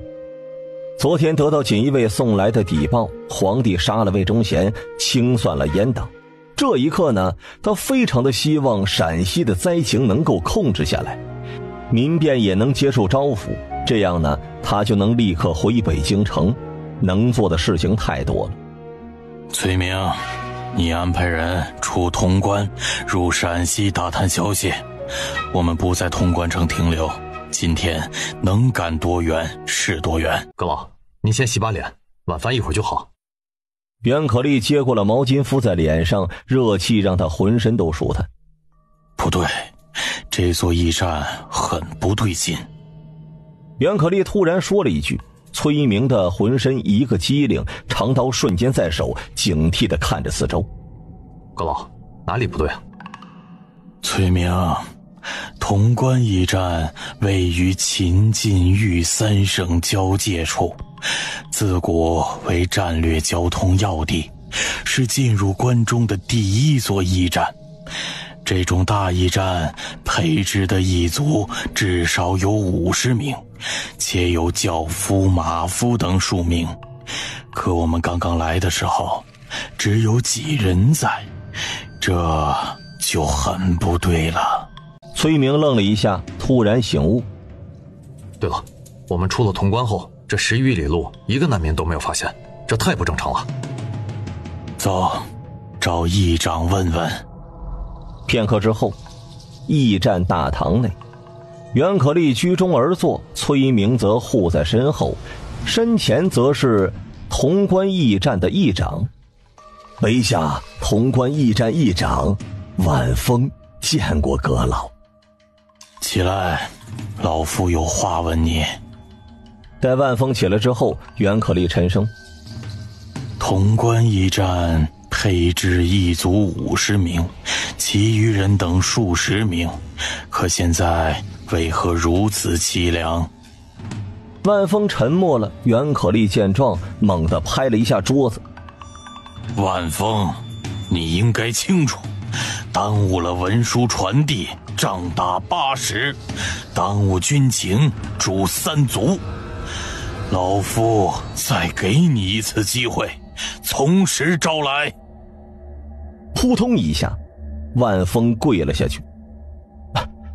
阁老，陕西境内旱灾，百姓都活不下去了，附近根本就抽调不出义夫啊，原本的义卒也都叛逃了。阁老，不止我潼关驿站，陕西整个境内的驿站内的义卒至少有1半以上逃走了，更有甚者，食不存衣呀。袁可立听完了，脸色彻底的阴沉了下来。大明的驿站有问题，他很清楚。前段时间，陛下为此砍了御史毛羽剑，让兵部彻查，但没有想到啊，竟然会严重到这个地步。如果西北发生战事，驿站又是这个样子，那后果是不堪设想的。这种情况，驿长要负责吗？这责任是有的，但更多的是朝廷对驿站的管理的问题。说白了，就是又想让马儿跑，又想马儿不吃草。为何从潼关到这里一路都没有难民？万峰正欲回答，一个人疾步走了进来。袁可立瞟了一眼，发现是派去打探消息的小旗彭春。阁老，卑职出潼关后，一路向西南，查探了10数个村镇，发现难民都集中在孟源县城以外。现在城门紧闭，卑职也无法入城打探消息。卑职初步估算了一下，至少有5000余人，现场没有看见任何施救措施，据说每天都有数十人被饿死。袁可立猛地站了起来，眼中满是怒火。如此的天气，屋内都很冷，更何况是城外了。不救灾那就算了，连城内都不让进，简直是可恨。崔明，随老夫去孟源县城。老夫倒是要看看孟源县城的知县是哪个王八蛋，做好硬闯的准备。另外，派人持老夫手令去华阴县调3000潼关卫来，告诉他们1个时辰到不了孟原县城，老夫砍了他们的脑袋。是。崔明一挥手，刚休息了一会儿的锦衣卫瞬间站了起来，眼中满是杀气。他们都是李若莲的手下，都是想做点事儿的人，此刻听见了这种事情的发生，怎能不气呢？我乃锦衣卫总旗崔明，奉陛下旨意，护送钦差大臣袁可立、袁阁老入陕西救灾，路经孟原县城，速开城门。崔明的高声喝，仿佛是一股兴奋剂注入了城外拥挤昏沉的难民耳中。先是安静，随即慢慢的热闹了起来，最后则是开始向着袁可立等人围了上来。崔明等人见状，长刀齐齐出鞘，警惕地盯着黑压压围过来的难民。在火把的映衬之下，袁可立能够清晰地看见这些难民眼中对生命的渴望啊！崔明，收起刀。袁可立低喝了一声，随即接过了一个火把，朝着前方走了2步。诸位乡亲父老，老夫袁可立，是此次朝廷派来陕西赈灾的。老夫来晚了，对不起诸位了。不是朝廷不关心百姓的死活，实在是陕西的官员相互欺瞒。陛下知道后，第一时间准备了赈灾的事宜，第一批粮食在最近几天就到，请相信朝廷，相信陛下。潼关府的事情，老夫保证，今晚一定给诸位一个说法，请诸位乡亲等待。袁可立说完，城楼之上才有了回应。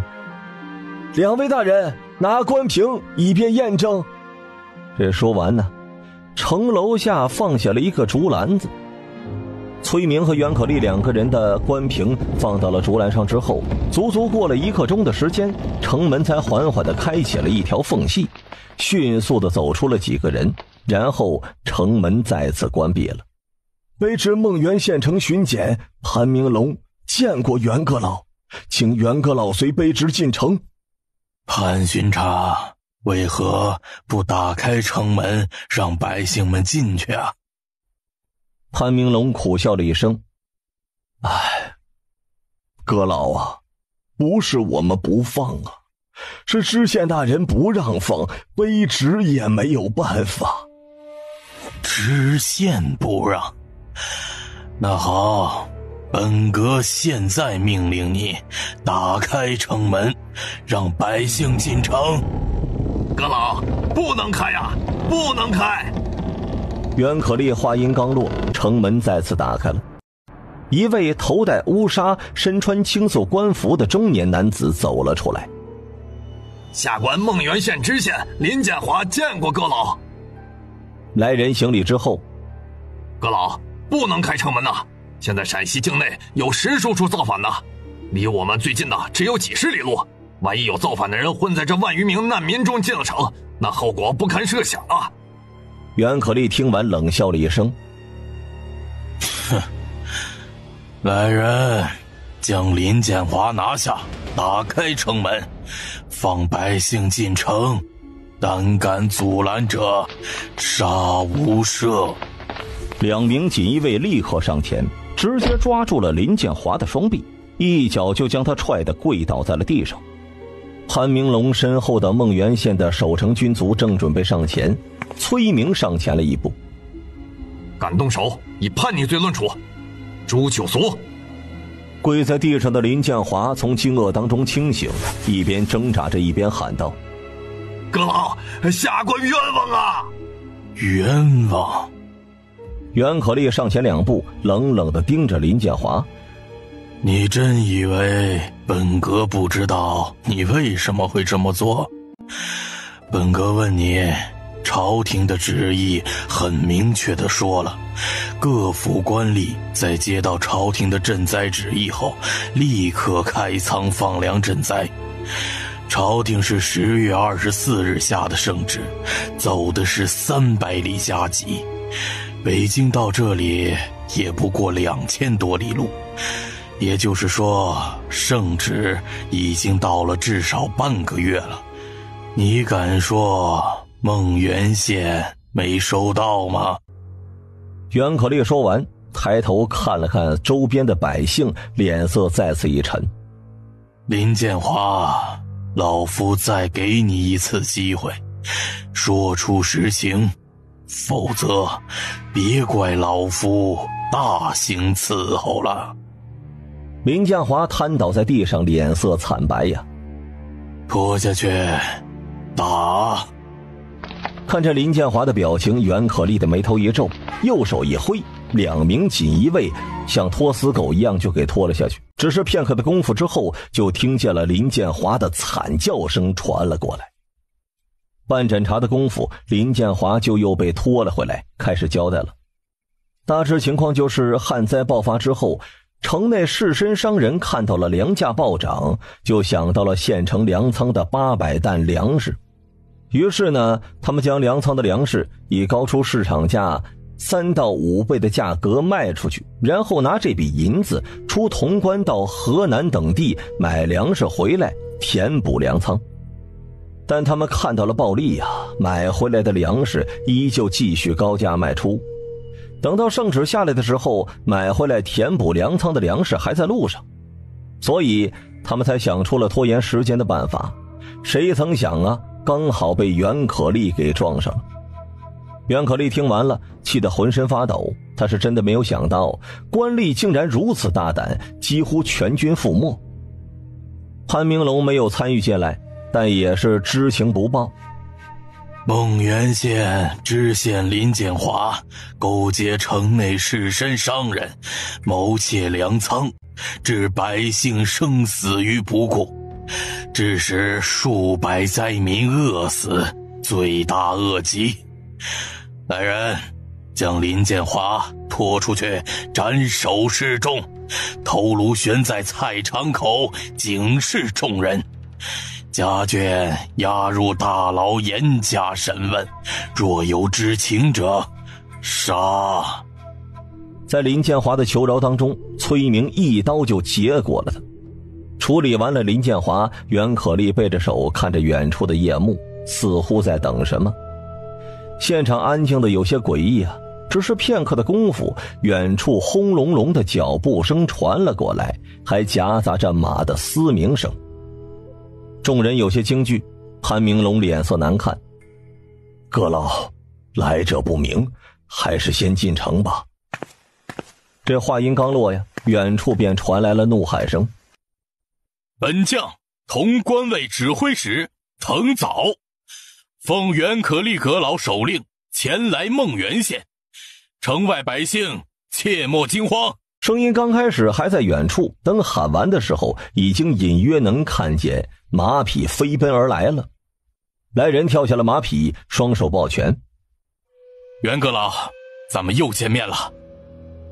滕藻，一别10几年，你也执掌潼关卫了。阁老，前几日朝廷传来圣旨，家父还念叨着说等您忙过这段时间就去找您喝酒，没想到在这里遇见您了。以后再说吧，先处理眼前的事情。袁可立摇了摇头，随即正色。滕藻，留1000潼关卫看护城外百姓，其余人随本阁进城捉拿贪官奸商，具体情况路上说。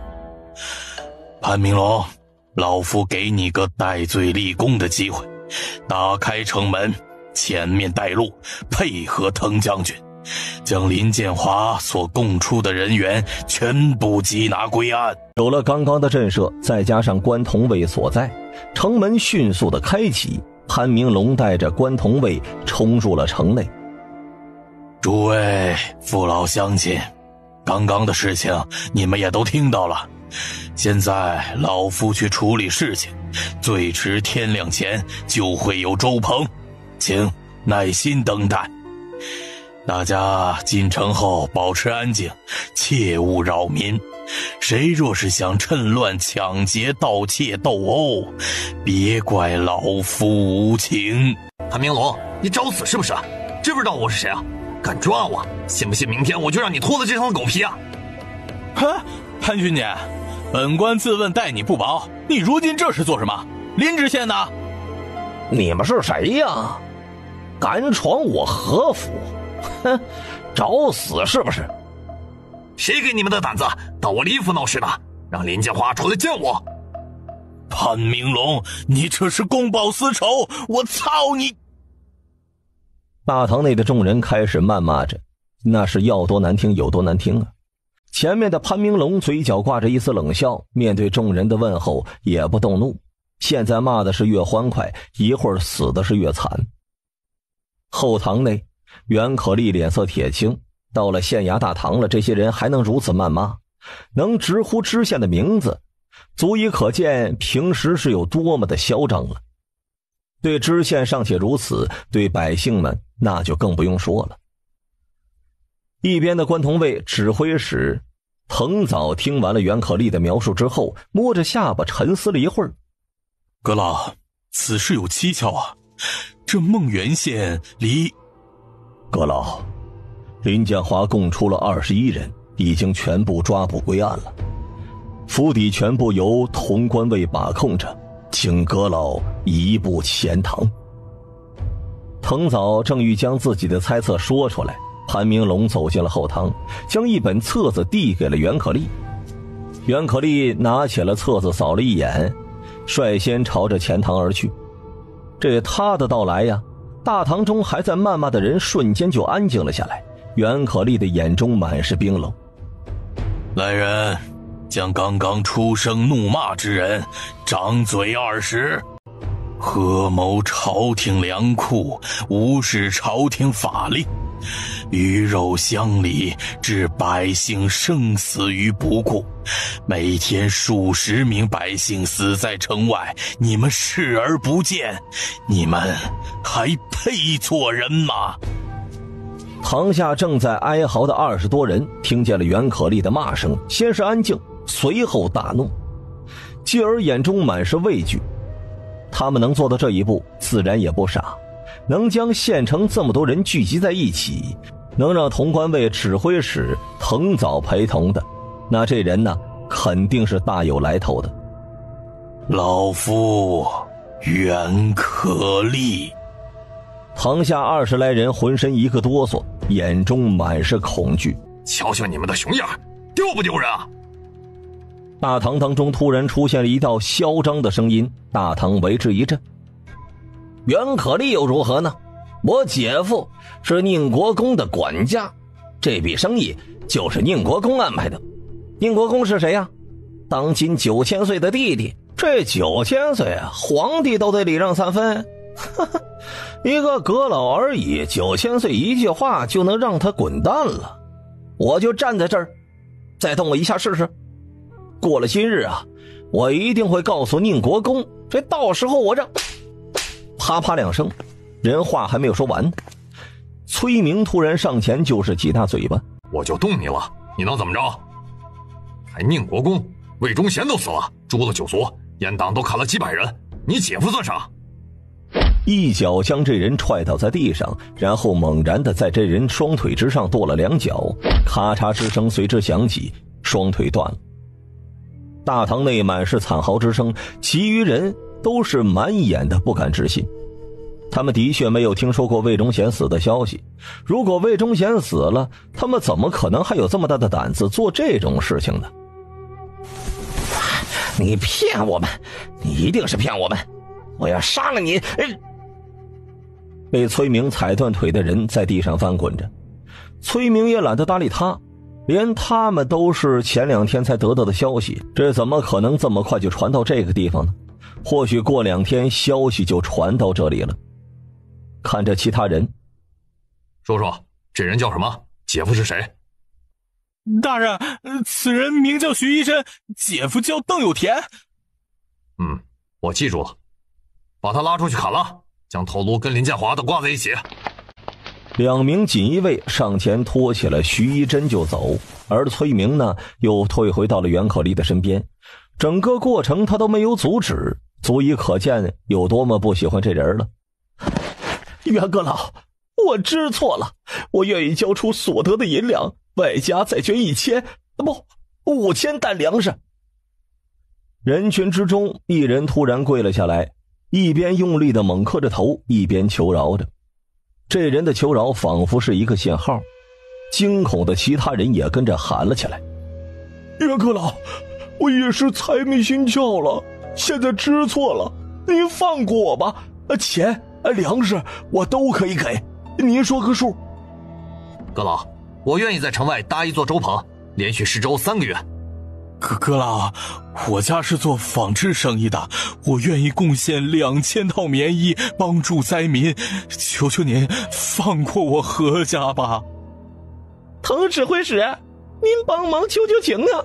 将你们做的恶事写下来吧，给你们1刻钟的时间，若是不写，老夫可就要用刑了。对了，这位就是锦衣卫的总旗，锦衣卫的手段你们都清楚吧？不想体验生不如死的感觉，就配合点儿。袁可丽说完，就坐在了南关帽椅上，闭目养神了。崔明上前抽出了长刀，斜斜地指着众人，在火把的映射之下，反射出了寒光，让众人心寒。胆战心惊之下，众人拿笔开始写了起来。1刻钟之后众人写完了。闭目养神的袁可丽也突然睁开了眼睛，接过了崔明收集的供词，开始看了起来。他每翻一篇，众人的心都跟着颤抖一下。陛下赐老夫在陕西有变异之权，尔等可知道？不待众人回应，袁可丽猛地一拍扶手：来人，将这些人拉出去砍了，抄家。男性家眷押送至潼关做苦役3年，女性家眷留在城内做施粥之人。大人，求求你放过！闭嘴！袁可丽怒喝，打断了出声求饶之人。老夫放过你们，你们天价卖粮，何曾放过城中的百姓？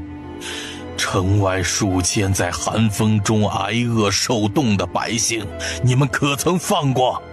每天死去的数十名百姓，你们可曾放过？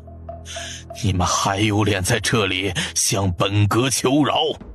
不杀你们，老夫都对不起身上这份官服，对不起陛下的信任，对不起城外那数千百姓。看！袁可丽看向了滕嫂。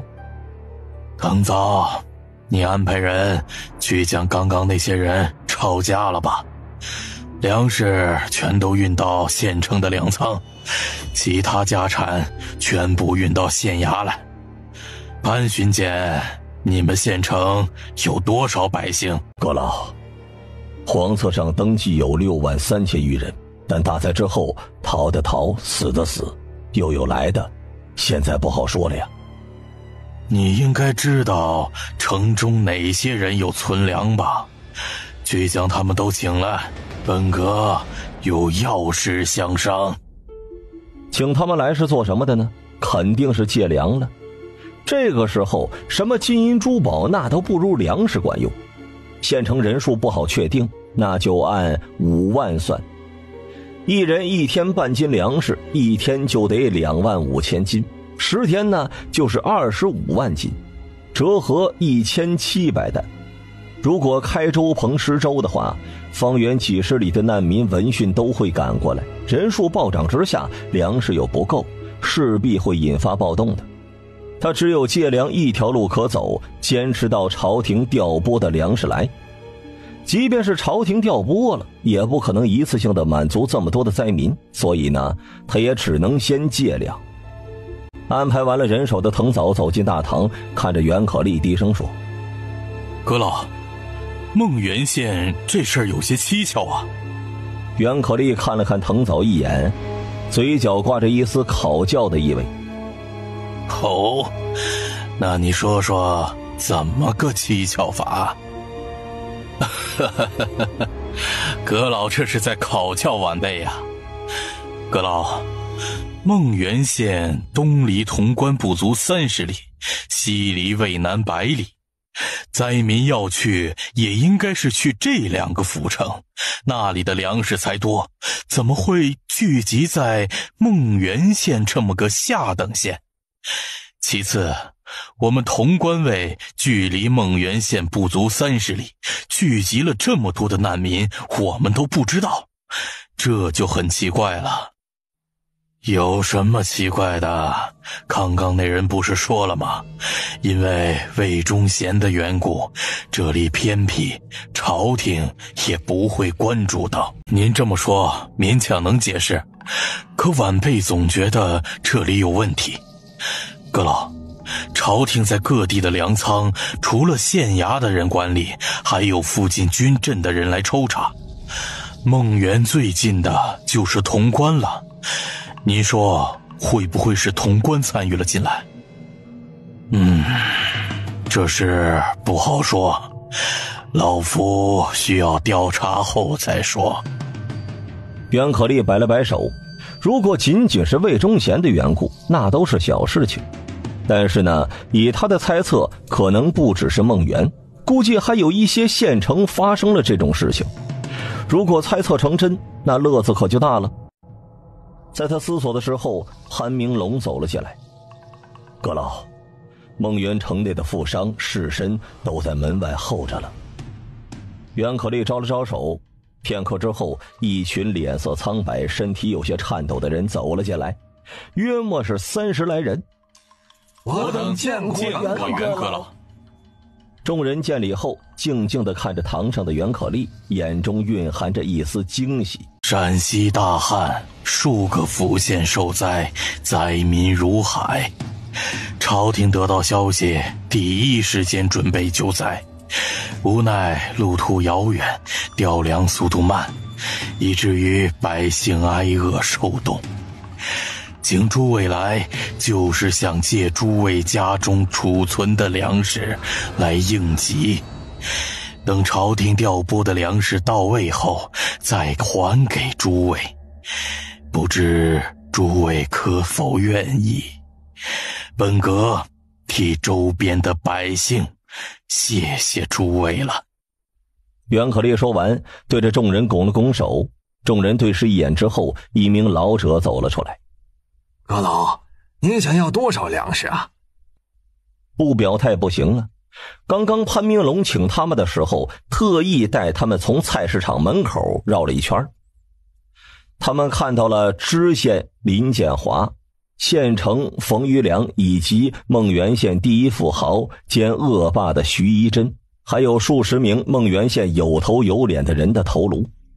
数十人的头挂成了一排，那种场面他们差点就吓尿了。不借粮，万一这位钦差大臣找个理由将他们也给咔嚓了呢，那就亏大了呀。实际上袁可立也是这么想的，如果这些不配合，他就让崔明去查查这些人家，他就不信这些人没干过坏事，只要是有，那就直接抄家。本阁再强调一下，是借，不是要，这一点很重要。袁可立有些无奈，从这一点也能看得出来，百姓对朝廷是有多么的不信任。你们手中有多少粮食？越多越好。众人沉默了一下，还是那位老者出了声：阁老，我许家存粮600担，家里有53口人，可以借出500担。阁老，我张家存粮320担。足足过了1刻钟的时间，众人逐个将家里的情况汇报完了，竟然总汇出了4000担粮食，折合60万金。徐一真等人死了，他们的家也被本阁抄了。你们借出的粮食是要现银，还是要他们的房产之类？你们自行选择，土地除外。众人一致选择要房产之类的，粮食1两银子一担，每家也就是几百两，谁都不缺这点钱。但房产店铺之类的呢，却是好东西。徐一真等人完了，那酒楼、米面粮油等店铺，那都是大把的生意啊。一次性买卖哪有细水长流来的好呢？等忙完了，你们可以找潘明龙，由他代为办理。若是潘明龙搞不定，你们可以到渭南找本阁。阁老放心，卑职一定会处理好的。袁可立说完，一边的潘明龙立刻给了保证。袁可立点了点头。借粮的事情就先说到这里，明早开始在县城周边开设粥棚。诸位家里若是有身强力壮的人，还请诸位能派些人参与。众人也是点头答应着。这粮借了，还在乎几个人吗？袁可立安抚了众人几句之后呢，众人才离去。一同离去的还有潼关卫的人，负责搬运粮食。众人刚出门，派去抄家的潼关卫也回来了。阁老，抄家所得白银9万3千两，各类店铺67处，古玩字画92件，良田300顷，粮食1500担，其中徐家占了4成。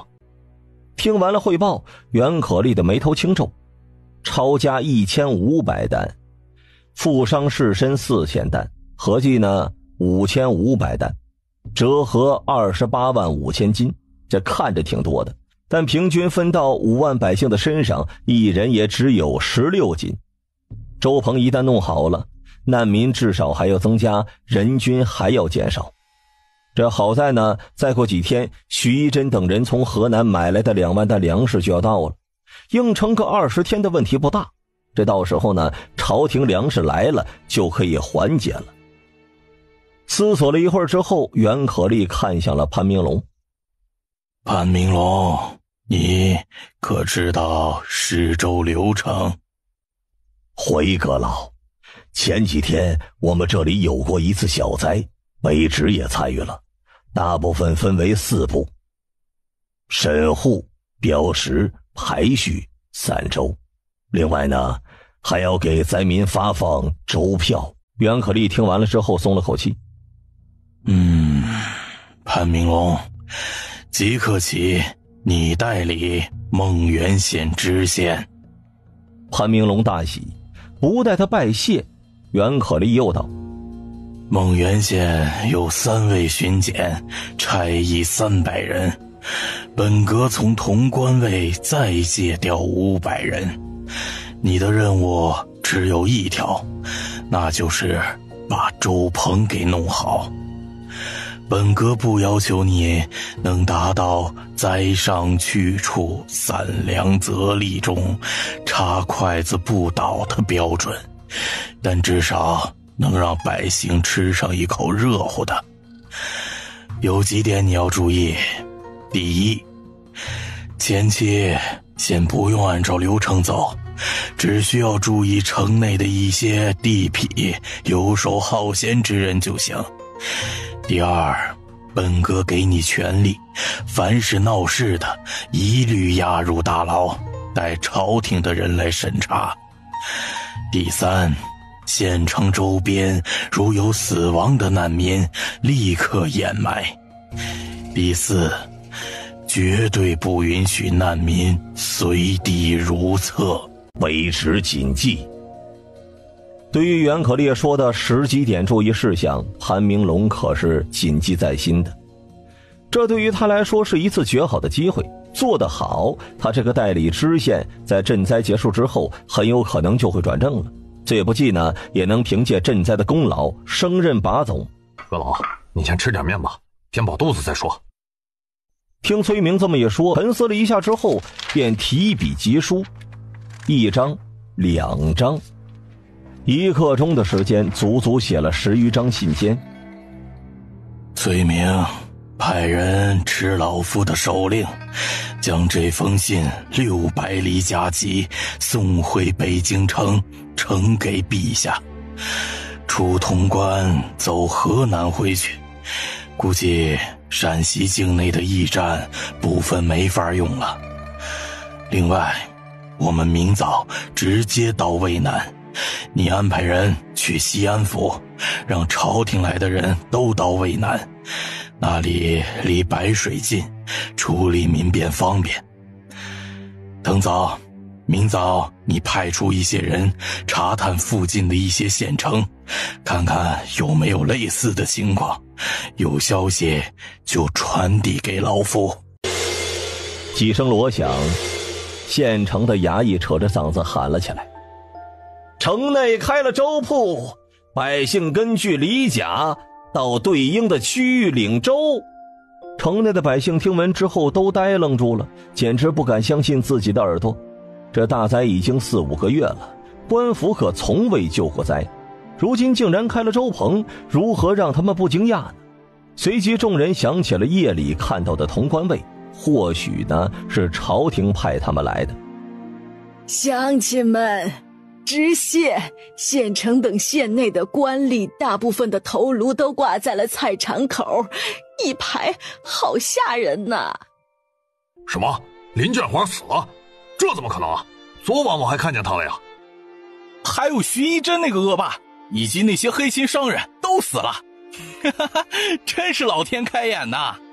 这都不算什么，不仅他们死了，连他们的家都被抄了，家眷都被罚去苦役3年了，简直是大快人心呐！不是潼关卫做的，听说是朝廷派来的赈灾钦差大人袁可立昨日发现了城外聚集的难民，调来了潼关卫彻查，然后知县就被砍了。这些都不重要，重要的是我们终于有活下去的希望了，哪怕是1天1碗粥啊！城内的百姓议论着，他们比城外的百姓的状况也好不到哪里去，充其量呢是多了一个可以容身的房子而已。本来是有些余钱的，结果徐一真等奸商抬高了粮价，家里仅有的余钱也都被榨干了。即便家里1天1顿粥，但也快揭不开锅了呀。百姓们朝着粥棚聚集着，而袁可立呢，则是在崔明的保护下查看着粥棚的情况。现场虽然有些骚乱，但是在县城衙役、里长、潼关卫的组织之下，慢慢的变得有序了起来。让袁可立欣慰的是，不仅在粥里放了少许的盐，现场呢还弄了一些草药汤给生病的人去喝。诸位父老乡亲们，老夫袁可立。朝廷的粮食虽然无法让大家伙吃饱，但至少能保证每天都有1碗热粥喝。等熬到了开春，大家就都有救了。但是老夫把丑话放在前面，在此期间胆敢闹事斗殴、妨碍施粥的，定斩不饶。望诸位听从安排。哎呀呀，阁老，您终于到了呀！带队的户部右侍郎曾宪松了口气，袁可立不在，他压力极大呀。阁老，据我们这几天调查的情况看，大致确定了范围，以白水为中心，周边澄城、蒲城、通州、耀县、铜川共计18个县受灾，共计80万百姓受灾。大旱从春天就开始了，到7月份的时候最严重，然后爆发了民变。现在粮价高达5两银子一担，朝廷下发了禁令，这些县城的士绅商人不买账，照样涨价。特别是秦王府下的一些宗室等都带头涨价。他们的粮食一部分是自己存储的，一部分是从县城粮仓弄出来的，大致是以赈灾的名义从粮仓调粮，然后直接给难民粮食，然后虚报。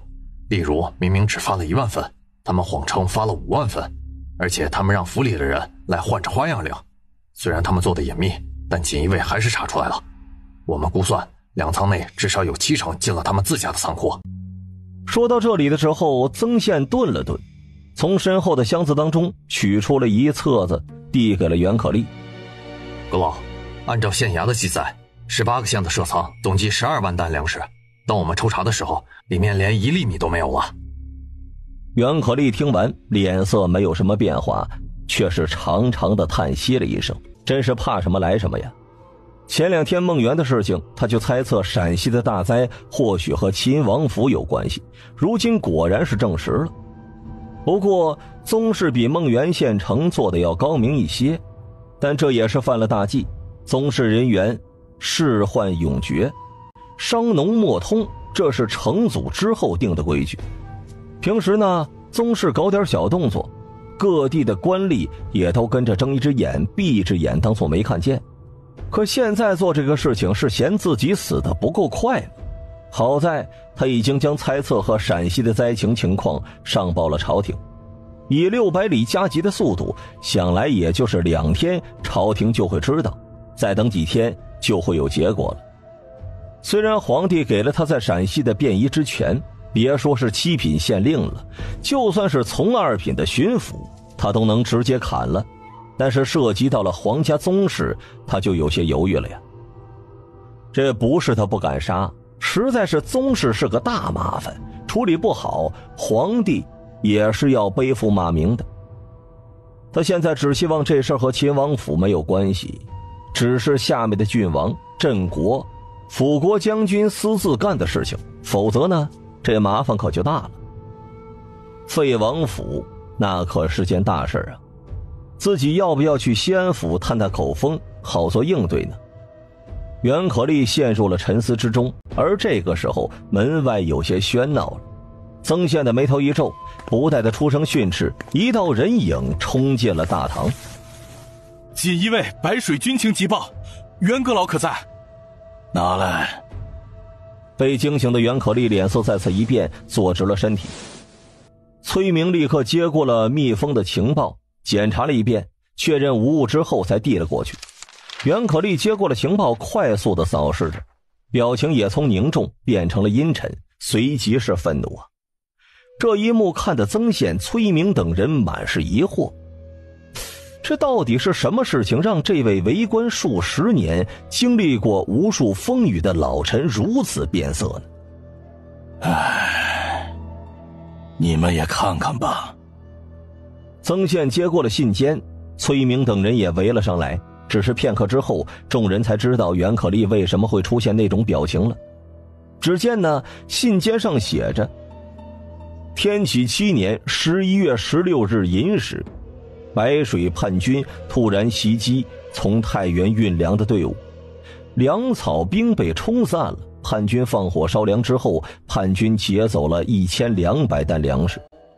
粮草兵救火为追赶叛军，火灭之后清点，烧毁了4000担，死亡127人，烧伤18人。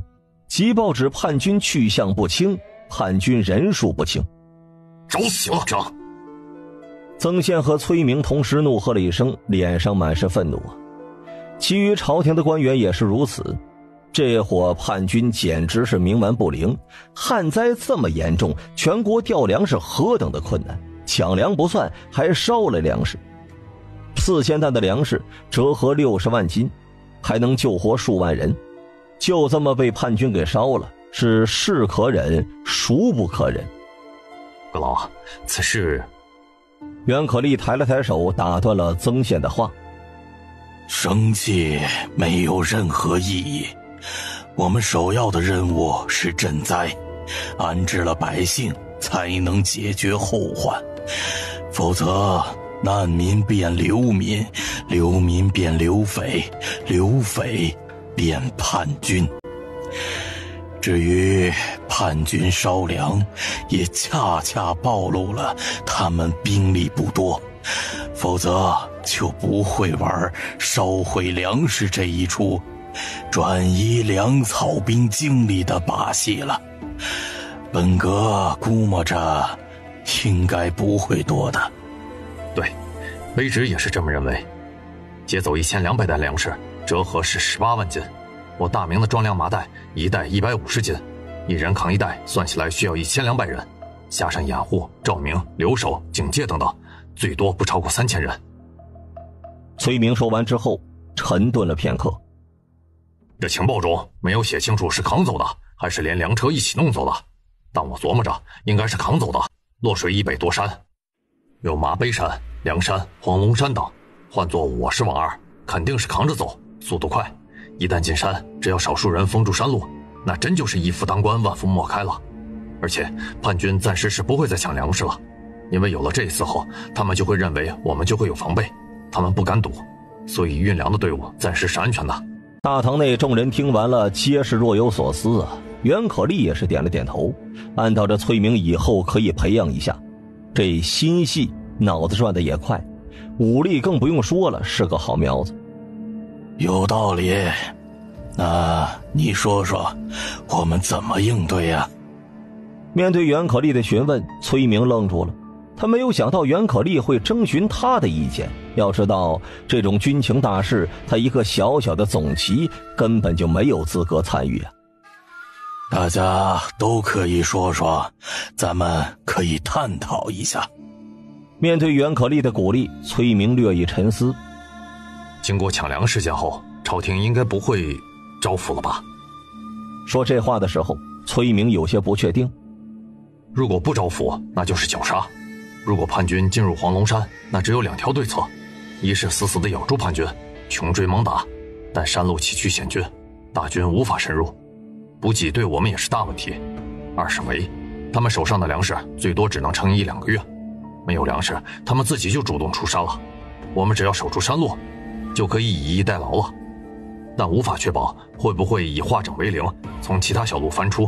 从目前汇总的情报看，从4大边镇调的兵力，延绥、固原、太原3大边镇的军队，离白水还有200余里，大同和京军差得更远。等大军来了，叛军都深入了，想追都困难。所以呢？所以卑职也没有更好的方法了。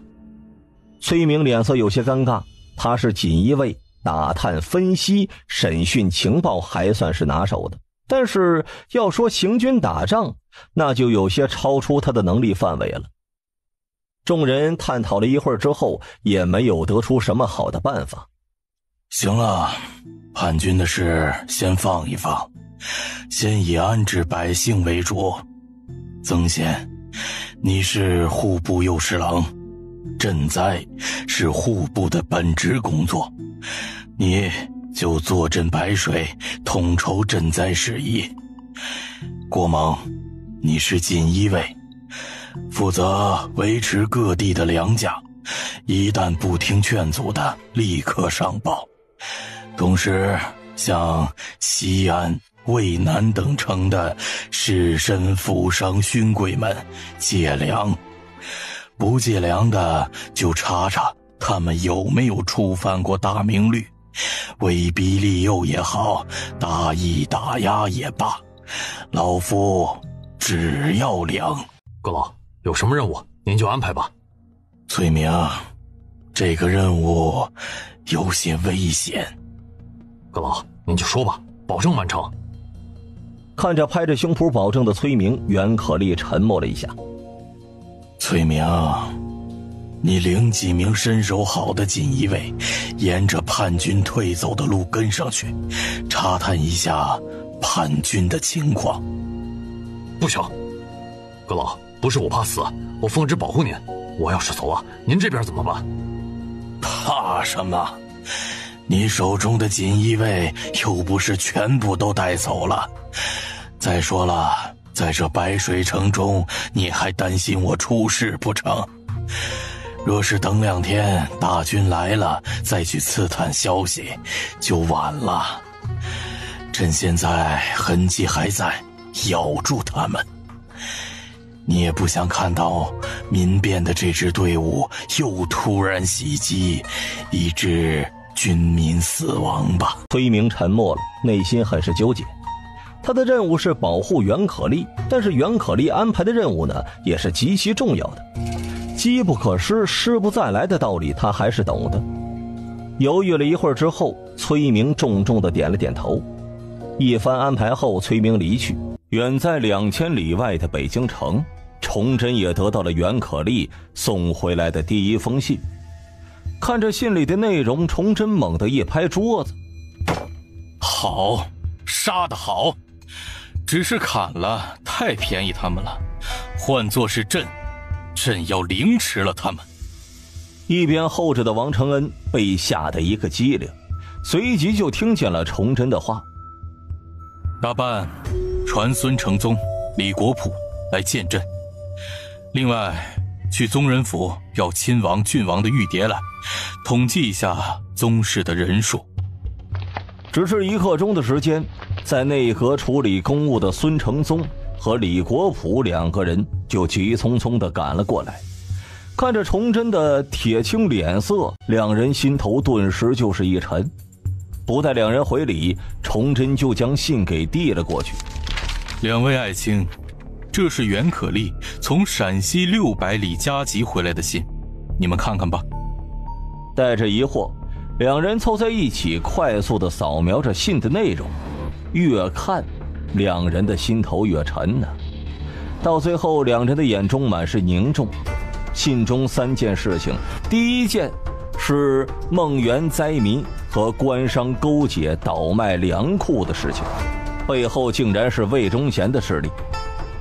这第2件，袁可立怀疑秦王府在陕西旱灾当中干了不光彩的事情，并请求从郭子健调一批贡生到陕西，以补陕西各县的空缺。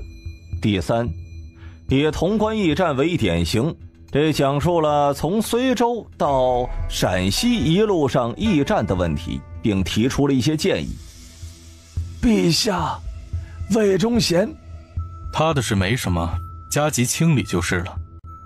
崇祯摆了摆手，魏忠贤和在京的余犯都死了呀，剩下的这些都不算啥，也是路途遥远，不然早就杀完了。对于驿站的事情，2位有什么想法？陛下，前段时间你让兵部彻查驿站的事情，臣接手内阁之后呢，也跟进了，具体结果还需要时间。袁阁老在信中提到的驿站设施破坏、异族叛逃、卫生差等问题，最终原因呢，还是贪污腐败和缺钱呢。这不是废话吗？崇祯暗自吐槽了一下。你们说，如果将驿站做成客栈的形式，开放给百姓、官员途经自费等，可行不可行？孙承宗和李国普2个人就是一愣，皇帝的这个提议太过于大胆了。自驿站出现到现在，他们从未听过或者在书中看到过开放给百姓的记载。陛下，现在很多官员出行都不愿意住驿站，因为饮食和卫生低劣。官员自费倒是可以，只是驿站多用于军国重视，如果开放给百姓，似乎有些不妥呀。有何不妥？以袁爱卿信中所提到的潼关驿站为例，客房有120间，平时能住多少人？恐怕每天1大半都是空着的。与其空着，不如拿出来对百姓开放，收取银两，这样驿站就能自给自足，并且能盈利了。有钱了，异族就不会叛逃，也能维护驿站了。刚开始不一定全国都用，先选一条路尝试一下，如果可行，那在全国推广，不行的话再另想办法。当然了，开放多少间，怎么开放，如何不影响正常的驿站功能，这就需要你们来规划一下了。这事就这么定了，朕给你们半个月的时间来细化。崇祯根本没有给2人反对的余地，直接就拍板决定了。见皇帝心意已决，2人也不好再反对。在崇祯看来，驿站只是传递情报等等，简直是太浪费了呀。县城的交通网赚不到钱不说，竟然还能亏钱，简直是毫无道理的。现在只是尝试对百姓开放，等成熟了，他还要把驿站打造成后世的3通1达。朝廷垄断的行业操作的好，银子那是哗哗的进来呀。好了，再说说袁爱卿提到的秦王府可能做了些不光彩的事情，这个事你们两个怎么看？两人浑身一震，终于是提到了这件事情。可这件事情是皇家自己的事情，他们两个外人怎么说呢？无论是按照大明律还是按照宗室的规定，如果秦王府真的做了这些事情，那可都是大罪呀。算了，你去忙了吧。见两人沉默不语，崇祯摆了摆手，让两个内阁大臣参与皇室的事情，是有些为难他们了。去国子监的吏部查一下，看看这些候补的，先挑100名，让他们立刻赶往陕西找袁爱卿报到，能留多少就留多少，剩下的就当是学习。孙承宗和李国普两人听完之后松了口气，行礼后离去了。东暖阁内，崇祯拿着袁可立的书信慢慢的踱着步，眉头紧皱着。宗室的事情不好处理，但他的内心竟然有种惊喜的感觉，还愁着怎么对宗室改革，结果就出了这事儿，简直就是瞌睡来了就有人送枕头。陛下，统计出来了，截止到目前有30位亲王传承，另有224位郡王，宗室人数20万有余。如果秦王府也参与了，到底杀还是不杀呀？杀与不杀，这是个大问题。思索了好一会儿之后，崇祯终于下定了决心，如果情况属实，那就必须要处理，那就别怪他举起屠刀了呀。他也是给自己找了3点理由。其一，他们触犯了大明律，王子犯法与庶民同罪，这是他前段时间书生闹事时说的。现在呢，宗室的人犯了事，他无事，刷起来的民望该怎么办呢？其二，欺君大罪，自己下发了圣旨，重点强调不允许涨价，作为宗室没有带头起到表率的作用，竟然还带头涨价，这不杀如何对得起死去的百姓呢？其三，惦记他们手中的田，秦王可是太祖一脉最先封的王啊，传承至现在200多年了，手中的良田至少也有3、4万顷，必须得收回来。杀这必须得计划好。有了决定之后，崇祯就开始给袁可立写信了，让他彻查秦王府的事情。可这封信刚写完，王承恩就拿着袁可立的信进了东暖阁。王爷，袁可立大人从渭南600里加急送回来的信。哎，朕不是给他变异之权了吗？怎么又有信来？崇祯嘀咕了一声，还是拆开了王承恩呈上来的信。片刻之后，崇祯的眼中满是悲哀之色呀。信中2件事情，一是民变抢粮焚粮，二是描述了秦王府下的人所干的事情。朕都给了活路了，竟然还冥顽不灵。既然找死，那朕就成全了你们。大办，传忠贞侯秦良玉和赵义将军马祥林来见朕。等了半个时辰的时间，秦良玉和马祥林才匆匆地进了宫。臣秦良玉，臣马祥林，参见陛下。两人进入东暖阁之后，立刻行礼。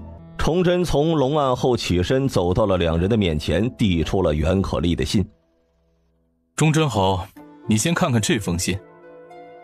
这是袁阁老的信。打开信看了一眼，秦良玉有些错愕。该死，陛下下发了招抚的圣旨，不投就算了，竟然烧粮，实在是可恶。片刻之后，两人看完了信，秦良玉没有说话，反倒是马祥林怒喝了起来。民变的事情他们知道，因为没吃的暴动可以理解，可你抢就抢吧，怎么还烧了呢？4000担可以救活多少的百姓啊？一直沉思的秦良玉沉声说着：陛下的意思是……袁爱卿在信中写得很清楚，这股民变可能会退入山里，你手下的白杆兵是山地军，比较熟悉山地作战，所以朕想让马爱卿带几名手下的千户去一趟白水，亲自指挥从4大边镇调过去的大军，你看可行与否？崇祯说这话的时候有些不好意思呀，毕竟人家刚跑了4000里路，才休息了几天，又让人家往回跑2000里，用人也不是这么个用法的。臣愿往。马祥林立刻跪了下来。陛下，臣愿意前往白水。陛下，身为军人，保卫百姓，这是臣等的职责。陛下的命令就是军令。好。崇祯大喜，朝王承恩看了一眼。王承恩立刻道：奉天承运，皇帝诏曰：近日陕西民变，杀知府，开官仓，抢粮烧粮，断我百姓活路。为扬朝廷之威，明朝廷决议，特封昭义将军马祥林为征剿大将军，统领4军，镇压民变，还陕西安宁。卿所到之处，如朕亲临，望卿勉励，不负朕托，钦此。臣领旨谢恩。等马祥林谢恩之后，崇祯继续：马爱卿要打出气势来，让陕西的百姓都知道朝廷的决心，绝对不能手下留情。你去白水灭了民变的队伍之后，先在白水待一段时间，听袁爱卿的命令。臣明白。马祥林心中一震，搞完了不回来干啥呢？那只有可能是秦王府的事情了。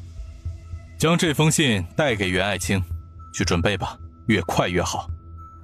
看着离去的2人，崇祯的心稍微的安了一些。有袁可立在，还有擅长山地战的马祥林，民变的事情倒是可以不用太担心了。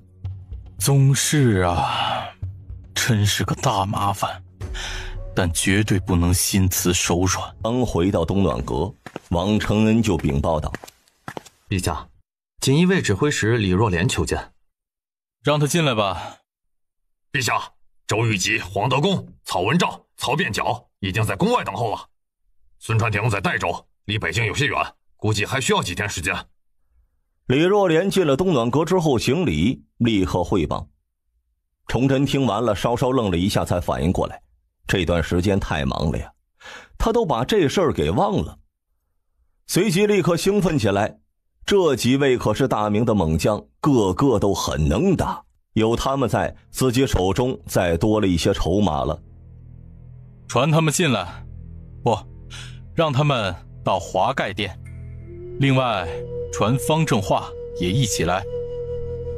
2刻钟之后，崇祯回到了华盖殿，见到了明末的猛将们。4人虽穿长袍，俱是斗志昂扬，比之他看到的精营将士精气神强出了100倍，也只有马祥林等人身上才有的气质啊。臣开元卫千户黄德功，臣锦州卫千户周玉吉，臣辽东游击曹文照，臣辽东百户曹变交。参见陛下。4位爱卿免礼。4位爱卿，可知朕召几位回京所为何事？臣等不知，请陛下示下。这4人的反应跟排练过一样，声音整齐无比。实际上呢，他们4人也满是疑惑。4人中军职最高的曹文昭游击，但这个级别也没有资格来见皇帝吧？崇祯没有示下，而是看向了方正化。方正化，藤乡4卫整顿到什么程度了？陛下，藤乡4卫编制是22400人，臣彻查后发现，实际只有18686人，且老弱病残、虚冒顶替者很多。臣将4位军士的年龄限制在了16至30岁，100户以上的将领年龄限制在了20到40岁，高于和低于这个年龄的全部剔除。现在4位共计13800人。因为采购的马匹还未到，所以臣正在做第1阶段的灵活性和体能、刺杀的训练。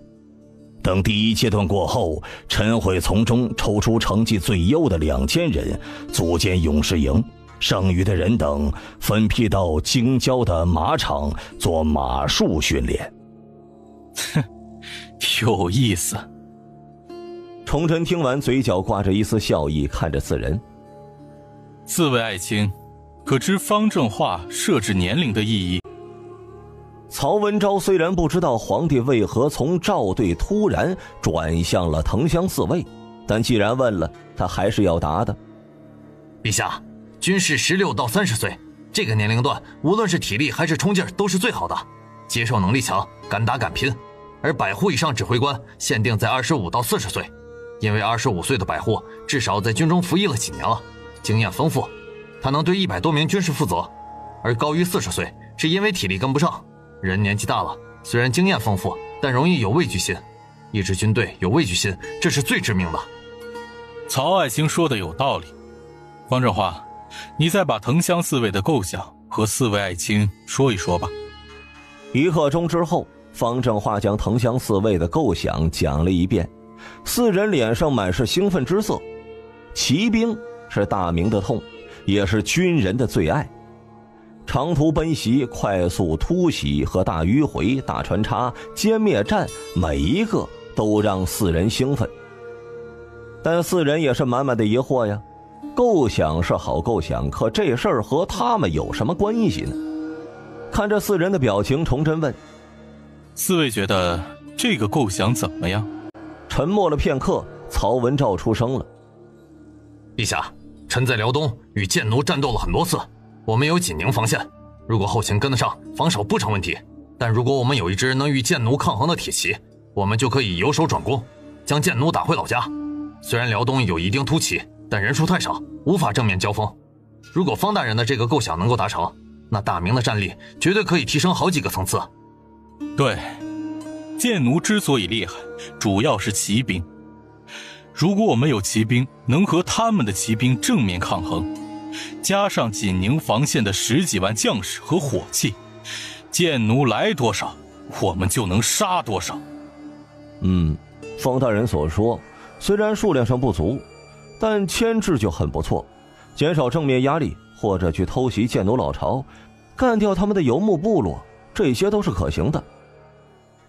听完了4人的意见，崇祯轻笑：黄德功、周玉吉、曹文照，如果让你们来担任藤乡4尉的指挥使，你们可有能力打造出一支战力超群的军队？黄德功3人愣住了，实在是皇帝这个任命太过于不可思议了呀。犹豫了片刻之后，曹文照迟疑了：陛下是说让我们3个人担任指挥使？对。可我们只是正5品，指挥使是正3品，这似乎不符合朝廷的流程吧？没什么符合不符合，藤乡4尉是朕的亲军，那就是朕说了算。既然你们有能力，那朕就给你们施展的空间。朕说你们行，你们就行。崇祯站起身来，走到了众人身前，目光灼灼地盯着众人。怎么，朕敢给，你们都不敢接吗？臣等叩谢陛下，愿为陛下死而后已。曹文照3人同时跪了下来。身为军人，哪个不想效仿汉官军侯直捣黄龙，封狼居胥？现在没有匈奴，但有贱奴呀。3位爱卿请起。崇祯亲自扶起了3人，这种礼遇更是让3人激动不已的。即刻起，曹文照为藤乡左卫指挥使，周玉吉为藤乡右卫指挥使，黄德功为武乡左卫指挥使。武乡右卫指挥使人选待定，在新任指挥使上任前由方正化监管。藤乡4尉，只有武乡右卫指挥使没有着落，崇祯一时呢也没有太好的人选。至于孙传庭、赵律教等名将，放在藤乡4尉不合适，有其他的考虑。一边的曹变娇看着拜谢的三人，眼中满是羡慕之色。他虽勇猛，但一来是年龄不够，二来是现在才是百户，相比三人自然是差了些的。曹变娇的神色，崇祯是自然看在眼中。变娇是不是很羡慕？是。曹变娇没有丝毫的掩饰，眼中满是兴奋之色。那你说说，为什么没有任命你呢？陛下，臣自认勇猛。曹文照咳嗽了声。变娇，陛下面前不可莽妄。哪知曹变娇毫不在意。叔叔，我是军人，我还是少年的军人，有什么说什么，我勇猛这在您军中也是公认的事实。好，直性子，朕喜欢。你继续说。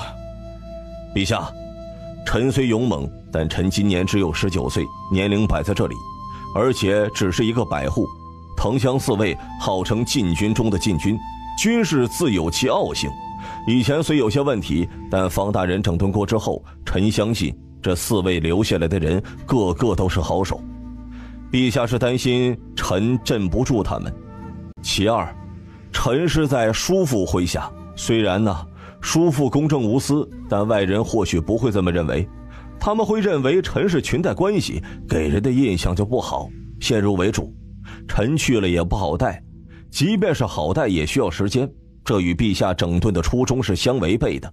其三，陛下痛恨党争，叔父已经是藤乡四卫的指挥使了，臣若是再去藤乡四卫担任指挥使，容易遭人诟病。综上3点，陛下才没有让臣去藤乡四卫的。这听完曹变娇的分析，众人皆是点头，而崇祯的内心很是无语啊。他很想吐槽一下曹变娇，一个孩子你咋这么多心眼呢？从侧面说，曹变娇的心思细腻，勇猛细腻完美结合在一起，这正是他所需要的。你这么分析的话，对也不对。众人听崇祯这么一说，顿时好奇心大增。他们自问自己分析的也是这么几点。崇祯背负着双手，在文华殿内慢慢地踱着步。你说的年龄、裙带等，这些在朕这里都不是问题。藤乡四卫的将士身为军人，那就要听从指挥，无论朕安排谁，哪怕是他们有意见不满，他们都要听。朕能破格提拔他们3人，难道就不能破格提拔你吗？至于你最后说的党争，更不是问题。朕既然能安排你们，那就不怕。朕既然能灭了阉党，那就自然能灭了其他的人。敢党争，那就杀了。崇祯说到这句话的时候，刚好走到了文华殿的大门口，从大门射进殿内的光线刚好射在了崇祯的身上。这一刻，众人感受到了崇祯身上的霸气和信心。崇祯没有理会众人的表情。朕没有任命你到藤乡四卫，是因为你有其他的去处。众人有些疑惑，但方正化却是眼睛一亮了，猜到了崇祯的意图。果然，下一刻崇祯就到。藤乡四卫整顿之后，不再在京都护卫朕了。朕身边虽然有锦衣卫，但朕依旧想组建一支直属朕的军队。方正化刚刚说了，等四卫第1阶段考核完成，会抽出2000人，这2000人就是朕的直属卫队。藤乡四卫号称禁军中的禁军，朕的这支卫队那就是禁军中的禁军中的禁军，王牌中的王牌，大明最精锐的部队。上马能骑射冲锋，下马更强于格斗。朕赐名为勇士营。怎么样，有没有兴趣担任这支卫队的指挥使？曹文照3人愣住了，曹变娇更是激动的嘴巴都张开了，万万想不到会是这样一个结果。若真的按崇祯所说，勇士营绝对是大明的军队战力的巅峰啊！统帅这样一支军队，那是无上的荣耀，对于勇士营的指挥权，崇祯刚开始是想在马祥林和秦良玉几个侄子当中挑一个的，但是想了想，还是放弃了。打仗父子兵，上阵亲兄弟，这是白杆兵战力强横的根本。若是抽调走了，还有些不太合适。曹变蛟的到来让他瞬间决定勇士营的指挥使就应该是他。震惊过之后，曹变蛟沉声：陛下，勇士营可上战场否？你说呢？臣愿意。曹变蛟听完了崇祯的反问，也意识到了自己问的是废话了，瞬间就跪了下来。若是不上战场，组建这支勇士营做什么呢？还要做到上马骑射冲锋，下马更强于格斗，这不是浪费吗？好，从今天起，你就是勇士营的指挥使了。那些儿郎都是好手，怎么征服他们，你自己看着办。勇士营内一切将领的任命，100户及以下你可以直接任命，1000户则是选定后上报给方正化，你们2个都同意了就行，有分歧了就给朕。训练、招人、编制多少等等都由你来决定，朕只要结果。臣领旨。曹变蛟谢恩之后，崇祯看着众人：对了，卢相生在组建天雄军，李邦华在整顿21位，李若莲在整顿锦衣卫。明年6月会演武，到时候白杆兵精营都会参加，希望你们能拿个好名次。臣等必不负陛下所托。陛下，锦衣卫上报总数是5万余人，臣彻查后实际只有1万5千余人，剔除老弱病残和一些1000户100户的家丁等，目前锦衣卫只有8000余人，编制经过调整后算是齐全的。这8000人中，原本在臣、王国兴、高文才等手下的就有4000余人，这4000人是随时可以动用的，剩下的4000人就需要一段时间的训练了。4000人吗？勉强够用。4人不可能全部派到陕西去，但马祥林去了陕西，等将民变彻底镇压之后，解决了秦王府的事情，就能率军直扑山西，也就是几百里的路。大办，让所有人退出大殿，大殿10丈内不得有任何人靠近，敢靠近者杀。片刻之后，王承恩回到了大殿当中，崇祯深深地吸了口气。李若莲，朕得到了密报，山西介休范家、吕梁和西周王家、大同晋家、洪洞梁氏、祁县田家、沁县霍家、黄家等8家，暗通贱奴，将茶、盐、铁器、火器、粮食、情报等卖给了贱奴。这……李若莲听完了，浑身一个激灵，整个人都懵了。这8大家族在大明算是比较出名的了，他怎么也没有想到会干这种卖国的事情。这个消息对于他来说，简直就是1万个万人敌在他脑海当中一起爆炸开来。过了好一会儿之后，李若莲清醒了过来，脸色满是愤怒。他们怎么敢？这话问得好。崇祯冷笑，眼中满是杀意。商人千里只为财，大明律是没有特别的贸易禁令的，法无禁止即可自由。从这一点上说呀，8大晋商和贱奴交易倒也是说得过去。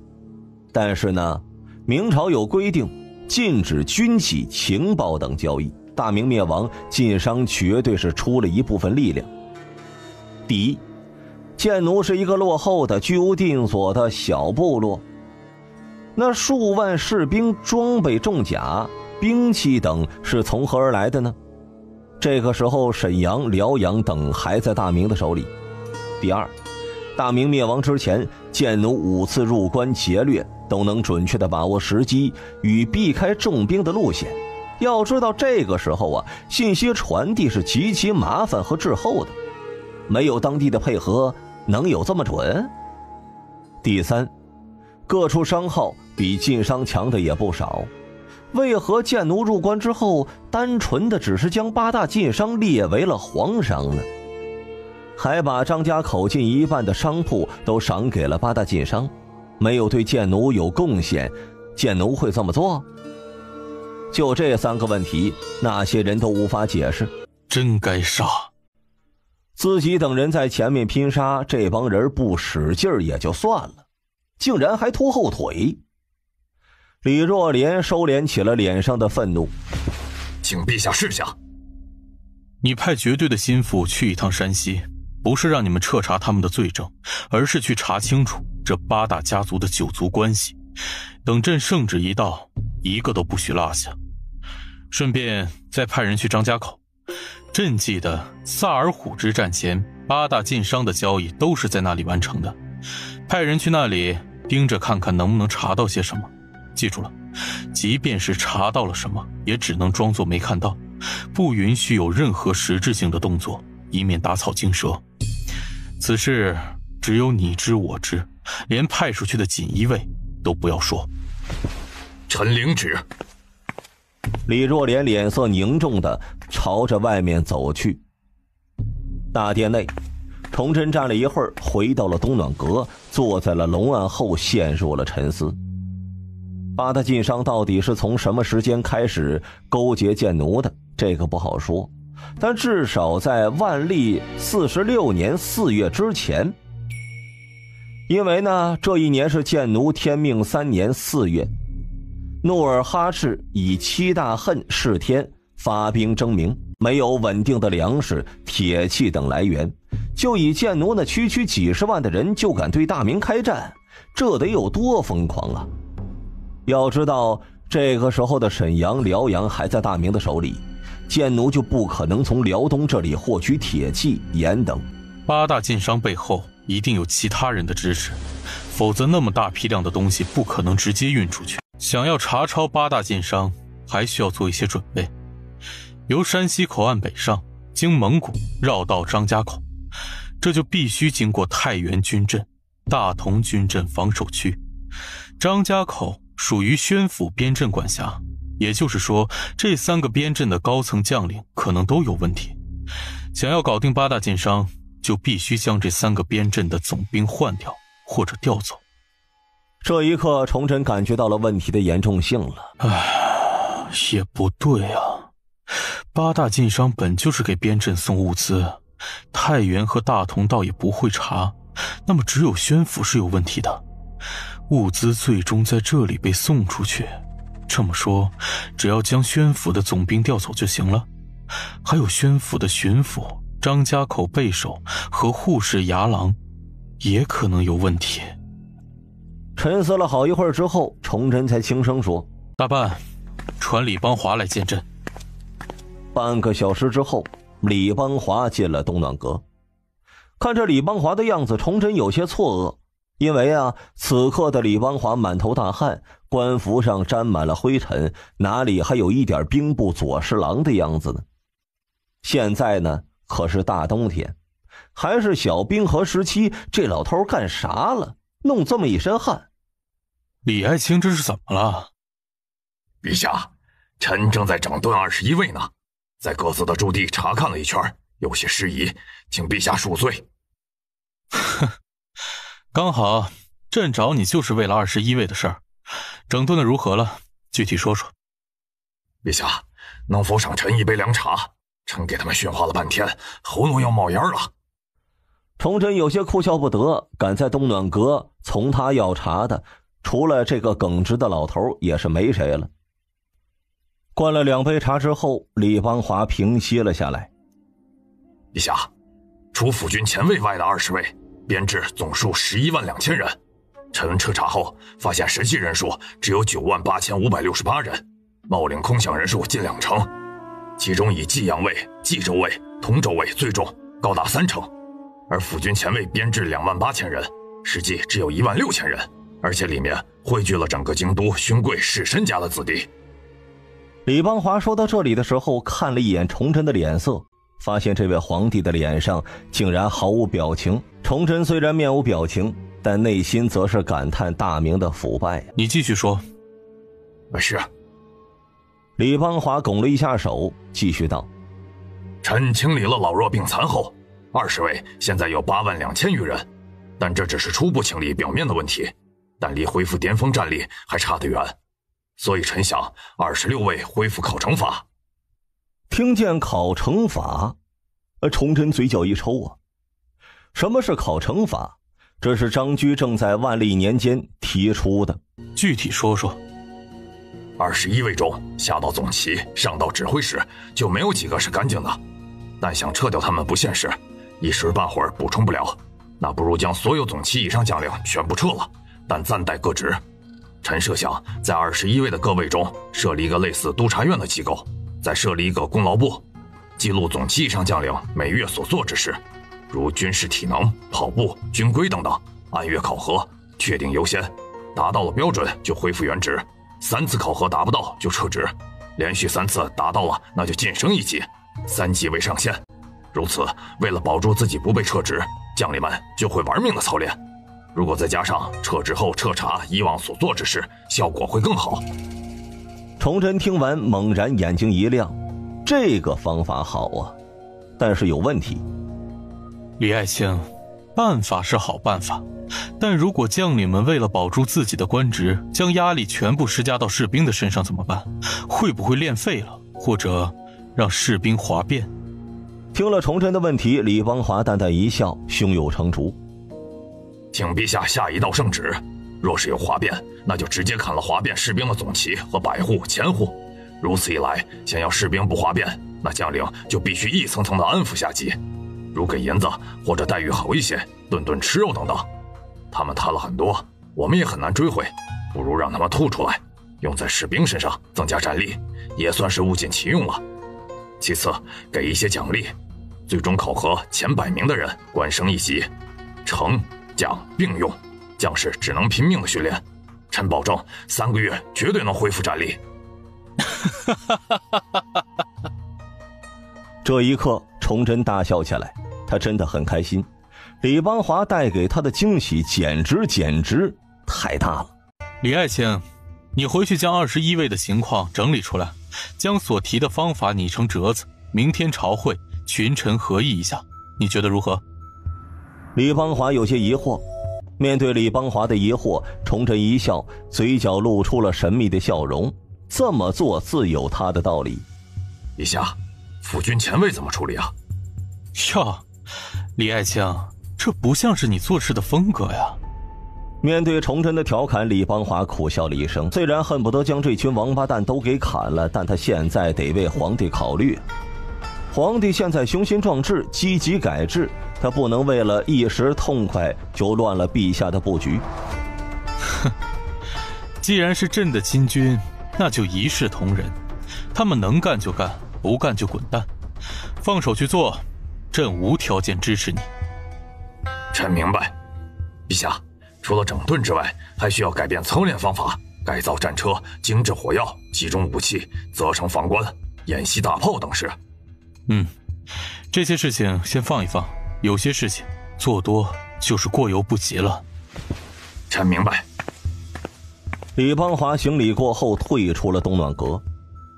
东暖阁内，崇祯嘴角含笑出卖了他内心的喜悦。过了好一会儿，崇祯才平复了心情，慢慢地盘算着手中掌控的力量。整顿后的藤乡4卫有14000人，锦衣卫8000人，武城巡城司5000人，白杆兵12000人，21卫近10万人。如果算上陕西马祥林统帅的从4大边镇调来的12000人，总共是151000人。1万内操军，经过清理和整顿之后，还有4000余人。这么算下来，他直接掌控了就有155000的兵马呀。3个月后，21卫整顿完，那他将无惧任何的变化。3个月之后，也就是8大禁商清理之时。崇祯盘算完之后自语了一声，随后又陷入了沉思之中。第二天，崇祯用过早膳，到了皇极殿，众臣朝拜。陛下，臣有本启奏。在有本启奏无本退朝之后，一人出班了。崇祯顺着声音望了过去，原来是补缺的刑部尚书乔允生。乔允生此人崇祯是有印象的，他记得在历史有记载，阉党被除了之后呢，就由乔允生主持审判。准奏。陛下，天启7年10月，京城书生闹事，陛下震怒，彻查南北两拥共生，现已有结果了。南北两拥共生共计7433人，彻查后有1369人为他人包庇，免粮人数为3698人，3年免粮数11266担，现已全部折银10倍退回，共计101394两白银。所有名单已经全部交由吏部的吏部司。对于这种结果，崇祯没有丝毫的意外。在10年不得参加科举的压力下，这些人只要是不傻，就一定会砸锅卖铁的交回来。乔爱卿辛苦了。朕记得当时让做了一份各州县推选秀才到国子监的方案，这个有做吗？陛下，臣前日刚到职，还在梳理当中，请陛下再给臣一段时间。新任礼部尚书刘宗周出班回应。对此呢，崇祯也没有说什么，自然又有几位大臣出班上奏，崇祯都让转内阁了。陛下，臣有本启奏。李邦华终于站了出来，准奏。陛下，臣奉旨整顿21位，近一段时间来已有成果。李邦华快速地叙说着结果，只说了结果，具体数字却是隐瞒了。直到半刻钟之后，他才总结：陛下，为尽快恢复21位战力，臣请陛下在21位重开考成法。静，无比的安静啊！整个大殿内所有大臣都愣住了，看向李邦华的眼神都不对。崇祯看着众臣的表情，若不是在皇极殿内，他都要大笑几声了。原来还有你们怕的东西啊！李爱卿，将你的想法讲讲。半个时辰之后，李邦华将考成法的21位中的一讲完了。陛下，臣以为考成法。群臣都争论了起来，崇祯就静静地听着。过了好一会儿，众臣安静了下来。你们出个主意，3个月内让21位恢复战力，朕可以不用李爱卿的方法。诸位爱卿，21位是朕的亲军，你们为什么要反对？是想将手伸到朕的亲军里？臣等不敢。所有大臣都跪了下来。皇帝这话简直就是杀人诛心。李爱卿，此举很好，朕完全同意你的做法。既然要做，就不要在21位单独做了。朕重新组建一个部院，名为大明军纪监察部，设监察使1名，左右监正各1名，下设宪兵司、功过司、书记司、督导司，专门负责朕的26位亲军，直接对朕负责。诸位爱卿以为如何？群臣这才明白，原来是在这儿等着他们呢。陛下圣明。群臣齐齐呼声，不同意能行吗？都说了是负责亲军26位的，这会儿反对皇帝再伸手的事情，这咋搞啊？孙爱卿，你觉得这个大明军纪监察部品质该怎么定？陛下，大明军纪监察部的职责和督察院、大理寺有部分的重合，但又只是针对26位亲军，那便与督察院和6部同级，但监察使定从2品，左右监正从3品，下设机构同6部下属的同司同意，陛下以为如何呀？孙承宗略一沉思，便给出了回复。崇祯对此很是满意。诸位爱卿可有异议？陛下圣明。好。崇祯站了起来，走到了平台的边缘。那就按孙爱卿所言，大明军纪监察部，品质与6部3司同级，对朕直接负责。既然是李邦华所提，那第1任监察使就由李邦华担任，下属监正3司郎中由李邦华提奏。李大人还不谢旨？崇祯说完之后，大殿内安静了下来，却没有发现李邦华谢恩。李邦华身边的户部尚书郭允厚拉了拉李邦华的衣服，低声提醒了一句：“臣领旨谢恩。”哼，好了，诸位爱卿，还有事上奏吗？面对崇祯的询问，群臣再次回应，恭送崇祯离开了皇极殿。片刻之后，出了皇极殿的众臣热闹了起来。孙阁老，阁下此举所图甚大呀！本阁很开心呐，此举能极大的改变军队的风气，让军队保持活力。以前老夫也想做，但无奈。阁老所言甚是啊，不过现在在21位中搞考成法，那将来会不会在朝廷中搞？这个怕什么呀？孙承宗的双目缓缓扫视着众人。诸位都是为朝廷做实事的人，既然如此，那还怕什么考成法呢？陛下年轻开明，只要我们认真做了，陛下就不会不非是分的。都去忙去吧。群臣慢慢的散去，另一边勋贵们也慢慢的聚集到了一起。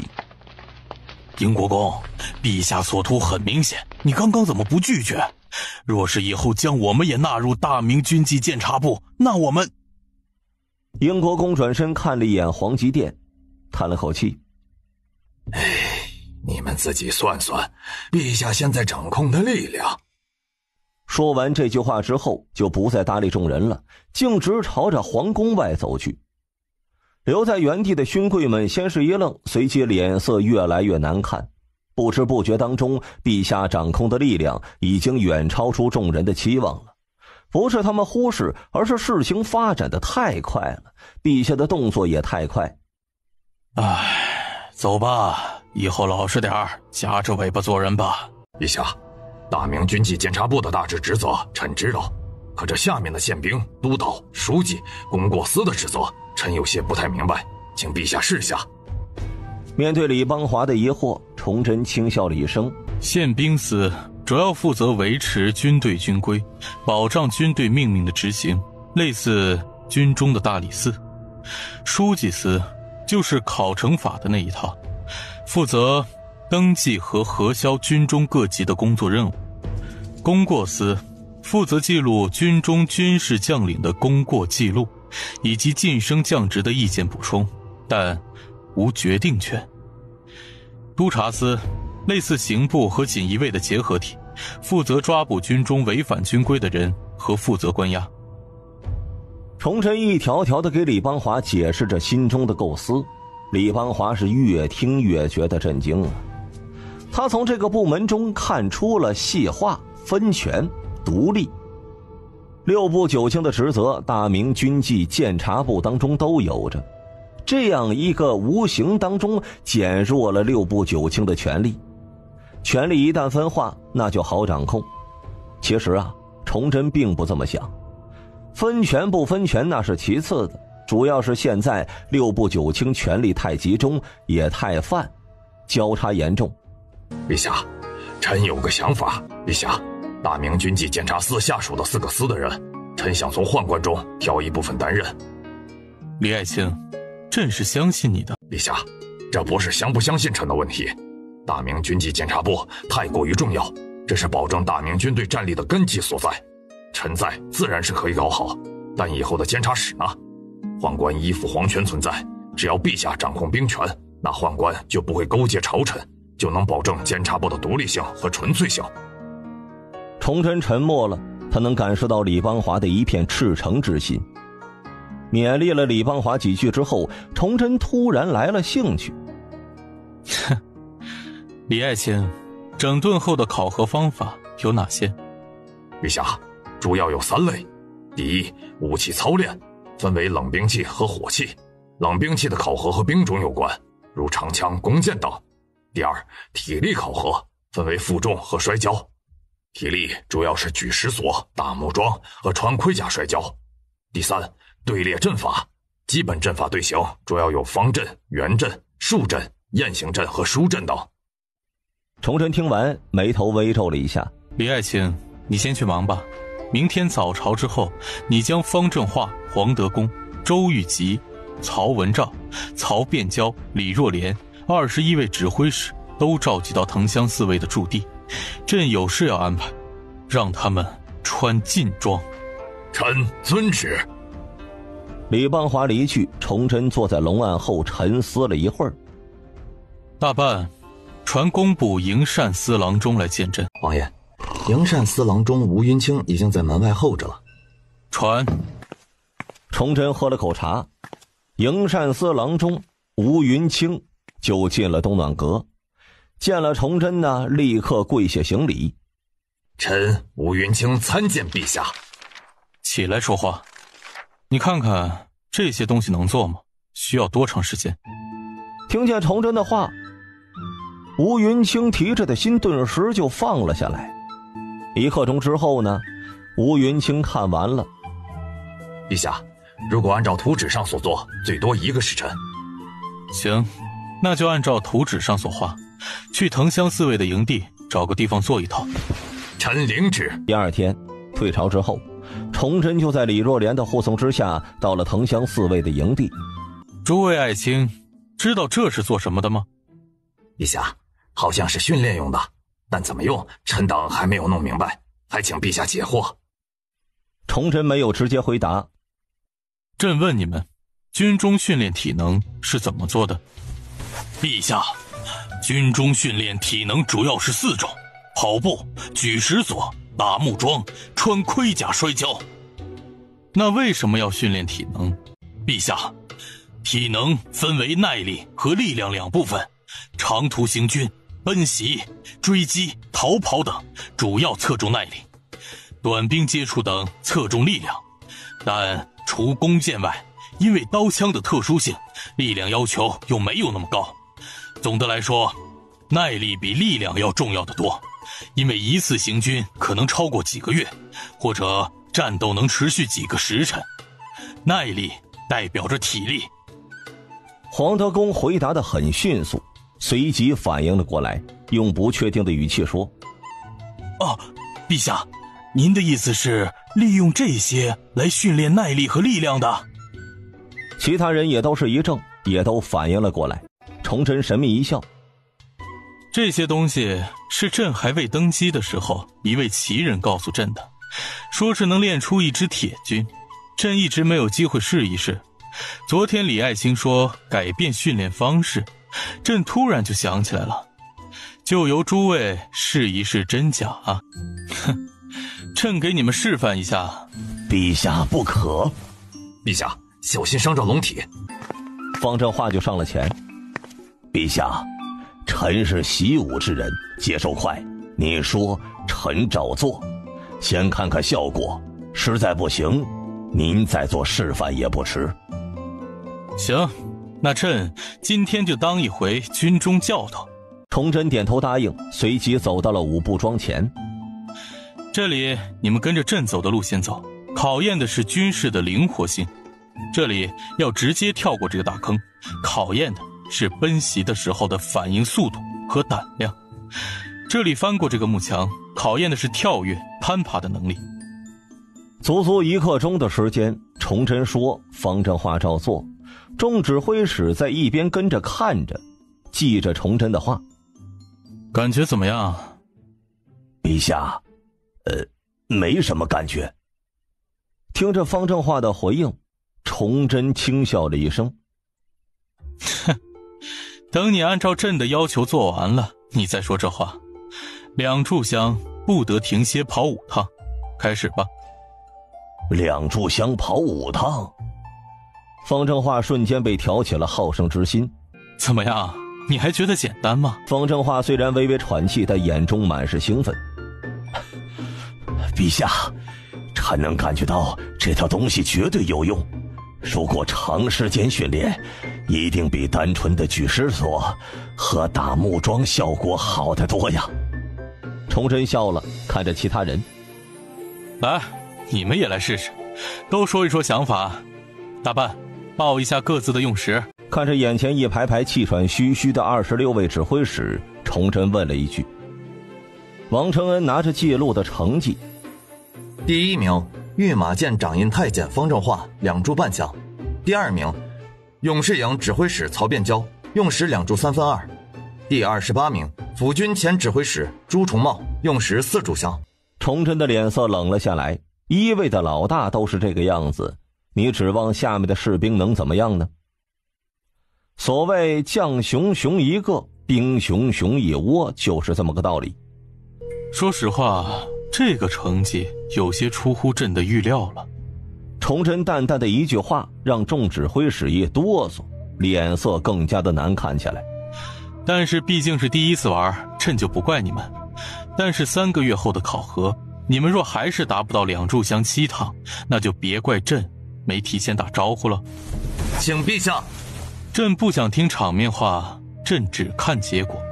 说说吧，效果怎么样？能不能用？变娇，这里面你最小，你先说说。曹变娇略一沉思，陛下，这一趟下来，会将全身各个部位都给调动起来，比单纯的举石锁和打木桩效果要好得多，臣以为可行。臣同意小曹大人的说法，这种训练过程要眼疾身快，更要全神贯注，否则一不小心就会摔倒受伤。长时间训练，军士的状态会有很大提升的。陛下，这7个器械中，独木桥训练平衡性，云梯训练协调性。长时间的训练可以提高速度、耐力、协调和灵敏。陛下，臣以为可以试试。众指挥使纷纷发表着自己的亲身体会。陛下，这些是练体力的，那这边的2个呢？一直未出生的李邦华指着一边的单杠问了一句，众指挥使的心神也拉了回来，看着单双杠，等着崇祯的解释。方正化，你来。崇祯走到了单杠下，双手正向抓住这个横杆，身体不要动，用手臂的力量将自己提起，下颚过横杠，然后重复。对，就是这样。这个动作叫引体向上，主要是锻炼手臂的力量，增加手臂的爆发力，适合弓箭手。来，不要停，尽自己最大的能力。1、2、3。半炷香之后，方正化停了下来。王承恩低声：“王爷，方大人半炷香做了116个。”崇祯的心中一惊啊！行了，今天先这样吧，你们自行商议，弄个章程出来，然后呈给朕。李爱卿，这件事你要督促起来，尽快搞定。臣明白。陛下，臣观察刚刚的训练，似乎是很耗体力的，军士们的伙食似乎支撑不了。崇祯盯着众指挥使看了好一会儿。朱重茂，朕记得你是天启5年当的辅军前卫指挥使吧？辅军前卫编制28000人，实际只有16000人，军士1年饷银18两，2年半，你辅军前卫冒领了54万两。你在东城有一个宅子，搞了一个金屋藏娇，那个名叫白洛伊的女子比你小10岁吧？你家有一副宋刻的定武兰亭拔，是？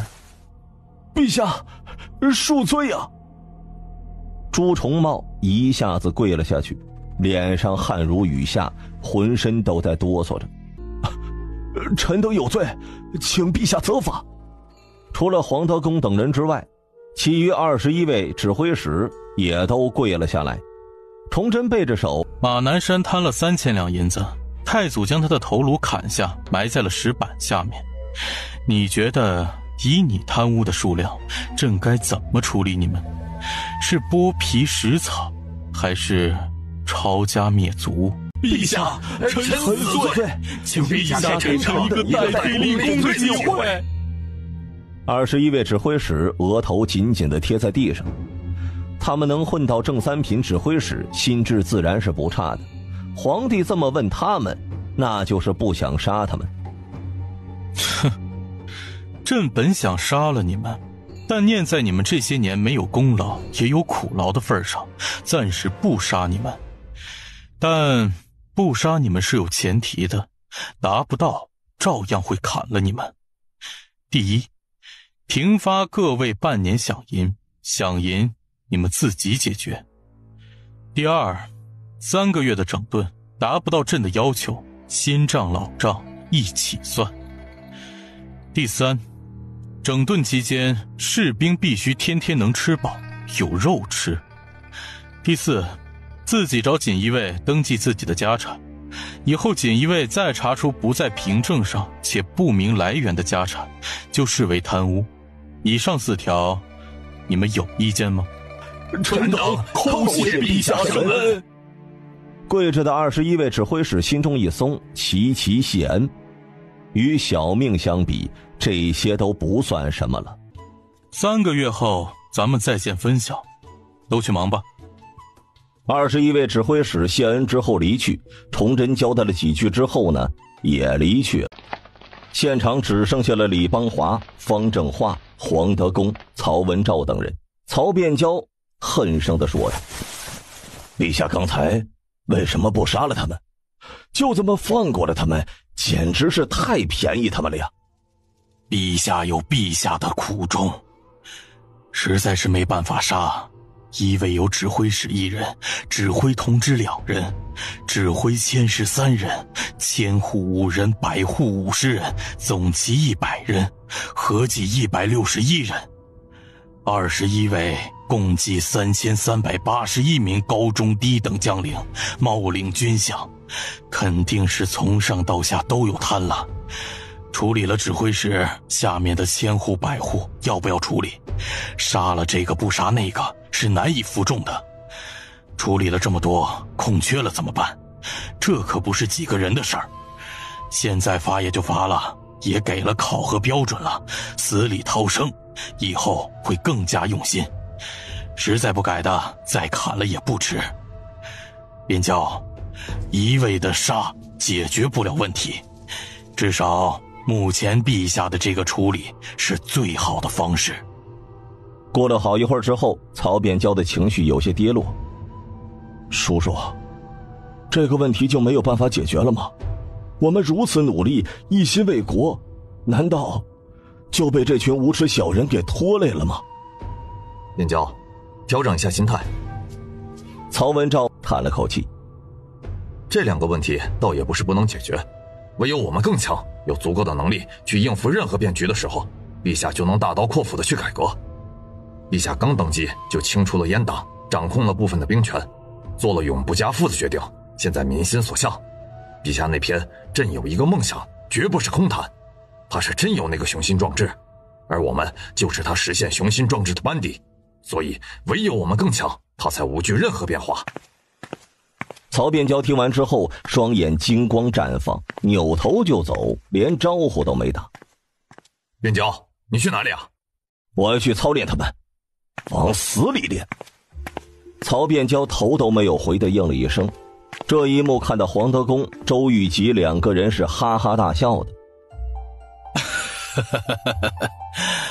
文昭兄，变交勇猛，如今又有这种刺激，对他来说是一件好事。只要是你看着点儿，别把勇士营给练废了。曹文照点了点头，看着场上的训练器械。我们都是从边疆打回来的，对这种训练的感受不是很直接，不如我们4位各挑一个百户来训练，以半个月为期限，看看具体效果。在这期间，我们顺便将具体问题给归总出来，以便后期全军推广，如何？可以，上午我们自己先练练，找找感觉，下午训练小齐，明天开始百户尝试新方法。好，搞起来！东暖阁内，崇祯坐在龙案后，打开了袁可立送回来的信夹。信夹3封，上面是马香林的，下面2封为袁可立的。一封是陕西赈灾的事宜，一封写着毛文龙3个字。崇祯拿出了马祥林的信，慢慢的阅读着。臣征剿大将军马祥林拜上，陕西大捷。臣到白水后，抽调边镇精锐3000人，入黄龙山追击民变队伍，并封锁黄龙山所有山路。截止书信时，斩杀民变900余人，俘获300余人。据俘获交代，目前民变队伍剩余200余人，大多为叛族、逃族和降马，战力颇强，熟悉黄龙山地带。但臣有信心在10天内将其全部剿灭。另外，臣已经让人根据俘虏交代画出残敌画像和信息，陕西境内全部张贴，胆敢藏匿者抄家灭族。即便有人侥幸逃脱，臣相信等待他们的也只有死路一条。崇祯悬着的心终于落地了呀！平复了激动的心情之后，崇祯取出了袁可立的信，看了起来。这封信简直不能称之为信了，因为足足有1本书那么厚。陛下，臣袁可立拜上。臣奉旨到陕西赈灾，平民变，今各项工作已有序进行中。第一，朝廷赈灾粮目前已到30万担，从当地士绅富商手中借粮共计80万担，共计110万担。灾民从数日前60万增长至70万，如无意外，可支撑5月有余。目前臣将灾民做了分类处理，老弱病残每人每天半斤，不参与劳作，此类人共计19万。身体正常者每日每天1斤半，负责修湖泊和管道，此类人群51万。目前湖泊已有84座，管道338里，开垦荒地10余万亩，各项工作稳定推进。至于迁徒到固原等4地，臣想过完年后再行动手，理由有3：一来过完年开春暖和，道路好走；二来趁此机会调养灾民身体；三来年关将近，故土难离，给百姓们在故乡最后一个念想，请陛下体谅。崇祯看到这里的时候，眼中满是欣慰之色。袁可立的能力不是吹的。看来让袁可立去陕西是去对了，陕西的灾情可以平息了。崇祯自语了一声之后，继续翻看信件。陛下，臣从士绅富商手中借的80万担粮食，其中有50万担是罚没所得，因为士绅富商违反了陛下不得涨价的旨意。锦衣卫、户部、刑部的人几次劝导无效，臣只能按律将其处理，合计121家，抄没家中存粮食，并以当地10倍价格处罚，共计得银600余万两，并将带头和重点26人斩首示众。杀得好。然而这些只是其中的一部分，更多的是秦王府下宗室之人，郡王、镇国将军、辅国将军等共计52家参与高价卖粮，据查共计卖粮60余万担，其中秦王府40万担。另秦王府下的永寿郡王豢养盗匪降马，据查民变队伍中就有郡王府的人，目的是制造混乱，让民众恐慌，以此赚取更多的钱财。目前尚不得知秦王府是否参与其中。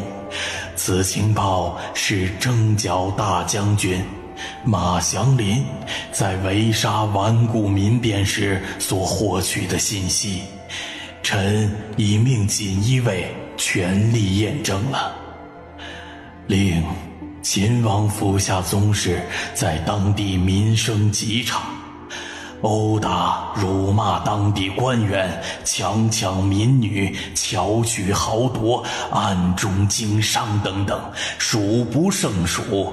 臣请陛下彻查。崇祯脸色彻底的阴沉了下来，他知道秦王府有问题，但没有想到会有这么严重。参与民变，这是想造反吗？崇祯盯着墙上挂着的大明地图，眼中满是冷意。大办，传内阁和6部来见朕。另外，通知神弓箭，洒扫太庙，准备祭祀之物。王承恩心中一惊，传内阁和6部倒是没啥，去太庙也没什么，可这个节骨眼儿去太庙问题就大了。2刻钟后，内阁首辅孙承宗、辅臣李国普以及刚进内阁的韩黄、李彪，除了远在陕西的袁可立之外，内阁5人都到齐了，6部9卿也都到齐了。你们看看马祥林和袁可立从陕西送回来的信吧。崇祯面无表情地将信递给了众人，众人围在一起慢慢地看着。刚开始看到民变和赈灾的事情的时候，众人的脸上都挂满了笑容。可是看到士绅卖粮和秦王府的事情的时候呢，众人的脸色立刻严肃了下来。他们感觉到事情的严重性了。刘爱卿，秦王府该如何处置？陛下，如果袁阁老信中所说为真，按律秦王府当废除，永寿郡王府抄家灭族，参与宗室皆贬为庶人，罚没家产，领头之人斩首示众。诸位的意思呢？东暖阁群臣沉默了。依照袁可立信中所说，抄家灭族是肯定的了，他们能咋说呀？证据确凿的情况下求情。过了好一会儿之后，孙承宗出声了：陛下，臣有话要说，请陛下恕臣无状。恕你无状，你说吧。陛下，按照律法，秦王府应该如刘尚书所言，但陛下刚登基，对亲王动手，这会不会让人觉得陛下是为了皇权稳固，容不下亲王啊？众人浑身一个哆嗦，这话简直就是大逆不道。眼前的这位新帝可就是由亲王登定的。孙承宗说完了之后，沉顿了一下，又道：臣若是没记错，现在亲王有30位，若是废了秦王，那其他的亲王会怎么想啊？太祖一脉尚有12位亲王在。黄衡的眉头一皱：孙阁老，你的意思是不追究？不是不追究，但要找个合适的。永寿郡王抄家灭族，宗室参与之人按大明律该怎么处罚就怎么处罚，唯独秦王我们需要考虑一下，既要处罚又不会引起其他亲王的反对。陛下，孙阁老所言甚是啊，臣查看过宗室语牒，现存亲王30，郡王500多，宗室人员20余万，处理一个秦王是小事，但不得不考虑其他亲王的态度。太祖一脉，谭王牵扯谋反案自尽，齐王、古王作乱被废，襄王反抗削藩自尽，辽王、宁王、伊王后裔犯法被废藩，造反这种诛九族的大罪都没杀，陛下用什么理由杀呀？况且呀，秦王乃是大明的第1藩王，这种情况一旦杀了，后世的历史记载。内阁和六部九卿各有各的看法，怎么处罚都行，但底线是绝对不能杀。看着争论的众臣，崇祯也很是无奈。诸位大人，陛下面前不可高声争论。看着崇祯皱着眉头，王承恩立刻低声说了一句：朕说过，王子犯法与庶民同罪。崇祯从龙案后站了起来，脸色冷淡，一句话就奠定了此事的基调。第一，宗室参与高价买粮者，按违抗圣旨论处，抄没所有家产，废除所有爵位。第二，永寿郡王按造反论处，抄家灭一族，其余2族流放，废除爵位，御牒除名。秦王公然抗旨，其罪当诛，但念其世代镇守西安200余年，特免死刑，将秦王一脉嫡系迁回北京城，赐王府一座，3个月内不入京城，斩立决，且没收秦王府所有家产。秦王府自今日起，后世子孙不再享受鱼子酱等。另着锦一位，彻查秦王府庶出及家丁仆人，若触犯大明律者，按大明律处置。崇祯每说一句，众人心都是惊了一死。等崇祯说完之后呢，众人的心中暗自感叹这位少年皇帝的魄力和决心。诸位觉得朕这么处理有何不妥吗？陛下圣明。众臣齐齐呼应，除却没杀，这就是最大的处罚了。孙爱卿，一会儿你带朕到太庙祭祀，向太祖宣告秦王府罪行和朕的决议。圣旨交由内阁起草，注意措辞和罪名，既能将处罚达到最大，也能让百姓和各亲王府不会抵触。司礼监审核完后，即刻送往西安，交由袁可立处理。朝廷也发明诏到各省府州县传遍9边，告诉袁可立和马祥林，处置过程中若有反抗者，格杀勿论。臣遵旨。好了，既然说到秦王了，那就一次性处理到位吧。崇祯说完，众臣眼中满是疑惑呀。圈禁的圈禁，彻查的彻查，抄家的抄家，废爵的废爵，还能咋处理呢？诸位觉得秦王府有多少田地？抄没的田地怎么处理？崇祯的话再次问懵了众臣，他们也猜不透皇帝是什么意思了。类似亲王这种，不都是直接入内堂，归皇家所有吗？恕臣等愚钝，为明圣意，请陛下示下。孙爱卿，你是内阁首辅，你说说秦王府有多少田地？孙承宗眉头轻皱，犹豫了片刻。陛下，臣以为秦王府至少有1万顷左右。臣记得在万历8年，张居正在清账全国田地时，秦王府的田地为8700余顷。如今过去了这么多年了，想必又会增加不少。众人心中一惊啊！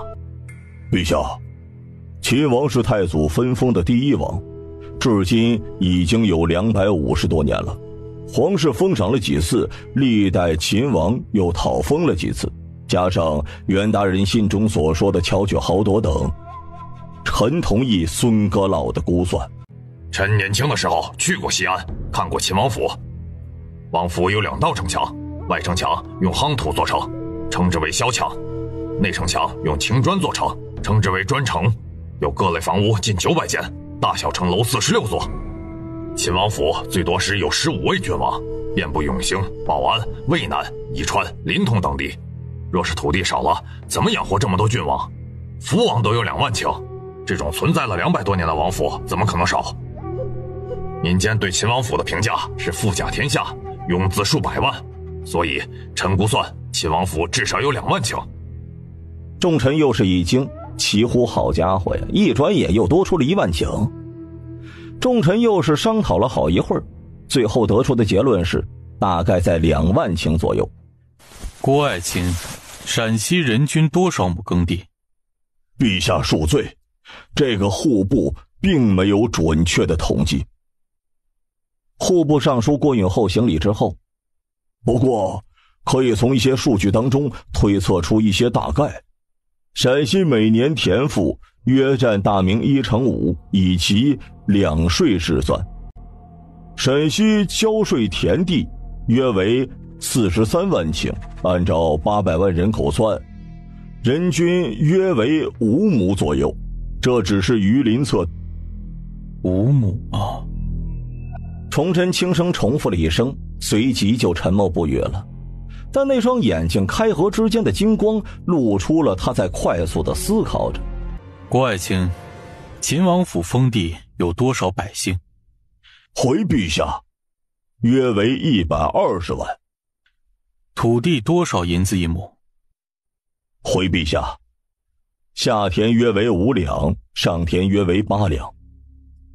郭允厚回应完之后，脑海当中闪过了一道亮光，似乎是明白了崇祯的想法。其他的大臣这会儿也琢磨出了崇祯接下来的想法。如果将秦王府的田地永远的卖给百姓，诸位觉得如何？崇祯说完，立刻开始算账。2万顷就是200万亩。如果这200万百姓中有30%有了自己的田地，那就是只有80万人没有自己的田地。算下来，人均2亩半，基本就能吃饱了，也不用看地主的眼色过日子了。众臣面面相觑，随后皆是叹息一声，沉默不语。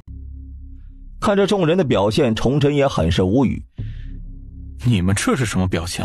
好还是不好，总得有个说法吧。听见了崇祯问的，孙承宗才出声：陛下，风法是好方法，但不现实。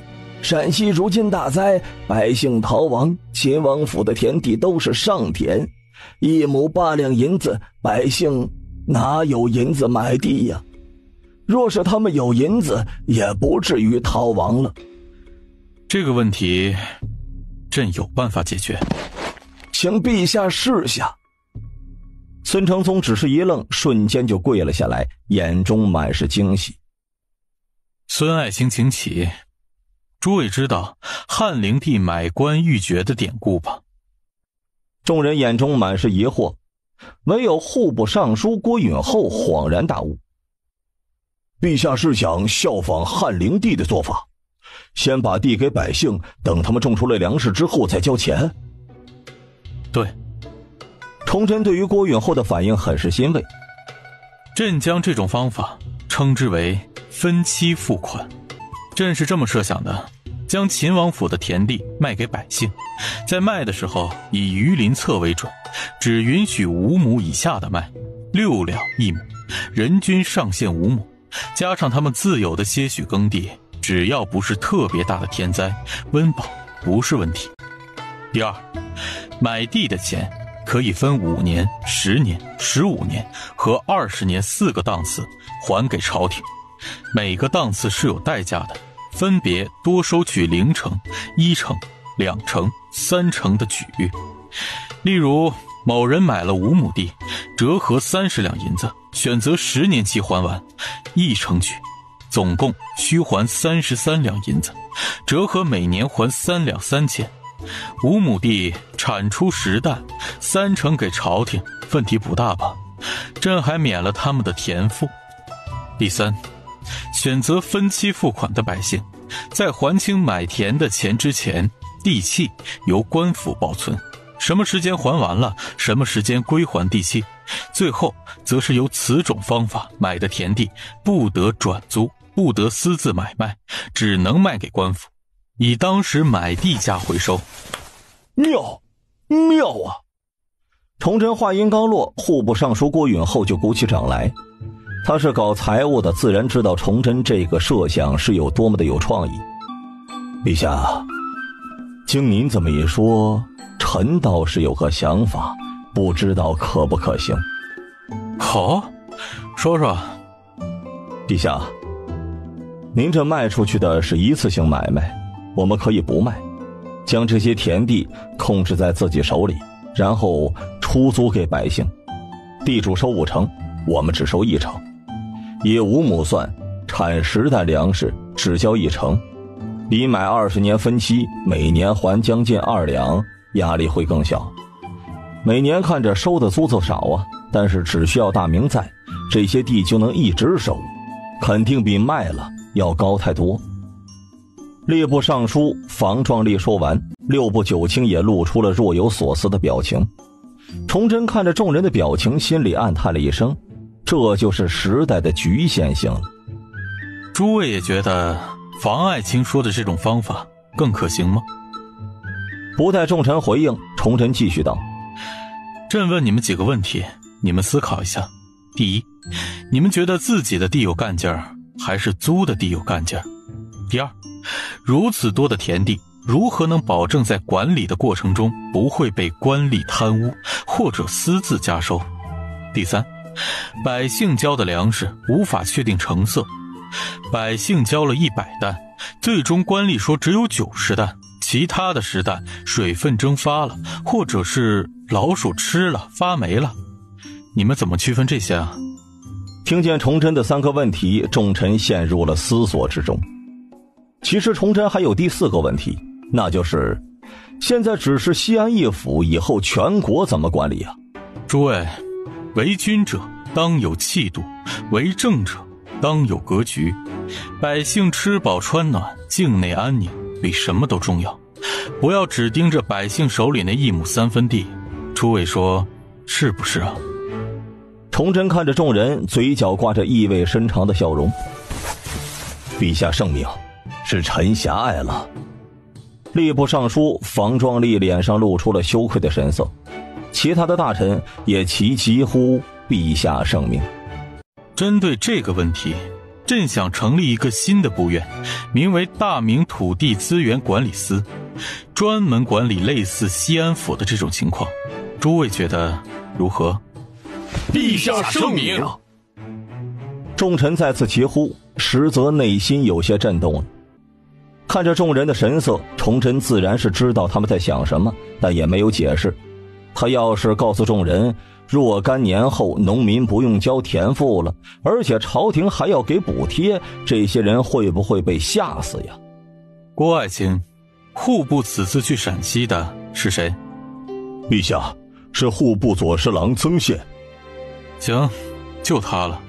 曾宪兼任国土资源管理司首席，品役与通政司齐平。在新任首席到任前，负责秦王府良田工作，国土资源管理司独立出来，直接对朕负责。房爱卿、郭爱卿，大明国土资源管理司的组建就交给你们2位了。3天后，朕要看到完整的构架和人员名单。待吏部尚书房壮丽和户部尚书郭允厚回应之后，崇祯思索了一下。这里面有几个问题你们要注意。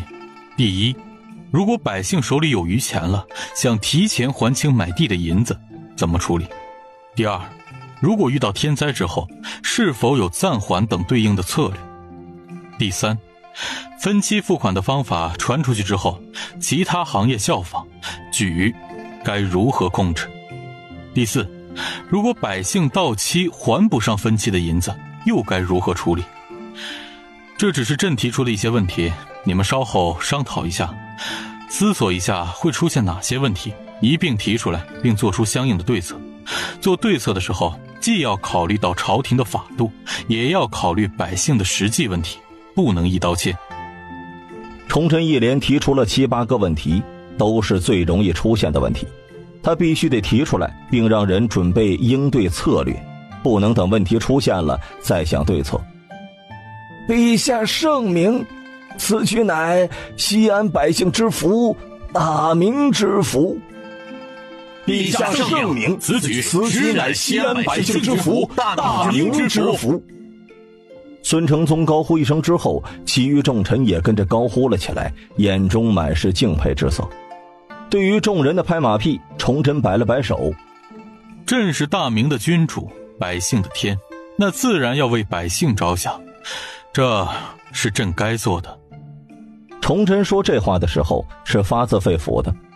行了，诸位都忙去吧，孙爱卿留下。众人行礼之后依次退出了东暖阁，孙承宗站在原地。大办，赐座，赐茶。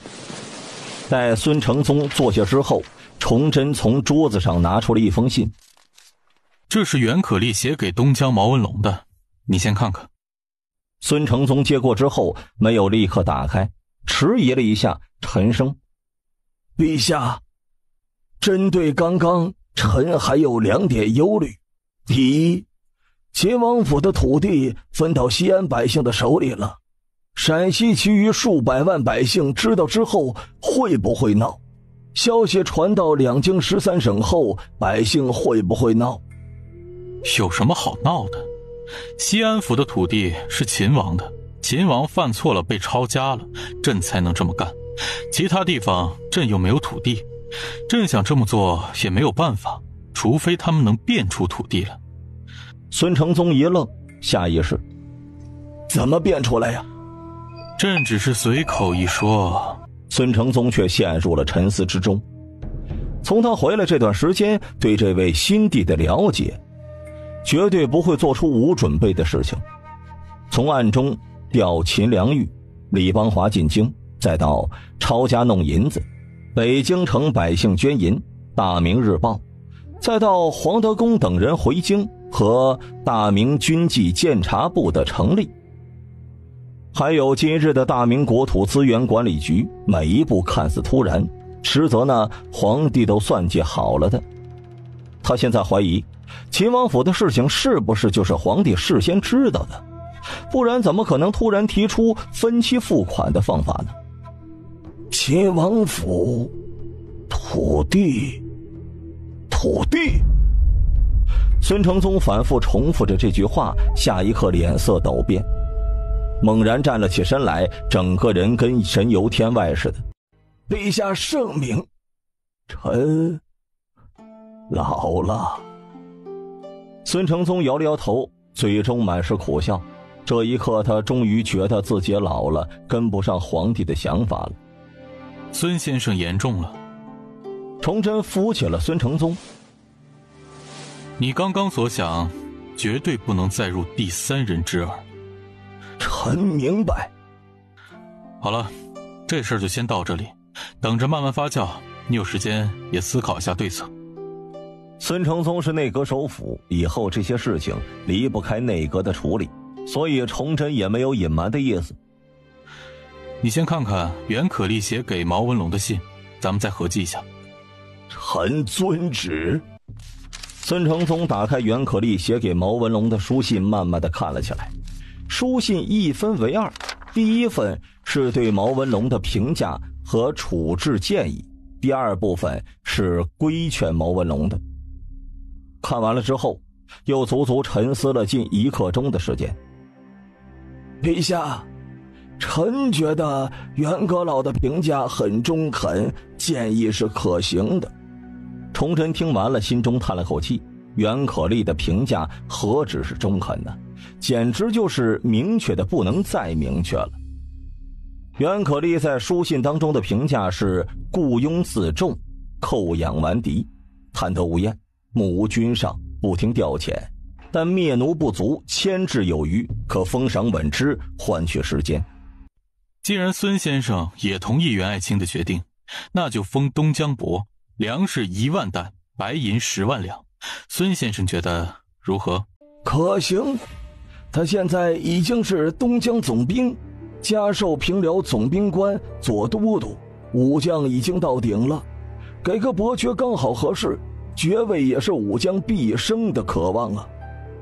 朕推选毕自严去东江传旨，孙先生觉得如何？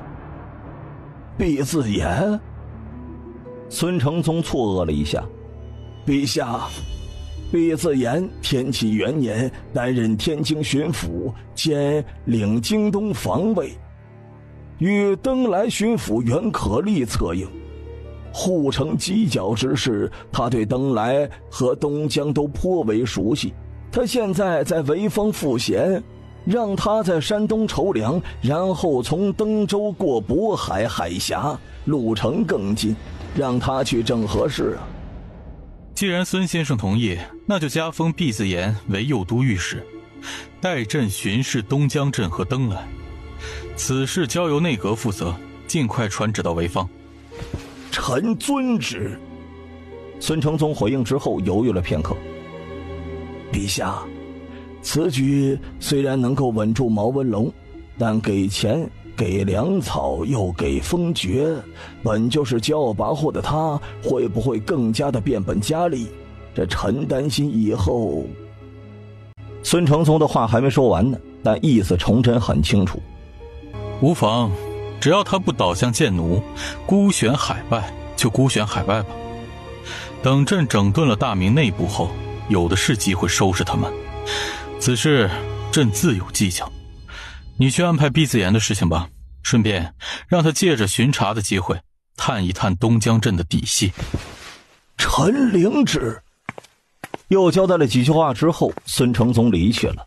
看着离去的孙承宗，崇祯轻微的摇了摇头。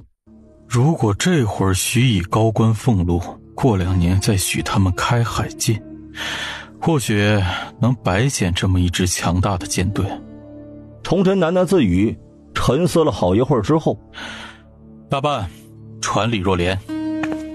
片刻后，李若莲进了东暖阁，行礼过后，李若莲，派人去义乌找找威家军的幸存者，打探一下，看看他们愿不愿意出来重组威家军。就算不出来，也要将威继光留下的绩效新书、练兵实记和直指堂籍3本兵书，以及威继光这么多年行军打仗的手稿带回来。第二，安排人去福建找个当地德高望重的人接触一下郑芝龙，看看他有没有意向归顺朝廷，条件都好谈。若是有意向，就进京一趟，朕要亲自和他谈谈。若是不愿意，也要先不要激怒他，等以后再说。2项任务先行保密。臣遵旨。李若莲，锦衣卫既然重新整顿了，那就要保持住一个好的形象，对忠于朝廷的人和百姓要客气一些，但对那些吃里扒外、贪赃枉法的人，可以采用任何手段。记住了，枪不能对准自己人，明白了吧？不待李若莲回应，崇祯继续道：既然说到这里了，朕有一些想法。锦衣卫现有的南北镇抚司职责不变，新增东西镇抚司。东镇抚司专职负责大明外部的除官方外的情报探查，西镇抚司负责大明境外军队和官方情报探查。东西镇抚司直接对你负责，没有朕的允许，任何人想要探查东西镇抚司直接拿下。至于怎么做，你来决定。朕要时刻知道外部敌人的动向。现在想办法安排人入皮岛，监察皮岛的一切活动。另外，锦衣卫内设银库一座，以后每次办案的时候，截取1成财产入银库，上限10万两。怎么奖励那是你的事，但绝对不能出现为了银子出现构陷大案的事情。若是出现，陛下放心，敢出现，臣亲自灭了他们满门。崇祯说完，李若莲立刻跪了下来，给了保证。又交代了李若莲几句之后，崇祯突然问：宋应星、陈振龙几时到？还有毕茂康、徐光启和孙元化什么时间到北京？回陛下，臣派人前去请几位大人的时候，已经做了规划和进京的时间。李若莲微微沉顿了一下，似乎在回忆。宋应星和陈振龙是陛下在10月初6安排的，臣立刻派人前往，需在10月15到达福州。臣规定的回程是平均日行70里，今天是11月22日，算下来，陈振龙最迟明晚到北京，宋应星最迟3天。徐光启在上海县，孙元化在嘉定。臣安排的是孙元化先到上海县和徐光启会合，一同进京，差不多还需要5天。毕茂康在歙县，差不多也还需要7天。好，宋应星和陈振龙进京之后，好吃好喝的伺候着，等2人都到了，就带他们进宫见朕。毕茂康3人也是如此。臣遵旨。李若莲回应了一声，行礼离去。这5人关系到大明内部的稳定和对外的震慑。从崇祯元年开始，不只是陕西大旱，其他地方也好不到哪儿去。河南蝗灾、旱灾，崇祯10年、11年、12年、13年更是连续发生了大规模的蝗灾。而江南等地在崇祯13年遭遇大水，14年发生旱灾，15年发生瘟疫，这些都需要宋英星和陈振龙推广土豆和红薯来维持大明百姓的口粮。思索完毕之后，崇祯坐下来开始批阅奏折。可还没等他将第1份奏折看完呢，司礼监掌印太监高师明就来了。陛下，内阁孙阁老拟定处理秦王府的圣旨已经拟定好了，请陛下过目。崇祯接过来看了一遍之后，暗呼好家伙呀，列了9条罪名，每一条都能将秦王府抄家10次了，诸如抗旨、谋逆、藐视祖制、盗取官田、倒卖公田、贪污、私主盐、私制铁、欺瞒等。准。按孙承宗拟定的写，写完后立刻以500里加急送到西安府，明诏3天后开始传递2京13省。奴婢遵旨。高师明接过了王承恩递过来的草稿后，行礼离去。崇祯沉思了片刻，提笔在信笺上写了几个字，递给了王承恩。密封后随同圣旨给袁可立，拆阅后即可销毁。是。王承恩接过崇祯递过来的圣旨，扫了一眼，先是疑惑了一下，然后瞳孔紧缩，立刻就折上了信笺，匆匆离去了。在东暖阁坐了一会儿之后，崇祯突然心血来潮地想到了永世营，然后带着方勇等8人，还有一众锦衣卫到了永世营的驻地。方勇8人也是入了永世营的，只是不参加训练，贴身负责崇祯的安全。刚到营地外，就听见了熟悉的整齐1、2、3、4的口号声，营地内若隐若现传来的怒吼声：跳下去，快跳！前面就是刀山火海，命令下达了，你们都得跳，快！7号，你是没有吃饱吗？中午吃了几大碗，都是吃到狗肚子里去了吗？趴下去，是手臂和腹部用力，不是翘屁股。60、61，好，再来一个，做到80个，晚饭奖励1碗酒。这若不是看着飘扬的旗帜和营门口穿戴盔甲的军卒，他都以为回到了现代了。进了营地之后，数9寒天的一个个训练场地上，军士们都穿着单衣在做着各种训练。几天的训练，军士的精气神有了明显的改变。崇祯让匆匆赶来的曹变娇该干啥干啥之后，自己带着人在营地内慢慢的看着，未来可期呀。一连2天，崇祯都是下了朝之后去了26位营地巡查，偶尔也会讲几句打打鸡血。这一天，崇祯刚从金吾殿回到东暖阁，李若莲就来了。陛下，宋应星到了，陈振龙去世了。怎么回事？细细说说。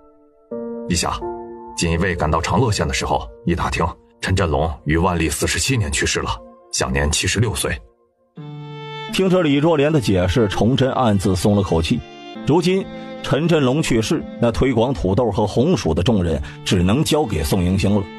陛下，因为陈振龙去世了，锦衣卫便擅自将他儿子陈经纶、孙子陈传贵请了回来，请陛下责罚。快宣！李若莲的话让崇祯大喜。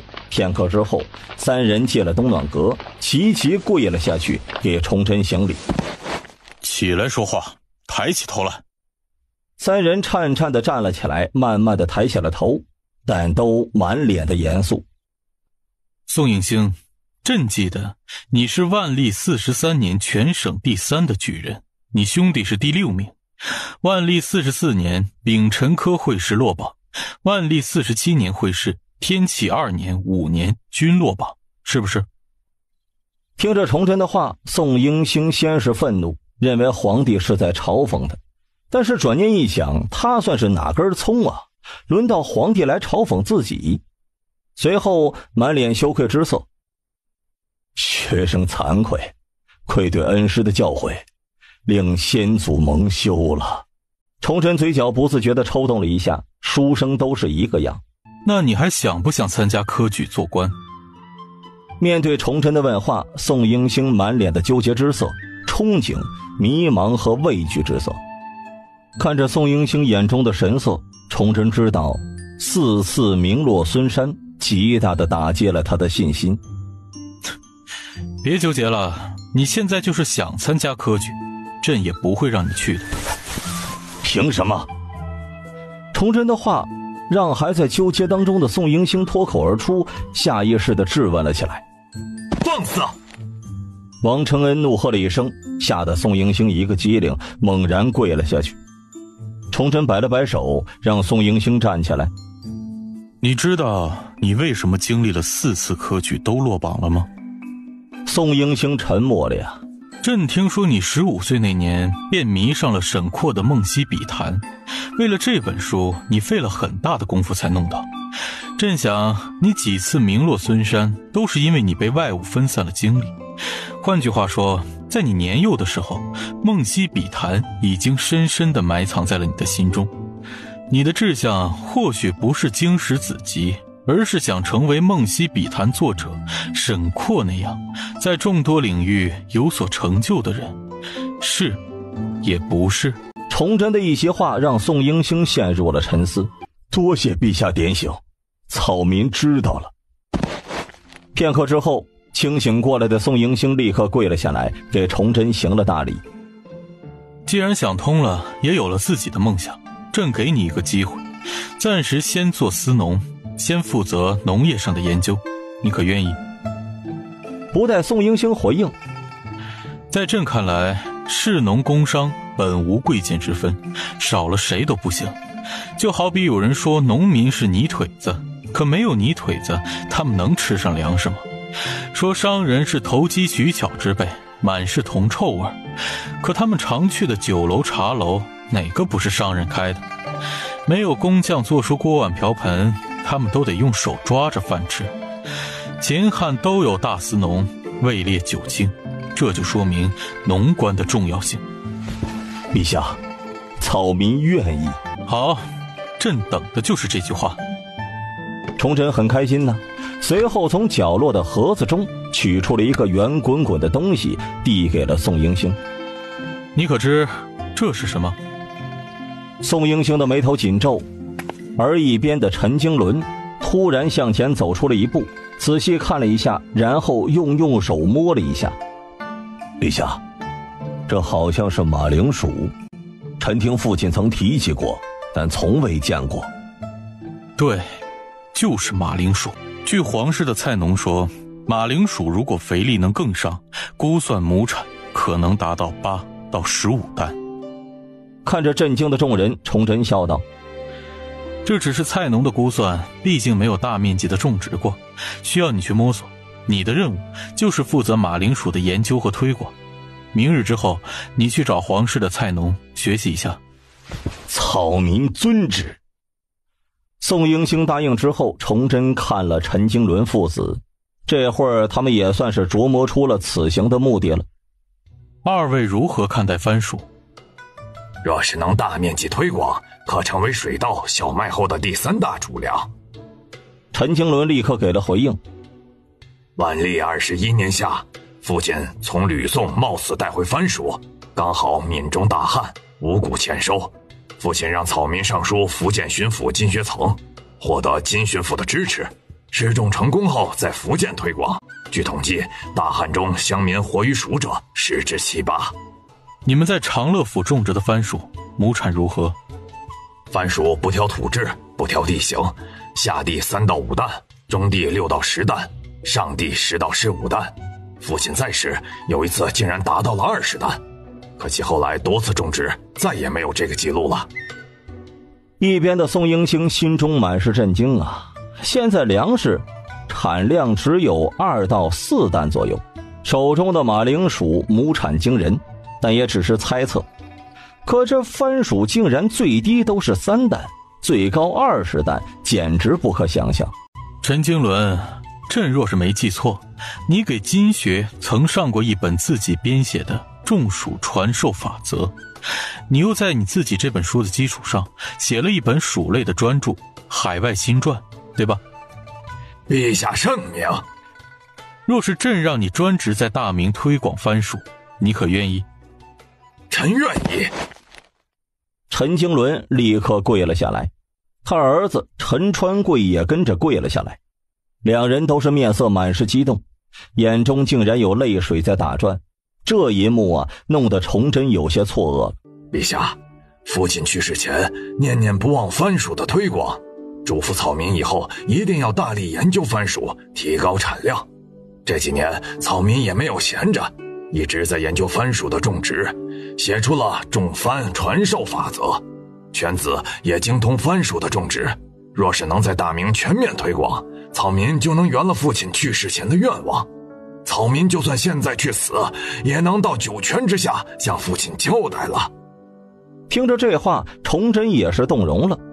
你有心了，你父亲的夙愿，你的研究，加上朕给你的机会，相信番薯一定能在大明的国土上种植开来。草民相信。好，刘若莲，安排3人去休息，明日早朝让他们在皇极殿外等宣。一夜无话，第2天的崇祯到了皇极殿，众臣行礼。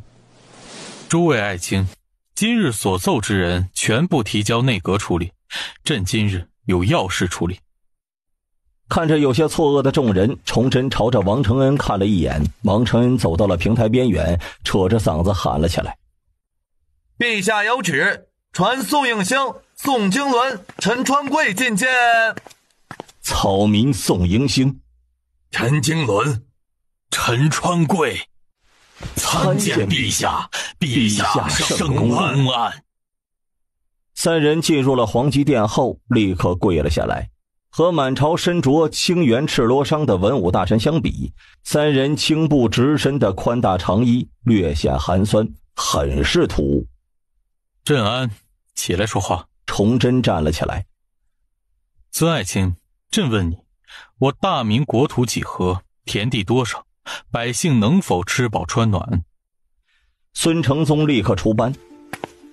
陛下，大明国土400万平方公里，有良田850万顷。至于百姓，北方和西北、西南地区的土地略显贫瘠，且因为地形问题，耕地少，百姓勉强能糊口。南方的地区气候好，雨水充足，倒是好一些，但也好不到哪里去啊。对于这些数字，作为曾经的帝师，两朝的首辅，他自然是很清楚的。皇帝既然这么问了，那就是要听真话的。对于孙承宗的回答，崇祯只是点了点头，又看向了户部尚书郭允厚。郭爱卿，朕问你，假如未来有天灾，有超过1000万百姓受灾，持续1年，朝廷该怎么处理？郭允厚出班之后张了张嘴，却没有继续说下去。1000万百姓按照1天半斤粮食，1天就需要500万斤，1年就是1200万担，而大明的田赋才2300到2600万担。这还是考虑需要的粮食，再考虑运输的需要和折损，那就还要再加上3成。赈灾固然可以，但大明的200多万军队怎么养活呀？陛下，臣认为朝廷只能救活1半的人口，余者只能自求多福了。郭允厚说完，整个人脸上满是悲戚之色。是不是觉得朕危言耸听了？臣等不敢。诸位爱卿，要居安思危。对于朕刚刚的问题，可有破解之法？如有，朕有重赏。臣等愚笨，请陛下恕罪。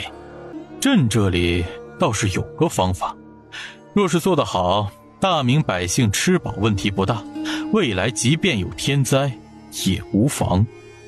请陛下示下。果然来了。李邦华心中暗自吐槽了一声，崇祯看着群臣：诸位可知道马铃薯也叫土豆、番薯？群臣中部分人点了点头。诸位可知道这两种作物的产量？不待群臣回应，崇祯继续道：土豆亩产8到15担，番薯亩产8到12担。什么？怎么可能啊？崇祯刚说完，群臣立刻就惊呼了出来。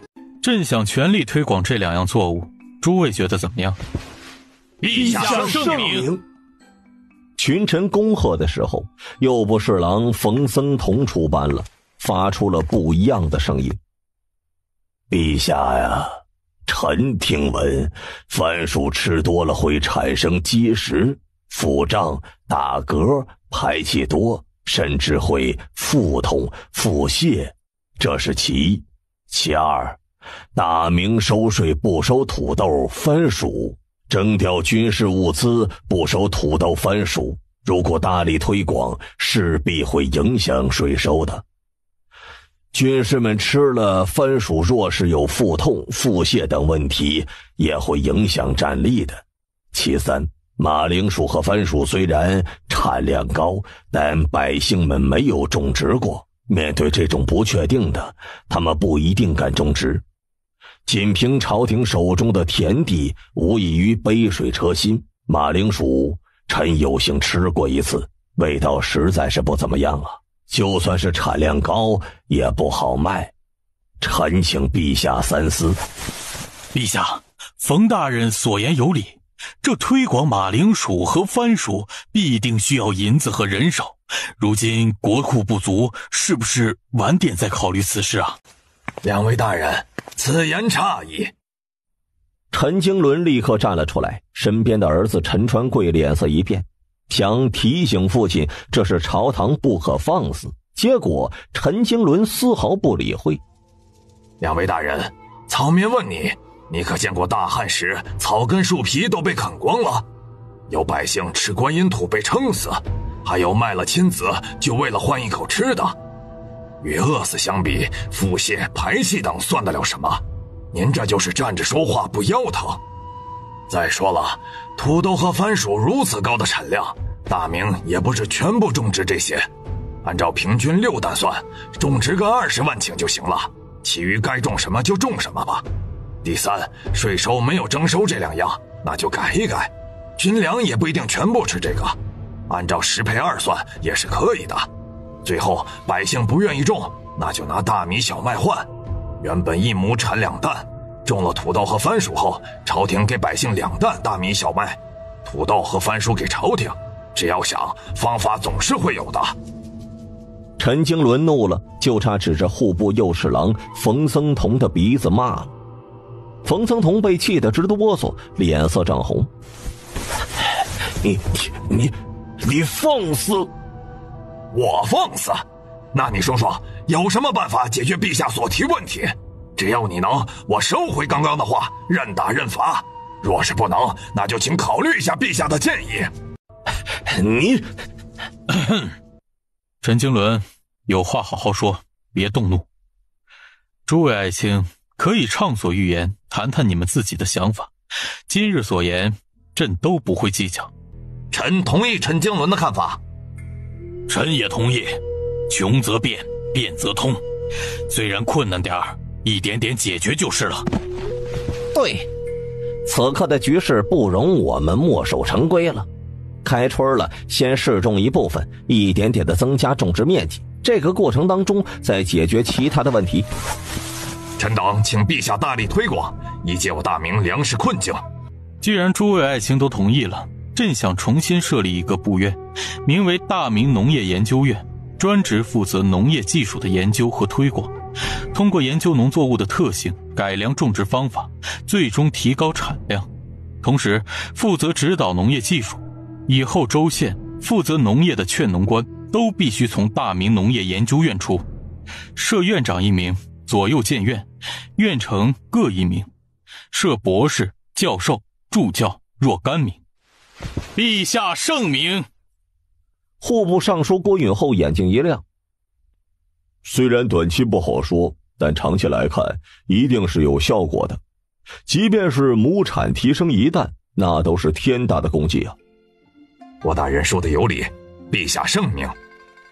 待群臣恭贺完之后，崇祯继续道：孙爱卿，你主持廷议，商议大明农业研究院品质该如何定？臣遵旨。诸位都说说自己的意见吧。群臣纷纷发表着自己的意见，有的说是按照民间的书院设置，有人提出按照国子监的设置，还有人提出按内廷4局设置。商议了足足2刻钟，最后才定了下来。孙承宗出班了。陛下，臣等商议已有结果，大明农业研究院只负责技术研究、品质定和大理寺评级，院长为正3品，监院院成为正4品，博士正5品，教授正6品，助教正7品。这样既能体现朝廷的重视，又能让百姓们觉得有权威性，便于后期的推广，且独立于内阁6部9卿之外，除了陛下，任何人都不能干涉，让他们专心研究。崇祯对于孙承宗的提议很是满意，继续道：既然诸位爱卿都同意了，那大明农业研究院第1任院长由宋应星担任，左院监由陈经纶担任，首席博士由陈川贵担任。另外，表彰陈经纶之父陈振龙冒死引进番薯，活人无数，追封为长乐伯，着福州府各县建造报公祠，专祀陈振龙。诸位以为如何？群臣自然是没有意见的。看着有些错愕的3人，李邦华低声喝道：宋应星、陈经纶、陈川贵，还不显恩啊！惊醒的3人立刻跪了下去。臣叩谢陛下天恩。起来吧。工部负责在城外选址，建一座大明农业研究院，先做好图纸送给朕审查。另外，农业研究院所需农具等一并提供。户部将查抄陈德润、尹印月、魏忠贤等余犯在京及周边县的田地全部移交给农业研究院，并拨10万两银子作为研究院启动资金。吏部负责抽调北直隶等地的劝农官回京入农业研究院，武城巡城司派人轮番值守大明农业研究院，非农业研究院人未经申请不得入内，违者即刻拿下，按细作罪论处。臣等遵旨。工部尚书范景文、吏部尚书房壮立、户部尚书郭允厚、武城巡城司提督李邦华齐齐回应。等待4人回应完毕之后，崇祯看向了宋应星。宋应星，北京城周边的田地你先用着，朕另外给你准备了40万亩田地。崇祯此话一出，群臣顿时有些错愕起来。陛下，您说的40万亩不会是新开垦的那40万亩吧？郭允厚似乎是想到了什么，迟疑了片刻之后，低声问了这么一句。看来郭爱卿还有印象啊。不错，陕西旱灾之时，朕让袁可立迁移民众到陕西定边、宁夏固原、甘肃定西、山西吕梁4地，并开垦荒地。按照皇家菜农所说的马铃薯的特性，朕就选择了这4个地方。听着崇祯的解释，皇极殿内的群臣彻底震惊了。陛下高瞻远瞩，臣等不及万分之一。群臣开始拍马屁了。这一次崇祯彻底征服了群臣。陈经纶，番薯喜温，怕冷，不耐寒，温度过低时会停止生长，这些特性想必你很清楚，朕就不多说了。你在福建、广东等长江中下游先种植，明年的种植面积必须达到1万顷。福建种了30年的红薯，这一点对于你来说不难吧？回陛下，臣可以。孙爱卿，内阁拟旨到福建和广东两地，让当地巡抚全力配合，不得阻拦拖延。臣遵旨。好了，今天的朝会先到这里。朕在奉天殿给诸位准备了一些东西，诸位去试试。崇祯说完之后，就下了平台，朝着皇极殿外走去。王承恩则是留在大殿内，看着行完礼的众大臣。诸位大人，请移步奉天殿。孙承宗则是客气：麻烦王中官了。孙阁老客气，诸位大人客气，请随咱家来。诸位大人，陛下说这段时间比较忙，也没有时间招待诸位。今日借着宋应星等人的事情宴请诸位，陛下说他在你们比较拘谨，就不陪诸位了，诸位吃好就行。原来如此，咱们还是沾了宋大人的光啊！孙承宗笑着对着宋应星三人拱了拱手，其他人也都是，弄得宋应星三人是手忙脚乱的。陛下称这种方法为自助餐，顾名思义，就是自己动手丰衣足食，想吃什么就用盘子中的调羹或筷子弄到自己碗里，严禁用自己的筷子直接在盘中夹菜。王承恩又介绍了吃法之后才离去。臣等谢陛下赏赐。等行完礼之后，孙承宗道：诸位动筷子吧。哎，这青椒土豆丝不错，青白两色搭配，咸鲜清淡，哎，不错不错。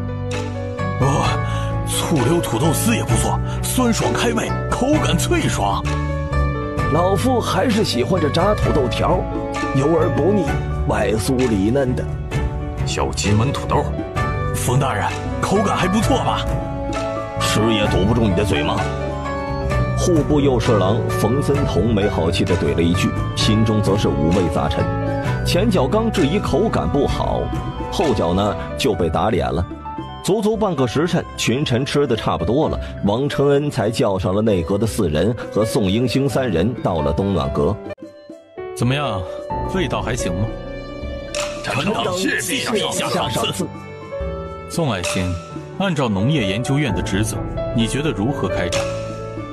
宋应星沉顿了片刻。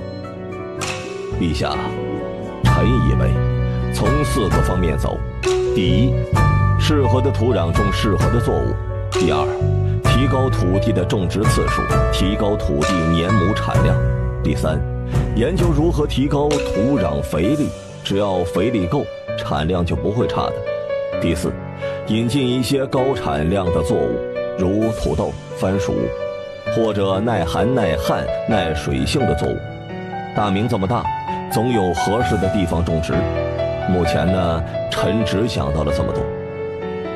听着宋应星的想法，崇祯差点都以为他是从未来穿越过去的。宋爱卿，你的提议很好，放手去做吧。农业研究院现阶段主要是推广土豆和番薯，其次要推广芝麻和油菜、花生等，这些都铺开了，再去研究其他的，包括瓜果、蔬菜等等。你可明白？臣明白。宋爱卿、陈爱卿，你们一北一南分别推广土豆和番薯，此事事关大明200万百姓的口粮，大明的江山社稷，万不可掉以轻心。孙爱卿、李爱卿，农业研究院的事情，内阁多多上心。宋应星等人有什么需求，内阁要全力协助解决，要钱给钱，要人给人。臣闻明旨。众人齐齐回应，又交代了一些事情之后，众人才离去。希望一切顺利吧。看着离去的众人，崇祯这才长长的出了口气。如果没有什么意外，明年起以后大明百姓就会好过一些了。孙承宗带着宋应星等人出了皇宫。宋大人，陈大人，以后有什么事情直接到内阁找本阁，本阁不在，其他几位内阁大臣也行，陛下交代之事动作要快呀。宋应星3人告别了孙承宗之后，慢慢地走在回同会馆的路上，冷风一吹，3人一个机灵，3人也彻底地回过神了。上午发生的事情宛如做梦一般的。他们知道皇帝让他们负责推广，但没有想到会是这么个推广法，力度超乎想象。三人回到了会同馆之后，开始商议农业研究院的工作问题，从中午商议到深夜。第二天一早，北京城的百姓刚开始一天的忙活。号外！大明成立农业研究院，负责农业研究，现求种植高手，每月2两银子，管吃管住。想试一试的，就拿一份报纸去顺天府衙门登记，限时3天，过时不候。号外！号外！大王，出大事了！朱鼎卫的脸色有些不悦，说出什么大事了？大王，您看看这个朝廷下发的明诏。汤亚光上前递过了朝廷关于处置秦王的明诏。朱鼎卫一听是明诏，脸色瞬间就严肃了起来，接过来慢慢的看了起来，满眼的不敢置信和阴沉，浑身还在轻微的颤抖着。他怎么敢？秦王是太祖一脉，天下第一王，他对秦王动手，以后有什么面目下去见太祖？不怕太祖怪罪吗？即便秦王有罪，那也不能取消义子承袭、余子降等的权利，这是太祖定下的，他怎么敢改制？汤长史，你怎么看这件事情？大王，此事下官了解过经过，说是陕西大灾，以白水为中心的18个县受灾严重，然后爆发了民变，下到知县，上到巡抚，对此事只是轻描淡写的提了一下。谁知陕西灾民到了北京，又被陛下遇见了，然后朝廷下了2道圣旨，又派了袁可立去陕西负责赈灾事宜。结果秦王府下的宗室带头涨价，且挪用社仓的粮食，然后被袁可立和锦衣卫查出来了。最后就有了这道明诏。即便带头涨粮价是真的，那其他的罪名呢，也都是真的。面对朱鼎卫的质问，汤亚光沉默了。你对这件事怎么看？汤亚光沉默了一会儿。大王，陛下下发明诏的意思很明显，那就是敲打诸王和勋贵，让各亲王老实一些，也能鼓舞百姓。毕竟这是百姓乐于看到的。就这？目前看就是这样了。陛下以这些罪名对秦王府动手，那会不会对其他的亲王动手？暂时不会，但如果各亲王又刚好触到陛下的眉头上了，那就不好说了。大王，臣建议代王府放弃所有盐、铁等国家明令禁止的东西，免得有心人举报。甚至什么？都到这个时候了，还有什么不能说的？说吧。见朱鼎卫如此表态，汤亚光忽然站了起来。大王，陛下登基后，在魏忠贤掌控整个大权的时候，秘密调回了秦良玉的百杆兵，然后和英国公张维贤弄死了魏忠贤，和阉党一直对着干的东林党，现在屁都不敢放一个。通说朝堂上，陛下说什么，朝臣几乎没有反对的。据我们在北京的人传回消息，陛下在整顿26卫，粗略估计，陛下手上至少有10万兵马。陛下要钱有钱，要人有人，所以……你到底想表达什么？直接说，本王需要怎么做？臣的意思是，陛下对秦王动手只是一个开始，未来可能会对其他亲王动手。大王不如早做打算，主动向陛下示好，以……不可能，绝对不可能！朱鼎卫怒了，指着汤亚光的鼻子。亏你有这样的想法！30位亲王，数百郡王，20余万宗室，他敢这么做吗？不怕宗室的人暴动吗？暴怒过后，朱鼎卫平息了下来。主动示好是不可能的，但你说的暂停私盐私铁倒是可以，避避风头。另外告诉代王府下的宗室，最近都老实点，若是撞到了陛下那里，别怪本王大义灭亲。还有，派人秘密传信给韩王、沈王、晋王、周王、还有楚王，问问他们的想法。明白。汤亚光点了点头，慢慢的退出了长春宫。听着里面隐约传出的丝竹管弦之声和舞姬清脆的笑声，汤亚光摇了摇头。这大明的天要变了。处理秦王府的明诏在飞速的传递着，而600里加急的圣旨也到了白水县衙。袁阁老，这是朝廷处理秦王府的圣旨，陛下指定由您传达，负责处理整个秦王府的事情。如果按照圣旨上所说的9条罪名以及处罚的标准，除了秦王嫡系，全军覆没。秦王府以后只有秦王一个爵位了，而且还是圈禁的。陛下圣明，臣一定处理好，不负陛下所托。袁可立看完了圣旨之后，又恭恭敬敬地对着圣旨拜了一下。阁老，您且在一边等候，下官还有一道圣旨，之后还有陛下的密信给您。户部左侍郎曾宪接旨。曾宪一愣，他没有想到会有圣旨给他，错愕过之后立刻跪了下去。臣曾宪接旨。奉天承运，皇帝制约，封大明国土资源管理局首席，负责秦王府所属田地售卖，所欲之事不决，可请示袁可立，由袁可立立断。钦此。曾宪懵了，一旁的袁可立也懵了呀，还有几名官员也都懵了。曾宪还不接旨？翰林承旨，眉头轻皱着，高声喝了一声，提醒了错愕的曾宪。曾宪立刻高呼：臣接旨！陛下万岁万岁万万岁！大明国土资源管理局是啥玩意儿？大明什么时候有了这个部院了？袁可立也疑惑。曾大人，朝廷什么时间有大明国土资源管理局了？主要的职责是什么呀？阁老，下官也迷糊着呢。阁老，曾大人，你们2人的疑惑都在内阁给2位的信中呢，您2位先看看。翰林承旨递过了一封信，袁可立打开一看，这是孙承宗的字迹。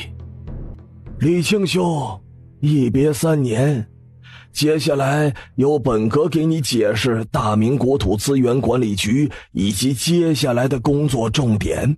这带着好奇，袁可立和曾宪慢慢地看了下来。足足1刻钟的时间，2人将书信内容看了个7、8遍。陛下大才，臣等佩服啊！阁老，这是陛下给您的密信，拆阅后即刻销毁。看着密纸上的字，先是疑惑，随后瞳孔剧烈地收缩着。密信上4个字：多多益善。火！崔明立刻上前掏出了火折子，吹燃之后递了过去。袁可立将密信点燃，片刻之后就化成了灰烬了。汉承领旨，低声说着：阁老，我们是600里加接来的，朝廷也发了明诏，您这边的动作可得快点了。袁可立点了点头，看着崔明，脸色立刻严肃了下来。崔明，持本阁手令，调4镇5000兵马，立刻随本阁去西安府，半个时辰后出发。卑职领命。袁可立看着离去的崔明，沉思了片刻之后，看着大堂内的众人。售卖田地之事，在没有实施之前，任何人不得外传，违者斩。曾大人，现在赈灾已经差不多走上正轨了，你将赈灾的工作交给其他人。接下来你有2件事情要做，第一是随本阁去西安府传旨，随后接收和盘查秦王府以及其宗室的田地数量。第二，同步调查西安府境内的榆林侧、做好规划，等内阁将售卖田地的具体条款送过来之后，开始着手准备售卖的事情。下官明白。安排完这些之后，袁可立闭目沉思了一会儿后，豁然起身朝着外面走去。